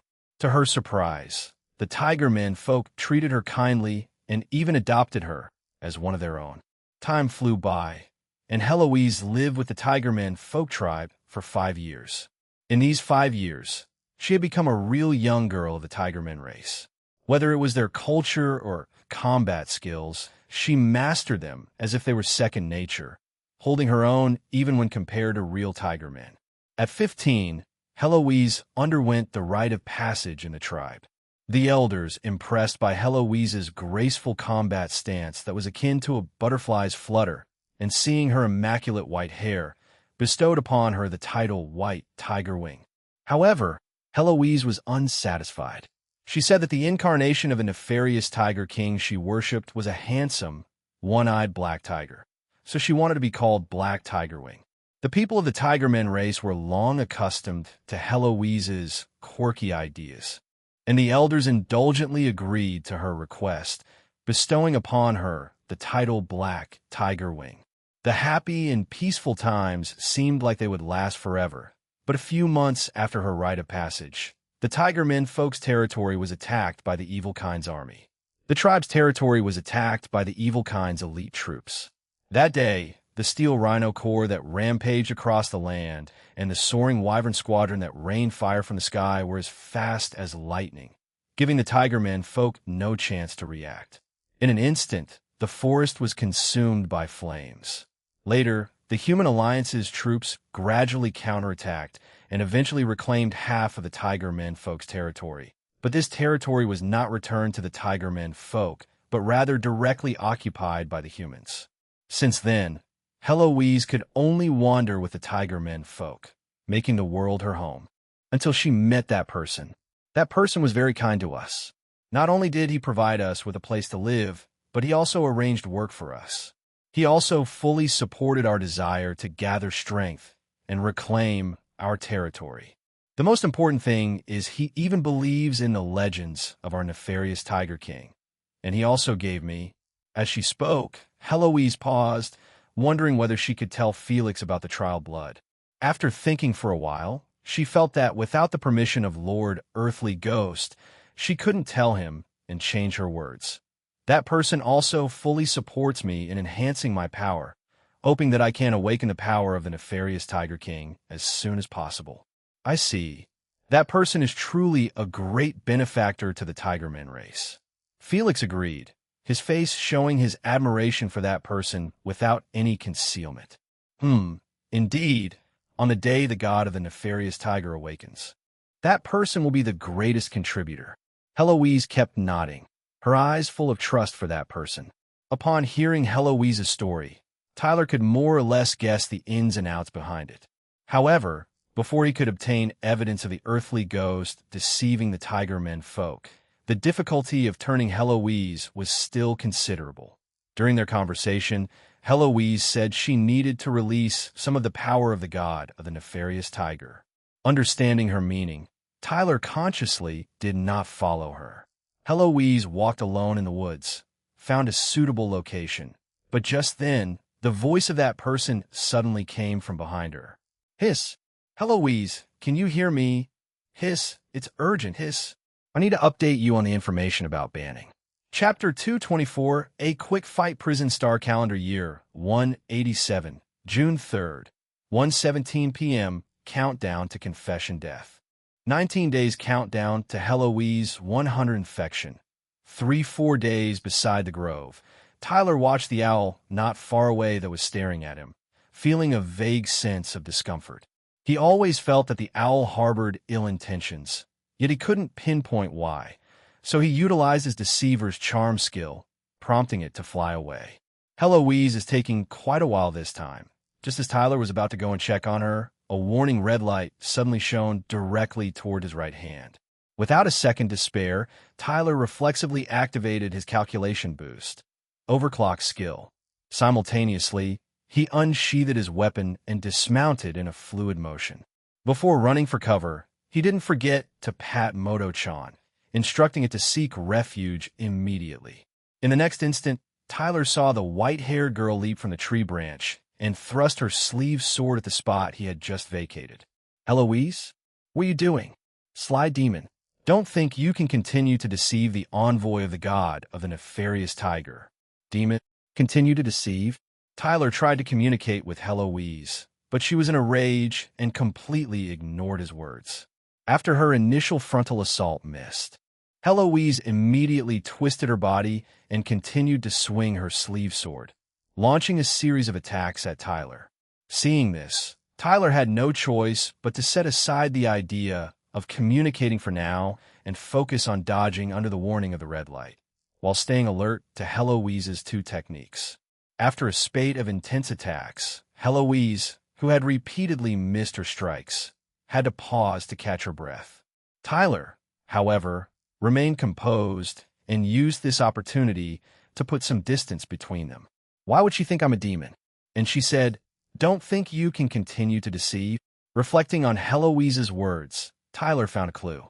From the time he met Heloise to the present, nearly a day had passed, and Tyler hadn't done anything to deceive Heloise. If he had to say anything, it would be his pseudonym Felix and his dyed hair. But Heloise couldn't have discovered these things without reason, which meant that someone must have told her in the past few minutes. I was careless. I didn't expect that earthly ghosts could connect with her in just a few minutes. Whether in the Earth world or in the Prison Star world, if a man lies and a woman sees through it, it will become a big problem. Tyler was wary of Heloise's nimble body movements and didn't dare to fight in close quarters for too long. He retreated while fighting, deliberately leading the battle to the road. In this way, Heloise wouldn't be able to utilize the trees to launch a full-scale attack in 3 dimensions. However, it seemed that Heloise had also seen through Tyler's plans. Taking advantage of a moment when Tyler's center of gravity was unstable during his retreat, she suddenly charged forward, arriving in front of Tyler. Spiral round dance. Using the red light warning, Tyler managed to dodge this torrential onslaught. Moreover, after going all out to dodge, he gained a new understanding of his own strength.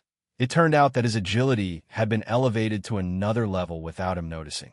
The attribute of dexterity seems to increase a little each time, but the effect is quite significant when accumulated. Tyler even felt like thanking Heloise.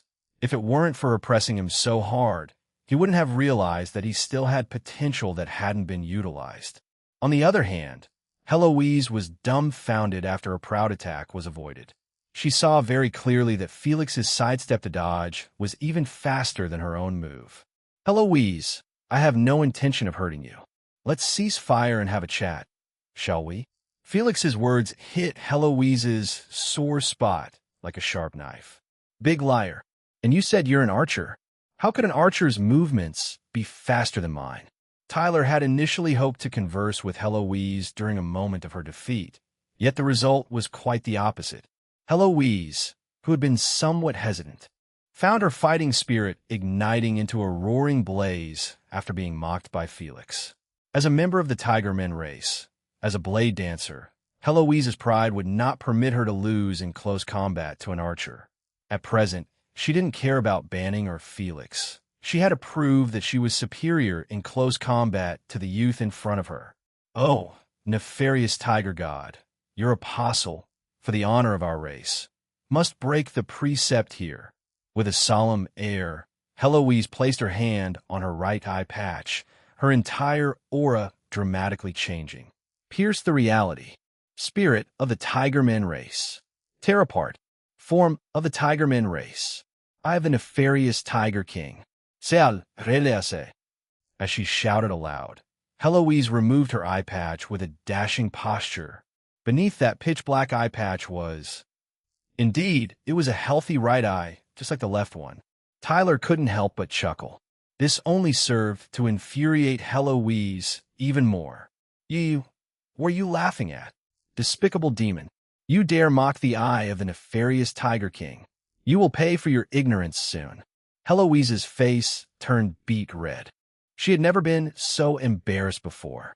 I was just... Even a silver-tongued person like Tyler couldn't think of an excuse to defend himself at this moment. Enraged and embarrassed, Heloise charged straight at Tyler. Even though Tyler had just mocked her Chinibyo tendencies when the battle began again, his attitude was as serious as ever. Tyler carefully checked Heloise's life energy, endurance, and magic energy, finding that the values had not changed. It seemed that her act of removing the eye patch was just a Chinibyo act. However, Tyler did not directly conclude that Heloise's Chinibyo act was completely useless. The cautious him quickly noticed that Heloise's attack range had become wider, and her reaction speed had also increased. The additional visual field of her right eye indeed brought an improvement in Heloise's strength. But you're still not on par with me. After evading Heloise's spiral round dance once again, Tyler glanced at Heloise's remaining magic energy and deliberately taunted her, forcing her to bring out all her skills. "Presumptuous fool, you will stop laughing soon." Heloise took a deep breath, feigning a charge, but abruptly stopped about 5 meters away from Felix, then swung her sleeve sword, unleashing the first white sword energy. "Take this. White Tiger Rapid Strike." 4 sword auras were successively slashed out. Felix should have been unable to avoid them. However, Heloise's attacks still missed. Felix seemed to have predicted her attack trajectory in advance. Each dodge seemed calm and composed. My attack was seen through. What surprised Heloise was not only this. After releasing her skill, she suddenly felt a severe dizziness and found it hard to maintain her stance. "It's bad, is it? Magic depletion?" Only at this moment did Heloise realize that her remaining magic energy was just enough for the White Tiger Rapid Bite. She was so angry that she hadn't considered her magic energy at all. Seeing the wicked smile on Felix's face, Heloise tried to resist the backlash from the magic exhaustion. But her bravado had already uncontrollably begun to fall to the ground. Chapter 225 Whisper of the Demon. Alas, it's over. My very self is about to be overpowered by a demon. Holding such a thought, Heloise succumbed to the dizziness of magic exhaustion, helplessly losing consciousness. After an unknown length of time, a delightful aroma of meat awakened Heloise from her slumber. She groggily saw Felix sitting not far from her, gnawing on skewers one after another. Though the meat pieces on the skewers were small, each was substantial and not at all tough. Felix barely needed to chew before he could barato, and the meat piece would separate from the twig-made skewer, enough to show how tender the meat was. With the rich aroma of meat wafting around and watching the meat and juices being chewed back and forth in Felix's mouth, Heloise involuntarily swallowed several mouthfuls of saliva. Gurgle, then. Heloise's stomach grumbled very discontentedly. "You're awake. Are you hungry?" Felix looked towards Heloise. She wanted to reply yes, but suddenly remembered that this guy is a demon. She hurriedly stood up to prepare for battle. But that's when Heloise realized that she was actually tied to a tree. "She couldn't you? I, wretched demon. What do you want to do to the apostle of the nefarious Tiger King?" Looking at the fire used to roast the meat in front of her, and then at the meat skewer in Felix's hand, Heloise felt a sudden chill of fear. This guy clearly intended to do her serious harm. Sincerado, she wanted to desperately activate a skill to break free from the bindings of the ropes. But the remaining magic energy was not enough. "Don't be so agitated, Miss Heloise. I'm not your enemy." Just as Heloise was struggling hard, Felix brought a skewer of meat to her. The aroma of the meat entered Heloise's nose, making her saliva uncontrollably secrete. "Your stomach is hungry, isn't it? Have a bite first?" Looking at the fragrant skewer, Heloise instinctively wanted to take a bite, but her remaining reason was telling her she couldn't eat it. "This is a demon's food. You must have poisoned it." Heloise held herself back from taking a barato and turned her head to the side, out of sight, out of mind. But Felix walked in front of her again and ate half a piece of meat in front of her. "You see for yourself there's no poison. Besides, if I wanted to harm you, why would I need to poison you?" Felix held a sharp twig against Heloise's neck, threatening her with the possibility of harm. Heloise kept repeating in her heart, telling herself that all this was a demon's whisper she must not believe. But the skewer was too delicious, and what Felix said seemed to make sense. Looking at the meat that had been brought to her lips, Heloise's reason and instinct were in fierce collision.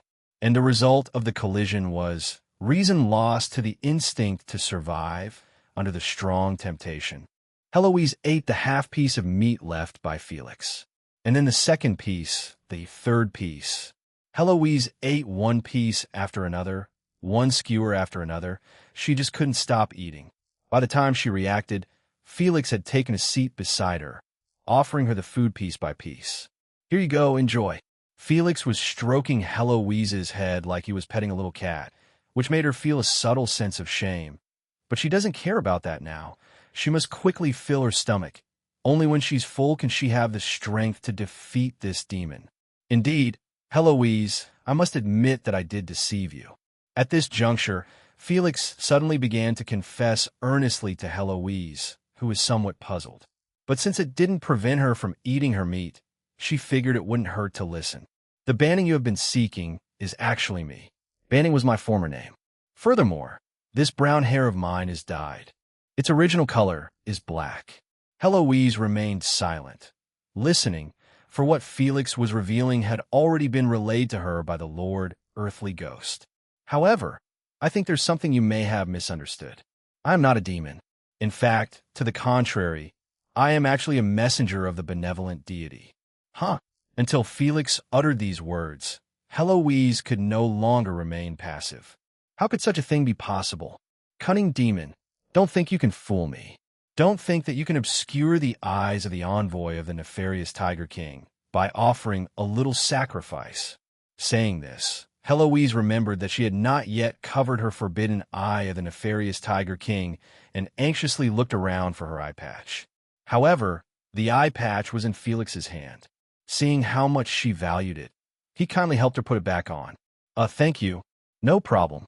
Having been fed and helped with her eye patch, Heloise felt a slight shift in her stance. She quickly cleared her throat to reiterate her position. "Felix, the vile demon, don't think that being nice to me can fool me. The apostle of the nefarious Tiger King cannot be easily bought." Felix chuckled at this and asked Heloise a question in return. "Heloise, you keep calling me a demon, but on what grounds do you label me as such? What proof do you have?" This left Heloise at a loss for words. The Lord Earthly Ghost had always directly told her who was a demon, but he had never explained how to differentiate a demon from a regular person. And since the Earthly Ghost Lord and the Shadow Serpent Society were clandestine entities that she couldn't disclose to outsiders, this made it even more difficult for Heloise to answer Felix's question. Unable to answer the question, Heloise felt a bit flustered. At this moment, Felix spoke words that further challenged Heloise's beliefs. Heloise, I think you might have gotten something wrong, but I won't blame you because, as I've said, I'm a messenger of the benevolent deity. If you're skeptical, I can prove it to you. You can prove it? Heloise was curious. She believed in the benevolent deity, but she had never met one of its messengers before. Did Felix really have a way to prove it? Of course. Felix stood up and surveyed the surroundings, as if looking for something. Normally, I cannot use the miracle bestowed upon me by the benevolent deity at will. But to save you, a lost lamb, they'll make an exception this time. I believe the benevolent deity will forgive me. Felix cleared his throat and slowly raised both hands, his expression solemn and sacred. Blessed creatures of the benevolent deity, please come to my side and sit quietly. Upon uttering these words, the surrounding bushes promptly rustled. Soon, nocturnal animals such as squirrels, hedgehogs, foxes, lizards, snakes, and more gathered around him, obediently sitting in place. Heloise was astounded. She had never witnessed such a sacred spectacle. Not even during Tigerman tribe sacrifices could animals be made to behave so obediently. And these animals, who would typically attack and prey upon each other, were coexisting peacefully. It was nothing short of a miracle.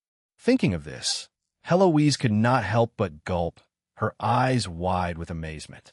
Chapter 226. The Demon Pushing His Luck. What surprised Heloise even more was that Felix's self-validation was not yet over. Animals, at this moment, I am the incarnation of the benevolent deity. Kneel down. To your worshipped benevolent deity, give thanks. To the benevolent deity who has bestowed his grace upon you. With Felix's words, all the animals surrounding him began to bow and worship. Although due to their different body structures, the animals could not make very standard movements. It was not difficult to see from their devout posture that they were sincere. Witnessing this incredibly sacred scene, Heloise was wholly convinced. Had she not been tied to a tree, she would have wanted to bow in reverence to Felix. All right, animals, disperse. Return to your original lives. After several rounds of worship, Felix slowly put down his hands, and the animals obeyed his command, returning to the woods one after another. At this point, Felix turned and looked at Heloise. For a moment, Heloise thought she saw a deity shrouded in holy light. She didn't know if it was a delusion or a manifestation of a miracle. Heloise, you can believe now that I am a messenger of the benevolent deity, can't you? Without Felix asking, Heloise had already believed in his identity. As she watched Felix approach her, Heloise quickly bowed her head in reverence, completing the ritual she hadn't been able to perform earlier. O messenger of the benevolent deity, please forgive the ignorance of the apostle of the nefarious Tiger King. I am willing to take responsibility for the mistakes I have made. Heloise kept her head low and her eyes shut, feeling relieved in her heart. She was glad that she hadn't made a serious mistake. If she had harmed a messenger of deity, she would have been punished by divine retribution. But considering how strong Felix is, even if I wanted to, I couldn't hurt him. Thinking of this, Heloise felt a bit defeated. However, considering that Felix was a messenger of the benevolent deity, it was normal that she couldn't defeat him, right? At this moment, Felix's hand once again rested on Heloise's head. As he stroked her head, he forgave her sins. The benevolent deity is merciful and saves the world. Heloise, your transgressions have been forgiven. Tyler breathed a sigh of relief. Maintaining a suppressed smile and feigning a magnanimous demeanor in order to appear sacred was more challenging than he had anticipated. Fortunately, Heloise herself was quite adept at Shinibyo role-playing, well-versed in the practice of feigning grandeur. This allowed Tyler to successfully complete the first step of his plan of persuasion. Seated in the VIP observation seat, the naive young lady was impressed by Tyler's maneuvers. She hadn't anticipated that persuasion could be achieved in this manner.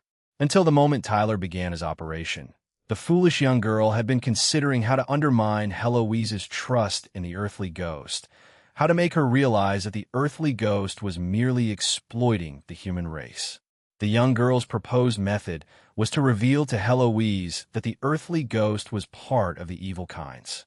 Once she understood that the so-called earthly ghost, who was supposedly aiding the human race, was actually part of the evil kinds who had invaded the human territory, she would realize that he was their enemy. However, the claim that the earthly ghost is part of the evil kind lacked evidence. If Barato asserted, it would seem somewhat feeble. Moreover, if Heloise were to counter with not all evil kinds are the same, the young one would be left speechless. In contrast, Tyler's approach was rather ingenious. He did not directly attack the status of the earthly ghost in Heloise's heart. Instead, he centered his self-validation around the question of whether he was a demon, thereby minimizing Heloise's resistance. Subsequently, he deftly utilized the charm effect of his deceiver skill, successfully confusing Heloise. Now, Heloise was fully convinced of Felix's status as a messenger of the benevolent deity. This not only dissolved their antagonistic relationship, but also indirectly led Heloise to acknowledge the fact that the earthly ghost was in the wrong. The fact that the earthly ghost could be wrong was of great importance. The foolish young girl learned a psychological theory from Tyler known as the broken window theory. The theory posits that if a few windows in a building are broken and left unrepaired, the rest of the windows will soon be damaged as well. Conversely, if a building is in perfect condition, the psychological burden of breaking the first window would be enormous. Similarly, the cleaner a street, the less likely it is for people to litter. The wider a wall, the less likely it is for people to vandalize it. The earthly ghost was likely an infallible great figure in Heloise's mind. But now that Heloise had acknowledged that the earthly ghost could make mistakes, it would be easier for Tyler to convince her of a second, third mistake. Cinchureto, for he understood it was merely what was expected of him. Moreover, during the recent revelation, he had also confirmed another matter, whether the parasitic blood serpent on Heloise's back was considered a living creature. After testing with the charm effect of his deceiver skill, Tyler discovered that the blood serpent on Heloise's back showed no reaction, indicating that it was not a living creature, but rather some other peculiar entity. Since the parasitic blood serpent was not a living being, could the earthly ghost communicate with Heloise through it? Tyler planned to subtly probe Heloise about this in the next phase, and he was confident he could quickly extract the answer. What he needed to prioritize now was to fully utilize his status as a messenger of the benevolent deity and exploit Heloise's guilt for mistakenly identifying him as a demon, to further bring her under his control.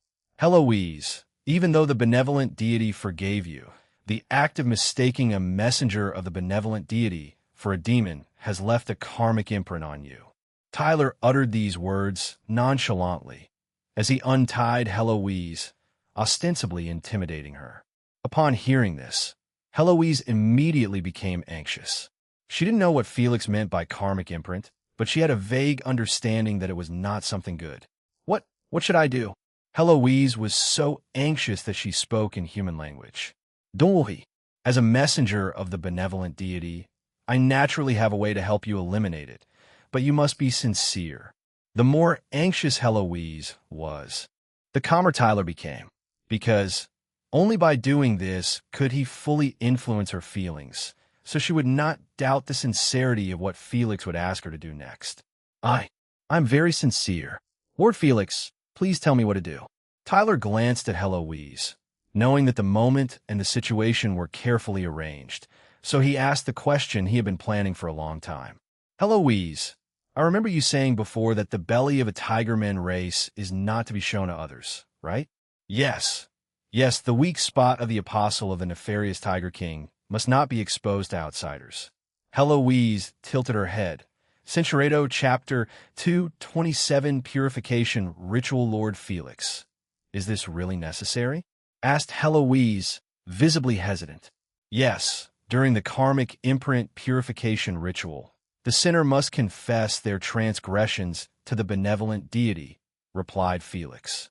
But the Tigerman race's weakness cannot be exposed to others. Don't worry, the benevolent deity and its messenger are not people. Our existence is on a different dimension from yours.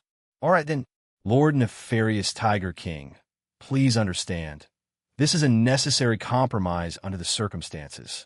Heloise, if it makes you feel better, you can turn your back towards me. Okay.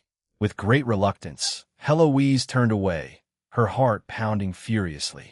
She had never been in such a vulnerable position since her childhood. Good, next, drink this. What is this? It's a divine elixir that will help you cleanse your karmic imprint more thoroughly. It feels very thick. It's hard to swallow. Do I have to drink it all? Yes. Heloise swallowed hard several times, finally managing to consume the divine elixir. Good. Next, I will sprinkle holy water on your back. Centuredo, her heart seemed ready to leap out of her chest at any moment. All of this made it impossible for her to stop trembling. But in order to wash away her sins and karmic imprint, she had to bear it. After all, she was the one who launched the first attack on Felix. Even if Felix wasn't a messenger of the benevolent deity, she should have been killed after her defeat. It was Felix's mercy that allowed her to live until now. Reflecting on her fight with Felix, Heloise now realized that Felix did not attack her at all during the entire battle. He was only defending and evading. The messenger of the benevolent deity is really too kind. Why did Lord Earthly Ghost get it wrong this time? How could someone as good as Felix be a demon? After the purification ritual was completed, Felix told Heloise that he had just expended a lot of divine power and needed to rest. He then sat down by the fire and began to meditate. Heloise dressed herself and also sat down by the fire.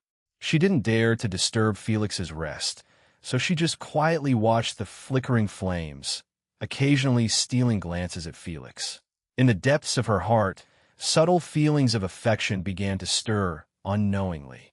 What Heloise couldn't imagine at all was that she had been completely fooled by this messenger of the benevolent deity, Felix. Although Tyler had his eyes closed, he was always aware of the situation around him. Only after confirming that Heloise had come over to sit down did he feel at ease to truly start thinking. After all, he didn't want his next move to be disrupted by a sudden contact from the earthly ghost. At this moment, the foolish girl was cursing in Tyler's mind, criticizing him for pretending to be a prophet and taking advantage of Heloise. Tyler ignored her and skillfully blocked out her voice. In this precious moment, he could hardly spare any effort to think about anything other than rescuing Heloise. Centuredo, who couldn't detect the parasitic blood serpent, would have no reason to let Felix examine her back. Tyler had accomplished 4 key objectives during the purification ritual. Firstly, he confirmed that the parasitic blood serpent was only on Heloise's back. Secondly, he determined the infection rate of the parasitic blood serpent. Thirdly, he administered the primary antidote, holy water, to Heloise and recorded the associated data. Lastly, he splashed the primary antidote on Heloise's back to confirm its effectiveness. Upon completion of these tasks, Tyler concluded the purification ritual. He needed some time to process the information and ponder his next steps. The overall situation was a mixed bag of good and bad news, with the latter overshadowing the former. The only good news was that the parasitic blood serpent was only located on Heloise's back and had not infected other parts of her body. The bad news, however, was manifold. Firstly, based on the current rate of infection, the parasitic blood serpent would complete the infection around the 7th of July. This date coincided with the day before Tyler's predicted date of demise and was consistent with his earlier calculations. If Tyler did not intervene, Heloise would either be killed or self-destruct on the 7th of July, leading to Tyler's death from poisoning the next day. This meant that Tyler only had 3 days left to save Heloise. Secondly, in a desperate attempt, Tyler had Heloise ingest his concocted primary antidote in the hope of seeing some positive effects, such as a slowdown in the infection rate during the next infection progress check. Similarly, he splashed the primary antidote on the infected area on Heloise's back to see if the topical application would have any effect. Unfortunately, the infected area showed no reaction. Therefore, after these trials, all Tyler could do was to provide treatment to Heloise as much as possible without delaying their journey, striving to reach Delhi's town ahead of schedule. He hoped to gather information about the parasitic blood serpent in the town, or perhaps find the so-called clergy to save Heloise. No, there are too many possibilities and uncertainties. After his contemplation, Tyler did not experience any enlightenment. Instead, he became even more pessimistic. At the moment, Heloise appeared to be a lively girl, but in reality, her life was like a burning candle that had reached the end of its wick, entering the countdown to death. Was there really no other way to save her? Tyler didn't understand why he was so desperate to save Heloise. He knew that his concern went beyond the fear of losing a useful pawn. Perhaps he didn't want to repeat the tragedy of his father, whom he couldn't save.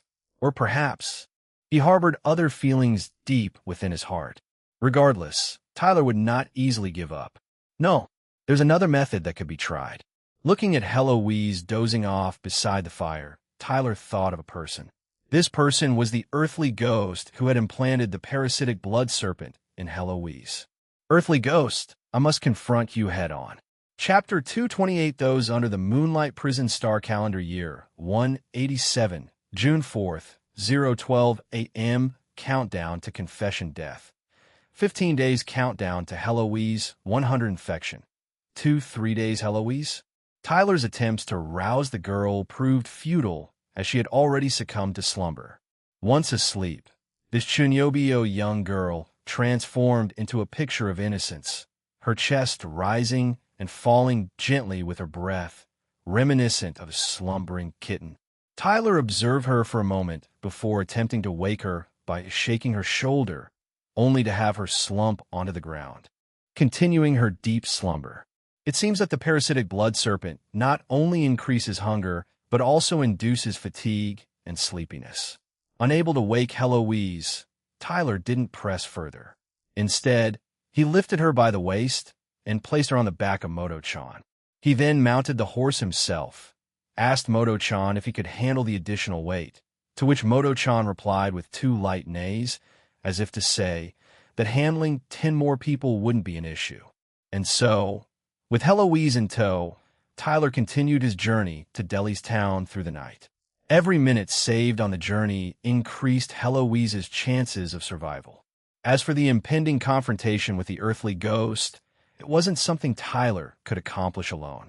To force the earthly ghost out into the open, Tyler would need to continue persuading Heloise.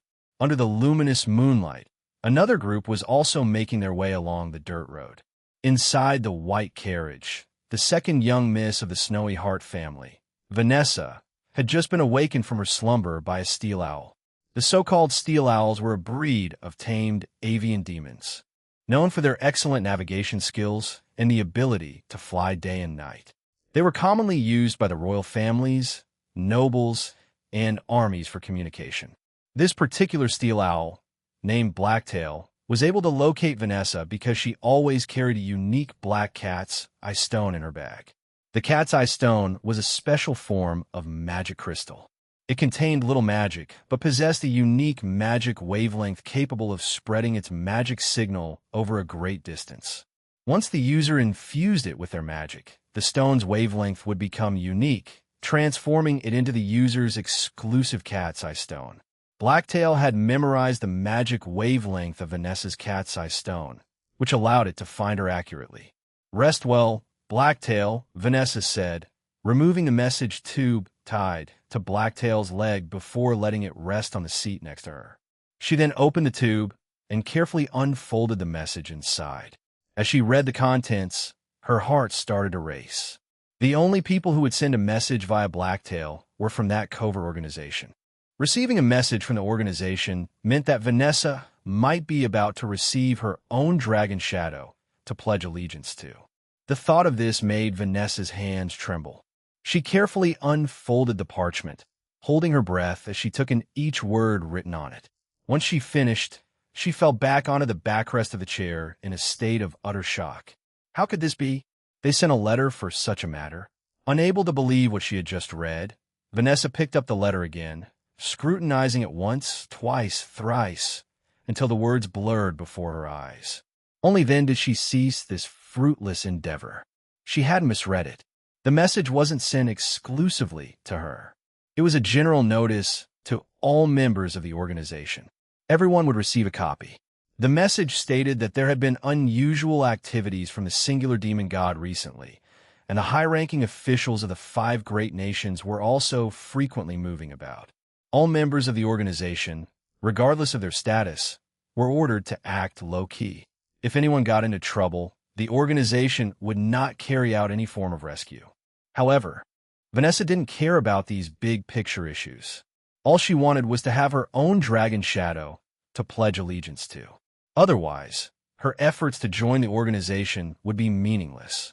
Don't be discouraged. The Great One is still young. There will always be opportunities, Vanessa whispered to herself. This was something she said to comfort herself. No matter what, she had to gain power, escape the fate of being a child of exchange, return to the Snowy Heart family, and reclaim what was rightfully hers. Doe spirits helped pull the carriage. Vanessa woke the 3 doe spirits and then took out a silver flute, playing a melodious tune. The enhanced doe spirits willingly hitched themselves to the carriage, joining the horses. This significantly increased the carriage's speed. The disappointment in the organization made Vanessa determined to achieve results in this labyrinth raid. Reaching Delhi's town earlier would certainly help her secure a good position in the team. As the night wore on, Tyler noted that Moto-chan's endurance had significantly depleted, prompting him to seek a spacious terrain where they could recuperate. Heloise remained fast asleep. Her sleep quality is truly extraordinary, undisturbed even by the loudest thunder. Seizing this rare moment of tranquility, Tyler seated himself and began to ponder once again on the precognitive death scene. To distinguish the 2 timelines, he called his present self current me and the version shown perishing in a future event future me. The details in that future event were objective facts that had been analyzed extensively, pending further information. Beyond the scene itself, there were also hidden information which primarily consisted of commonalities and differences between the current me and the future me. Tyler attempted to draw comparisons, hoping to uncover new clues. Firstly, the future me was oblivious to his impending demise on July 8th, while the current me was aware of it. This difference had a significant impact on decision-making. Secondly, based on the aforementioned difference, the future me would likely proceed to Delhi's town. Under the presumption of not knowing about his impending death, it was indeed the most logical choice. Since the future me would go to Delhi's town, it was inevitable that he would encounter Vanessa. Would the future me engage with Vanessa? Tyler thought it improbable. Given the pressing countdown to his confession death, it was unlikely that he would court such a significant nuisance along the way. Therefore, after avoiding Vanessa, the future me would then encounter Heloise. Would the future me choose to travel with Heloise? Tyler realized that he had arrived at the most crucial question in his contemplation. Whether the future me chose to accompany Heloise or not would determine the truth behind his death in the future death scene. Moreover, it could potentially hold the key to saving Heloise. Tyler closed his eyes, activated Calculation Boost, and applied his full strength to deduce what choice the future me had made. Chapter 229, The Youth's Determination. Tyler questioned himself, pondering what had driven the current me to choose to journey alongside Heloise. Was it an aversion to remaining passive in confrontations? Was it an urge to retaliate against the earthly ghost and the shadow, serpent society? Was it a reluctance to miss out on such a naive, easily deceived pawn? Or was it a refusal to stand by while Heloise, such a lovely girl, was exploited by the earthly ghost, oblivious to her plight? Upon reflection, Tyler felt that he, the current me, had been somewhat naive to have chosen to travel with Heloise and even attempt to save her. As for the future me, who had been unaware of the contents of the future death scene, would undoubtedly have made an even more naive decision. Yet, upon contemplation, an answer had emerged. Tyler was almost certain that the future me too had undoubtedly chosen the path of saving Heloise.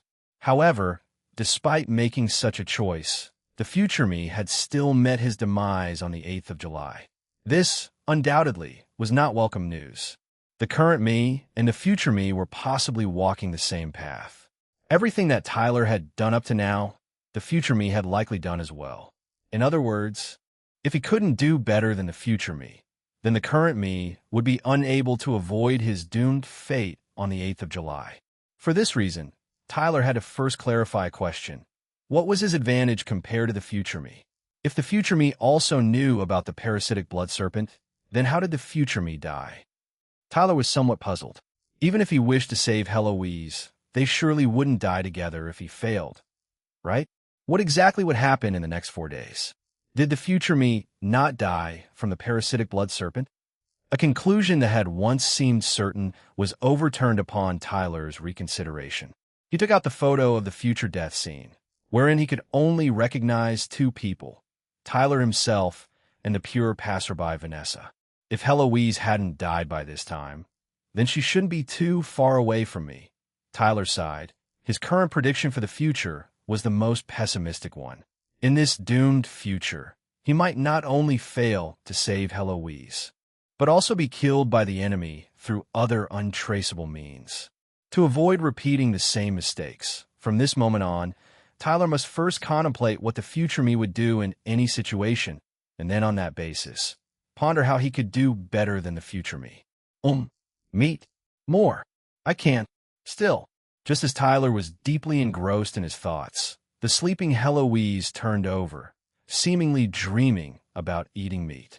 Seeing the carefree expression on her face, Tyler couldn't help but laugh. Exactly, why am I so serious? Haven't I always been treading on the edge of the blade? Thanks to Heloise, Tyler's mood lightened significantly. Instead of constantly worrying and depleting himself, he might as well rest well and then give his best to challenge the impossible. No matter who the killer is, I won't let you kill me a second time. Simultaneously, within the Abyssal Empire, in a corner of the Temple of Myriad Demons, the Serpent Mage, the Earthly Ghost, and the Falcon Mage, the Heavenly Ghost, were clandestinely conferring. Heavenly Ghost, you may not take kindly to what I am about to say, but it needs to be said. Hiss, speak your mind. Censurado, the Heavenly Ghost's criticism left no room for the Earthly Ghost to save face. However, although the Earthly Ghost felt stung by the critique, he really had no rebuttal. Earlier, the Earthly Ghost had locked onto Heloise and the target's location using the Heavenly Ghost's information. He had immediately found a nearby serpent and updated Heloise with the latest appearance of the target. The update was effective, and Heloise acted immediately. As expected, Heloise, who was even weaker than Splurt, was swiftly defeated. The only unexpected turn of events was that the target didn't barato Heloise, but decided to keep her alive. This directly led to the failure of the Earthly Ghost plan to eliminate the target using Heloise as a covert tool. After the failure of the plan, the Earthly Ghost had hoped that the target would turn against Heloise. If that happened, the unwavering Heloise would surely try to commit suicide. Upon her death, the parasitic blood serpent would trigger a self-explosion and poison the target. But according to the information provided by the Heavenly Ghost later, the target had no interest in Heloise at all. The two were getting along like friends, which was utterly unthinkable. At this point, the Earthly Ghost could only pin his hopes on the last possibility. Hiss, Heavenly Ghost, I did on purpose. In order to save face, the Earthly Ghost deliberately put on a calm facade. Hiss, no matter what the target plans to do next, as long as he is with Heloise, he has already fallen into my barato. What do you mean? Hiss, there's a secret about the parasitic shadow serpent. In the final stage of infection, the rate of infection suddenly increases several times. Those who don't know this, hiss, they absolutely can't guard against it. I see. So, is it possible to treat the infection? The heavenly ghost asked. Hiss, there is indeed a way to treat the infection, but it requires a church and a statue of the deity. Hiss, I've already checked in advance. Delhi's town doesn't even have a church, let alone a clergyman. After hearing the earthly ghost's reply, the heavenly ghost applauded in admiration. However, while he was complimenting the earthly ghost on the surface, he was planning something else in his heart. Since he was already involved in the tracking and surveillance, he had to take the opportunity to snatch the credit. Otherwise, it would be too sorry for his hard-working birds. At the break of dawn, when the small creatures in the forest were waking up, Heloise had shyly completed another purification ritual. O messenger of the benevolent deity, has the evil inside me been completely expelled? Heloise asked while dressing herself, still feeling shy. She thought for a moment, suspecting that it was her own constitution that was the issue. So she added, my power of the nefarious Tiger King is of the dark faction. I wonder if it would affect the ritual? Heloise's two questions did not receive an immediate answer from Felix. It was only when she had finished dressing and walked over to him that she saw the troubled look on his face, which made her worry as well. The purification is not complete yet. The situation is a bit complicated. Felix pondered for a moment before continuing. At least another 7 consecutive purification rituals are needed. Also, you could just call me Felix. No need for such an exaggerated address. Felix's answer made Heloise's heart sink. It was as if a bolt from the blue had struck her. What?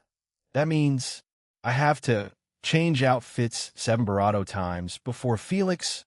Chapter 230, An Eternal Vow of Fidelity. Heloise was aghast. Heloise was in turmoil. Heloise was in grave danger. Heloise had initially thought she would only need to undergo the purification ritual once more, but she was shocked to learn that she would have to go through it 7 more times to fully cleanse her of her karmic imprints. If this was the only way, then Heloise held her head, crouched down, and began to curl up and roll on the ground. She was at a loss for what to do. Upon seeing Heloise's peculiar behavior, Felix hurried over and inquired about her state. Heloise reluctantly stopped and sat on the ground.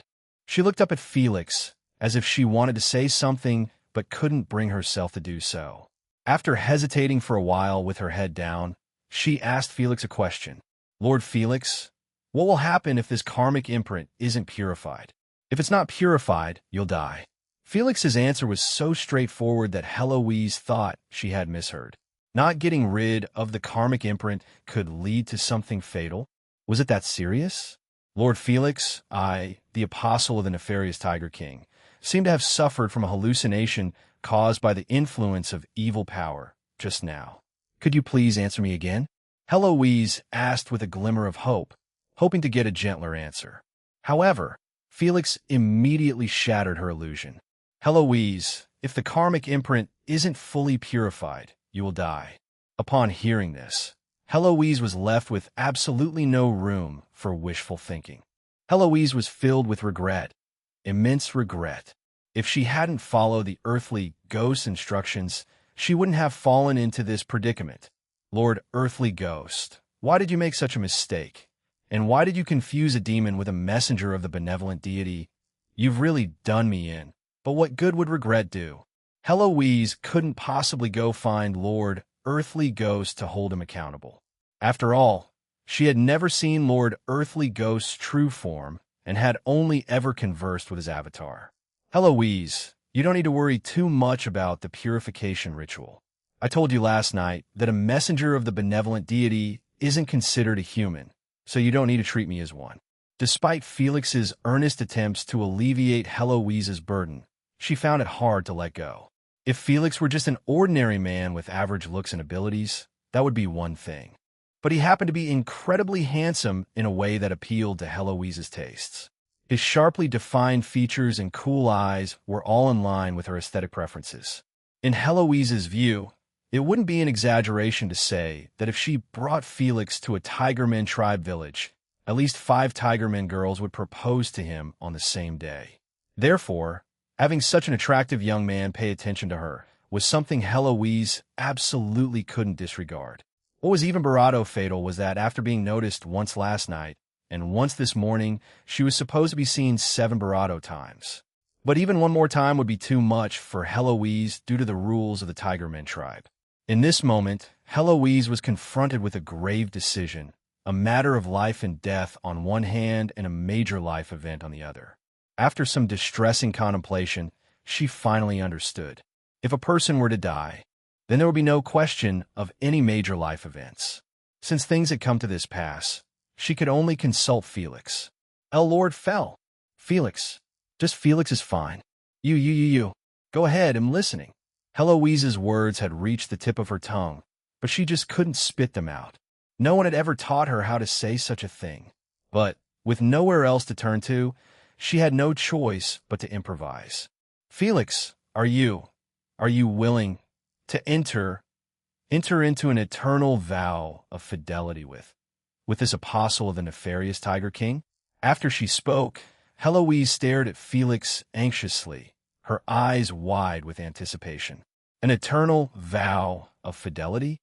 Felix raised an eyebrow in confusion, then turned to look at Heloise. If making such a vow would make you feel better, then I am willing. To Heloise's surprise, Felix agreed quickly. But this was not the answer she wanted, and she immediately realized that Felix had not understood the implications of her words. How? How should I say it? Should I just say it directly? But that would be too embarrassing. Heloise wanted to curl up and roll on the ground again. Truly the earth was the only place for their Tigerman tribe. But a brave Tigerman member should not evade problems. With a better an end with pain than pain, without end mindset, Heloise took a deep breath, then suddenly grabbed Felix's hand. Then, are you willing to marry me? Although she stuttered, Heloise managed to spit out the words. Felix, however, was all kinds of confused, wondering why Heloise would suddenly propose to him. Without waiting for Felix to ask Heloise's face turned beet red, and she sprinted all the way and charged straight into the woods. Heloise didn't know how long she had been running. She just kept running until she was too tired to move any further. Then she finally stopped. Just as she was gasping for breath with her hands on her knees, Felix came over and handed her a water bag. Here, drink some water. Looking at Felix's calm demeanor, Heloise thought she had seen a ghost. She didn't expect that the gap in their physical strength would be so vast. Nefarious Tiger King. I'm grateful for your gift. Perhaps it was due to exhaustion, or perhaps due to being struck by the disparity in strength. But Heloise was now less shy. She even adopted an attitude of I've already said it, so I might as well go all out. At this moment, Heloise and Felix were standing about 2 to 3 meters apart, each leaning against a tree and drinking water. After observing Heloise for a moment, Felix broached the topic that had been previously left unfinished. Heloise, first of all, I want to thank you for your sentiment. But before I give you my response, I would like to know, why did you propose to me? Does it have something to do with the purification ritual? Felix's calm and composed tone left Heloise feeling a pang of disappointment. She immediately understood that the reason why this young man could ask this question so calmly was definitely because he held no feelings for her. Indeed, we've only known each other for less than 2 days, and am significantly weaker than him. And he's a messenger of the benevolent deity. Wait, what? As Heloise often referred to herself as an apostle of the nefarious Tiger King, she had grown accustomed to such titles. This led her to a serious realization only now. Could it be that a messenger of the benevolent deity cannot marry an ordinary person? Chapter 231 Rules of the Tigerman Tribe. Heloise has always understood Felix's statement that you don't need to treat me as a human as being of the same nature as her own often stated apostle of the nefarious Tiger King. However, after colliding with Felix's indifferent attitude, she suddenly realized that what Felix had said was the objective fact. The messenger of the benevolent deity is not a person chosen by the benevolent deity, but a subordinate dispatched by the benevolent deity from the realm of gods to the prison star world, hence the title. Felix, from the very beginning, was not of the same world as her, so thought Heloise. In that case, what about the rules of our Tigerman tribe? Heloise didn't have any ideas for a moment, so she simply responded frankly to Felix's question. Yes, it is indeed related to the purification ritual, but the real cause that set the wheel of fate in motion is the fate restriction that has plagued our Tajkan tribe for thousands of years. Heloise's answer was still full of Chinibu elements, but Tyler had already gotten used to it and could understand the meanings after a slight thought. What Heloise referred to as the fate restriction was actually the tribal rules of the Tigermen tribe. The Tigermen tribe is a race that believes in the supremacy of power. Their ancestors set a rule for the tribe that has been used until now. This rule is that, regardless of gender, once they have passed the coming-of-age ceremony, at the age of 15, if they are caught spending time alone with an unrelated person of the opposite gender on 3 occasions, they must marry this person. But if they don't want to do this, the parties involved have the right to initiate a fair one-on-one duel. As long as they can win in the duel, they can cancel this marriage. After hearing the rules of the Tigermen tribe, Tyler's inner thoughts were that this was too peculiar. Oh no, it was too unique. But after careful thought, it made sense. Trespassing in a high-risk area certainly cannot be done without some strength. If the weak dare to cause trouble, they would probably be caught the barato they try. No wonder Heloise would resist the purification ritual so much. It turns out it's because of this rule. If Tyler were to perform the purification ritual for Heloise again tomorrow, it would reach the limit of 3 times. No wonder Heloise suddenly proposed to him just now. Knowing that this was due to the rules, Tyler also solved his doubts.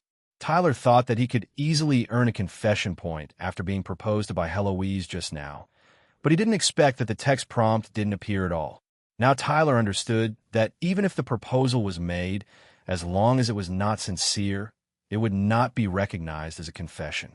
The feelings of Heloise for him were still just a certain degree of goodwill, and had not reached the level of confession. Lord, Felix, I have finished speaking. What do you think? I think you might be overly worried. Tyler now knew quite a bit about Heloise. As long as she gets nervous, she will forget about being Chinibu and start speaking human language. As for the restriction of the Tigermen tribe's rules, this is not a problem at all in Tyler's eyes, and can even be said to be full of loopholes. Heloise, think about it. Every time we perform the purification ritual, don't we only remove the outer layer? Heloise heard this and thought about it, then nodded her head. Being asked by Felix like this, it seems that only removing the outer layer is not something very shameful. Then, Felix compared this point with the rules of the Tigermen tribe. Censuredo being exposed in such a vulnerable way was also a very shy thing. Felix seemed to see through Heloise's thoughts and continued to speak. Moreover, even if the exposure were considered something significant, I still think the problem is not big, because as long as Heloise you're not willing, you can initiate a duel, right? As long as I deliberately lose to you, it will be fine. Upon hearing Felix's words, Heloise felt a flurry of complex emotions. If it came to marrying Felix, she didn't seem to be very opposed, although she had only known Felix for less than 2 days. She could vaguely understand that Felix would be someone who could accompany her for a lifetime. However, if she were to assertively say I do, she didn't seem to be able to say it out loud, always feeling that it was a bit rash or something. But one thing Heloise was quite sure of was that Felix didn't cherish the opportunity to marry her, which made her quite angry. Felix, the duel of the Tigermen tribe is sacred. Deliberately losing is a blasphemy to the Tigermen tribe, which this apostle of the nefarious Tiger King will not recognize. Furthermore, your strength, Felix, I have personally experienced its power, so deception would be meaningless. Although Heloise was saying that she couldn't beat Felix, she put on a very impressive air. She had to intimidate Felix in any way possible to let him know that even the messenger of the benevolent deity couldn't ignore the rules of the Tigermen tribe. However, Felix still maintained a calm expression, as if everything was under control. I understand. There's no problem with that. Because according to what you just said, Heloise, there is no strict time limit for the duel. In other words, we can wait until the day you can beat me to initiate the duel. What do you think? Felix's way of exploiting the loopholes in the rules left Heloise speechless. If according to Felix's words, it indeed could be done that way, but why did Heloise feel bravado and bravado angry the bravado? She thought about it. How could Felix see her and then not marry her? And he was going to look at her 7 bravado times. He would probably remember every detail about her. Heloise, who had always been unclear about why she was not happy, finally realized that she had been taken advantage of by Felix. Lord Earthly Ghost, why did you get Felix's identity wrong? TT. Despite being angry, Heloise couldn't blame Felix. After all, he did it to save her, and each purification ritual also consumed a lot of divine power. And a person as excellent as Felix, even if he returned to the world of the gods, should not worry about not having a companion. Thinking about this, Heloise suddenly felt a bit lost. Not only did she lose in terms of strength, but she also lost in terms of attractiveness as a woman. Heloise, is my suggestion acceptable? Listening to Felix's question, Heloise nodded somewhat distractedly. Regardless of how, it was definitely important to save her life. Then, the two, who had reached a consensus, set off again, heading towards Delhi's town. On the way, Felix rode a horse, and Heloise jogged alongside for exercising. Heloise would occasionally steal a glance at Felix to see if he was sneakily looking at her. However, the result was quite disappointing. Felix never stole a glance at Heloise, which made her even more upset. Gradually, the cultural heritage of the Tigerman tribe began to engender a certain emotion in Heloise's heart. She decided that she not only wanted to surpass Felix in strength, but also to make him fall hopelessly in love with herself. At that time, when you say you want to marry me, he'll reject you. Heloise rekindled her fighting spirit. Chapter 232, An Unorthodox Approach, Prison Star Calendar Year 187, July 4th, 9:36 a.m. Countdown to Confession Death. 15 days countdown to Heloise 100 infection. 3 days Tyler took solace in seeing Heloise reignite her fighting spirit, even though this spirit was somewhat peculiar. The physical condition of a person is closely related to their mental state. As long as the mental state is good, even if they are sick, they can recover quickly or delay the worsening of the disease. This morning, under the guise of the purification ritual, Tyler confirmed the infection rate of the parasitic blood serpent and the effect of the primary antidote. What he hadn't expected was that the indiscriminate use of medicine, which is basically a drowning man clutching at a straw, actually had some effect. According to the original speed, the parasitic blood serpent will completely infect Heloise on July 7th. However, after taking the primary antidote, the date of complete infection was postponed to July 9th. Next, Tyler planned to let Heloise take the primary antidote with every meal and then continue to observe the change in the infection rate. Although the primary antidote only has the effect of delaying the infection speed, as long as Heloise can live one more day, Tyler will have a little more hope of finding a cure. But will it go so smoothly? When he thought about how his future self might have also used the same treatment method, Tyler couldn't help but feel pessimistic. Reasoning from the future death scene, the effect of the primary antidote is likely to be effective only at the beginning, otherwise it cannot explain the result that Tyler would die on the 8th of July. Or is it, as the degree of infection deepens, the infection speed in the second half will accelerate? Tyler tried to make several guesses, but guesses without basis will always be just guesses. Under the current circumstances, all Tyler can do is try to surpass his future self. In order to surpass himself, Tyler tried to imagine how his future self would act at this time. Since the future self does not have the information related to the future death scene, the only guide he has left is the stellar oracle provided by the divination rabbit granny. Stellar oracle banning, do not be entranced by the butterfly's dance. The black butterfly is the servant of the snake. Do not ignore the deer's cry. The holy white deer is the messenger of God. Regarding the stellar oracle, Tyler previously thought that the difference between black butterfly and black tiger wing was a difference that cannot be ignored, but now he has changed his mind.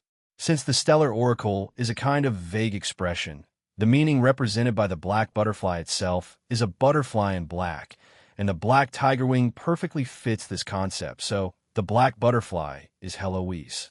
Tyler believes that the first sentence of the stellar oracle is used to warn himself. If translated a little, he thinks it can be understood as, do not covet the use value of black tiger wing Heloise as a chess piece because she is a person from the Shadow Serpent Society and is full of danger. For this sentence, Tyler has to admit the accuracy of the stellar oracle because he chose to save Heloise knowing the risks, which is described as being tranced. He thinks it is indisputable. Tyler is indeed already in too deep. Next is the second half of the stellar oracle. In the second half of the sentence, the deer should refer to Vanessa and her 3 little deer, and then the deer's cry naturally refers to Vanessa's acquaintance invitation to him on the way. Unfortunately, Tyler still ignored the deer's cry, even though he had already read the stellar oracle. As for the remaining last half of the sentence, although it hasn't happened yet, Tyler can now guess its meaning. The holy white deer is the messenger of God. The messenger of God is actually an abstract expression because in the prison star world, the benevolent deity only exists in the church, and the church means the power of healing. So, the holy white deer is the key to saving Heloise. If it weren't for the precognitive death scene, Tyler would have been elated at this juncture, having finally found a means to save Heloise. Yet now, he found himself devoid of such sentiment. Thus far, virtually all of Granny Kana's stellar oracle predictions have come to fruition, providing guidance for the future, which Tyler found quite admirable. However, he had no intention of acting according to the stellar oracle. The reason was simple. Tyler believed that his future self had indeed acted according to the stellar oracle. If Tyler's analysis was correct, then his future self at this moment chose to take a gamble. He likely brought Heloise back to seek help from Vanessa, but the result was either failure or rejection. In any case, in that future, Tyler was not able to save Heloise. What's more tragic is that he would die for unknown reasons on July 8th, and Vanessa was completely indifferent to his death. So, if Tyler chooses to believe in the stellar oracle at this moment, he will just walk the same old path as his future self, and that is not a path leading to survival. Maybe the stellar oracle should have been strictly obeyed from the beginning for it to be effective. Anyway, there's no point in imagining these ifs now. At this moment, the choice in front of Tyler is very clear. Since following the stellar oracle will only lead to a dead end, it's better to change the method and continue to execute according to Tyler's own thoughts. As for gambling, Tyler has never been afraid. Prison Star Calendar Year 187, July 5th, 7:12 p.m., countdown to confession death. 17 days countdown to Heloise 100 infection. 3-4 days a day and a half later, under the continuous urging of Tyler, he and Heloise finally arrived at Delhi's town a day and a half earlier than expected. During this period, Tyler did not find any signs that the Earth Ghost was going to contact Heloise again, and after the infection rate of the parasitic blood serpent was slowed down again by the antidote, it entered a stable state, and it's probably impossible to continue to delay. After entering the town, Tyler first asked if there were any churches or clergy in the town, but got the helpless answer of no. Then Tyler searched all the places in the town that sold potion books, and finally only found 2 useful ones, namely Intermediate Antidote Potion and Primary Purification Potion. As for the matter of the parasitic blood serpent, Tyler also asked some people who seemed to be knowledgeable, but no one had heard of it. The doors of possibility are being closed one by one, but Tyler is not discouraged. He cheered up and found the Task Guild of Delhi's town with a recommendation letter. Before returning to the inn to make potions, Tyler has one last channel to inquire about news, which is the relevant personnel of the Aqua Nest Labyrinth raid team. As soon as he entered the Task Guild, Tyler instinctively looked at the front desk, and disappointingly, standing there was not a blonde, cute fox girl, but a middle-aged man who was as fat as a ball. "Hey kid, who let you bring a demi-human in here?" Just as their eyes met, the fat man started yelling at Tyler with froth at his mouth. Chapter 233, Delhi's Town Quest Guild, a Demi-Human? For a split second, Tyler was taken aback, but he quickly realized that Heloise was merely a spiritual tiger man. How could she be considered a demi-human? Yet, before Tyler could object, Heloise, standing behind him, couldn't resist stepping forward. Audacious fool, why do you insult demi-humans? The apostle of the nefarious Tiger King can shatter you into pieces anytime. The stout man had no time to react before Heloise's sleeve sword was pressed against his throat. Tyler, who was observing from behind, didn't interfere as he had deliberately let Heloise confront the man. Centuredo, under the chilling sensation of the sharp object, the stout man lost all ability to communicate. He disregarded the danger of being cut by the sword and crouched down, shaking violently, his earlier arrogance entirely gone. Tyler observed this scene, feeling puzzled. Typically, the front desk of the Quest Guild should have seen all sorts of situations. This man's collapse was happening too quickly. Could he be new? But judging from his appearance and the way he spoke initially, he seemed to be a veteran employee. Tyler glanced around. In the hall of the Quest Guild, there were a few bounty hunters scattered about, but they just watched from a distance, showing no intention of helping. Level 9 swordsman, Level 11 blade man, Level 7 mage, their levels aren't high. Considering the overall condition of Delhi's town, Tyler began to understand. This town was quite backward, and its comprehensive strength was probably less than half of Sunny Town. The Quest Guild here was likely always deserted, which explained the poor performance of the front desk staff. Tyler looked back at the request board. There were even requests from 7 years ago that remained unresolved. Heloise, let him go. He's not worth arguing with. Tyler called Heloise back. After seeing the man's terrified condition, Heloise no longer felt the need to continue her scolding. After all, most places in the Human Alliance discriminated against demi-humans, either openly or subtly. However, what she didn't expect was that after she left the front desk, Felix kicked over the desk. The loud noise not only attracted attention, but it also made the man, who was hit by the desk, scream out in pain. Felix, what are you doing? Heloise was stunned. She never thought Felix would act so brutally. Felix, however, gestured for her to sit down next to him on the bench. I'm calling for the person in charge here. Felix calmly gazed at the stairs in the distance, waiting to see who would descend from the second floor. Tyler's previous actions were deliberate. He wanted to portray himself as a violent figure not to be trifled with, embodying the persona of Felix. The principle of Felix was that the joys and sorrows of people do not intersect. Therefore, he chose to be selfish and domineering, acting only in his and his people's interests, neglecting the affairs of others. Sure enough, within 2 minutes, footsteps could be heard descending from the stairs. Tyler watched the staircase, identifying the newcomer at the first opportunity. Pamela, female, 59 years old, branch chief of the Delhi's Town Quest Guild. Production occupation. Farmer, LV7 manufacturing occupation.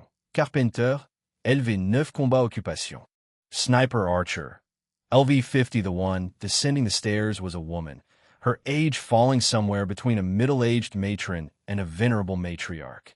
She was clad in a set of faded leather armor, a short sword on each side of her waist. Quite imposing. If Tyler were to guess her age solely based on the basic information, he would call her Granny. However, looking at her in person, he thought it more fitting to address her as a lady, for the simple reason that Lady Pamela appeared to be around her 40s. Young man, are you the one causing a ruckus here? Pamela, the branch chief, stopped halfway down the stairs, looking down at Tyler from her elevated position. Unfazed, Tyler looked back at her and calmly nodded. My apologies, madam, for the disturbance. Unfortunately, your guard dog here seems to lack the ability to communicate effectively. Hearing Tyler's words, Pamela cast a glance at the receptionist, then back at him. She was likely piecing together the situation. Surprisingly, the branch chief didn't appear angry. Instead, she thanked him. Thank you for showing restraint. If you wouldn't mind, could you please join me in my office? The young lady with you is also welcome. I appreciate your hospitality, madam, Tyler responded, giving Heloise a look. Then, under the stunned gazes of the other bounty hunters, the two of them ascended to the second floor. Tyler couldn't help but be impressed. Being in charge really made a difference. Throughout their conversation, Tyler had been observing Pamela's reactions. Her amiable attitude was primarily due to her recognizing the notable abilities of Tyler and Heloise. In a talent-starved guild like this, the arrival of two potential Tier 2 individuals was akin to a wolf entering a chicken coop. Pamela herself was only level 50 and being of advanced age. It would have been unwise to bite off more than she could chew. In the antiquated confines of the office, the trio took their seats. The young lady appeared somewhat disconcerted, while the young man remained composed, further convincing Pamela, the branch chief, whom she should be engaging in conversation. A pleasure to make your acquaintance. I am Pamela, the branch chief of the Quest Guild here. May I inquire as to your names? Pleased to meet you, Lady Pamela. I am Felix, a bounty hunter, and this is Heloise from Tiger Men Race. Upon hearing Felix's introduction, Pamela appeared somewhat nonplussed, as the young lady bore none of the distinguishing physical characteristics of Tiger Man, save for her strikingly white hair. Ah, so that's the case. Pamela quickly understood, realizing that the front desk must have mistakenly identified the young lady as a demi-human, leading to an offensive remark, and thus sparking a dispute. I am equally delighted to meet you both. Moreover, I would like to apologize for the discourteous conduct of our front desk staff earlier. Whether the young lady was a demi-human or not was irrelevant at this point. Pamela knew her course of action was to apologize. The young lady accepted Pamela's apology graciously, assuring her that it was no issue, while the young man merely offered a serene smile, making no comment. So, since you have come to the Quest Guild, are you here to post a request or to accept one? Pamela inquired. Neither, actually. I'm here for this. Felix presented a letter, placing it on the table. Upon seeing the wax seal on the envelope, Pamela was taken aback, for it was unmistakably the seal of the Quest Guild in Sunnytown. This meant that the contents of the letter were written by Pamela's first love, Oleg. Chapter 234. Branch Chief. Pamela, are you from Sunnytown? Pamela, the branch chief, held the letter with trembling hands. However, she quickly regained her composure, knowing she could not show any signs of weakness in front of the younger folk. I hail from Sunnytown, whereas Heloise is not. Felix was mid-explanation when Pamela stopped paying attention, her focus shifting to the letter in her hands. She was eager to confirm if it bore the familiar handwriting of Oleg. Upon opening the letter, Pamela's eyes met the wild and hasty scrawl she had come to associate with Oleg. She could barely contain her joy, as if she had seen Oleg himself. She unfolded the paper and read each line intently, hoping to find words meant for her.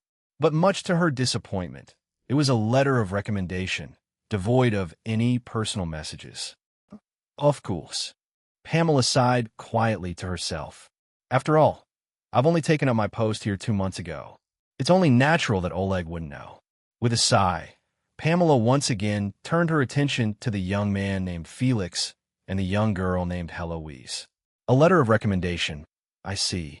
It's about the Aqua Nest. I didn't expect you to arrive so soon.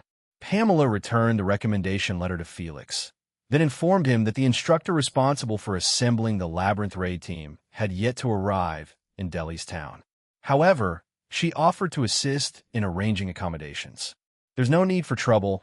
I just didn't expect we would be the first to arrive. By the way, hasn't Delhi's town chosen its representative yet? Felix's question hit a sore spot for Pamela, who had been grappling with this issue recently. The operation of Delhi's town's Quest Guild was in a poor state. When Pamela took over 2 months ago, she was overwhelmed by the mess she had inherited. Indeed, even to this day, she had yet to find a suitable replacement for the racist receptionist. Yes, we're still looking for the right candidate. Pamela could only provide a vague response, but Felix, perceptive as he was, quickly seized upon the opportunity. In that case, would Delhi's town consider my companion, Heloise? Her abilities are quite remarkable, you know. At Felix's suggestion, both Pamela and Heloise let out a surprised huh. However, Felix paid no heed to their reactions, focusing on Pamela as he continued to make his case. As far as I know, the representatives from various places need not necessarily be locals, right, Lady Pamela? Pamela gave a stiff nod, feeling as though Felix had seen right through her. Indeed, if Heloise were willing to represent Delhistown, it would be a great boon to Pamela. Even without seeing Heloise in combat, the way she carried herself was enough for the experienced Pamela to discern her formidable abilities. But why would this Felix willingly offer such a beneficial arrangement to us Delhistown? As the saying goes, there's no such thing as a free lunch. Pamela suspected that Felix had something in mind. A sort of trade, perhaps. Indeed, in that case, Lady Heloise, would you be willing to represent us? If you consent, I will negotiate with the mayor on your behalf. Pamela, the branch chief, was a woman of action, and seeing that Felix had extended an olive branch, she decided to seize the opportunity. If Felix later made an exorbitant demand, she could always find another representative. After all, Delhistown was the gathering point for the Labyrinth raid team, and there were no costs in terms of travel time. Lady Hee, the apostle of the nefarious Tiger King, is satisfied with this title. Heloise was pleased with the respectful address. As for representing Delhistown in the Labyrinth raid team, since Felix was also participating, she saw no harm in joining as well. And so, in the office of Pamela, the representative for Delhistown was decided in a few words. Later, when the Quest Guild posted the announcement, the bounty hunters of Delhistown were green with envy. But that's a story for another time. So, is there anything else I can assist you with? After securing the representative for Delhistown, Pamela, understanding the situation, proactively asked Felix. She knew that such a beneficial arrangement wouldn't come without a price. There's nothing major. However, there's a minor issue I'd like your assistance with, Felix responded, presenting his condition as Pamela had anticipated. Please, speak your mind. If it's within my capabilities, I will do my utmost to assist, Pamela assured him. Felix then asked for a pen and paper and sketched a small, elongated snake. He explained to Pamela that this was a parasitic blood serpent that could infest a human body in its egg form, hatch, and proceed to infect the host. Centuredo, if one wanted to eliminate or expel such a creature from the body, do you have any suggestions or methods? Felix continued to inquire. Pamela pondered for a moment before advising Felix to seek the aid of the clergy at a church. However, a small place like Delhistown didn't have a church. I will ask around in Delhistown. If I find any information, I will let you know immediately. Also, if I may ask, is someone you know affected by this malevolent creature? Felix heaved a deep sigh before answering, a dear kin of mine. Seeing the sorrowful look on Felix's face, Pamela's impression of the young man changed. She had initially thought he was just a reckless young bounty hunter, but it seemed that his flippant demeanor was just a facade. I understand. They'll do everything within my power. After leaving the Quest Guild, Heloise followed Felix to the inn recommended by Pamela. Along the way, Heloise asked about the parasitic blood serpent. She was curious why even Felix, the messenger of the benevolent deity, couldn't deal with it. Felix explained that there were restrictions on the use of divine power, and as a messenger of a benevolent god, he couldn't use his powers on himself or his kin. Heloise nodded, only half understanding, and quietly mused that being an apostle of a benevolent god wasn't an easy job. Before long, they reached the inn. At this point, Felix asked Heloise a question. By the way, Heloise, would you mind sharing a room with me tonight? Chapter 235, The Second Step of Turning, Dash. Observing Heloise's surprise, Tyler remained unperturbed. This was precisely the reaction he aimed to elicit. There is a psychological trick. When making a request, if you first ask for something excessive, then follow up with a more reasonable request, the latter is often more readily accepted than if it were asked alone. Tyler's goal was to have Heloise agree that if someone came looking for her at night, she would call him and not meet them alone. The proposition of sharing a room was merely the excessive request he made deliberately. Well, okay then. To Tyler's surprise, Heloise actually agreed. Observing Heloise's bashful demeanor and her inner thoughts, Tyler was momentarily speechless. He hadn't expected Heloise's sincere wish to attract Felix's marriage proposal. In the span of a single minute, Heloise mustered the greatest courage she had ever summoned in her life. She understood the implications of sharing a room with Felix, a Barado of the opposite Barado. So it's true, Felix Cincherato. Feigning indifference to my marriage proposal, he's actually itching to become my husband. Audacious enough to make such a bold request. Very well. As the apostle of the nefarious Tiger King, they'll go along with it. Feeling relieved after her response, Heloise couldn't help but feel a twinge of satisfaction. She cast a sidelong glance at Felix, hoping to see a hint of embarrassment on his stern face. As long as you're okay with it, let's go in. To her disappointment, Felix's face remained as inscrutable as ever, showing no signs of discomfort. The pressure now returned to Heloise. With shaky steps, Heloise walked into the inn's lobby. Each step felt as though she was trudging through a swamp. It seemed to her as if she was climbing a mountain as she scaled the inn steps. She followed Felix into the room with a shivering body. Anyone who saw her might think she was about to embark on the ancient labyrinth. The single bed in the room dealt a heavy blow to Heloise's tender heart. Oh no, what am I going to do now? She stood at the door, her body rigid as she contemplated fleeing. But she was the one who had agreed to this arrangement. If she backed out now, it would surely bring shame upon the Tigerman race. Oh, Cincherato, interrupting Felix and leaving him to furrow his eyebrows in confusion. I mean, if you like boys, hold my left hand tonight, and if you... Enough of this boy-girl nonsense. Come inside. Before Heloise could finish, Felix pulled her into the room. Then, Felix brought a quilt and spread it on the floor, telling Heloise, "You'll sleep here tonight." This time, Heloise was stupefied. In the span of a single night, Heloise grappled with the revelation, ultimately realizing that she had misunderstood. Felix had never intended to share the bed with her. The arrangement was merely to economize on lodging expenses. Feeling slighted, Heloise loudly declared her intention to get a separate room, only to discover that she had forgotten to bring her money in her haste. Defeated, she trudged back into the shared room.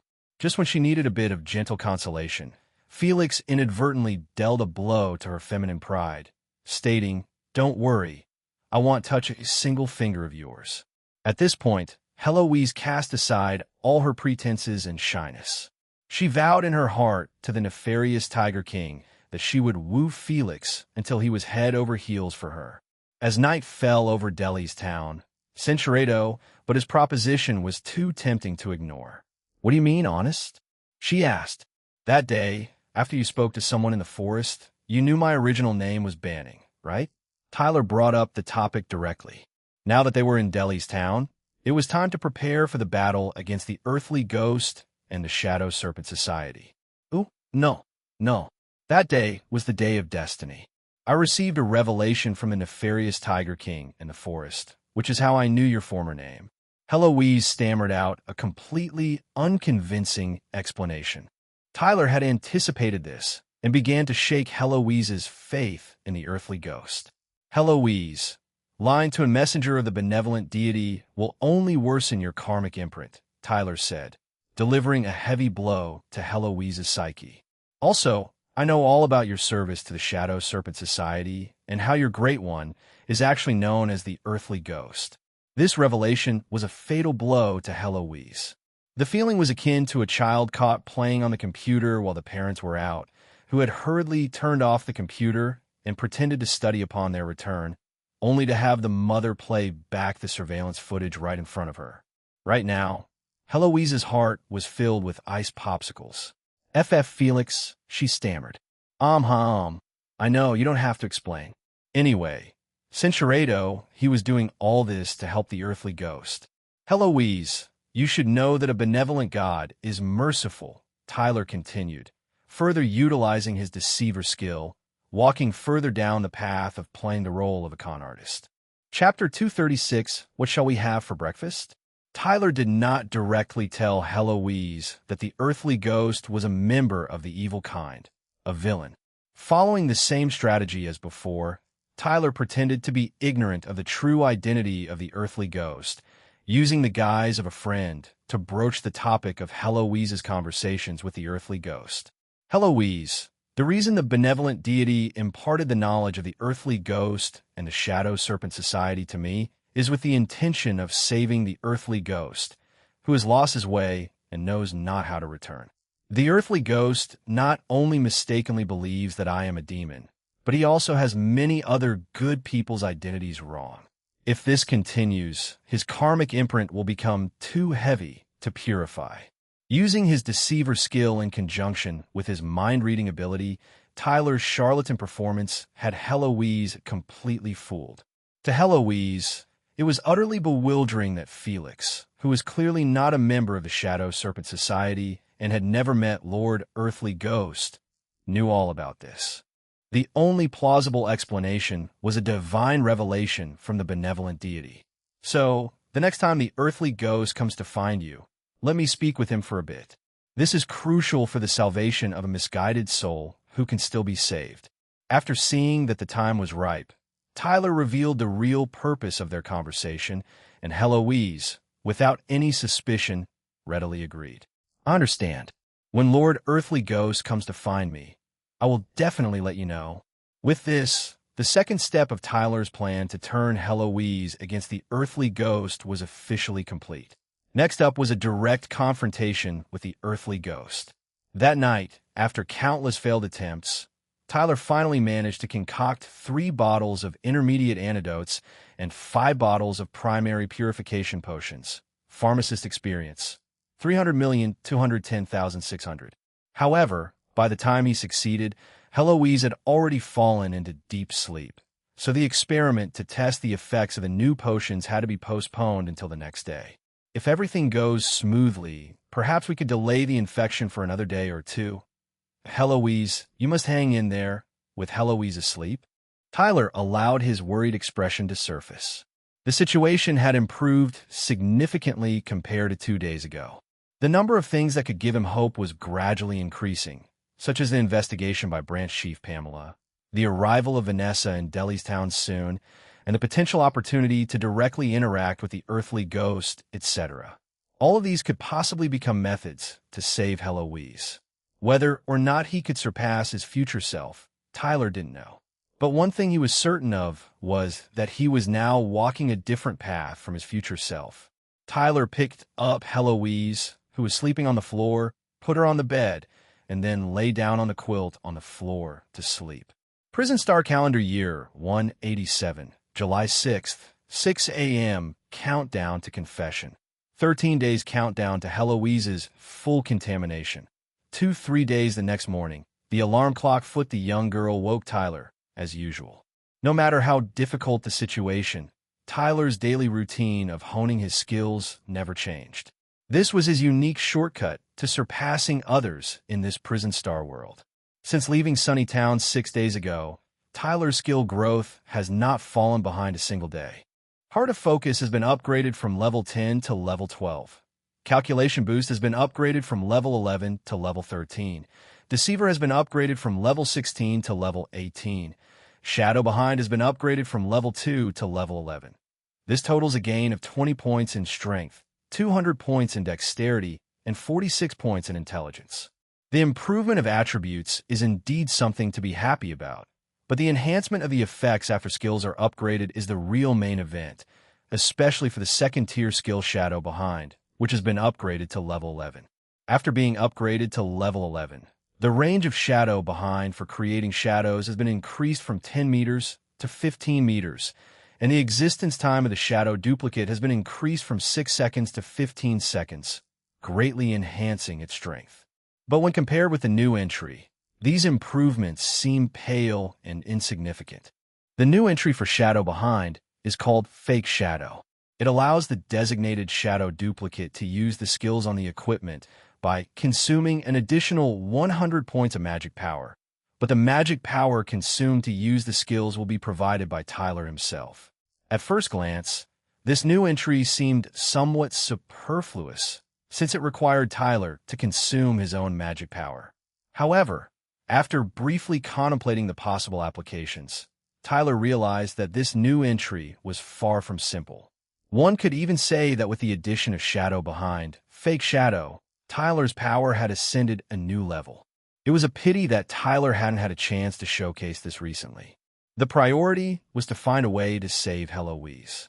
After Tyler finished honing his skills, concocting potions, pharmacist experience, 510,300,600, level 2-1, intelligence 595-1, and preparing breakfast, Heloise finally woke up to the aroma of milk.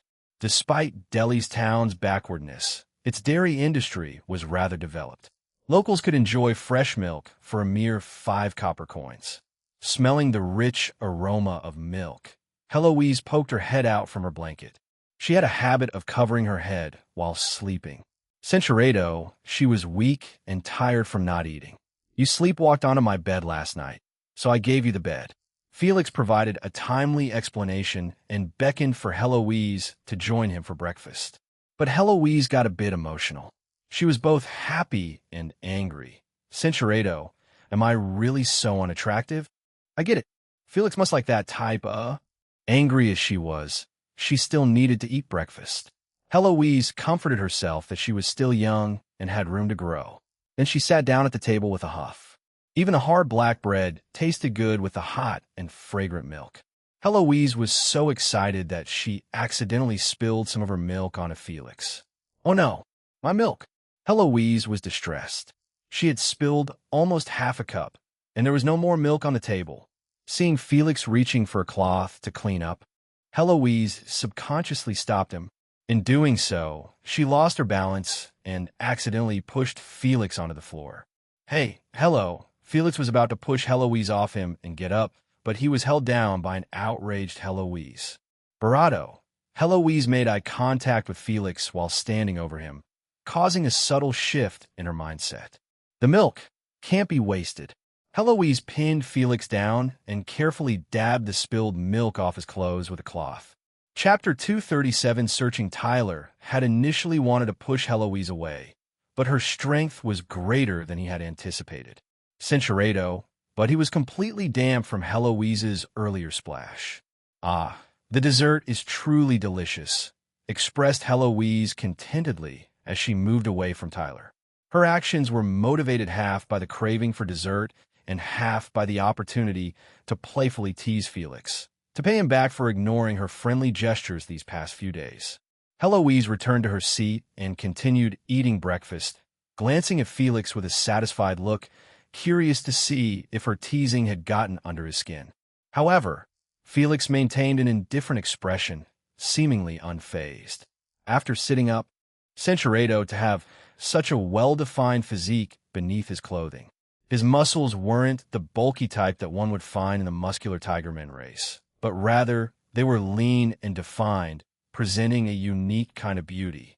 All thanks to you, Tyler replied, drying off his body and putting on new clothing. He then placed 2 bottles of some unknown liquid on the table. After you finish breakfast, drink these 2 bottles of holy water and begin the purification ritual. Upon hearing this, Heloise couldn't help but feel disheartened. She had been so proud of herself just moments ago. Centurado, she felt that covering up now seemed a bit hypocritical. Moreover, even though he had such a good opportunity to pay attention to her, Felix showed no interest, which clearly implied that he wasn't drawn to her. This frustrated Heloise, and she muttered to herself that there must be something off about Felix. Otherwise, Centurado. To grow bigger, frustrated at being belittled by Felix and having nothing to retort with, Heloise could only blurt out these words to save face. As a result, Felix responded with a sentence that left her perplexed for quite some time. I know. You just keep trying your best. Does Felix know that I can still grow bigger? How did he know? He wants me to try my best. How to try my best? Heloise was puzzled by Felix's answer for a whole morning. During that time, Felix took Heloise around Delhi's town, seeking ways to treat the parasitic blood serpent, but they found nothing by noon. Seeing Felix's earnest and somewhat anxious demeanor, Heloise also started to take the matter seriously. Felix, since clergy can treat it, why don't you take your relative to the clergy for treatment? Because Felix hesitated for a moment before revealing the reason. Because we've tried clergy before, but it failed, so we have to look for other methods. Heloise vaguely felt that Felix didn't reveal the real reason just now. However, his care and concern for his relative were genuine. Over these days, it was Felix's kindness that prevented Heloise from hating him.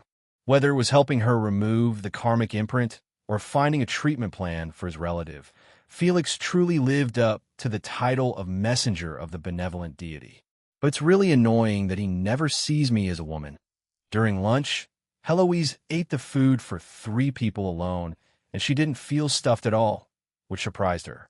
Ever since she accepted the trial blood, her appetite had been increasing day by day. But after accepting the trial blood, the demon still hasn't been eliminated, so what should I do next? Will the trial blood gradually become ineffective? Lord Earthly Ghost, you have to contact me soon. For some reason, when she was enjoying her meal, Heloise vaguely felt that Felix's gaze was full of sorrow and regret. Could it be that he's worried that he'll gain weight? Or is he worried about his money? Without boasting, Heloise was quite confident in her figure, especially her legs, which were longer than most people's. And after her long-term exercise, she had a toned and fit overall appearance. The muscle lines were just right, and sometimes Heloise herself will be mesmerized by them. It's okay, the increase in appetite is definitely due to the trial blood. At the worst, he'll just exercise a little more in the afternoon.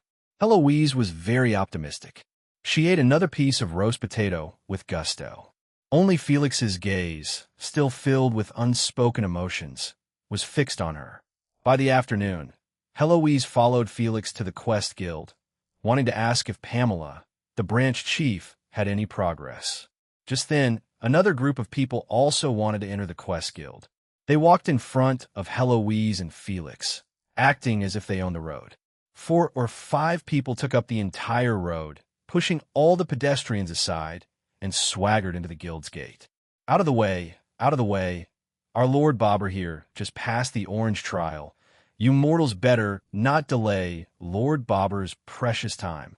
Note, the difficulty of trials from easy to hard is white, yellow, orange, red, purple.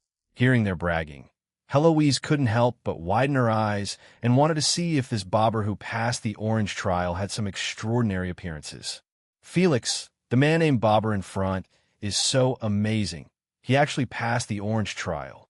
When I challenged the yellow trial, almost died in it. Chapter 238, Representative from Madison Town, Yellow Trial. Heloise, you're quite formidable. What did you encounter during the trial? Felix rarely looked surprised, satisfying Heloise's vanity. As the apostle of the nefarious Tiger King, I naturally possess power linked to fate. I encountered a bear-like demon at the time, standing as tall as a small house. Heloise was in high spirits, vividly describing to Felix how she overcame her fear and defeated the bear-like demon in a life Barado moment. What about you, Felix? You must have passed the primary advancement trial, right? I chose the white trial, which is much easier than yours. Hearing Felix only passed the white trial, Heloise couldn't help but want to show off and regain some ground.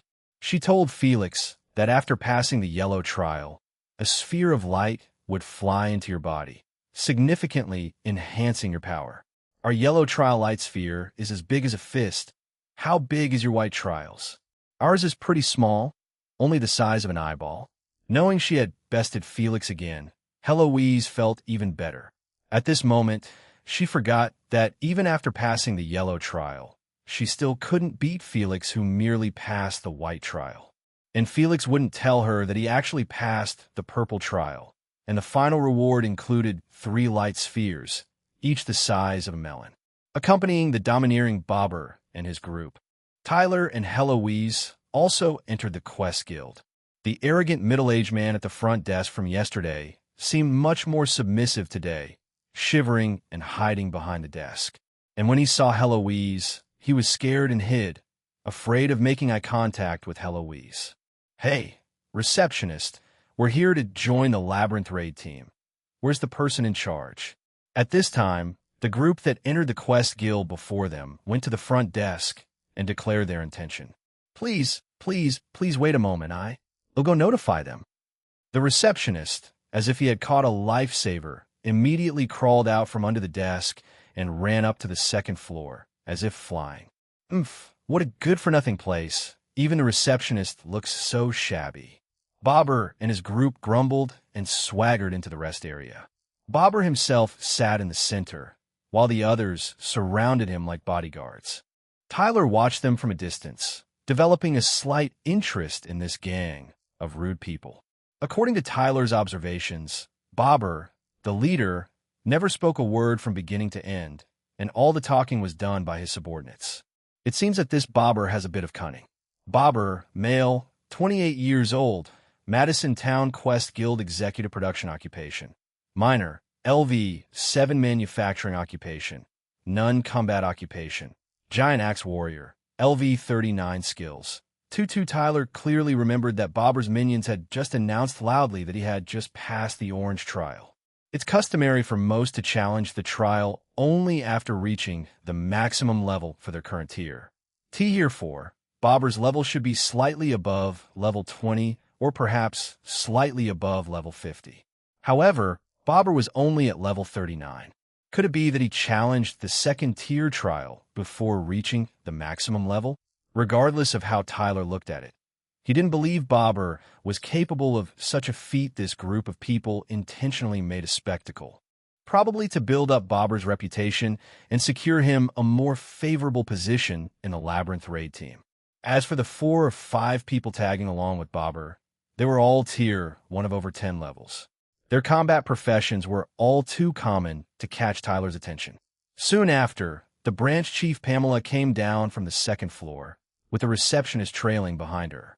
As soon as she came down, he quickly hid behind the reception desk. Gentlemen, who specifically is here to join the Labyrinth raid team? Pamela greeted with neither humility nor arrogance. She even took the time to nod at Tyler and Heloise in the distance. It's our great Bobber. He's a genius who has passed the Orange trial. You should treat him well. Bobber remained silent, letting his minions answer for him. I see. The Labyrinth raid team's instructor has not yet arrived in Delhi's town. Before he arrives, I can arrange your accommodation first. May I see the recommendation letter, if you don't mind? At this point, Bobber casually tossed out a letter. The letter spun towards Pamela, who caught it deftly, then nonchalantly opened it to read, nodding as she did so. So it's Bobber from Madison Town. Hey, erase your recommendation letter back. Please keep it safe. Someone will take you to the inn where you'll be staying. Pamela returned the recommendation letter and prepared to leave. At this moment, Bobber spoke. Wait a moment. Has Gervit from Emerald City arrived yet? Pamela thought for a moment, then replied. If you're referring to Gervit, the captain of the 1st Cavalry Unit from Emerald City, he hasn't arrived yet, but he should be on the way. Bobber nodded, but didn't say anything more. Instead, his minions started to make a fuss again. Just as expected from our great Bobber, asking about the strongest candidate right off the bat. Only Captain Gervit could pique our great Bobber's interest. He's the only one in this raid team who could surpass our great Bobber. The loud chatter of the group drove the other bounty hunters in the Quest Guild away. Meanwhile, Tyler took advantage of the chaos to take Heloise upstairs. To put it frankly, Tyler admired Bobber to some extent. Managing such a noisy group without going mad was indeed an achievement. As for Bobber's power, Tyler wasn't interested at all. 2 minutes later, Tyler and Heloise sat in the office of Pamela, the branch chief. Pamela regretfully told Tyler that she hadn't found any useful methods yet. However, she had borrowed a book from an old scholar's home titled Production Methods and Formulation of Intermediate Purification Potions. Take this and see if it can be of any use. Thank you, Pamela. For Tyler, any method that could further delay Heloise's infection rate was a good method. The real cure for the parasitic blood serpent would either come from a head-on confrontation with the earthly ghost or from Vanessa's holy white dough.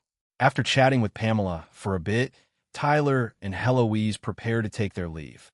Just then, A commotion came from outside the Quest Guild. Pamela got up and walked to the window to look out, and Tyler and Heloise also came to the window. All they saw was that outside the Quest Guild, people on the street were stopping to look up at the sky, talking loudly as they watched. "Oh my God, it's a Pegasus night. So beautiful. It's my first time seeing a Pegasus. The person riding the Pegasus looks like the rumored Gervit." "Which Gervit?" "Just the Gervit who is the captain of the 1st Cavalry Unit from Emerald City." Chapter 239, It's Gervit. As the murmurs of the townsfolk grew louder, everyone in the Quest Guild was drawn outside to gawk at the imminent arrival of Captain Gervit. Branch Chief Pamela sighed in admiration, true to the reputation of Emerald City. They even have a Pegasus mount. Gervit is certainly making a grand entrance. Heloise was entranced by the Pegasus' white wings, murmuring about how she would grow a pair of white angel wings once she awakened the power of the nefarious Tiger King. Then, at Heloise's suggestion, the three of them also went outside to see why Captain Gervit had arrived in Delhi's town in such a grand manner. Gervit rode his Pegasus, landing on the street. Seeing the crowd around him with starry-eyed admiration, Gervit felt somewhat embarrassed. If it were the old Gervit, he would definitely have laughed heartily and greeted everyone at this moment, then boasted about his own fame as Lord Gervit. But now, Gervit had found himself. He not only did not enjoy this glory of being the center of attention, but he also felt as if he were on pins and needles, wishing he could slip away as soon as possible. He knew very well that his own strength was far from enough, and this Pegasus mount beneath him was actually the asset of the Emerald City Cavalry Corps. He was simply taking advantage today. If it weren't for receiving an urgent report from the Pegasus messenger halfway back to Emerald City, Gervit would not be willing to ride such an eye-catching mount. "Excuse me, everyone. Make way, please." Gervit dismounted and instructed the Pegasus to wait in place while he prepared to go to the Quest Guild to find Branch Chief Pamela. Coincidentally, as he walked over, he ran into Branch Chief Pamela, who had just come out. "Long time no see, Captain Gervit." "What a coincidence, Branch Chief Pamela. I was just about to find you." Gervit had met Pamela a few times. The last time they met, she was not yet stationed in Delhi's town, but was the coach of the archer team in Emerald City Cavalry Corps. Seeing Gervit now, Pamela was a bit uncomfortable. In her impression, Gervit was still that ostentatious and vain man. Captain Gervit, your manner of speaking, what's the matter?" Pamela was trying to ask in the most polite way possible. However, Gervit himself did not know how to explain. "It's a long story. Anyway, let's go in first." Gervit gestured to Pamela towards the crowd around them, and Pamela understood, turning around to take Captain Gervit inside. However, she suddenly found that Felix and Heloise had disappeared at some point.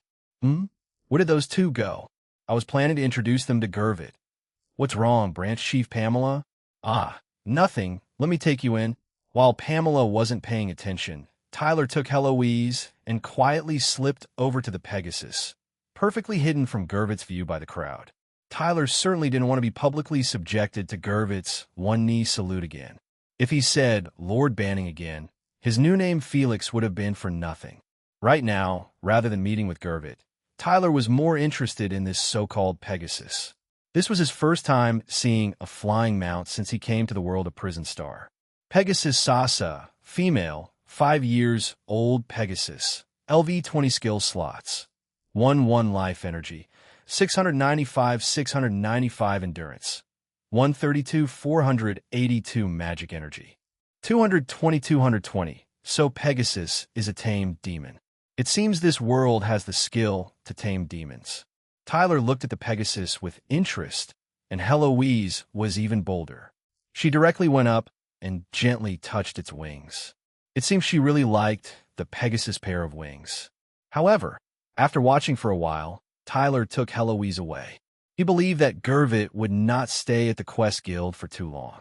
Soon after entering the Quest Guild, Gervit was approached by a muscular man of similar stature. "Nice to meet you, Lord Gervit. I've long been hearing your name.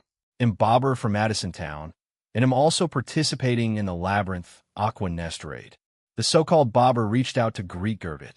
Unlike Gervit, who was garbed in full armor. Bobber was only wearing light leather armor, with a spiked shoulder guard on his left side. A massive axe with a ghostly face was slung over his back. The remnants of dried stains on the axe bore testimony to the numerous battles it had seen. Ah, he's a great axe warrior.